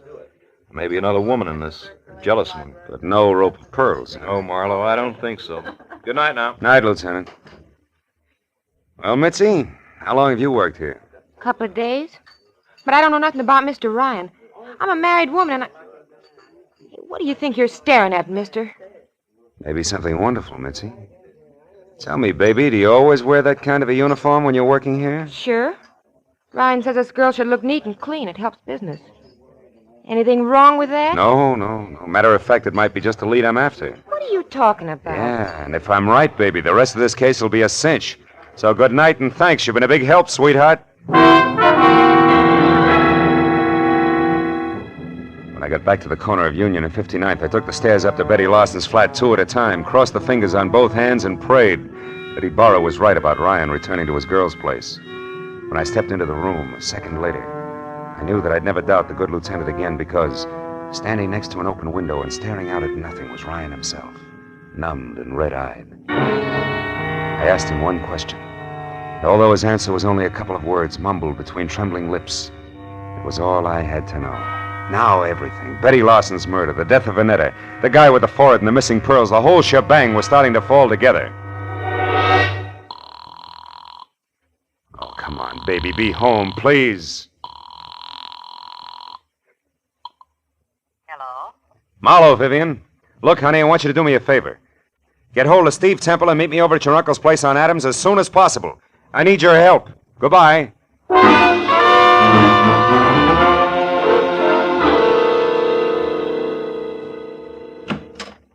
Well, took you so long? I understood you needed our help and in a hurry at that. I had quite a way to come, Temple. Is Vivian here? Yes, Marlowe, Vivian's here, and that means that we can stop counting noses.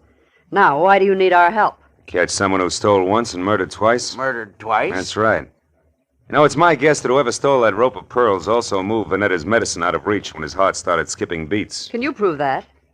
No, I can't, but it doesn't matter, really, because the guilty one also killed a party named Larson. When you pay for one, Vivian, you paid for them all. I don't follow you, Marlowe. Who are you talking about? I'm not sure, but this much is certain. Vanetta called me at 5. When I got here at 6, he was already dead and the pearls were gone. Now, I figured that whoever took them argued with him first, which makes that person, 1, somebody who knew Vanetta, and 2, responsible for the old man's death. Then the new nurse couldn't possibly have been the one who stole the pearls. No, but the new nurse could have been the one who overheard everything while standing right here. Haven't you been able to find this nurse? No, not yet. But sooner or later, honey, I'm sure we'll catch up to him. Him? Yes, Temple, I said him. Nurse Larson is a male with a lot of forehead and few ethics. The person you killed was a Sister Betty, a waitress. And don't move, Temple, or I'll be glad that I was forced to put holes in you. Temple's the one? He stole the rope of pearls? Yeah. But this Nurse Larson who saw him do it got in touch with him, right, Temple? It was filthy blackmail. Which you were going to stop by a filthier murder, and you almost did. Because somehow or other you got the right room in the right house on Union and 59th, but the wrong party. Isn't that about it, Temple? Yes, Marlowe. That's about it. Oh, leave me alone, Temple. Now, Marlowe, you don't shoot me without going through Vivian first. Dear Vivian, Sidney's precious niece was going to have the pearls all to herself. Don't move, Marlowe. It'll cost Vivian her life if you do. I doubt that very much, Temple. Larson. That's right. Joe Larson, forehead and all. Now, you, Temple, step away from that girl or I'll tear you to pieces. No, Larson, no. Now, we can still do business like you said in that note you sent me. I'll split with you. Shut up. You forget 2 things, Temple. First, you tried to kill me. And second, you did kill my sister. Now, why don't you run for it? Or are you afraid? Which is it? Come on, Temple, talk. I am afraid. Well,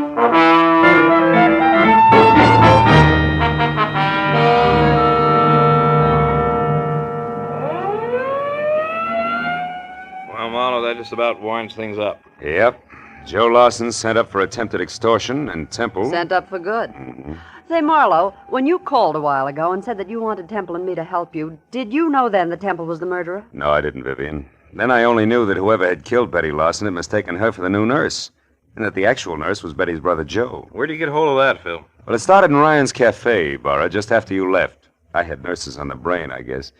And when I took a good look at the waitress there, I suddenly realized that her white uniform, white shoes, and white cap could easily confuse a guy like Temple, who also had nurses on the brain. Well, I can see a killer making a mistake about appearances, all right, but I still don't understand how it is that the telephone number of my uncle's nurse turned out to be Betty's apartment. Because a nurse did live there, honey. Betty's brother was a medical student, part-time male nurse, and full-time bum.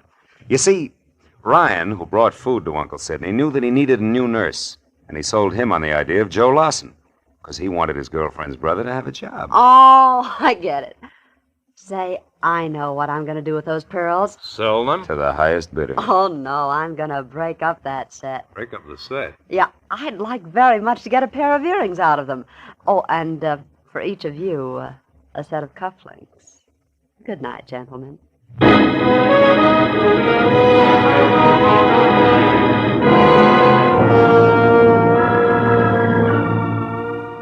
When Vivian got into her car, aimed it toward a collection of chipped rocks on Fountain near Bronson, and waved goodbye, it was nearly 3 o'clock in the morning. No. After I said so long to Ibarra and started back to my apartment on Franklin, an idea hit me for the first time. A pearl is the result of the irritation of an oyster, a disease. And when you string a lot of diseases together, the result is frequently a plague. But it's from plagues like that I make a living. That's what I get for reading books. I wonder if I'll ever go any place where I can wear pearl cufflinks.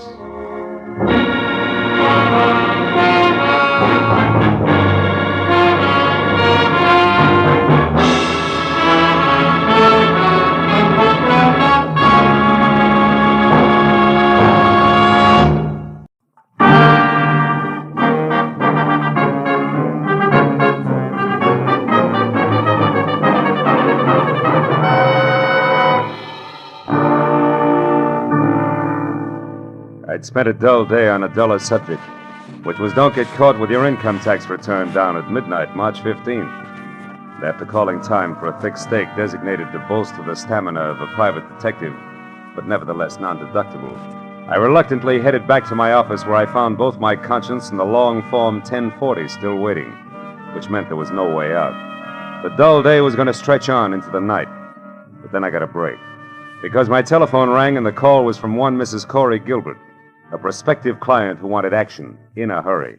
Marlowe, you've got to move fast. I just found out that my husband Ross will be at 3806 Melrose Avenue in 20 minutes, and I know that means trouble. Well, just for size, Mrs. Gilbert, how do you spell trouble? With a capital B as in blackmail.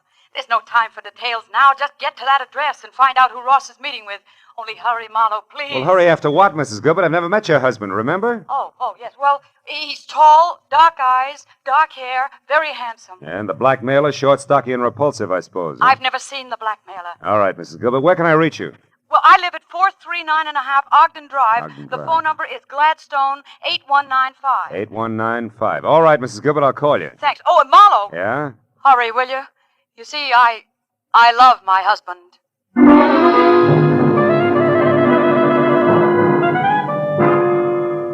I was a little more than 20 minutes finding the address on Melrose. When I finally pulled up and parked away from the place, I figured being late didn't matter because number 3806 turned out to be an unfinished house set deep in an acre of building materials.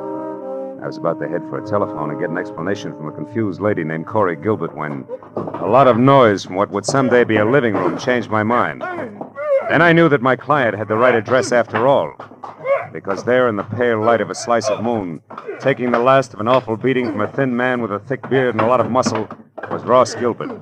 Dark eyes and dark hair, like she said, but no longer very handsome. Don't hit me again. Stop worrying, Gilbert. I'm almost through with you except for this. A present from Nanette.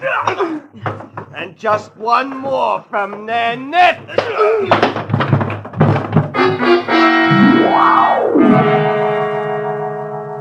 That last punch stacked Ross Gilbert onto a pile of rough lumber like he was another 1x12. And as he slowly scraped to the floor unconscious, thick beard dusted himself off lightly, jerked at his tie, and stepped out of the opening reserved for a future front door. I started over to help Ross Gilbert, but then I remembered that my client wanted to know who her husband was meeting and why, not how hard or fast he could swing. So I decided for the time being to play it quiet. When Thickbeard got into his car, I got into mine.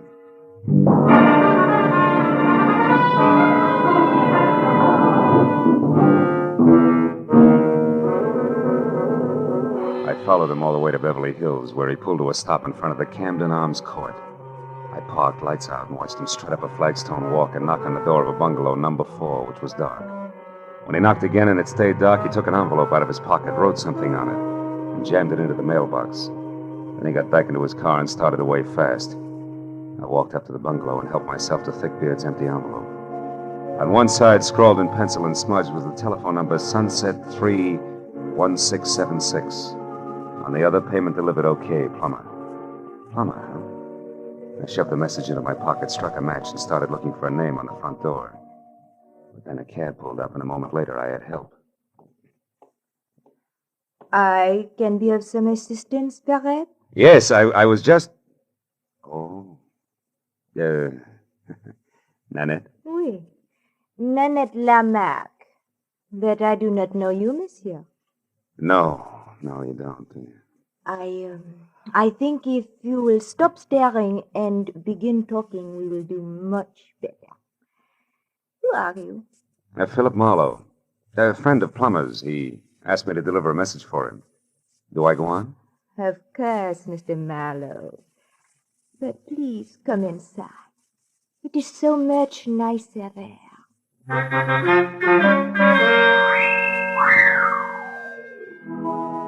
Nanette was so right about it being nicer inside. There were lights. And that made it easier to see that the lady with the thick French accent and the gorgeous waistline was something that could have mustered her own foreign legion. She was narrow green eyes and open red lips, topped by a lot of close-cropped, soft brown curls that kept running into each other. And for a dress, she was wearing about 1/4 mile of draped chiffon that, in the right places, fitted a little closer than her own skin. When I told her what I claimed had been a message from Plummer himself, she purred her thanks and started to mix me a drink. When I brought up the subject of blackmail, she stopped abruptly, spilling a bottle of perfectly good Kentucky Tavern all over the table. Blackmail? What do you mean, Marlowe? Extortion, honey. The malpractice of getting a lot for knowing a little that's not nice. You're swinging wild now, mon cher. Maybe. But if it doesn't bother you, I'll stay right with it. Because I'd like to know why you and Plummer, who have such an easy mark, insist on throwing rocks. What easy mark are you talking about? A tall, dark, and used to be handsome guy named Ross Gilbert. Ross? Soda, Marlowe? Yeah. But don't make it too sweet, honey. I can't take it that way. Nanette will be very careful not to make it too sweet. There. Tell me, mon cher, when did you last see Plummer? Before tonight, I mean. I'm not sure. I think it was at the fights over at the Legion Stadium last week. How do I get my drink? Oui, mon cher. You will get your drink in your face, liar! Tell me, Frenchie. Is that pearl handle 32 considered the very latest along the Champs-Élysées? You have lied to me, mon ami. You see, Plummer only arrived in Los Angeles the day before yesterday, for the first time in his life. All right, I made a mistake about seeing Plummer at the fights last week. Now, why don't you put away the gun and we'll talk about Ross Gilbert? Ross Gilbert is a man I hate with all my heart. A man I could kill right this minute. And that, Marlowe, goes for anyone connected with him. So now get out! Oh. Without even so much as an au revoir? I reserve au revoir for my friends, Marlowe. Good night.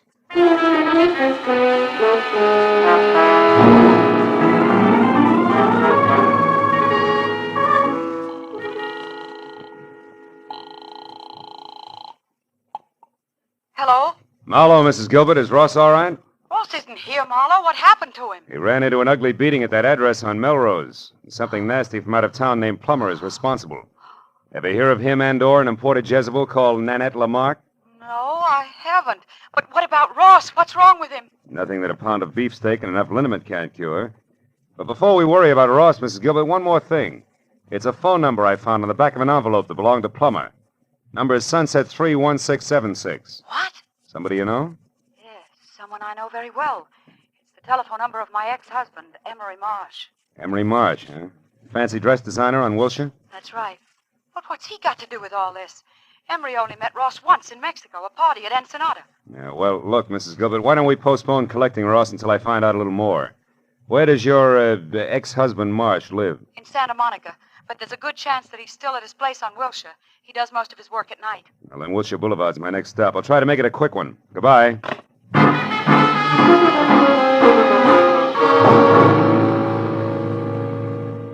Emery Marsh's place on Wilshire was an expensive shop with a single velvet-lined show window that was home for a beautiful mannequin wearing an evening gown that would drop at the first sneeze. And after I spent 5 minutes thumping on a plush, leather-upholstered portal, a light finally clicked on someplace inside. And a moment later, Emery Marsh opened the door. He was tall, 45, sandy-haired, and looked less like a dress designer than I did. So after following his tweet back into an inner sanctum that was combed plywood behind Chinese modern furniture, I decided to play it almost straight. Now, Mr. Marlowe, what can I do for you? Well, it's a little too early to tell. I'm a private detective, Mr. Marsh, and I'm working for your ex-wife, Corey Gilbert. Corey? Mm-hmm. Is she in trouble, Mr. Marlowe? No, we're close to it. Tell me, Mr. Marsh, when you were last over to Nanette Lamarck's place at Camden Arms, when was that? Nanette Lamarck? Yeah. I've never heard of her. Nor a man named Plummer? Nor a man named Plummer. Who are they? Well, in the order I tossed them out, a mademoiselle with a touchy temper and a thug who needs a shave. I don't understand. How do they concern me? Well, maybe they don't. But your telephone number turned up on Plummer. And both Plummer and Nanette are tied on to a man who at this moment is probably picking himself up off the floor of an unfinished house at 3806 Melrose Avenue. His name, Mr. Marsh, is Ross Gilbert. Gilbert? Yes, that's right. What do you know about him? Very little. I only met him once at the Riviera Pacifico. Riviera Pacifico? The hotel at Ensenada in Mexico. Matter of fact, it was the same night that he met Corey. Which didn't make you very happy.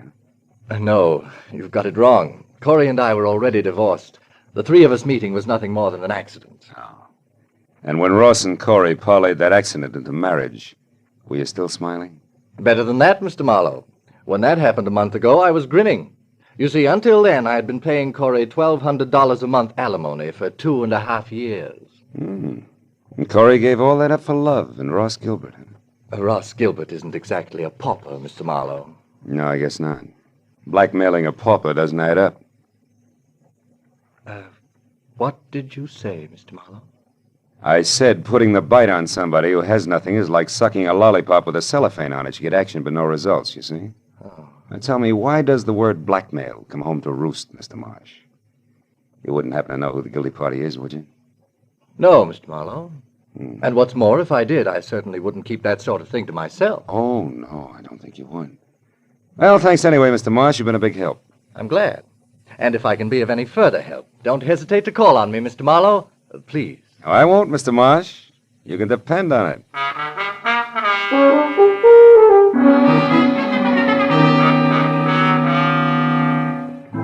All the way from Wilshire Boulevard to Mrs. Gilbert's place on Ogden Drive, I kept wondering who wanted how much out of Ross Gilbert and why.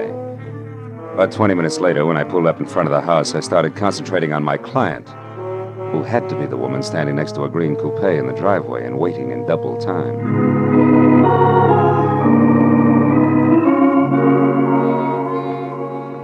Corey Gilbert was long, flowing blonde hair draped over shoulders that at the moment looked like they were carrying the weight of the world.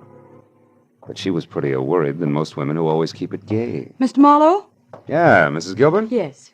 Your husband shown up yet? No. Marlowe, what do you suppose has Take it happened? easy. Maybe we better have another look at 3806 Melrose Avenue, huh? Whatever you say. Shall I drive? If you've got a license. Yes, Mr. Marlowe. I've got a license. Well, okay, let's go.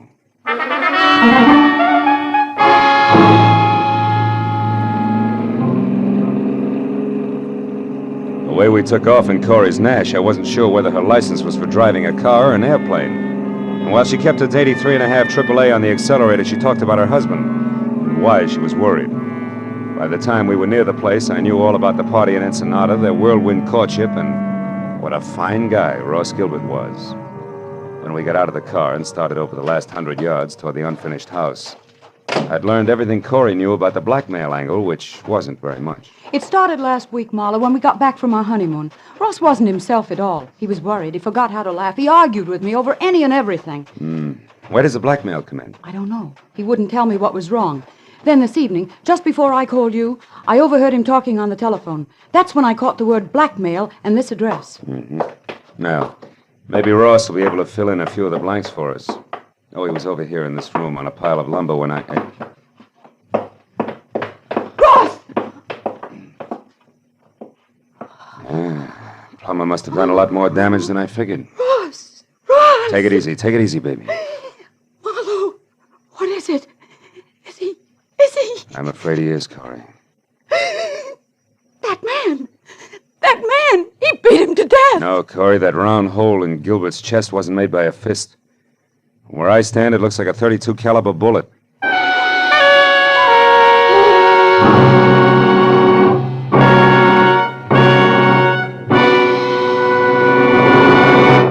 In just a moment, we will return to the second act of The Adventures of Philip Marlowe. But first, for some new wrinkles in the mystery field, look on the face of Mr. Jack Benny, eminent producer of the mystery comedy The Lucky Stiff, which opened in New York today. Although Mr. Benny's stars are Dorothy Lamour, Claire Trevor, and Brian Donlevy, Jack's face is covered with new wrinkles because he couldn't be in New York to sell the tickets himself. He's remaining in Hollywood to appear tomorrow night on CBS on The Jack Benny Show with Mary Livingston, Don Wilson, Dennis Day, Phil Harris, and Rochester. So be sure to listen. And now, with our star, Gerald Moore, we return to the second act of Philip Marlowe and tonight's story, The Easy Mark.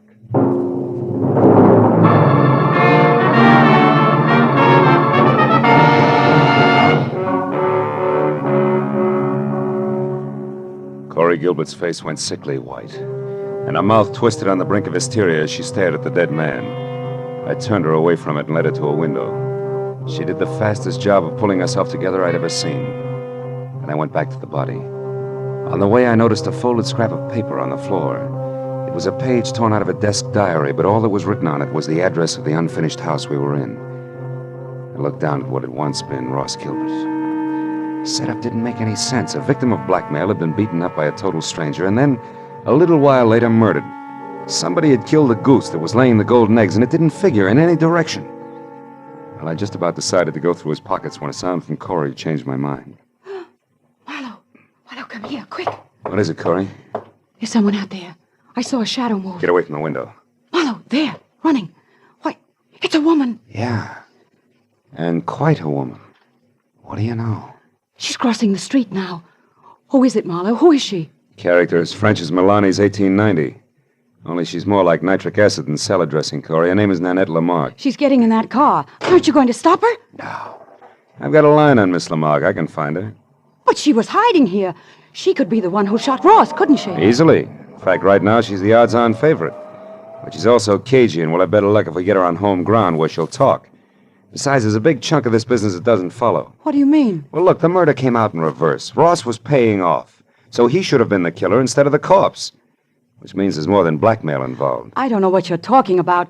All I know is he's dead, and that woman killed him. Maybe. Come on, Corey, let's get out of here. Where are we going? Well, first you take me back to my car, and then I got a job for you to do. What kind of a job? Well, I found this page ripped out of a desk diary, probably Ross's.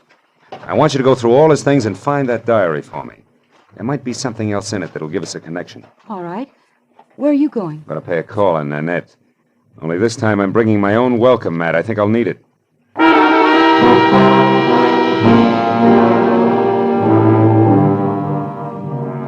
After Corey dropped me off, I called Lieutenant Ibarra at Homicide, reported the body, and then I got into my own car and drove out to Beverly Hills again, to the Camden Arms Court. Annette's bungalow had lights on. I parked down the street and made tracks back through the landscaping to a side window. Annette was playing pin-up girl on the arm of a divan. She watched someone pace back and forth across the room. When I got close enough to hear what was being said, that someone turned out to be Corey Gilbert's first husband, Emery Marsh. Like chickens with their heads off. So Ross Gilbert was shot to death. But I've got to know the truth about one thing, Miss Lamarck. My entire life's work is at stake. Can't you understand? All right, Monsieur Marsh. Do not break out into tears, I will tell you. Plummer is merely a private investigator I hired to locate Ross Gilbert for me. Now, are you happy? No. Why did such a person have my telephone number? That's what I want to know. I'll be ruined if I'm involved in this mess. My reputation means everything to my business, and, well, things aren't going too well just now. If I'm connected with a scandal, I'll be wiped out. Well, stop worrying. I saw you with Ross Gilbert 3 or 4 times before he disappeared. So I gave your name to Plummer as a possible lead to Ross. That is all. Why did you want to find Ross Gilbert? That, mon ami, is none of your business. You found out what you wanted, so good night. All right. I'll go. But can I count on you to keep my name out of this? Listen, I am counting on me to keep my own name out of it. And I will be very busy doing that. Good night.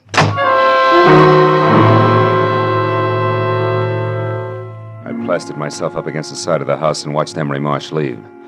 He looked anything but happy over the result of his interview with Nanette, but I figured I had the benefit of experience to work with and less to lose than he had. So I waited until he was out of sight, and then I stepped up to the door, braced myself, and tried my luck. You again. Yeah, and I want to talk to you. Get your foot out of my door. Oh, get out of here. Get out. Not until we've had a nice, quiet chat, Nanette, and I think we'll take up where Emery Marsh left off. What? Look, just who exactly are you, Marlowe? Your boy Plummer and I are distant fraternity brothers, but there the similarity ends. Just another chief private detective. Ooh! Okay, baby, if that tough stuff's the only language you understand, we'll talk that. Oh, stop it. Leave me alone. Now get over there. Sit down. Oh, you ape. I'd be nice to me if I were you, Nanette. Because I just love to see a rope around that lovely neck of yours. And what's more, I can almost put one there. You're in a mess right up to your accent. So start making answers beautiful and keep them straight. First, why did you put Plummer on Ross Gilbert's trail? Because he double-crossed me, that is why. Double-crossed you how? He ran away from me. He was mine, all bought and paid for, you understand? Not exactly. When I met him, he was flat broke. I bought him every decent stitch of clothes that he had. Gave him everything he needed to be a gentleman because we were going to be married. And then he ran out on me and took everything with him that he could lay his hands on. Go on. Nobody does that to Nanette Lamarck. Nobody. So you hired that licensed thug Plummer to find him and beat him half to death, right? Exactly. Well, go ahead, baby. The story doesn't end there. Tell me the rest, the good part. About how you waited until Plummer got through with him, and then you went down to that unfinished blueprint out of House and Gardens and killed him. No, No, that is not true. I did not do that. Why, I could not. It's no bigger lie than the rest of it. Where's that pearl handle 32 of yours, Nanette? And don't reach for it. Just tell me. What do you want with it? I want to see if it's been fired. Now, where is it? Call it, Jack. Oh, fine. Plummer. Miss Lamarck might not like for you to see her gun. Oh, I thought you would never get here. Who's this character, Miss Lamarck? Another private detective, Marlowe by name. No kidding. Well, we got a lot in common, haven't we, Jack? Yes, we've each got 2 arms and 2 legs. And the name is Phil. Oh, that's the way it is, huh? Well, listen, Jack. You got no business here in the first place. For 2 cents, I'll chop you down. You're even cheaper than I figured. Why, and you can put away that big, nasty gun, too, because I got you cold. That envelope you stuck in Nanette's mailbox tonight had a slip of paper inside, one of your old clients. Huh? What are you talking about? Can't you guess? Hey, you want to see it? Well, yeah, let's have a look at that. Okay. Take a good look. Come on, drop the gun, Plummer. Come on, drop it. My arm! All right, now, fold up. There's your bargain basement detective. Nanette, you didn't get your money's worth, did you? Now, shall we take a look at that pearl-handled gun of yours? It is over there in my bag. Thanks. Clip's full, and that smell sure isn't gunpowder. Of course not. I did not kill Ross. Why, I was not even inside of that building where he was. Yeah, I know, but you... Wait a minute, say that again. I said I was never inside that unfinished house where he was found. When I drove up, you were already there, so I left. Yeah, I know. And Plummer's gun is... fully loaded. Hasn't been fired either. Baby, you've just given me a great idea. An idea? But I do not understand. Never mind, I'll explain it to you later. And incidentally, you better be around. Right now, I've got to find out one more thing, and then maybe I'll pop this whole shebang wide open.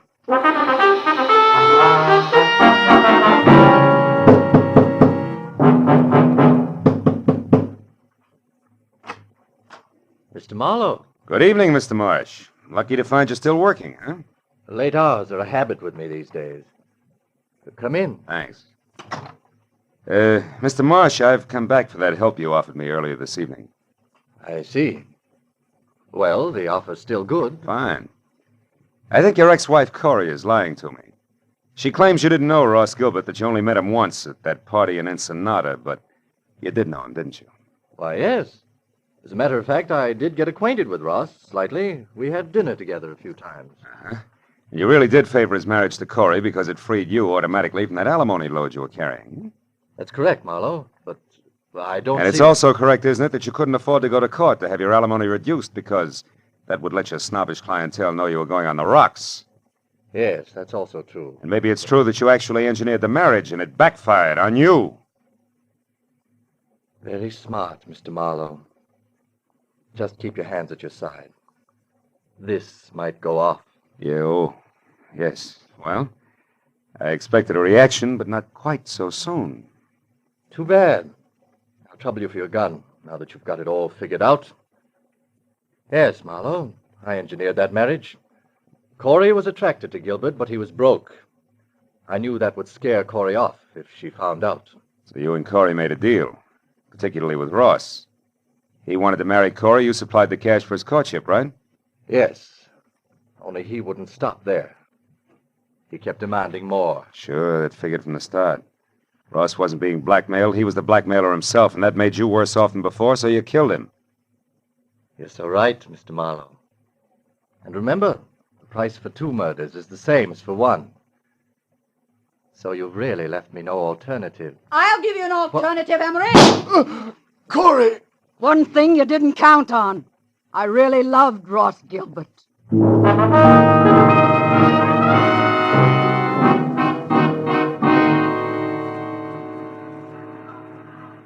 Well, I guess that winds it up, Corey. Emery's in the hospital, and Nanette and Plummer are both in the clink. Too bad I only hit Emery in the hand. I never could trust my aim. It's always been bad, in a lot of ways. It was good enough tonight, baby. Lucky for me you showed up when you did.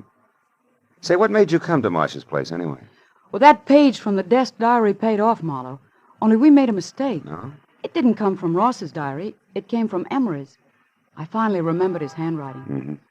Now, you tell me something, Marlowe. Yeah? How did you know Emery was guilty? Oh. Well, he made the oldest slip in the book. When he was talking to Nanette, I overheard him say that Ross had been shot.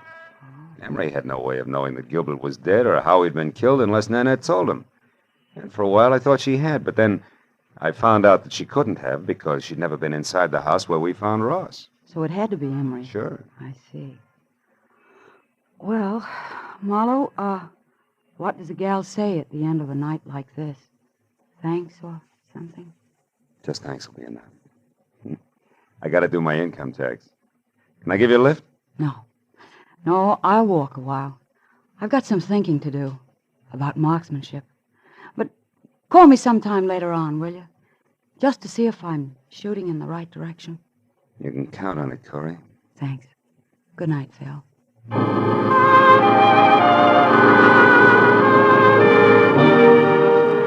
I watched her for a moment as she walked down the street all by herself, deep in her own thoughts, and it looked to me like she was playing it strictly square. I almost wanted to follow her. The first time in a long time, I felt like I wanted to get to know a client better. But March 15th can slip up awfully fast, and that long-form 1040 was still unfinished and waiting for me in my office. So I decided to go back and work on my income tax and play it strictly square, too. After all, that's really the easiest way in the long run. Yeah, I keep telling myself.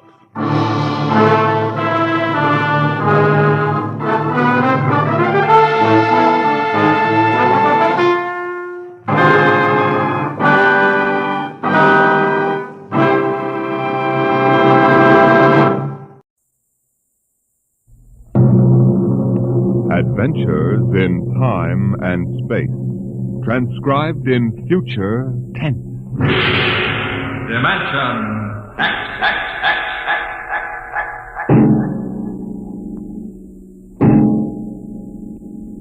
In the beginning, there was Jordan, thinking his lonely thoughts. Out of the loneness came a longing. Out of the longing came a vision. Out of the dream came a planning. And out of the planning came decision. Jordan's hand was lifted, and the ship was born.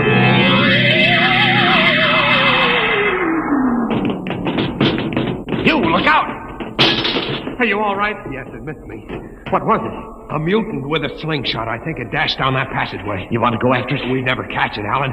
It's probably 12 decks above us by now. I didn't think they ever came down this far. Patrols usually get them before they reach this level. They get more daring with each generation. This one looked like a female. Male or female, it might have killed us. I told you this trip was pure foolishness. Climbing 24 deck levels to hear a crazy old man rave. We're almost there now. Compartment X15, level 24. This is the place. This area smells as if it hadn't been visited by a sanitation crew for generations. Part of the ship is almost deserted.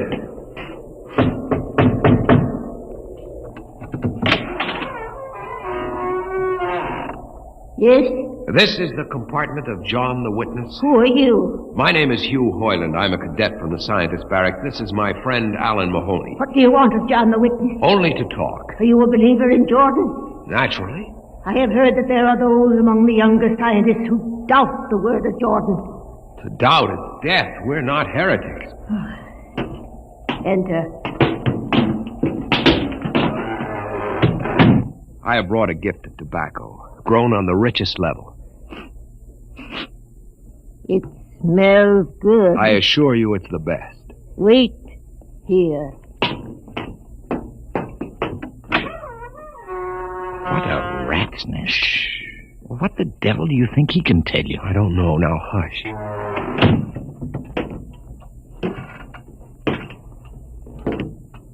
Well?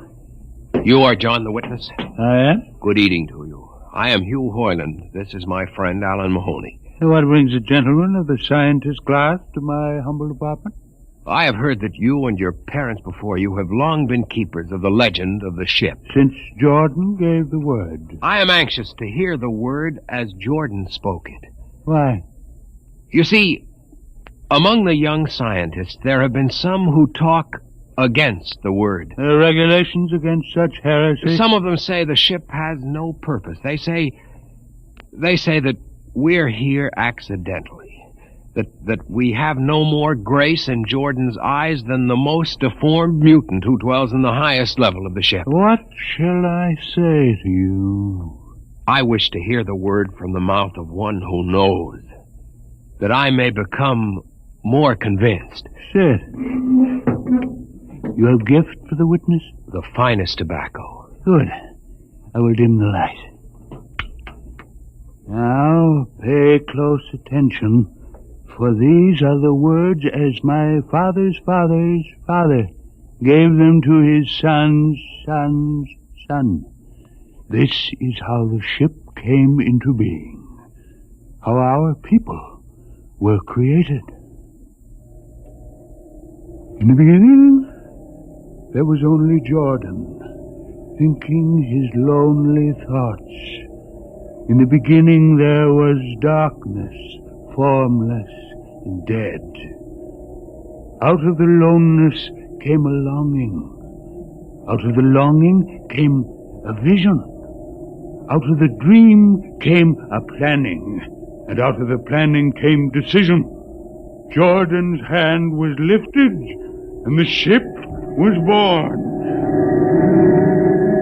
Mile after mile of good compartments, tank after tank for golden corn, ladder and passage, door and locker, fit for the needs of the yet unborn.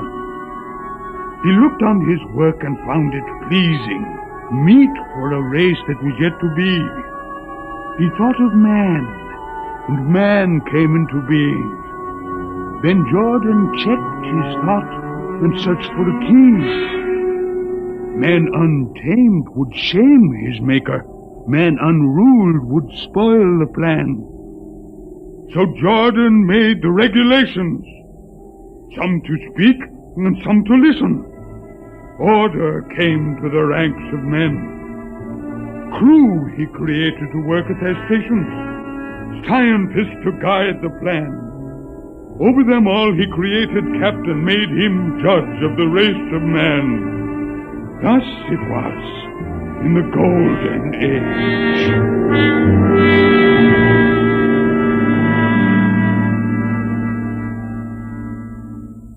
These are the true words? As my father's father taught them. But what of the strange beast-like people on the upper levels of the ship? Surely Jordan did not create them. Jordan is perfect. All below him lack perfection. You have heard of the legend of Huff? I have heard that he mutinied against Jordan. Darkness swallowed the ways of virtue. Sin prevailed upon the ship. And before wisdom prevailed and the bodies of Huff and his followers were fed into the converter, some of the rebels escaped and lived to father the mutants. They are tainted with the sins of their fathers. One more question, witness. Speak. What is the ship?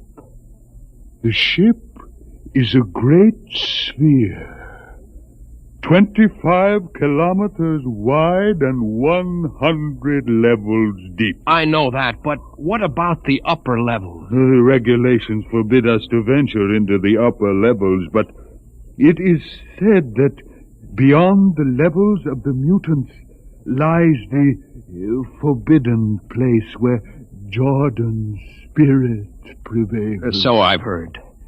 But something troubles me. Something which prompted my coming here. Yes, my son. What lies beyond the ship? What?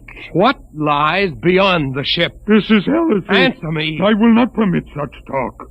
The ship is complete. The ship is universal. The ship is everywhere. The ship is endless. Ah, your mutterings are those of a frightened old man. They answer nothing. You question the word? I think you lie. Hear me, Mr. Highland. For what you have already said, I can have your body fed to the converter. Your soul launched on the endless trip. You threaten me. You, for Jordan's sake. You think I fear this dried fig of a man? You. Sir, my friend is impetuous. He doesn't understand. I might be persuaded to forget a substantial gift. You pig. You. Come on, Alan. The sight of this so-called holy man offends me. No, you shall not leave. Look, don't try to frighten me with a gun, old man. Remain where you are, heretic. I warn you, put down the gun. No. No closer. Drop it. Very well, then. Dip to the heretic. Alan, get him! Is he dead?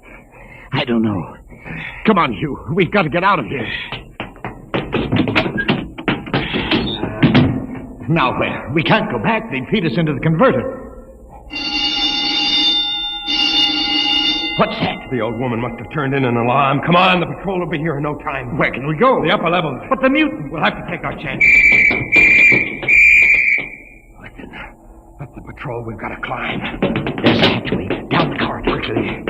Halt! Halt, do we fire? Up the ladder.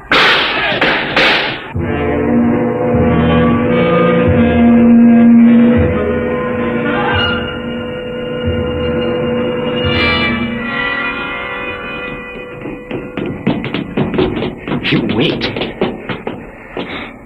How far are we from the outside wall? Judging by the slope of the deck, about 2 miles.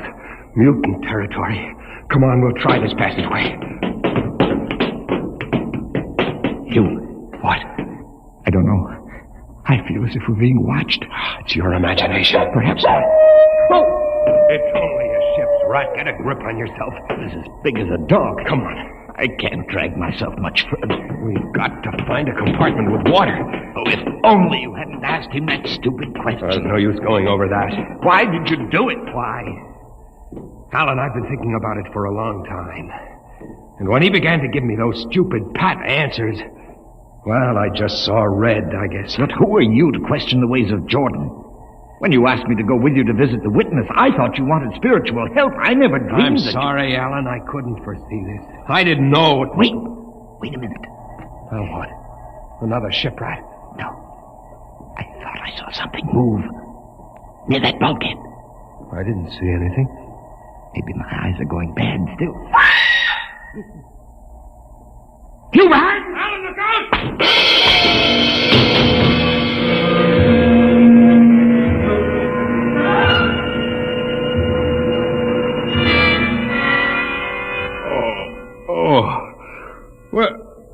Where am I?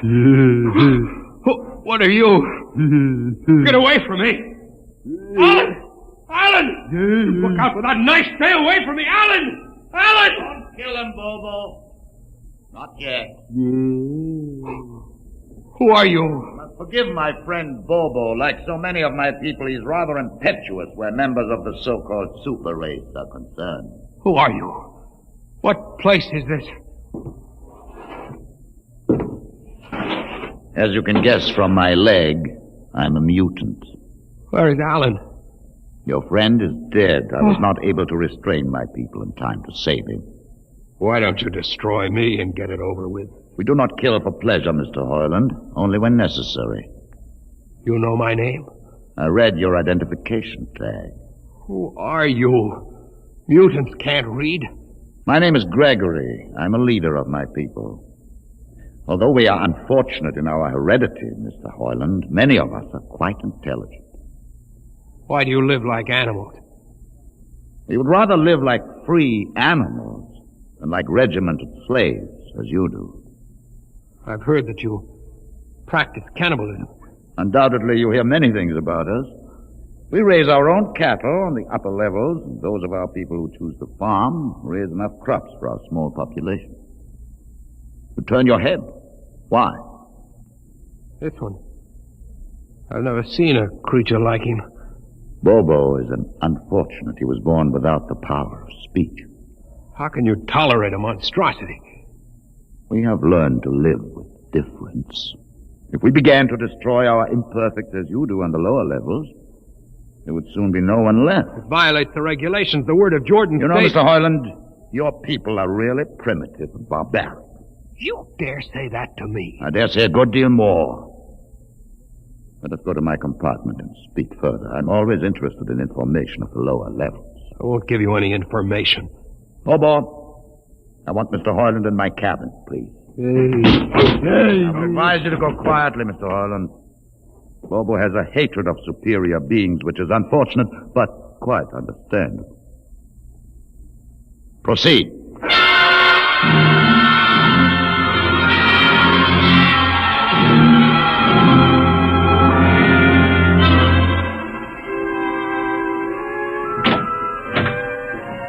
Enter, Mr. Hoyland.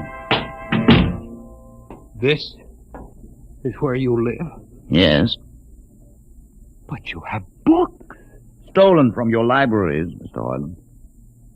Compton's Astrophysics. The Philosophy of Interstellar Navigation. Celestial Mechanics. You have read these? Most of them. Why did you bring me here? What do you intend to do? Do you believe in Jordan, Mr. Harlan? There is no other belief. And the trip? I suppose you believe in the trip, too. Well, what else is there to believe? When you die, your remains are fed to the converter, and your soul makes the trip. And where does the trip take you? Why, to Centaurus, of course. Huh? Where, what is Centaurus? Why, Centaurus, mind you, I'm just telling you the orthodox answer. Centaurus is where you arrive when you've made the trip. A place where everything is happy, and everybody's happy, and there's always good eating. It's mythological, of course. And you believe this? The peasants believe it, literally, but many of the younger scientists like myself know that it's figurative, symbolic. Why do you ask? Didn't it ever occur to you, Mr. Harlan, that the trip is exactly what your peasants believe it is? That the ship and all the crew were actually going someplace? Moving? The ship can't go anywhere. It already is everywhere. Imagine a place bigger than the ship, much bigger, with the ship inside it, moving inside. But there can't be any place bigger than the ship. There wouldn't be any place for it to be. Oh, for heaven's sake. Listen, you know the lowest level? Yes. If you started digging a hole in the lowest level, where would that hole go? Where would that hole... Oh, no. No, it's forbidden to think such a thought. Where would it go? No, I can't think about it. Bobo! Bobo, we're going to take Mr. Harlan to the place. Where are we going? To the top level. But it's certain death. Nonsense, I've been there 1,000 times. Come along. No, I won't. You can't make me. I think we can. Now, shall we proceed peacefully, or shall I have Bobo persuade you?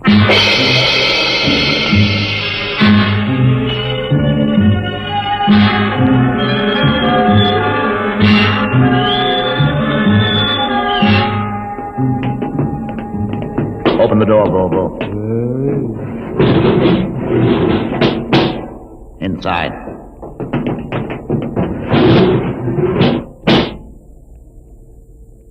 What place is this? This, Mr. Hoyland, is the main control room. Why, Mr. Hoyland, you're trembling. It isn't true. There is no such place except in mythology. You younger men are so wise, Mr. Hoyland, except for one thing. This happens to be the main control room of the ship.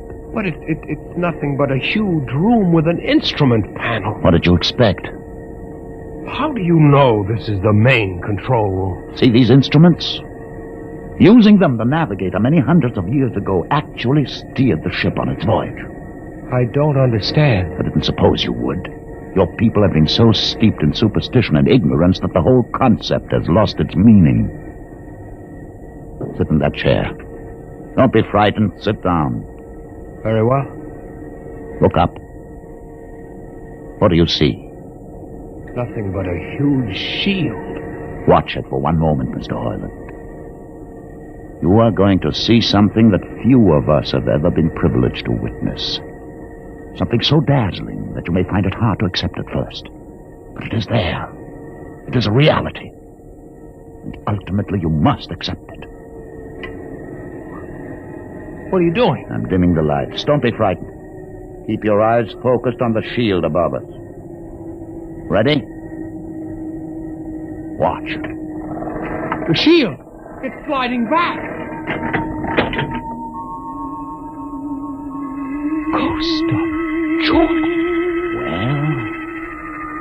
What am I seeing? The universe, Mr. Harlan. The universe in all its beauty. The stars, the planets, the sun, the moon, and the constellations. This is your heritage, Mr. Harlan. The heritage you've been too stupid to seize. But it can't be. The ship is the universe. There is nothing but the ship. But there it is. You see it before your eyes, spread out like a canopy of glory. You still deny it? Answer me, Mr. Hoyland. Do you deny it? No, I can't. They lied. They lied to us.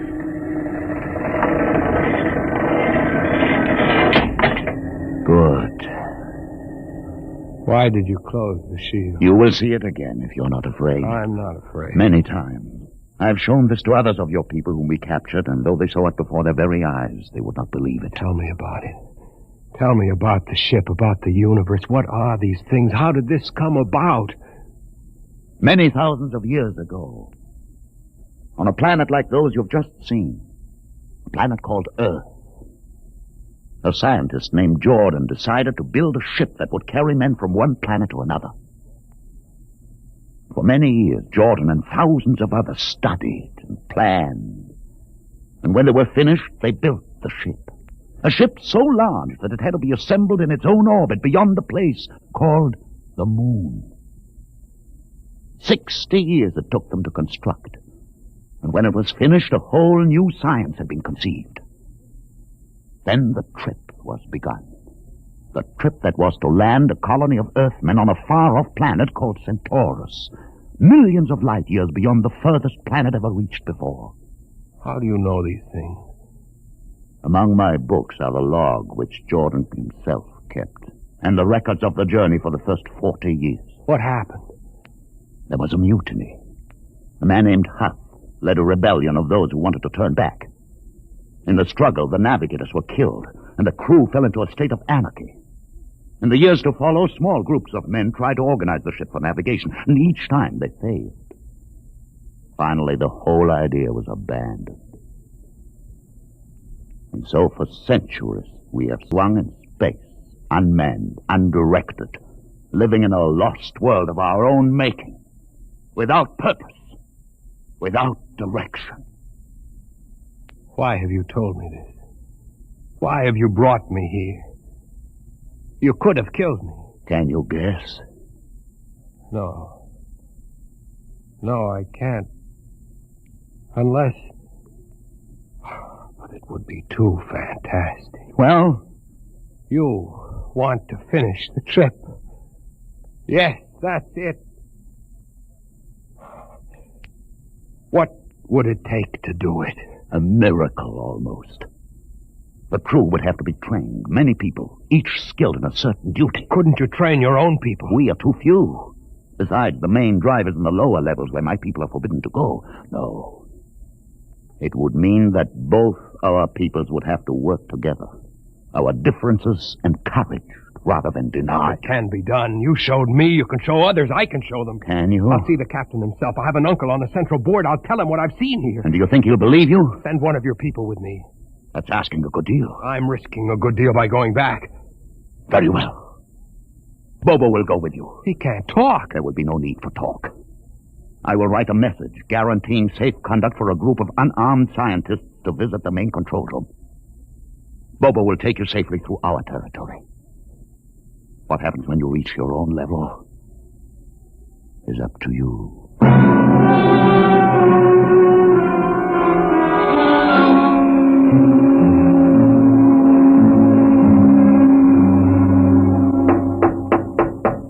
One moment.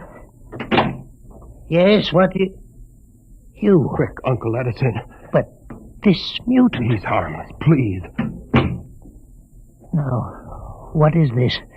You're wanted I know all about that. Listen, Uncle, I must see the captain. The captain? Are you mad? You're a council member. You can get me to see him. They'll kill you. You're wanted for heresy. I don't care. I must speak with the captain. You're close to him. You can arrange it. I don't understand why... Uncle, listen to me.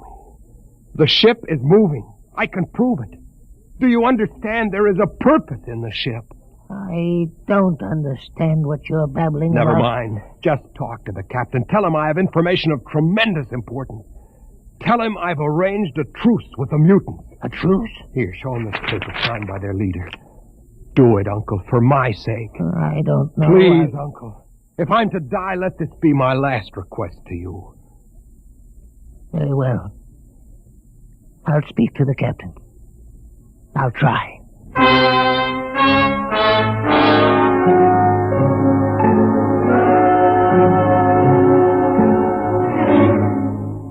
You say, Mr. Hoyland, that you saw this with your own eyes? I swear it, Captain. I swear it on the word of Jordan. Let me see that paper again. What do you think, Commander Hurst? I don't know, sir. It might be a trick. I guarantee you safe conduct. If these things are as Mr. Hoyland reports them, it would pay to risk a few lives. The man is a convicted heretic. Still, we mustn't discount his word entirely. He has a safe conduct. The mutant risked its life coming with him. I think we might investigate. You will do it? I'll have an expedition outfitted. Dismiss, Mr. Hoyland. Thank you, sir. Thank you. Captain, do you... Commander Hurst. Sir. You'll make the necessary arrangements for an expedition. I trust you understand. Perfectly, sir. Perfectly.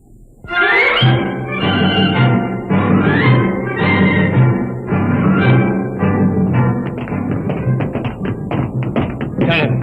Mr. Hoyland. You'd better halt your men here. This is the spot. Patrol, halt. I see no welcoming party of mutants. There will be none. Their leader will meet you inside the main control room. You don't say. And just where is this main control room? Beyond that door. I see.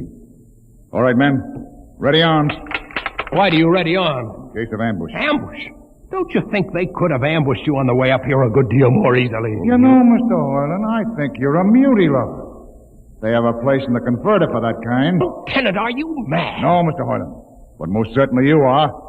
To think that we could be lured up here to be slaughtered with a fantastic story about some mythical control room. Guns ready, sir. Lieutenant, I warn you, these people have acted in good faith.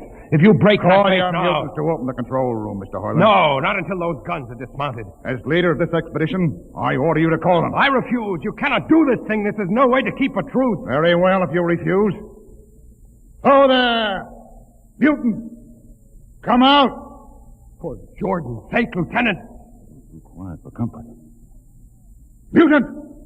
Open the door! Please, Jordan, don't let anything happen. Please don't. It's opening. Ready, men. Someone's coming out. Look at his leg. Horrible. Steady. He's walking toward us. I can't stand this. Look out!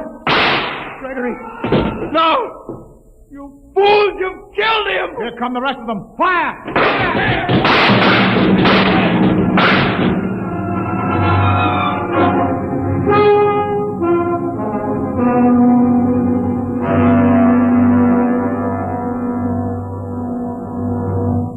That should teach them a lesson they won't forget. All right, men. Inside the room. Hoyland, you're under arrest as a conspirator in this ambush. Ambush, you fool, you blind, stupid fool. That'll be enough. Have you been inside this place before? Yes. What's all this machinery? These are the controls he would have used to steer the ship. He's gone out of his mind, Lieutenant. Steer the ship? Who? The leader. The one you killed. This ugly mutant? This ugly mutant happened to be a man of true greatness. You're mad. Am I?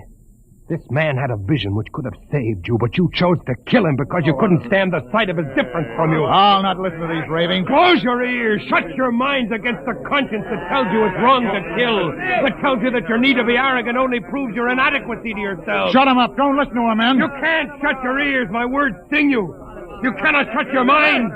And you cannot shut your eyes. Don't do this! The roof. It's moving back. Look. Let the vision of this confound your ignorance and blind your eyes. This is the heritage you tried to stifle in your own breast. This is the heritage of stars and open skies for which men have yearned for centuries.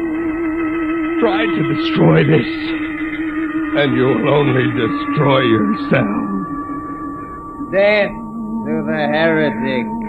Kill me if you choose. But I say to you that this you cannot keep from our people. That they will seek it out, and the ship will be manned, and the ship will be steered, and there will be freedom, and purpose, and respect for ourselves. This is your heritage. Look upon the universe. Kill him! Kill him!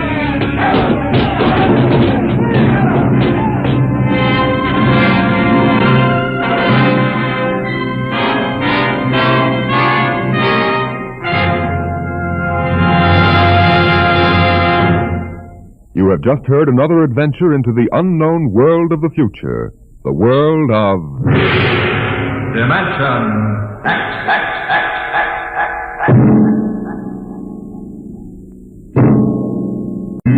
Today, Dimension X is transcribed Universe, written for radio by George Lefferts and based on a story by Robert Heinlein. Featured in the cast were Mason Adams as Hugh and Peter Capell as Gregory. Your host was Norman Rose. Music by Bert Berman. Engineer Bill Chambers. Sound created by Manny Siegel, Max Russell, and Wes Conant. Dimension X is produced by William Welch and directed by Edward King.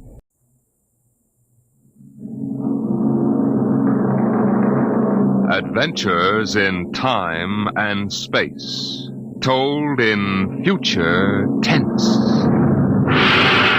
Dimension X.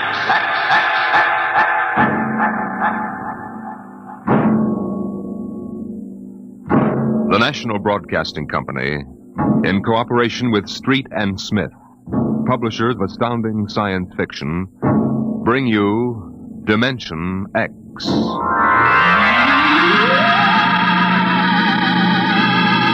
20 years had passed since the last of the giant migration ships had crashed to the surface of Mars, bearing its pitiful handful of survivors of the Earth Wars. 20 years of scratching at the stubborn Martian soil. 20 years of trying to devise new solar engines that would use the strange fuel they found on Mars. 20 years of longing, of turning eyes toward the green Earth as it hung on the horizon like a beckoning light. And now it was done, and the first new ship, built of shining Martian chromaton, had lifted bravely toward home with 3 men locked in its metal belly. Would they return to an Earth made barren by cosmic dust, to a blackened radioactive hell? Or would they find intelligence still alive on the scourged planet? What had 20 years of death and radioactivity done to our beloved Earth?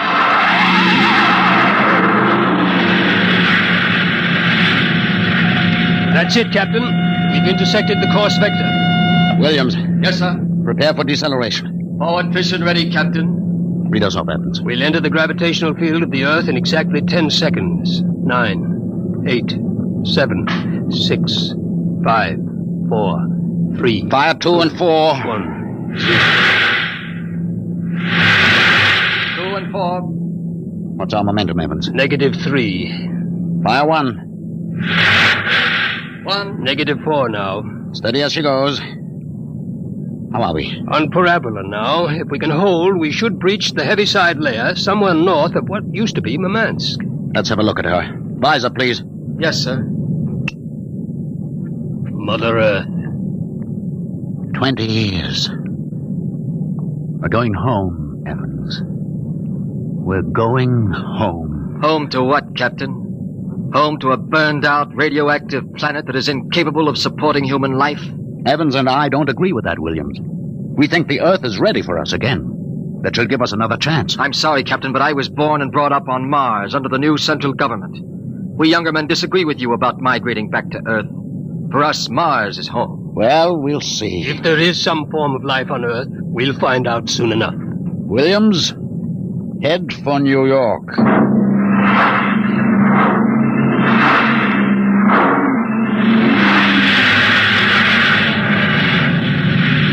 There it is, Captain.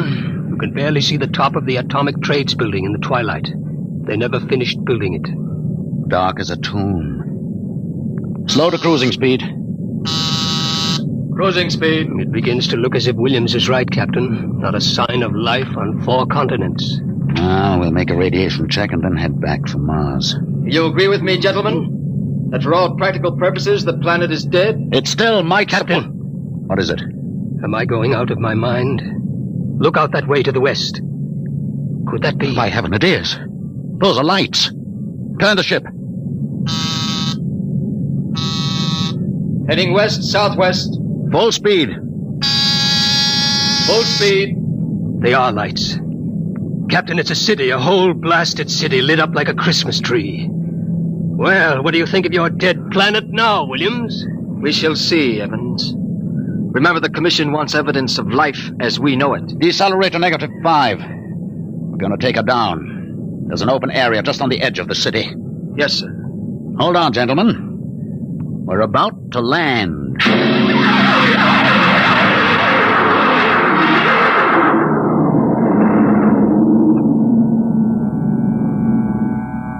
Landing jacks are down, sir. Open the airlock.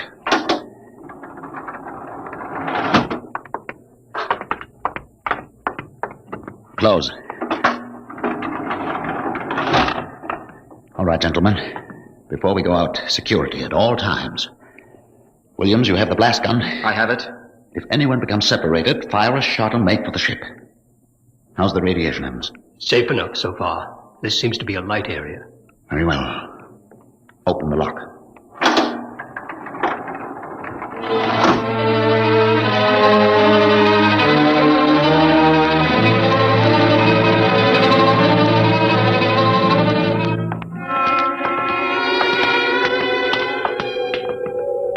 Oh, it's unbelievable. We've been walking for hours now, and not a soul to be seen. There must be someone.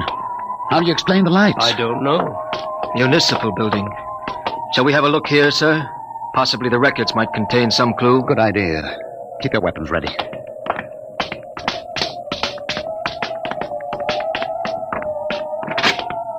This door is in good working order.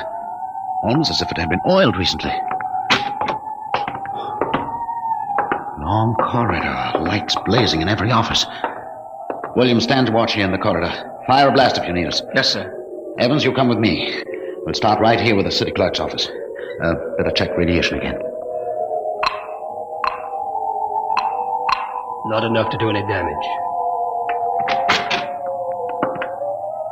Gives you the creeps, doesn't it? Look at this desk. Papers crumpled, inkstand. Just as if somebody came in and worked here every day. Calendar. June 18th, 1987. Why, that's the day of the evacuation. The dust cloud had already blanketed New York and was heading west. Dog licenses, hunting permits. Somehow I have a peculiar feeling that... Good Lord. Pick it up, Evans. Hello? No answer. Hello? I hear something. A scratching sort of noise. Good day, Doctor. What? How are you? I called to ask some advice about a trepanning problem. Can you tell me if the lateral cut should be made first? Hello? Hello? This is absolutely insane. Thank you, Hello? Doctor. I'll do that. By the way, how is your wife, Alice? And the girls? And your son, John? Fine boy, John. I'll call again tomorrow. Goodbye, Doctor. Hello? Hello? It's gone dead. Who was it? I don't know. A strange voice carried on a conversation about some surgical operation without paying the slightest attention to anything I said. Captain, the lights are out. Good Lord. Captain! Captain! I have a torch. Come on. Williams, what is it? I don't know. You fired a shot. Yes, sir. Just as the lights went out, I'm sure I saw a figure. It looked like an old man in a white robe. It moved across the end of the corridor down that way. Flash your torch down there, Evans. Nothing there. Are you certain, Williams? I'm not certain. The lights. They're on again. We're going to get to the bottom of this. Wait. What? Listen. Quietly. Someone is coming, walking slowly toward the corridor. Coming closer. Couple him when he turns the corner. It'll be a pleasure. Don't fire unless I give the word. Shh. What? Jumping Jupiter. Are you... Is it really someone, or am I having hallucinations? We are no vision. No. Oh, you seem to be real. I saw the ship come down. I thought perhaps I was losing my mind. It's been so many years. I'm Captain John Parsons. These are my assistants, Dr. Evans and Mr. Williams. We've returned to Earth from Mars. And it's happened. We're not alone anymore. Forgive me, gentlemen. I seem moved. I waited and hoped for so long. You survived the radiation? We did. There are others? My family were the only ones. I answered the phone a moment ago. Who was it? You heard my voice, Doctor. Your voice? To break the loneliness, I've recorded my voice and rigged up an automatic telephone. It's pleasant to hear the phone ring. I come here to do my work. I take it you're a medical man. My name's Cornelius Hathaway. Hathaway? Hathaway, the brain surgeon? You know my name. Who doesn't? I watched you on television at college. I saw you 23 years ago. You performed a difficult surgery for a cerebral tumor. Marvelous. Thank you. I'd almost forgotten. My mind, you see, I'm almost 80 now. You look fine, sir. Well, we've had the best of everything. An entire city to choose from. Cold storage, the best equipment. But come, when I saw your ship, I told Alice, my wife, you know, to prepare a feast. This is a great day for me, gentlemen. A great, great day.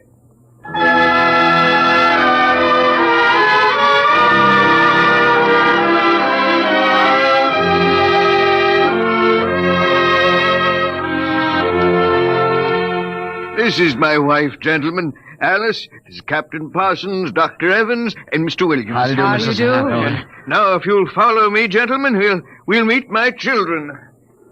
Lord, what a beautiful woman. She looks no more than 35. These are my daughters, Susan and Marguerite. This is my son, John. Nice to meet you. Sit down, gentlemen, sit down. We'll have a feast in honor of this occasion. Susan, Marguerite, get the best silverware and the damask napkins. John, fetch the glasses. Oh, yes, Father. It'll only take... Excuse me, John. Sir? How old are you? 23, sir. Thank you. Now, if you'll excuse me. What is it, Captain? Something wrong? Nothing except that it's impossible. You see, Dr. Hathaway's son was already in college when I started. That would make him at least 45.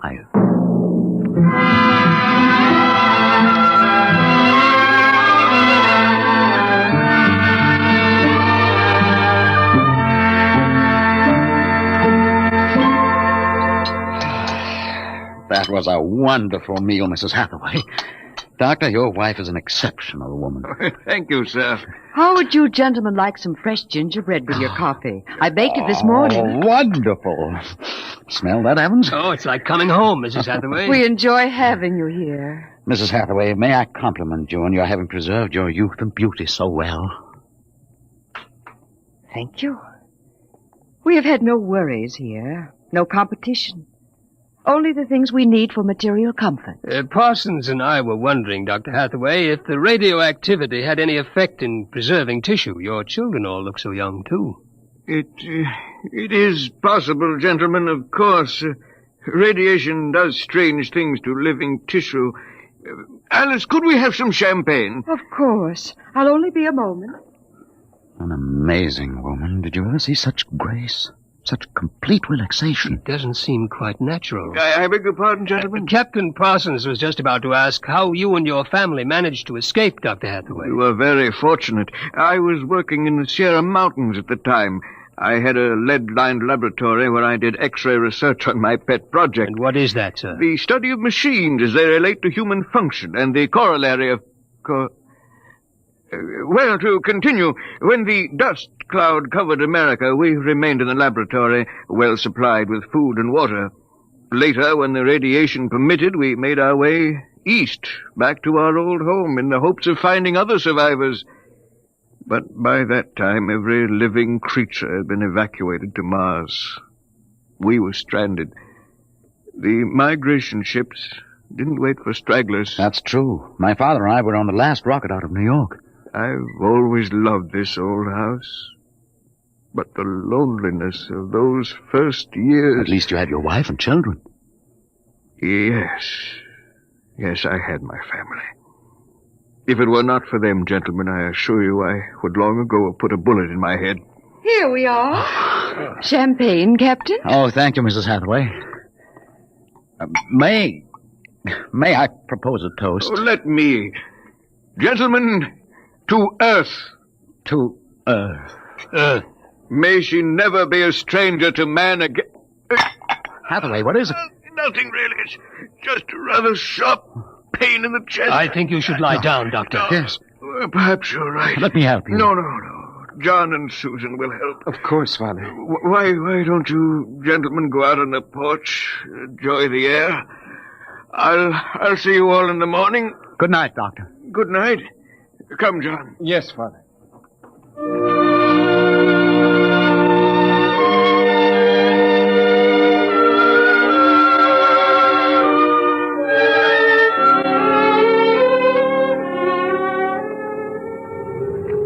Well, what do you think of old Mother Earth now, Williams?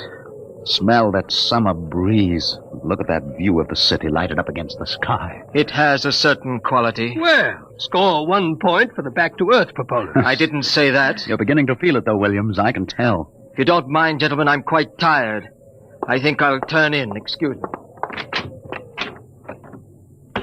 Well, Captain? Well, what? What do you make of all this? I don't know what you mean. This Hathaway and his family. There's something strange and unnatural going on here. I can sense it. I think you're reading things into it, Evans. Oh, perhaps. Well, I'll turn in too. Are you coming? In a moment. I want to smoke a cigarette. Beautiful view. What? Is it not? I didn't hear you come out. How is he? Resting. I've never seen him this bad. Yes, he's an old man. I'm sorry, but the difference in your ages is so apparent. You must have been married very young. My husband is a very great man, Captain. It's too bad there was no one to appreciate him. Once, he wired the whole city with sound speakers, and when he pressed a button, the whole town lit up and made noises, as if 10,000 people were living in it. He must have been very lonesome for people. Although with a woman such as you, I don't understand. Perhaps one day you will understand. Good night, Captain. Good night, Mrs. Hathaway.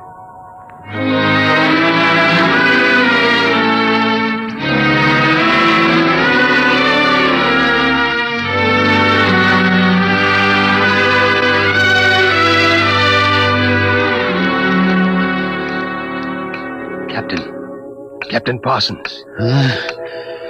Who's there? It's Dr. Evans.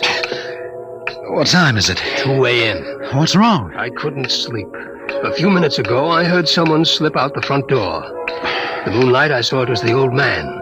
He was headed toward our ship. What are you suggesting, Evans? Nothing, except that it's fairly unnatural for an old man with a bad heart to go wandering off at 2 in the morning. Very well. We'll follow him.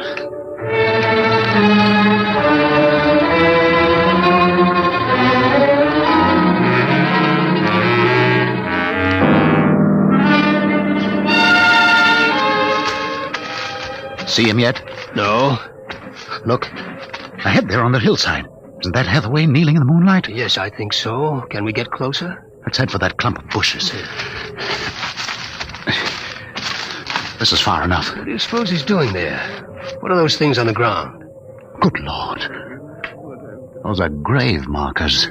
4 of them. You're right. Seems to be praying over them. Listen. Do you forgive me for what I've done? I had to do it. I was so terribly lonely. You do forgive me, don't you? Yes, I feel you do. I'm glad. I think perhaps I can rest now. I think He's having another attack. Come on. Hathaway! Dr. Hathaway. Raise his head, Evans. His lips are moving. What is it, Doctor? Lean closer. I'm sorry I had to spoil all of this. I've expected it for some time. We'll fix you up. No, this is the end for me. It really doesn't matter. Except for them. What about them, Hathaway? You suspected, didn't you? Yes, I suspected, but I couldn't believe it until now. Do they know? No, they wouldn't understand. I wouldn't want them to know, ever. The earth. Don't try to talk. The earth is so fair. Doctor. He's dead, Captain. He knew it was the end this time. Yes, he knew. What was it he meant about your suspect? Light a match, Evans. Look on those 4 grave markers and tell me what you see. Good Lord. Well? Alice Hathaway, Marguerite Hathaway, Susan Hathaway, John Hathaway. Died July 1987. But that's 20 years ago. If these markers are correct, then who are those others? Can't you guess, Evans? Can't you guess?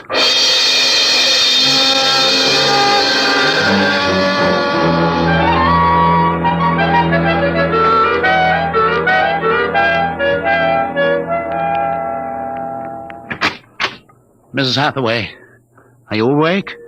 Yes, Captain? May I come in? Yes. It's about my husband, isn't it? You knew. I saw him go out tonight. He felt it was near the end. He died less than an hour ago. I'm sorry. Thank you. How do you feel? He told us it would happen one day, and that he didn't want us to cry. He didn't teach us how, you know. He said it was the worst thing that could happen, to know how to be lonely and unhappy. What will happen to us now that he's gone? I don't know. Will you stay with us? I would like to, but I cannot. You know about us. Yes, I know. I didn't think that you knew yourself. The children don't. I've been aware for a long while. No one would have guessed. You're so perfect. Oh, he would have liked to hear you say that. He was so very proud of us. After a while, he came to love us, and at the end, he took us as his real wife and children. He even forgot sometimes that he had made us. You gave him a great deal of comfort. Yes. Over the years, we sat and talked. He loved so much to talk. I was first, you know. Then he became lonesome for the children, and so he made them. He told me about the things he did, about his laboratory. Well, surely the children must suspect. Oh, no. You see, there were no other beings with which to compare themselves. He must have been a great, great genius. Each morning he took a recording of his voice into town and put it on the automatic telephone. Each night it would call us. I think, what with the phone ringing and the sound of voices and the lights on, he was happy. There was only one thing, one flaw. And that? He couldn't make us grow old. And so he had to watch himself become an old, old man, while we stayed young. It was a great blow to him.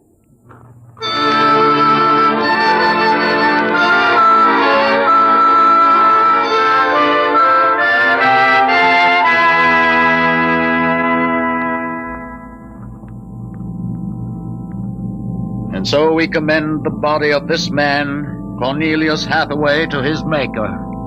Ashes to ashes, dust to dust returneth. Amen.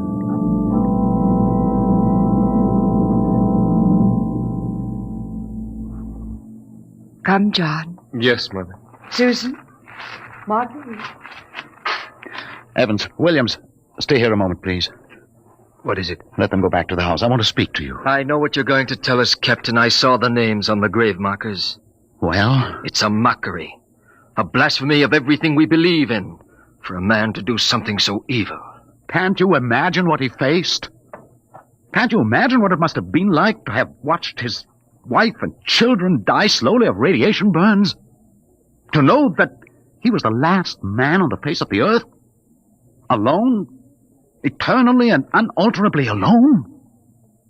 Good Lord, man, what would you have done if you'd had his medical and technical genius? That's incredible. Yes, it is. But with an entire American city on which to draw for supplies and equipment, A brilliant man might accomplish anything, even that. What are you suggesting, Captain? That we take them back? We haven't enough space in the ship for that. Every ounce counts. Still, to leave them here, like that, alone. I think I have an answer, cold-blooded as it may seem. Go on. I suggest that we turn them off. Do you think that I could do that? No, but I could. After all, they aren't human. They're worse than robots. They're ghoulish. Have you talked to her? Has she smiled at you with that quiet, beautiful smile? Captain, we can't take them with us, and it would be less than human to leave them here without Hathaway. Could you do it, Evans? Give me the blast gun, Williams. We'll wait in the ship. Take off in half an hour. Half an hour.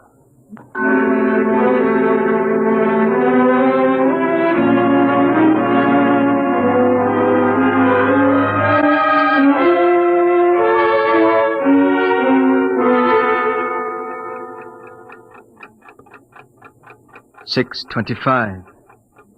He should be back soon. Yes. He's doing the only humane thing, Captain. They are less than human. Are they? Well, it's done now, and no one will ever... That's the airlock. He's back.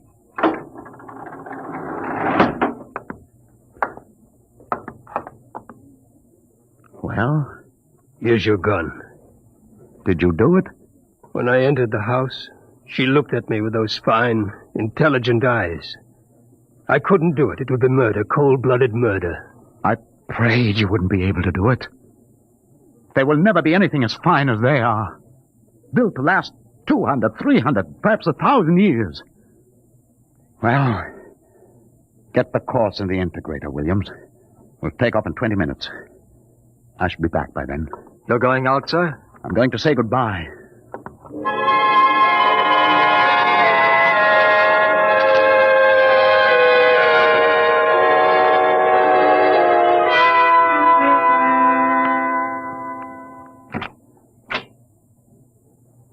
You've come back. Only to say goodbye. It was nice of you. I wanted you to know that I am coming back someday. When will you come? I don't know. It will take many years to prepare fuel for another trip. 6, 7, perhaps 10 years. I will watch the sky at night, just as he watched it. I'm afraid I must go now. I understand. Strange. I have a new feeling. One which he did not teach us. A feeling of longing, of sadness. That one is not taught. It comes of being alive. Yes. I am alive. Even though he created me, I'm a person now. Goodbye, Alice Hathaway. Goodbye, John Parsons.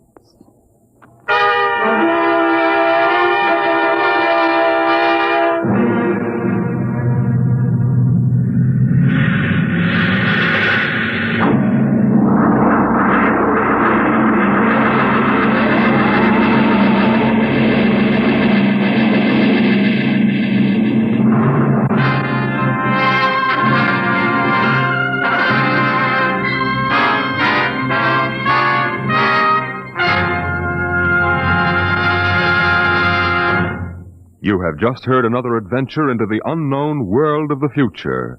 The world of... Dimension X.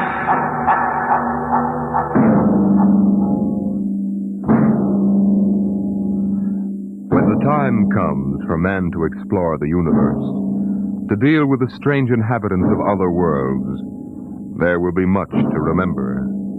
Perhaps the most important lesson of all will seem too fundamental to be included in the training manuals. Listen at this time next week as Dimension X brings you a story from the pages of the August astounding science fiction. A story called Courtesy.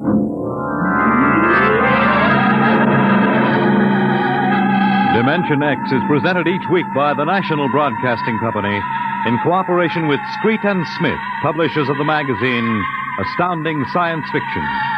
Today, Dimension X has presented Dwellers in Silence, written for radio by George Lefferts from the story by Ray Bradbury. Featured in the cast were Peter Capell as Captain Parsons, Bill Griffiths as Dr. Hathaway, and Gertrude Warner as Alice.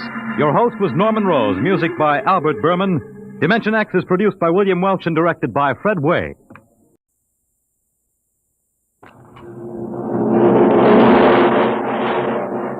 Adventures in Time and Space. Told in future tense.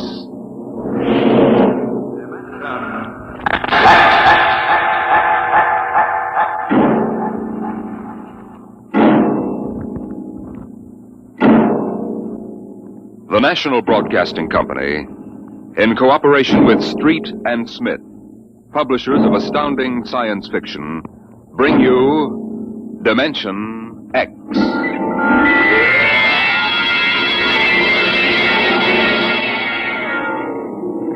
It happened during a routine skirmish in the Great War. Patrols advanced from the defense perimeter under jet cover and preceded by napalm throwers. The enemy defended in depth and mopped up with guided 98s fired from 40 miles to the rear. The blast area was 10 miles in circumference, and the medics didn't find much to pick up over 500 yards in.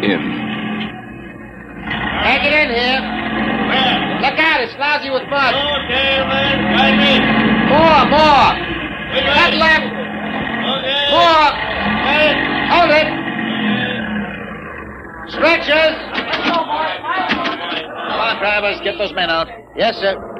Get a move on, line them up. Come on. Easy. You want to kill him? Okay, take it away.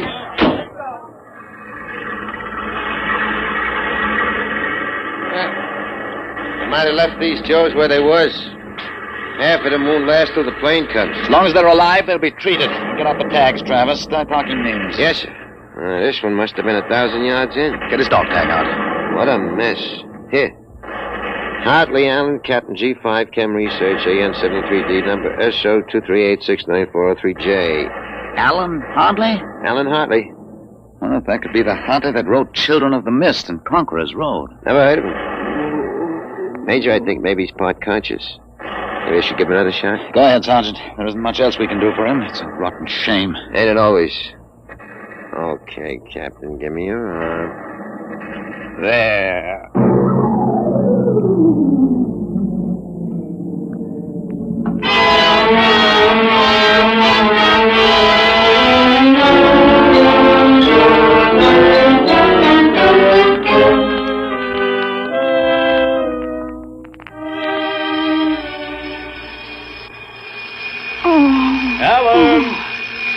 Alan! Look out, down! Get up, Alan. You can't stay in bed all day.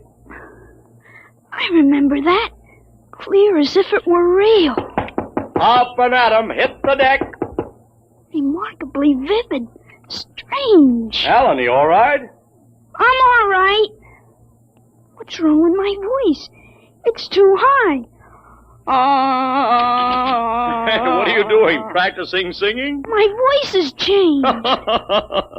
Is that all? You're growing up. Happy birthday, son.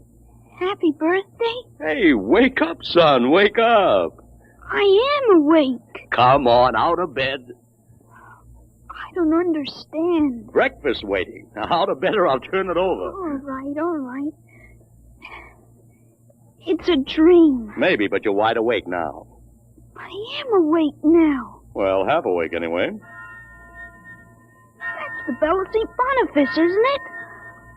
What day is it? You kidding? You forget today's your birthday? No, I didn't forget. Neither did I. Here, son. Happy 13th birthday. You won't guess what's in here. A rifle. A light .22 rifle. How'd you know that? I remembered. Did I spill the beans sometime? I could have sworn it'd be a surprise. Well, go on, open it. Like it? Yeah. It's perfect, Dad. I'll be shaving, Alan. Come down to breakfast when you're ready. It's a big day today. You're almost a man. Almost. You're still groggy. Snap out of it, Alan. I will. There's a dream in it somewhere. But I'm not sure which. What? Never mind, Dad. I'll be right down for breakfast.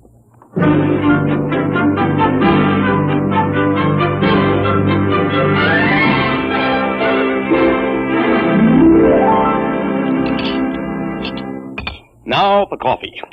Mrs. Stauber makes the best in town. A black for me. What? Oh, I mean... You may be 13, Alan, but that's still a little young for coffee, especially black. Oh, I wasn't thinking. What are you going to do today, son? I want to do some reading this morning, I guess. That's always a good thing to do. After breakfast, suppose you take a walk down to the station and get me a Times. Didn't it come? What, the Times? They don't deliver. Be a good idea, though.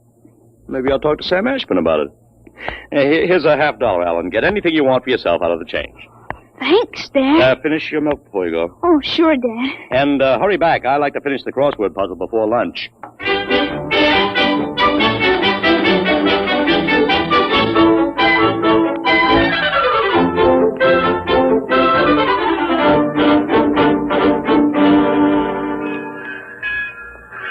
Here you are, Alan. 1 Times. Tell your father the puzzle's a stinker. Thanks, Mr. Ashburn. Look out for the trucks when you cross the highway. Oh, I'll go across Elton's lot shortcut. Elton's? You'll have a hard time crossing there, son. There's 4 buildings on that block. I thought they burned down. Seen them this morning, big as life. Oh, I guess that didn't happen yet. What'd you say? Oh, nothing, Mr. Ashburn. I was just muttering. In my days, youngsters talked up. Yes, sir. Bye, Mr. Ashburn.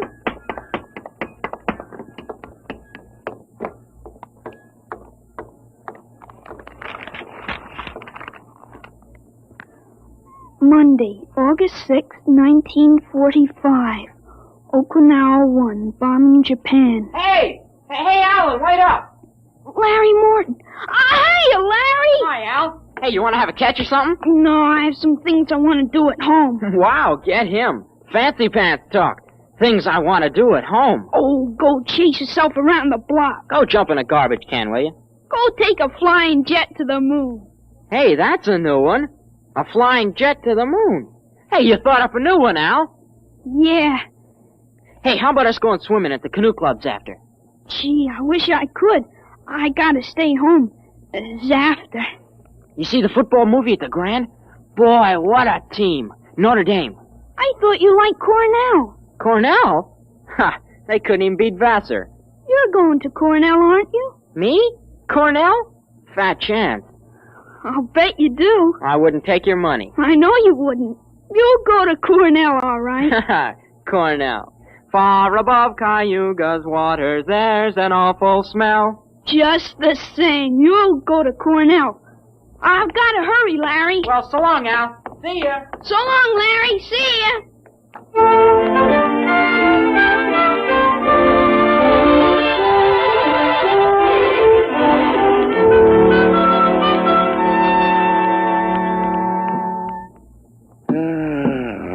I'm stuck in this corner.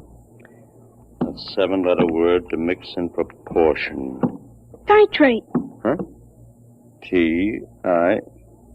It fits. How'd you know that, Alan? What? Oh, I read it somewhere, I guess. Oh. What are you reading now, Tarzan again? No, not Tarzan. It's refreshing to see you with a book. Sometimes I think I ought to forbid comic books in the house. Yeah, they must be raising the devil with those bombing raids in Japan. How long do you think the war in Japan will last, Dad? Oh, I'd say the middle of 1946. They'll have to invade those islands foot by foot. I wouldn't be surprised if the war was over very suddenly. How, by magic? There isn't a thing on earth will make those Japanese surrender. You expect somebody to make a pass and it'll be all over by this afternoon? That's just about it. Mr. Hartley, excuse me. Could I see you for a minute? Oh, hello, Mr. Gutchall. Sure. That's Frank Gutchall, Dad? That's right. Excuse me. Didn't mean to disturb you, Mr. Hartley. That's quite all right. It's a lovely day, isn't it, Mr. Gutchall? The Lord's world is always beautiful. Of course, Mr. Gutchall. Mr. Hartley, I wonder if you could lend me a gun and some bullets. Huh? My little dog's been hurt and it's been suffering something terrible. Oh, it's too bad. I want a gun to put the poor thing out of its pain. Of course. How would a 20-gauge shotgun do? You wouldn't want anything heavy. I was hoping you'd let me have a little gun. Maybe so big. A pistol? So I could put it in my pocket. Wouldn't look right for a godly man to carry a hunting gun through town. I don't hold with killing innocent creatures. People wouldn't understand that it was for a work of mercy. Of course, I understand. You're a very religious man. The whole world is evil, Mr. Hartley. Well, sometimes it certainly looks like it. Well, I have a Colt 38 special from the auxiliary police outfit. That's fine. You'll have to bring it right back, Mr. Gutchall. I might be called out. Dad, Dad, wait a minute. I just remembered. Remembered what, son? Aren't there some cartridges left for the Luger? Then you wouldn't be without the Colt. Hey, that's right. I've got a German automatic, Mr. Gutchall, I could let you have. That way I wouldn't get stuck. Wait, Dad, I'll get it. I know where the cartridges are. Now, be careful, son. Well, Mr. Gutchall, it sure turned out nice after all that rain.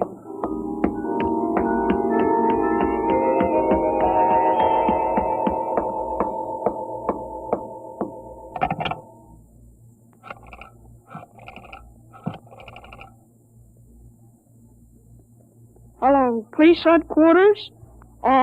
This is Blake Hartley. Frank Gutchall, who lives on Campbell Street, has just borrowed a gun from me ostensibly to shoot a dog. What? No, he has no dog. He intends shooting his wife. Yes, I'll take out the firing pin. He'll walk home. If you hurry, you can get him in there on time. Right.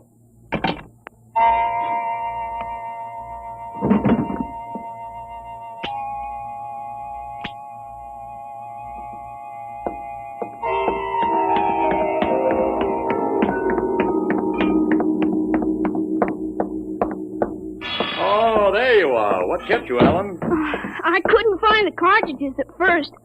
I'll show Mr. Gutchall how it works. It's all loaded, ready to shoot.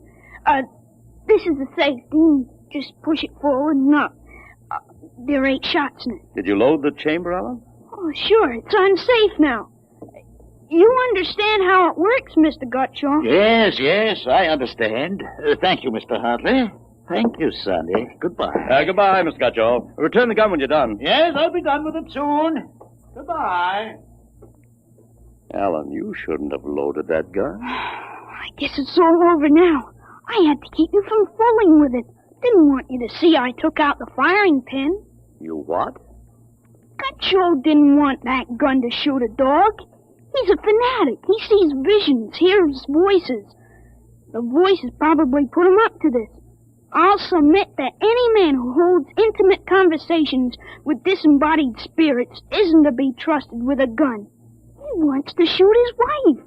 What are you talking about? While I was upstairs, I called the police. I put a handkerchief over my mouth and told them I was you. Why'd you have to do that? I couldn't have told them. This is little Alan Hartley, 13 years old. And suppose he really wants to shoot a dog. What kind of a mess will I be in then? No mess, because I'm right. But you'll have to front for me. They give me a lot of cheap boy hero publicity, which I don't want. This is crazy, Alan. This is absolutely crazy. We'll have the complete returns in 20 minutes.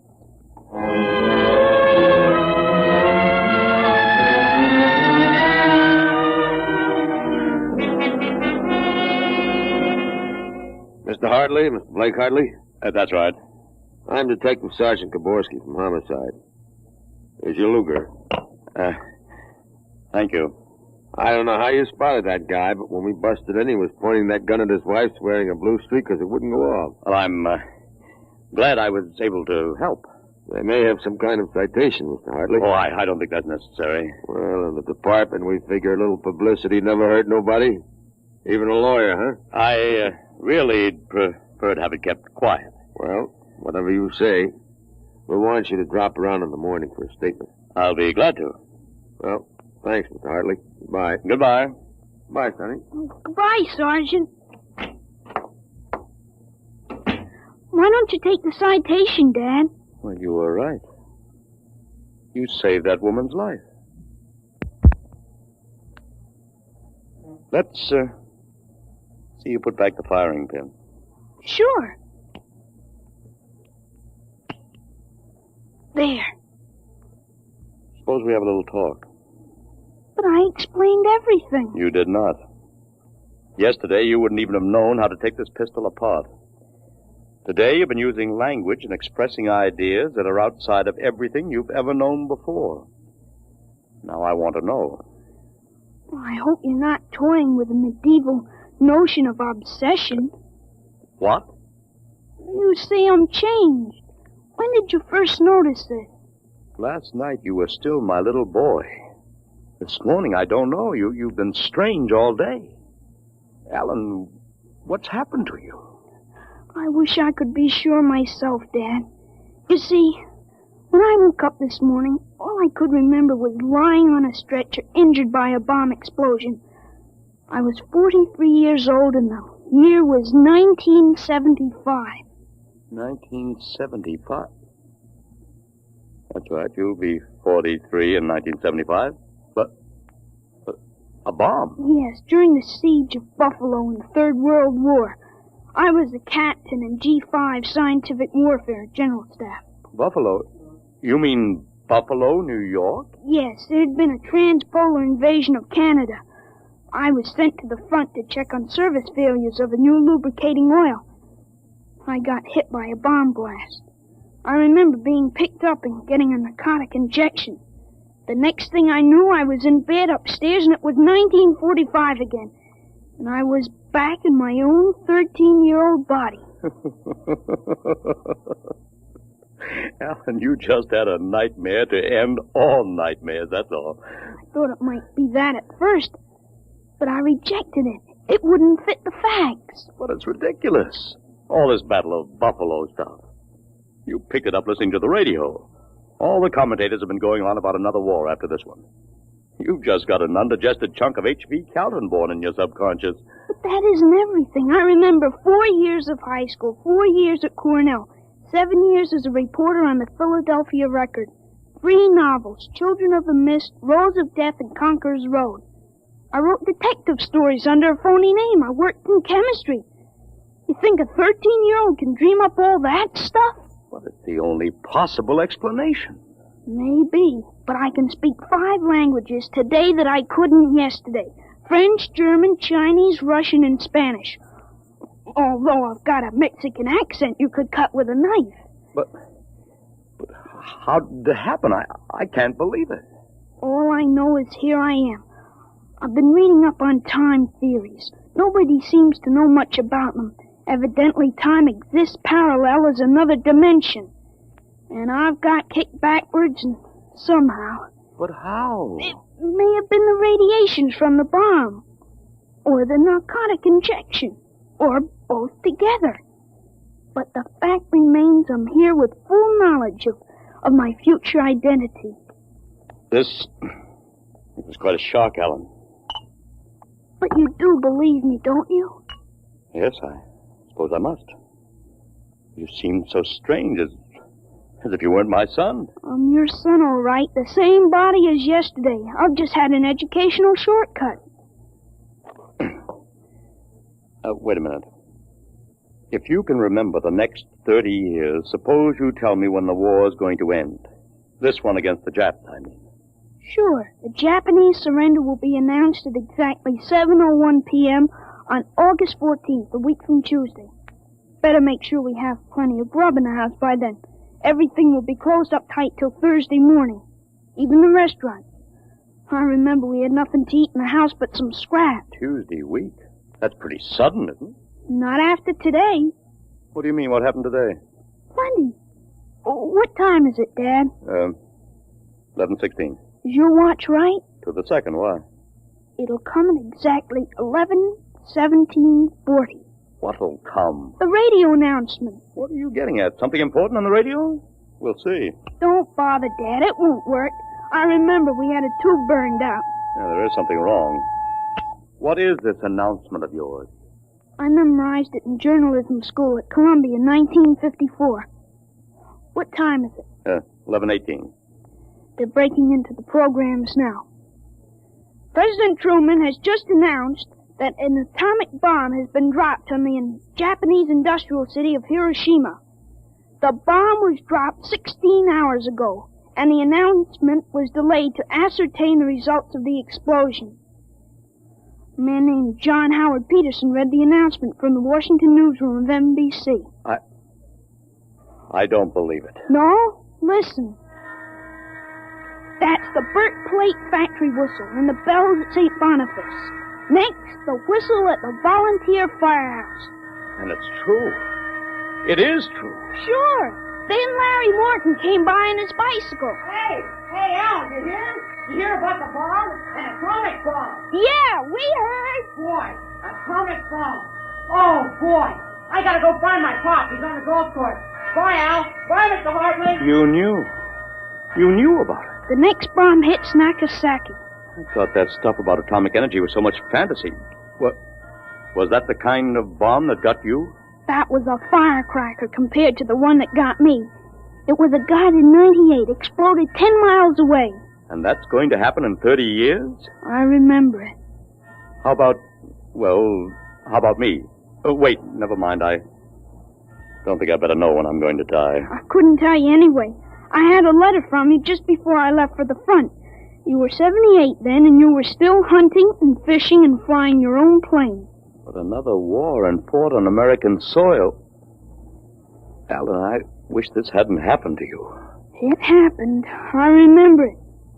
But if I can help it, I'm not going to get killed in any Battle of Buffalo. But if you remember it, if time exists as a parallel dimension, then every tick we're getting closer to that Third World War. Dad, you know what I remembered when Gutcho came to borrow that gun? Well, I suppose that you suspected him and warned me. No, that wasn't it. The other time, the first time, when I was really 13. I wasn't home. I'd been swimming at the canoe club with Larry Morton. When I got home about half an hour from now, I found the house full of cops. What if the gun didn't fire? What makes you think it didn't? Gutcho talked the 38 out of you, went home, shot his wife 4 times in the body, once behind the ear, and used the 6th shot to blow his own brains out. That's what you remember? Yes, but now it hasn't happened because I warned you.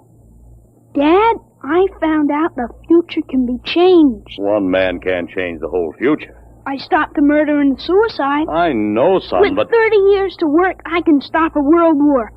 I'll have the means. The means? Unlimited wealth and influence. I've got a good memory, Dad. Wrote a list out this afternoon. Look at this. Assault, jet pilot, citation, ponder, middle ground, counter... What is this, code? Horses. That's a list of Kentucky Derby winners from 1946 to 1970. You sure? I learned that list on a bet at the Officers Club in Cincinnati in 1971. Assault paid 8 to 1. You figure out what we can take in. Oh, but gambling, This son. isn't it. Gambling, it's a sure thing. When we get rolling, we'll make the Rockefellers look like pikers. Assault at 8 to 1. I suppose I could scrape up $5,000. In 10 years, that'll make a lot of money. Any other little thing you have in mind, Alan?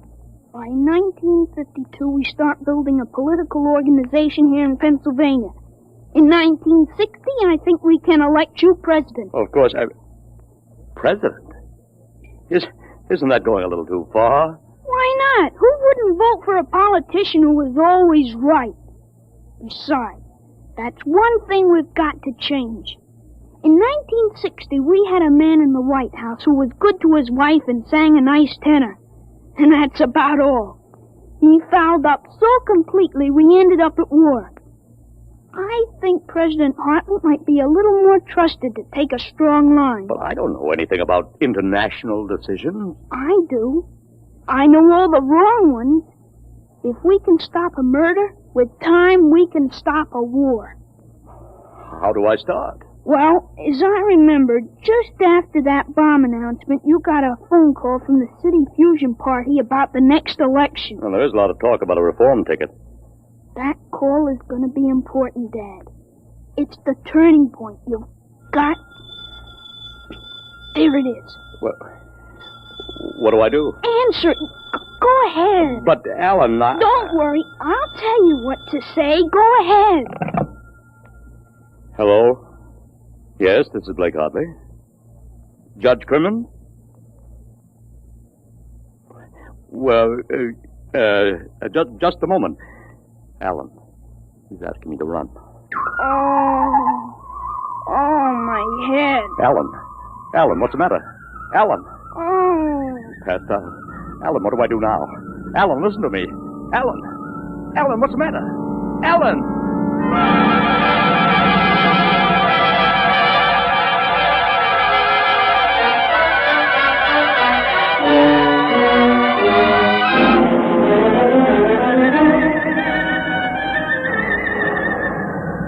Captain Hartley. Captain Hartley. Captain Hartley. He was all right, Doctor. I gave him a shot and he was all right. He's dead. All right, Sergeant, make up the tag. Yes, sir. Hartley, Allen, Captain. Dead August 8, 1975.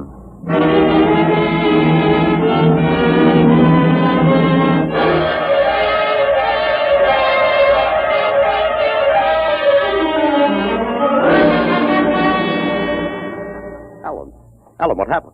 Alan! Huh? Alan, are you all right? Hi, Dad. I've got Judge Crimmins on the phone. What do I tell him? What?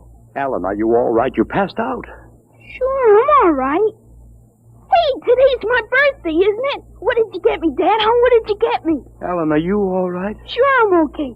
What did you get for my birthday, huh? Don't you remember the Third World War? What Third World War? Gee, Dad, what's the matter? You're looking at me funny. Judge Crimmins, I'll have to call you back. Goodbye. You don't remember. You're back again, aren't you? Back to 13 years old. Sure, I'm 13 today. For corn's sakes, Dad. You must have died up there. It was only a mind transfer. That means now I'm on my own. I have to do it myself without your help. Help for what? Oh, if it's the grass, I said I'd cut it tomorrow. No, it isn't the grass. I've got to save your life, Alan. I can't let you die that way in 1975. What are you talking about, Dad? You sound goofy. I've got to change it all by myself. Change what? Never mind, Alan. You don't know yet. Come on, let's have lunch. Sure, Dad. Hey, how about my present now? What did you get me for my birthday? Hey, in a minute, son. Go on in. Hurry up, Dad. All right. Now, where'd I put that list of horses?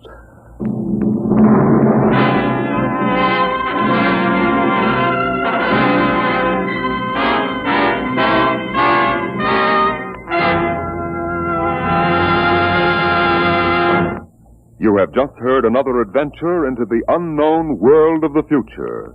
The world of... Dimension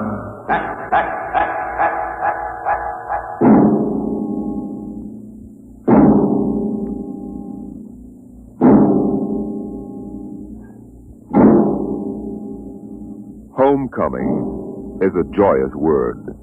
But when the home you're returning to is a burned-out radioactive planet, and when you cannot even imagine what terrible changes you will find there, the word then takes on a very different meaning. Next week, Dimension X brings you a strange story called Dwellers in Silence.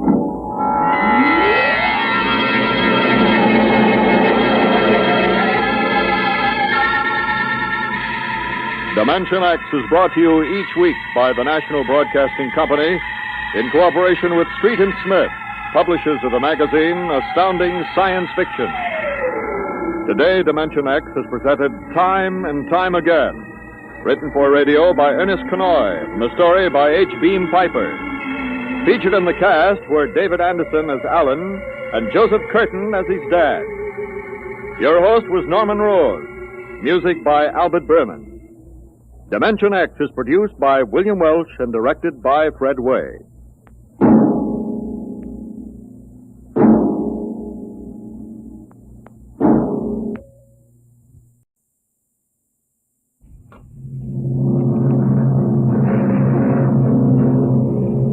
Adventures in Time and Space. Transcribed in future tense. Dimension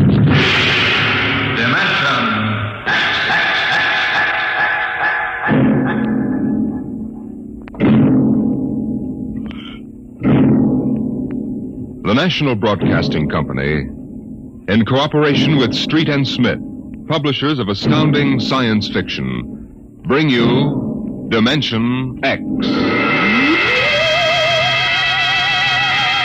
In these times, even a child knows the meaning of atomic fission, jet propulsion, and electronic transmission.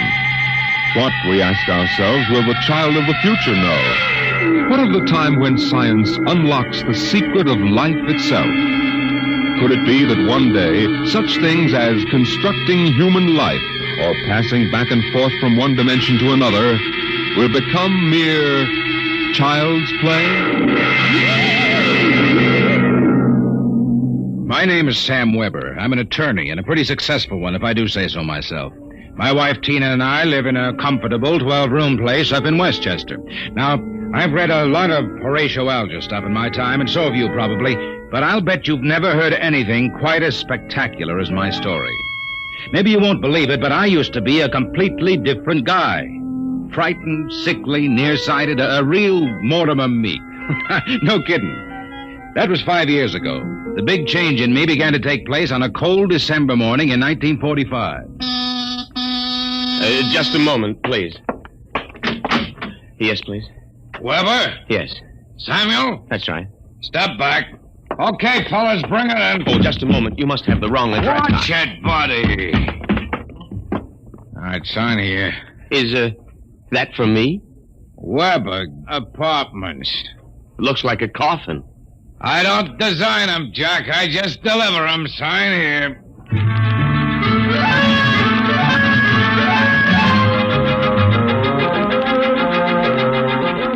After much straining, I wasn't in very good physical shape those days, I managed to push the box under my single light bulb.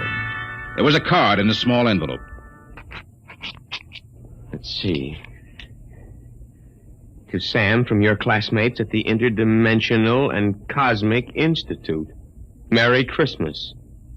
2145 A.D. Holy jumping catfish. Hey, mister, there must be some mistake. Hey! Holy jumping catfish.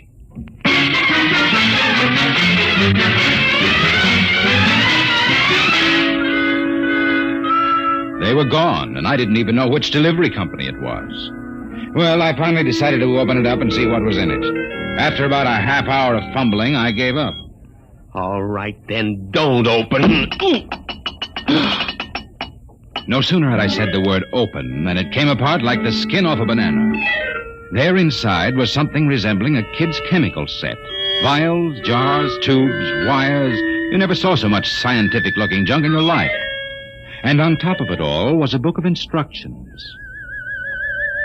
Build a Man set number 3. This set is intended solely for uses of children between the ages of 11 and 13. The equipment will enable the child to build and assemble complete adult humans in perfect working order. A disassemblator is provided so the set may be used over again. Refills and additional parts may be acquired from the Build-A-Man Company, 928 Diagonal Level, Blunt City, Ohio. Remember, only with Build-A-Man can you build a man.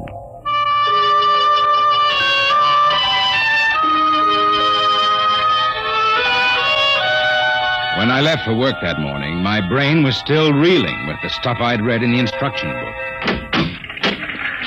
Somerset and Ojack, attorneys at law. Just a moment, I will connect you with Mr. Ojack. Oh, good morning, Mr. Weber. Good neuron. I mean, good morning. Got to get my mind off that book. Only with Build a Man can you build a man. Chapter 1, Making Simple Living Things. Chapter 2, Duplicating Babies and Other Small Humans. Oh, no. I've got to get a grip on myself. Do a little work. O'Brien versus O'Brien. Martin versus the city of New York. Oh, it must have been a dream. Probably go home tonight and find the place empty. Well, if it isn't the poor man's Clarence Darrow. Oh, hello, Lou. I come as a bearer of sad tidings. Well, you don't look very sad. The boss wants to see you, laughing boy. What about? How should I know? Oh, and by the way, you'll be very happy to know that I've just been promoted. I'm handling all the criminal stuff from now on. Congratulations. You know what this means for Tina and me, don't you, Junior? Oh, well, cheer up. Tina's not for you anyway. Some got it, some don't. I got it, you don't. So long, laughing boy.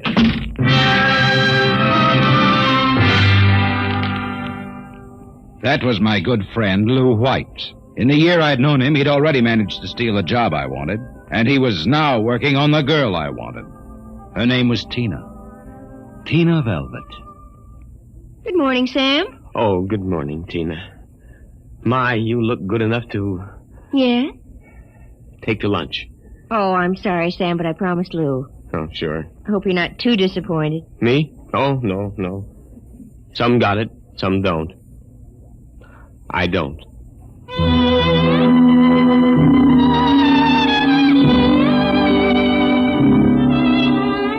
And that was Tina. I tried to steady my blood pressure as I walked into the boss's office. You sent for me, Mr. Ojak?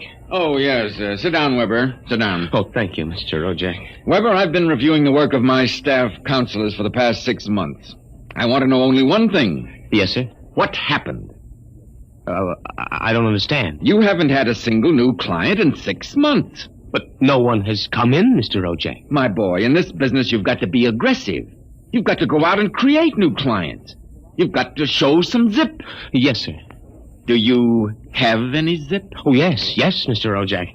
Oh, I've got zip, all right. I just can't seem to turn it loose, that's all. Well, get in there and punch now, Weber. I want to see a change in you in the next few months. As a matter of fact, I'd better. You got that? Yes, Mr. Ojak. I'll try to show some zip.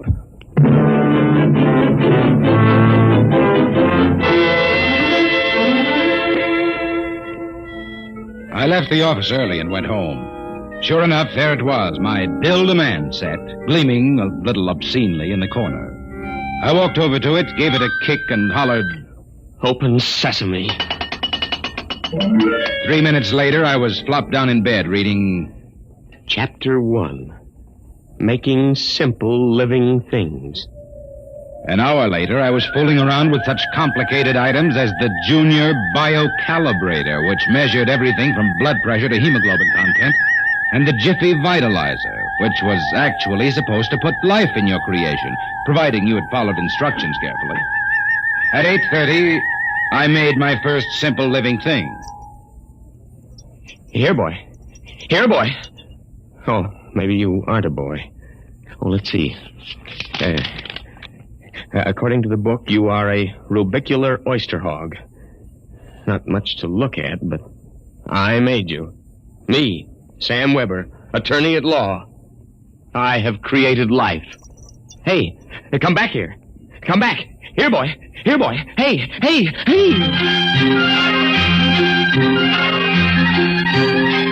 It was no use. My rubicular oyster hog, which was a cross between a field mouse and an oyster, had run out under the door and into the world. I was about to take off after it when there was a knock on my door. It was Mrs. LaPanty, my landlady. Oh, hello, Mrs. LaPanty. I heard a noise. Oh, just rehearsing a speech I have to make in court. You were squeaking. The bad throat. Oh. Oh, by the way, there was a gentleman looking for you this afternoon. A gentleman? Yeah, a tall old man in a black overcoat. Kind of nasty. When I told him he wasn't in, he wanted to go up to your room. Tell you I showed him the way out in a hurry. Oh, thanks, Mrs. LaPanty. Probably a bill collector. Yeah. Well, I gotta run.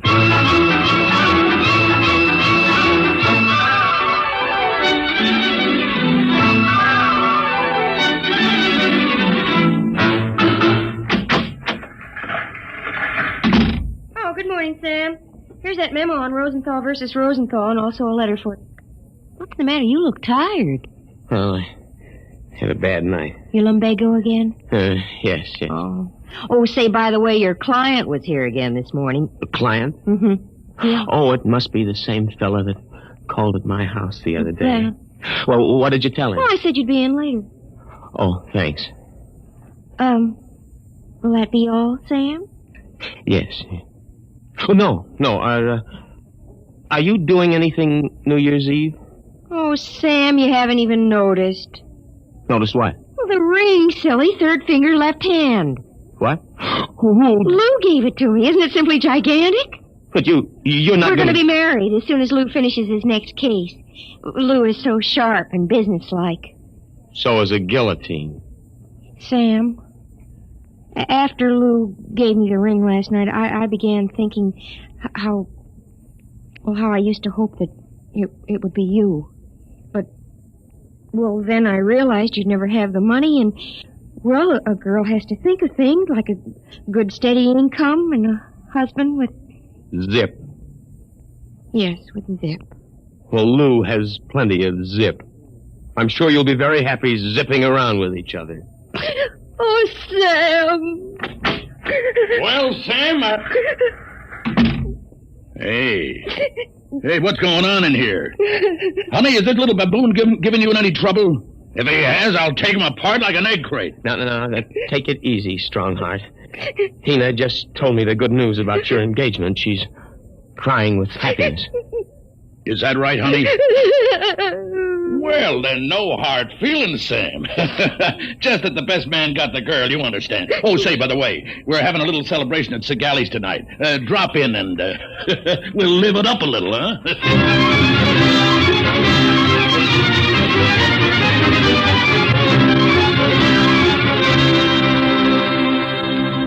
I went home feeling like a man who has been stuffed into a washing machine with the dial set at rinsed dry. I was a failure. I walked over to the mirror for a heart-to-heart talk with myself. Nothing. That's what you've got, Sam Weber, in unlimited quantities. Nothing. We ought to just tear you down and start all over again. We ought to take you... Hey. Oh, no, not that again. But why not? Think of it. A Sam Weber without the psychological problems you've got. A dynamic, uninhibited Sam who could win a girl like Tina by sheer magnetism. Then when it was all over, we could just take the old disassemblator and presto. And I can do it, too.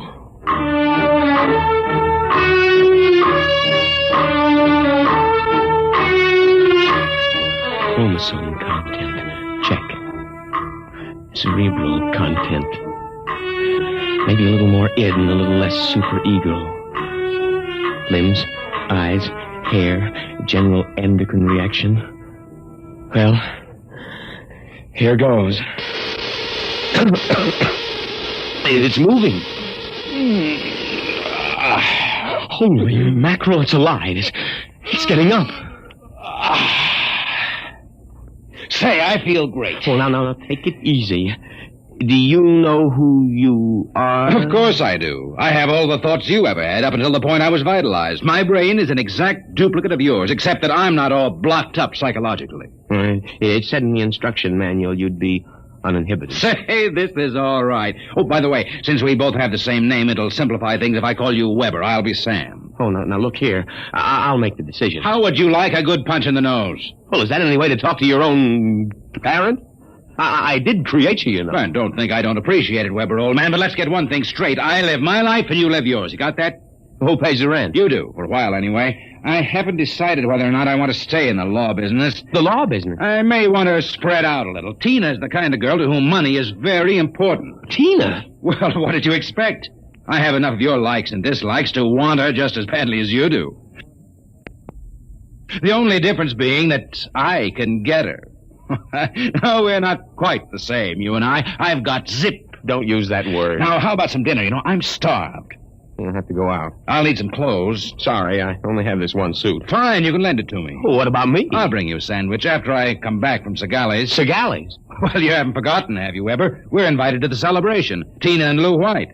Only it wouldn't look quite right if we both showed up, so I'll tell you all about it. Now, off with that suit, and no nonsense. Well,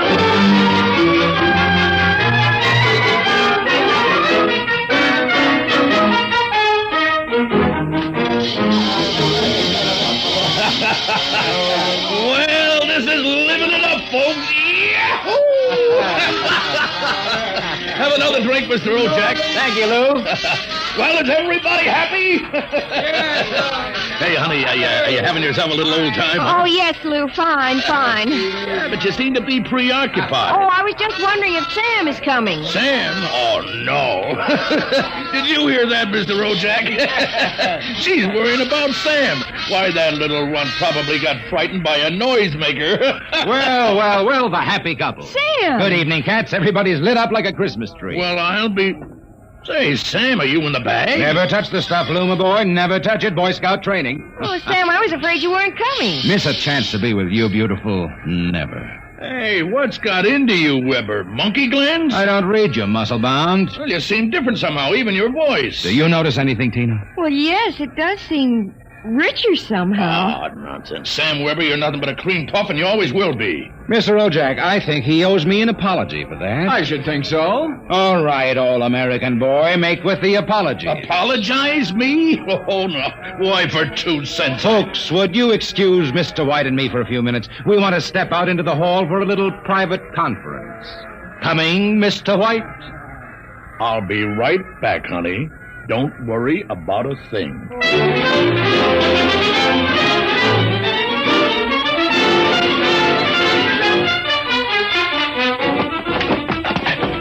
Okay, big boy, you've taken enough punishment. Now. Sam! Lou, don't kill him. He did... Oh, dear. He'll be all right in a little while, baby. But did you... Oh, Sam. Tina. We really shouldn't kiss like this. It's what you've always wanted, isn't it? Well, isn't it? Oh, Sam.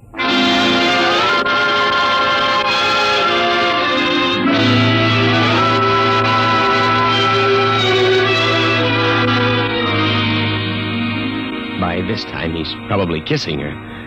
And there's nothing you can do about it, Weber, old man. Nothing. Hey, wait a minute. Where's that book of instructions?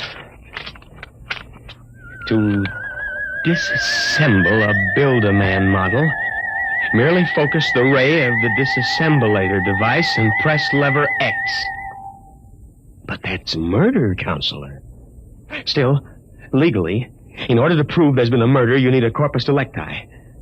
And nobody even knows there is another Sam Weber.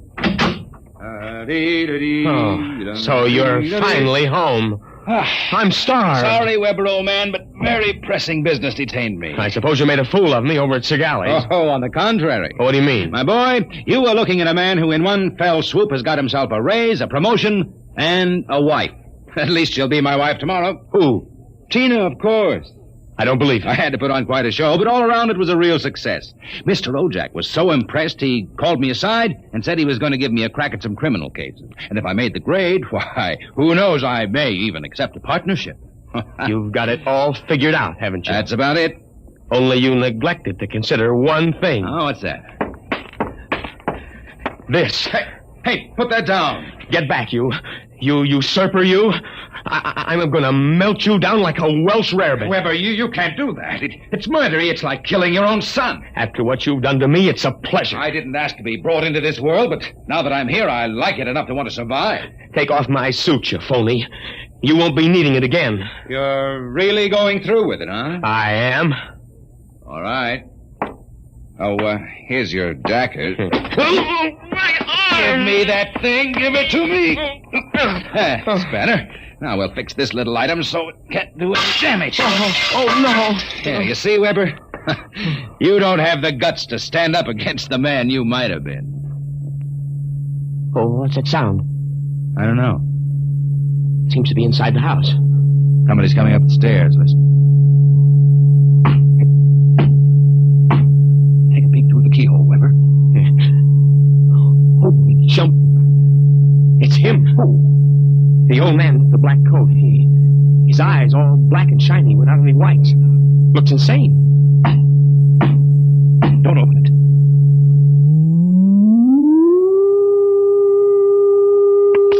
He's burning it. He's burning a hole right through the door.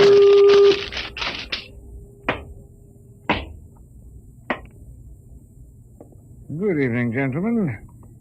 As I feared, I'm too late to prevent you from duplication, Mr. Weber.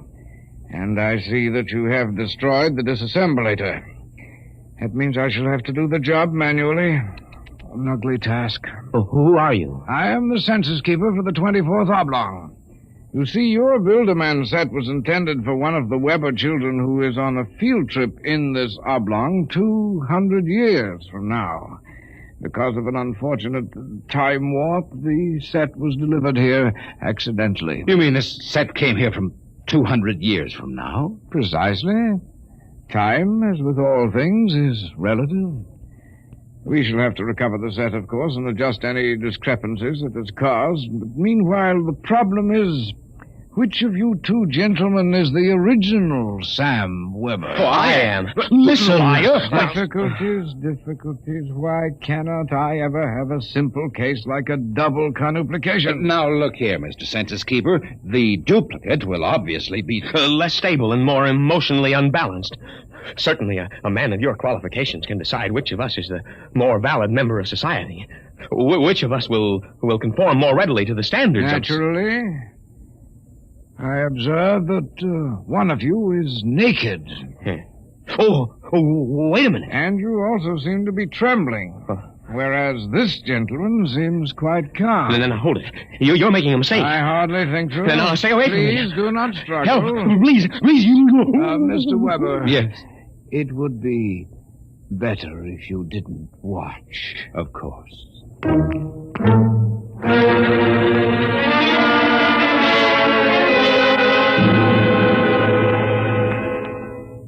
Well, that's my story. Within 10 seconds, the old Sam Weber had been completely dismantled and packed into the box. Tina and I were married, and I went on to become a full partner in the firm of Ojack, Somerset, and Weber. Oh, and by the way, Tina and I have been doing quite successfully what the old Sam Weber and his Build-A-Man set made such a mess of. We have 1, 2, 3 little conuplications.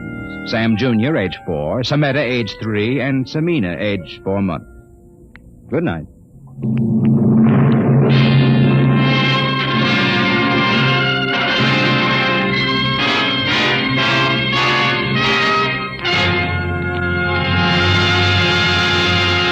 You have just heard another adventure into the unknown world of the future. The world of... Dimension X.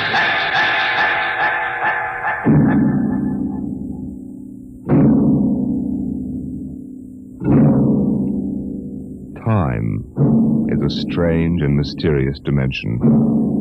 Could we alter the future if we could travel back in time to our own youth? Next week we bring you a story of a man who found the answer in Time and Time Again.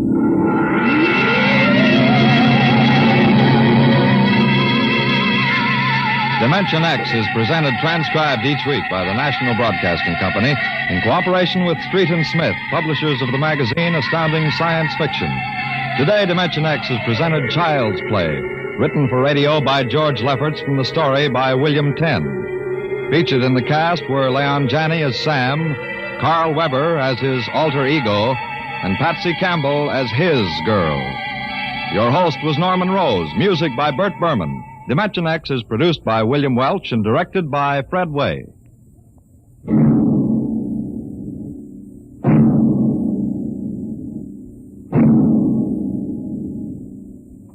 In reply to many queries from our listeners, last week's story on Dimension X, Pebble in the Sky, was written by Isaac Asimov.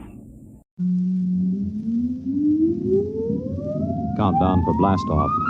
X-5, 4,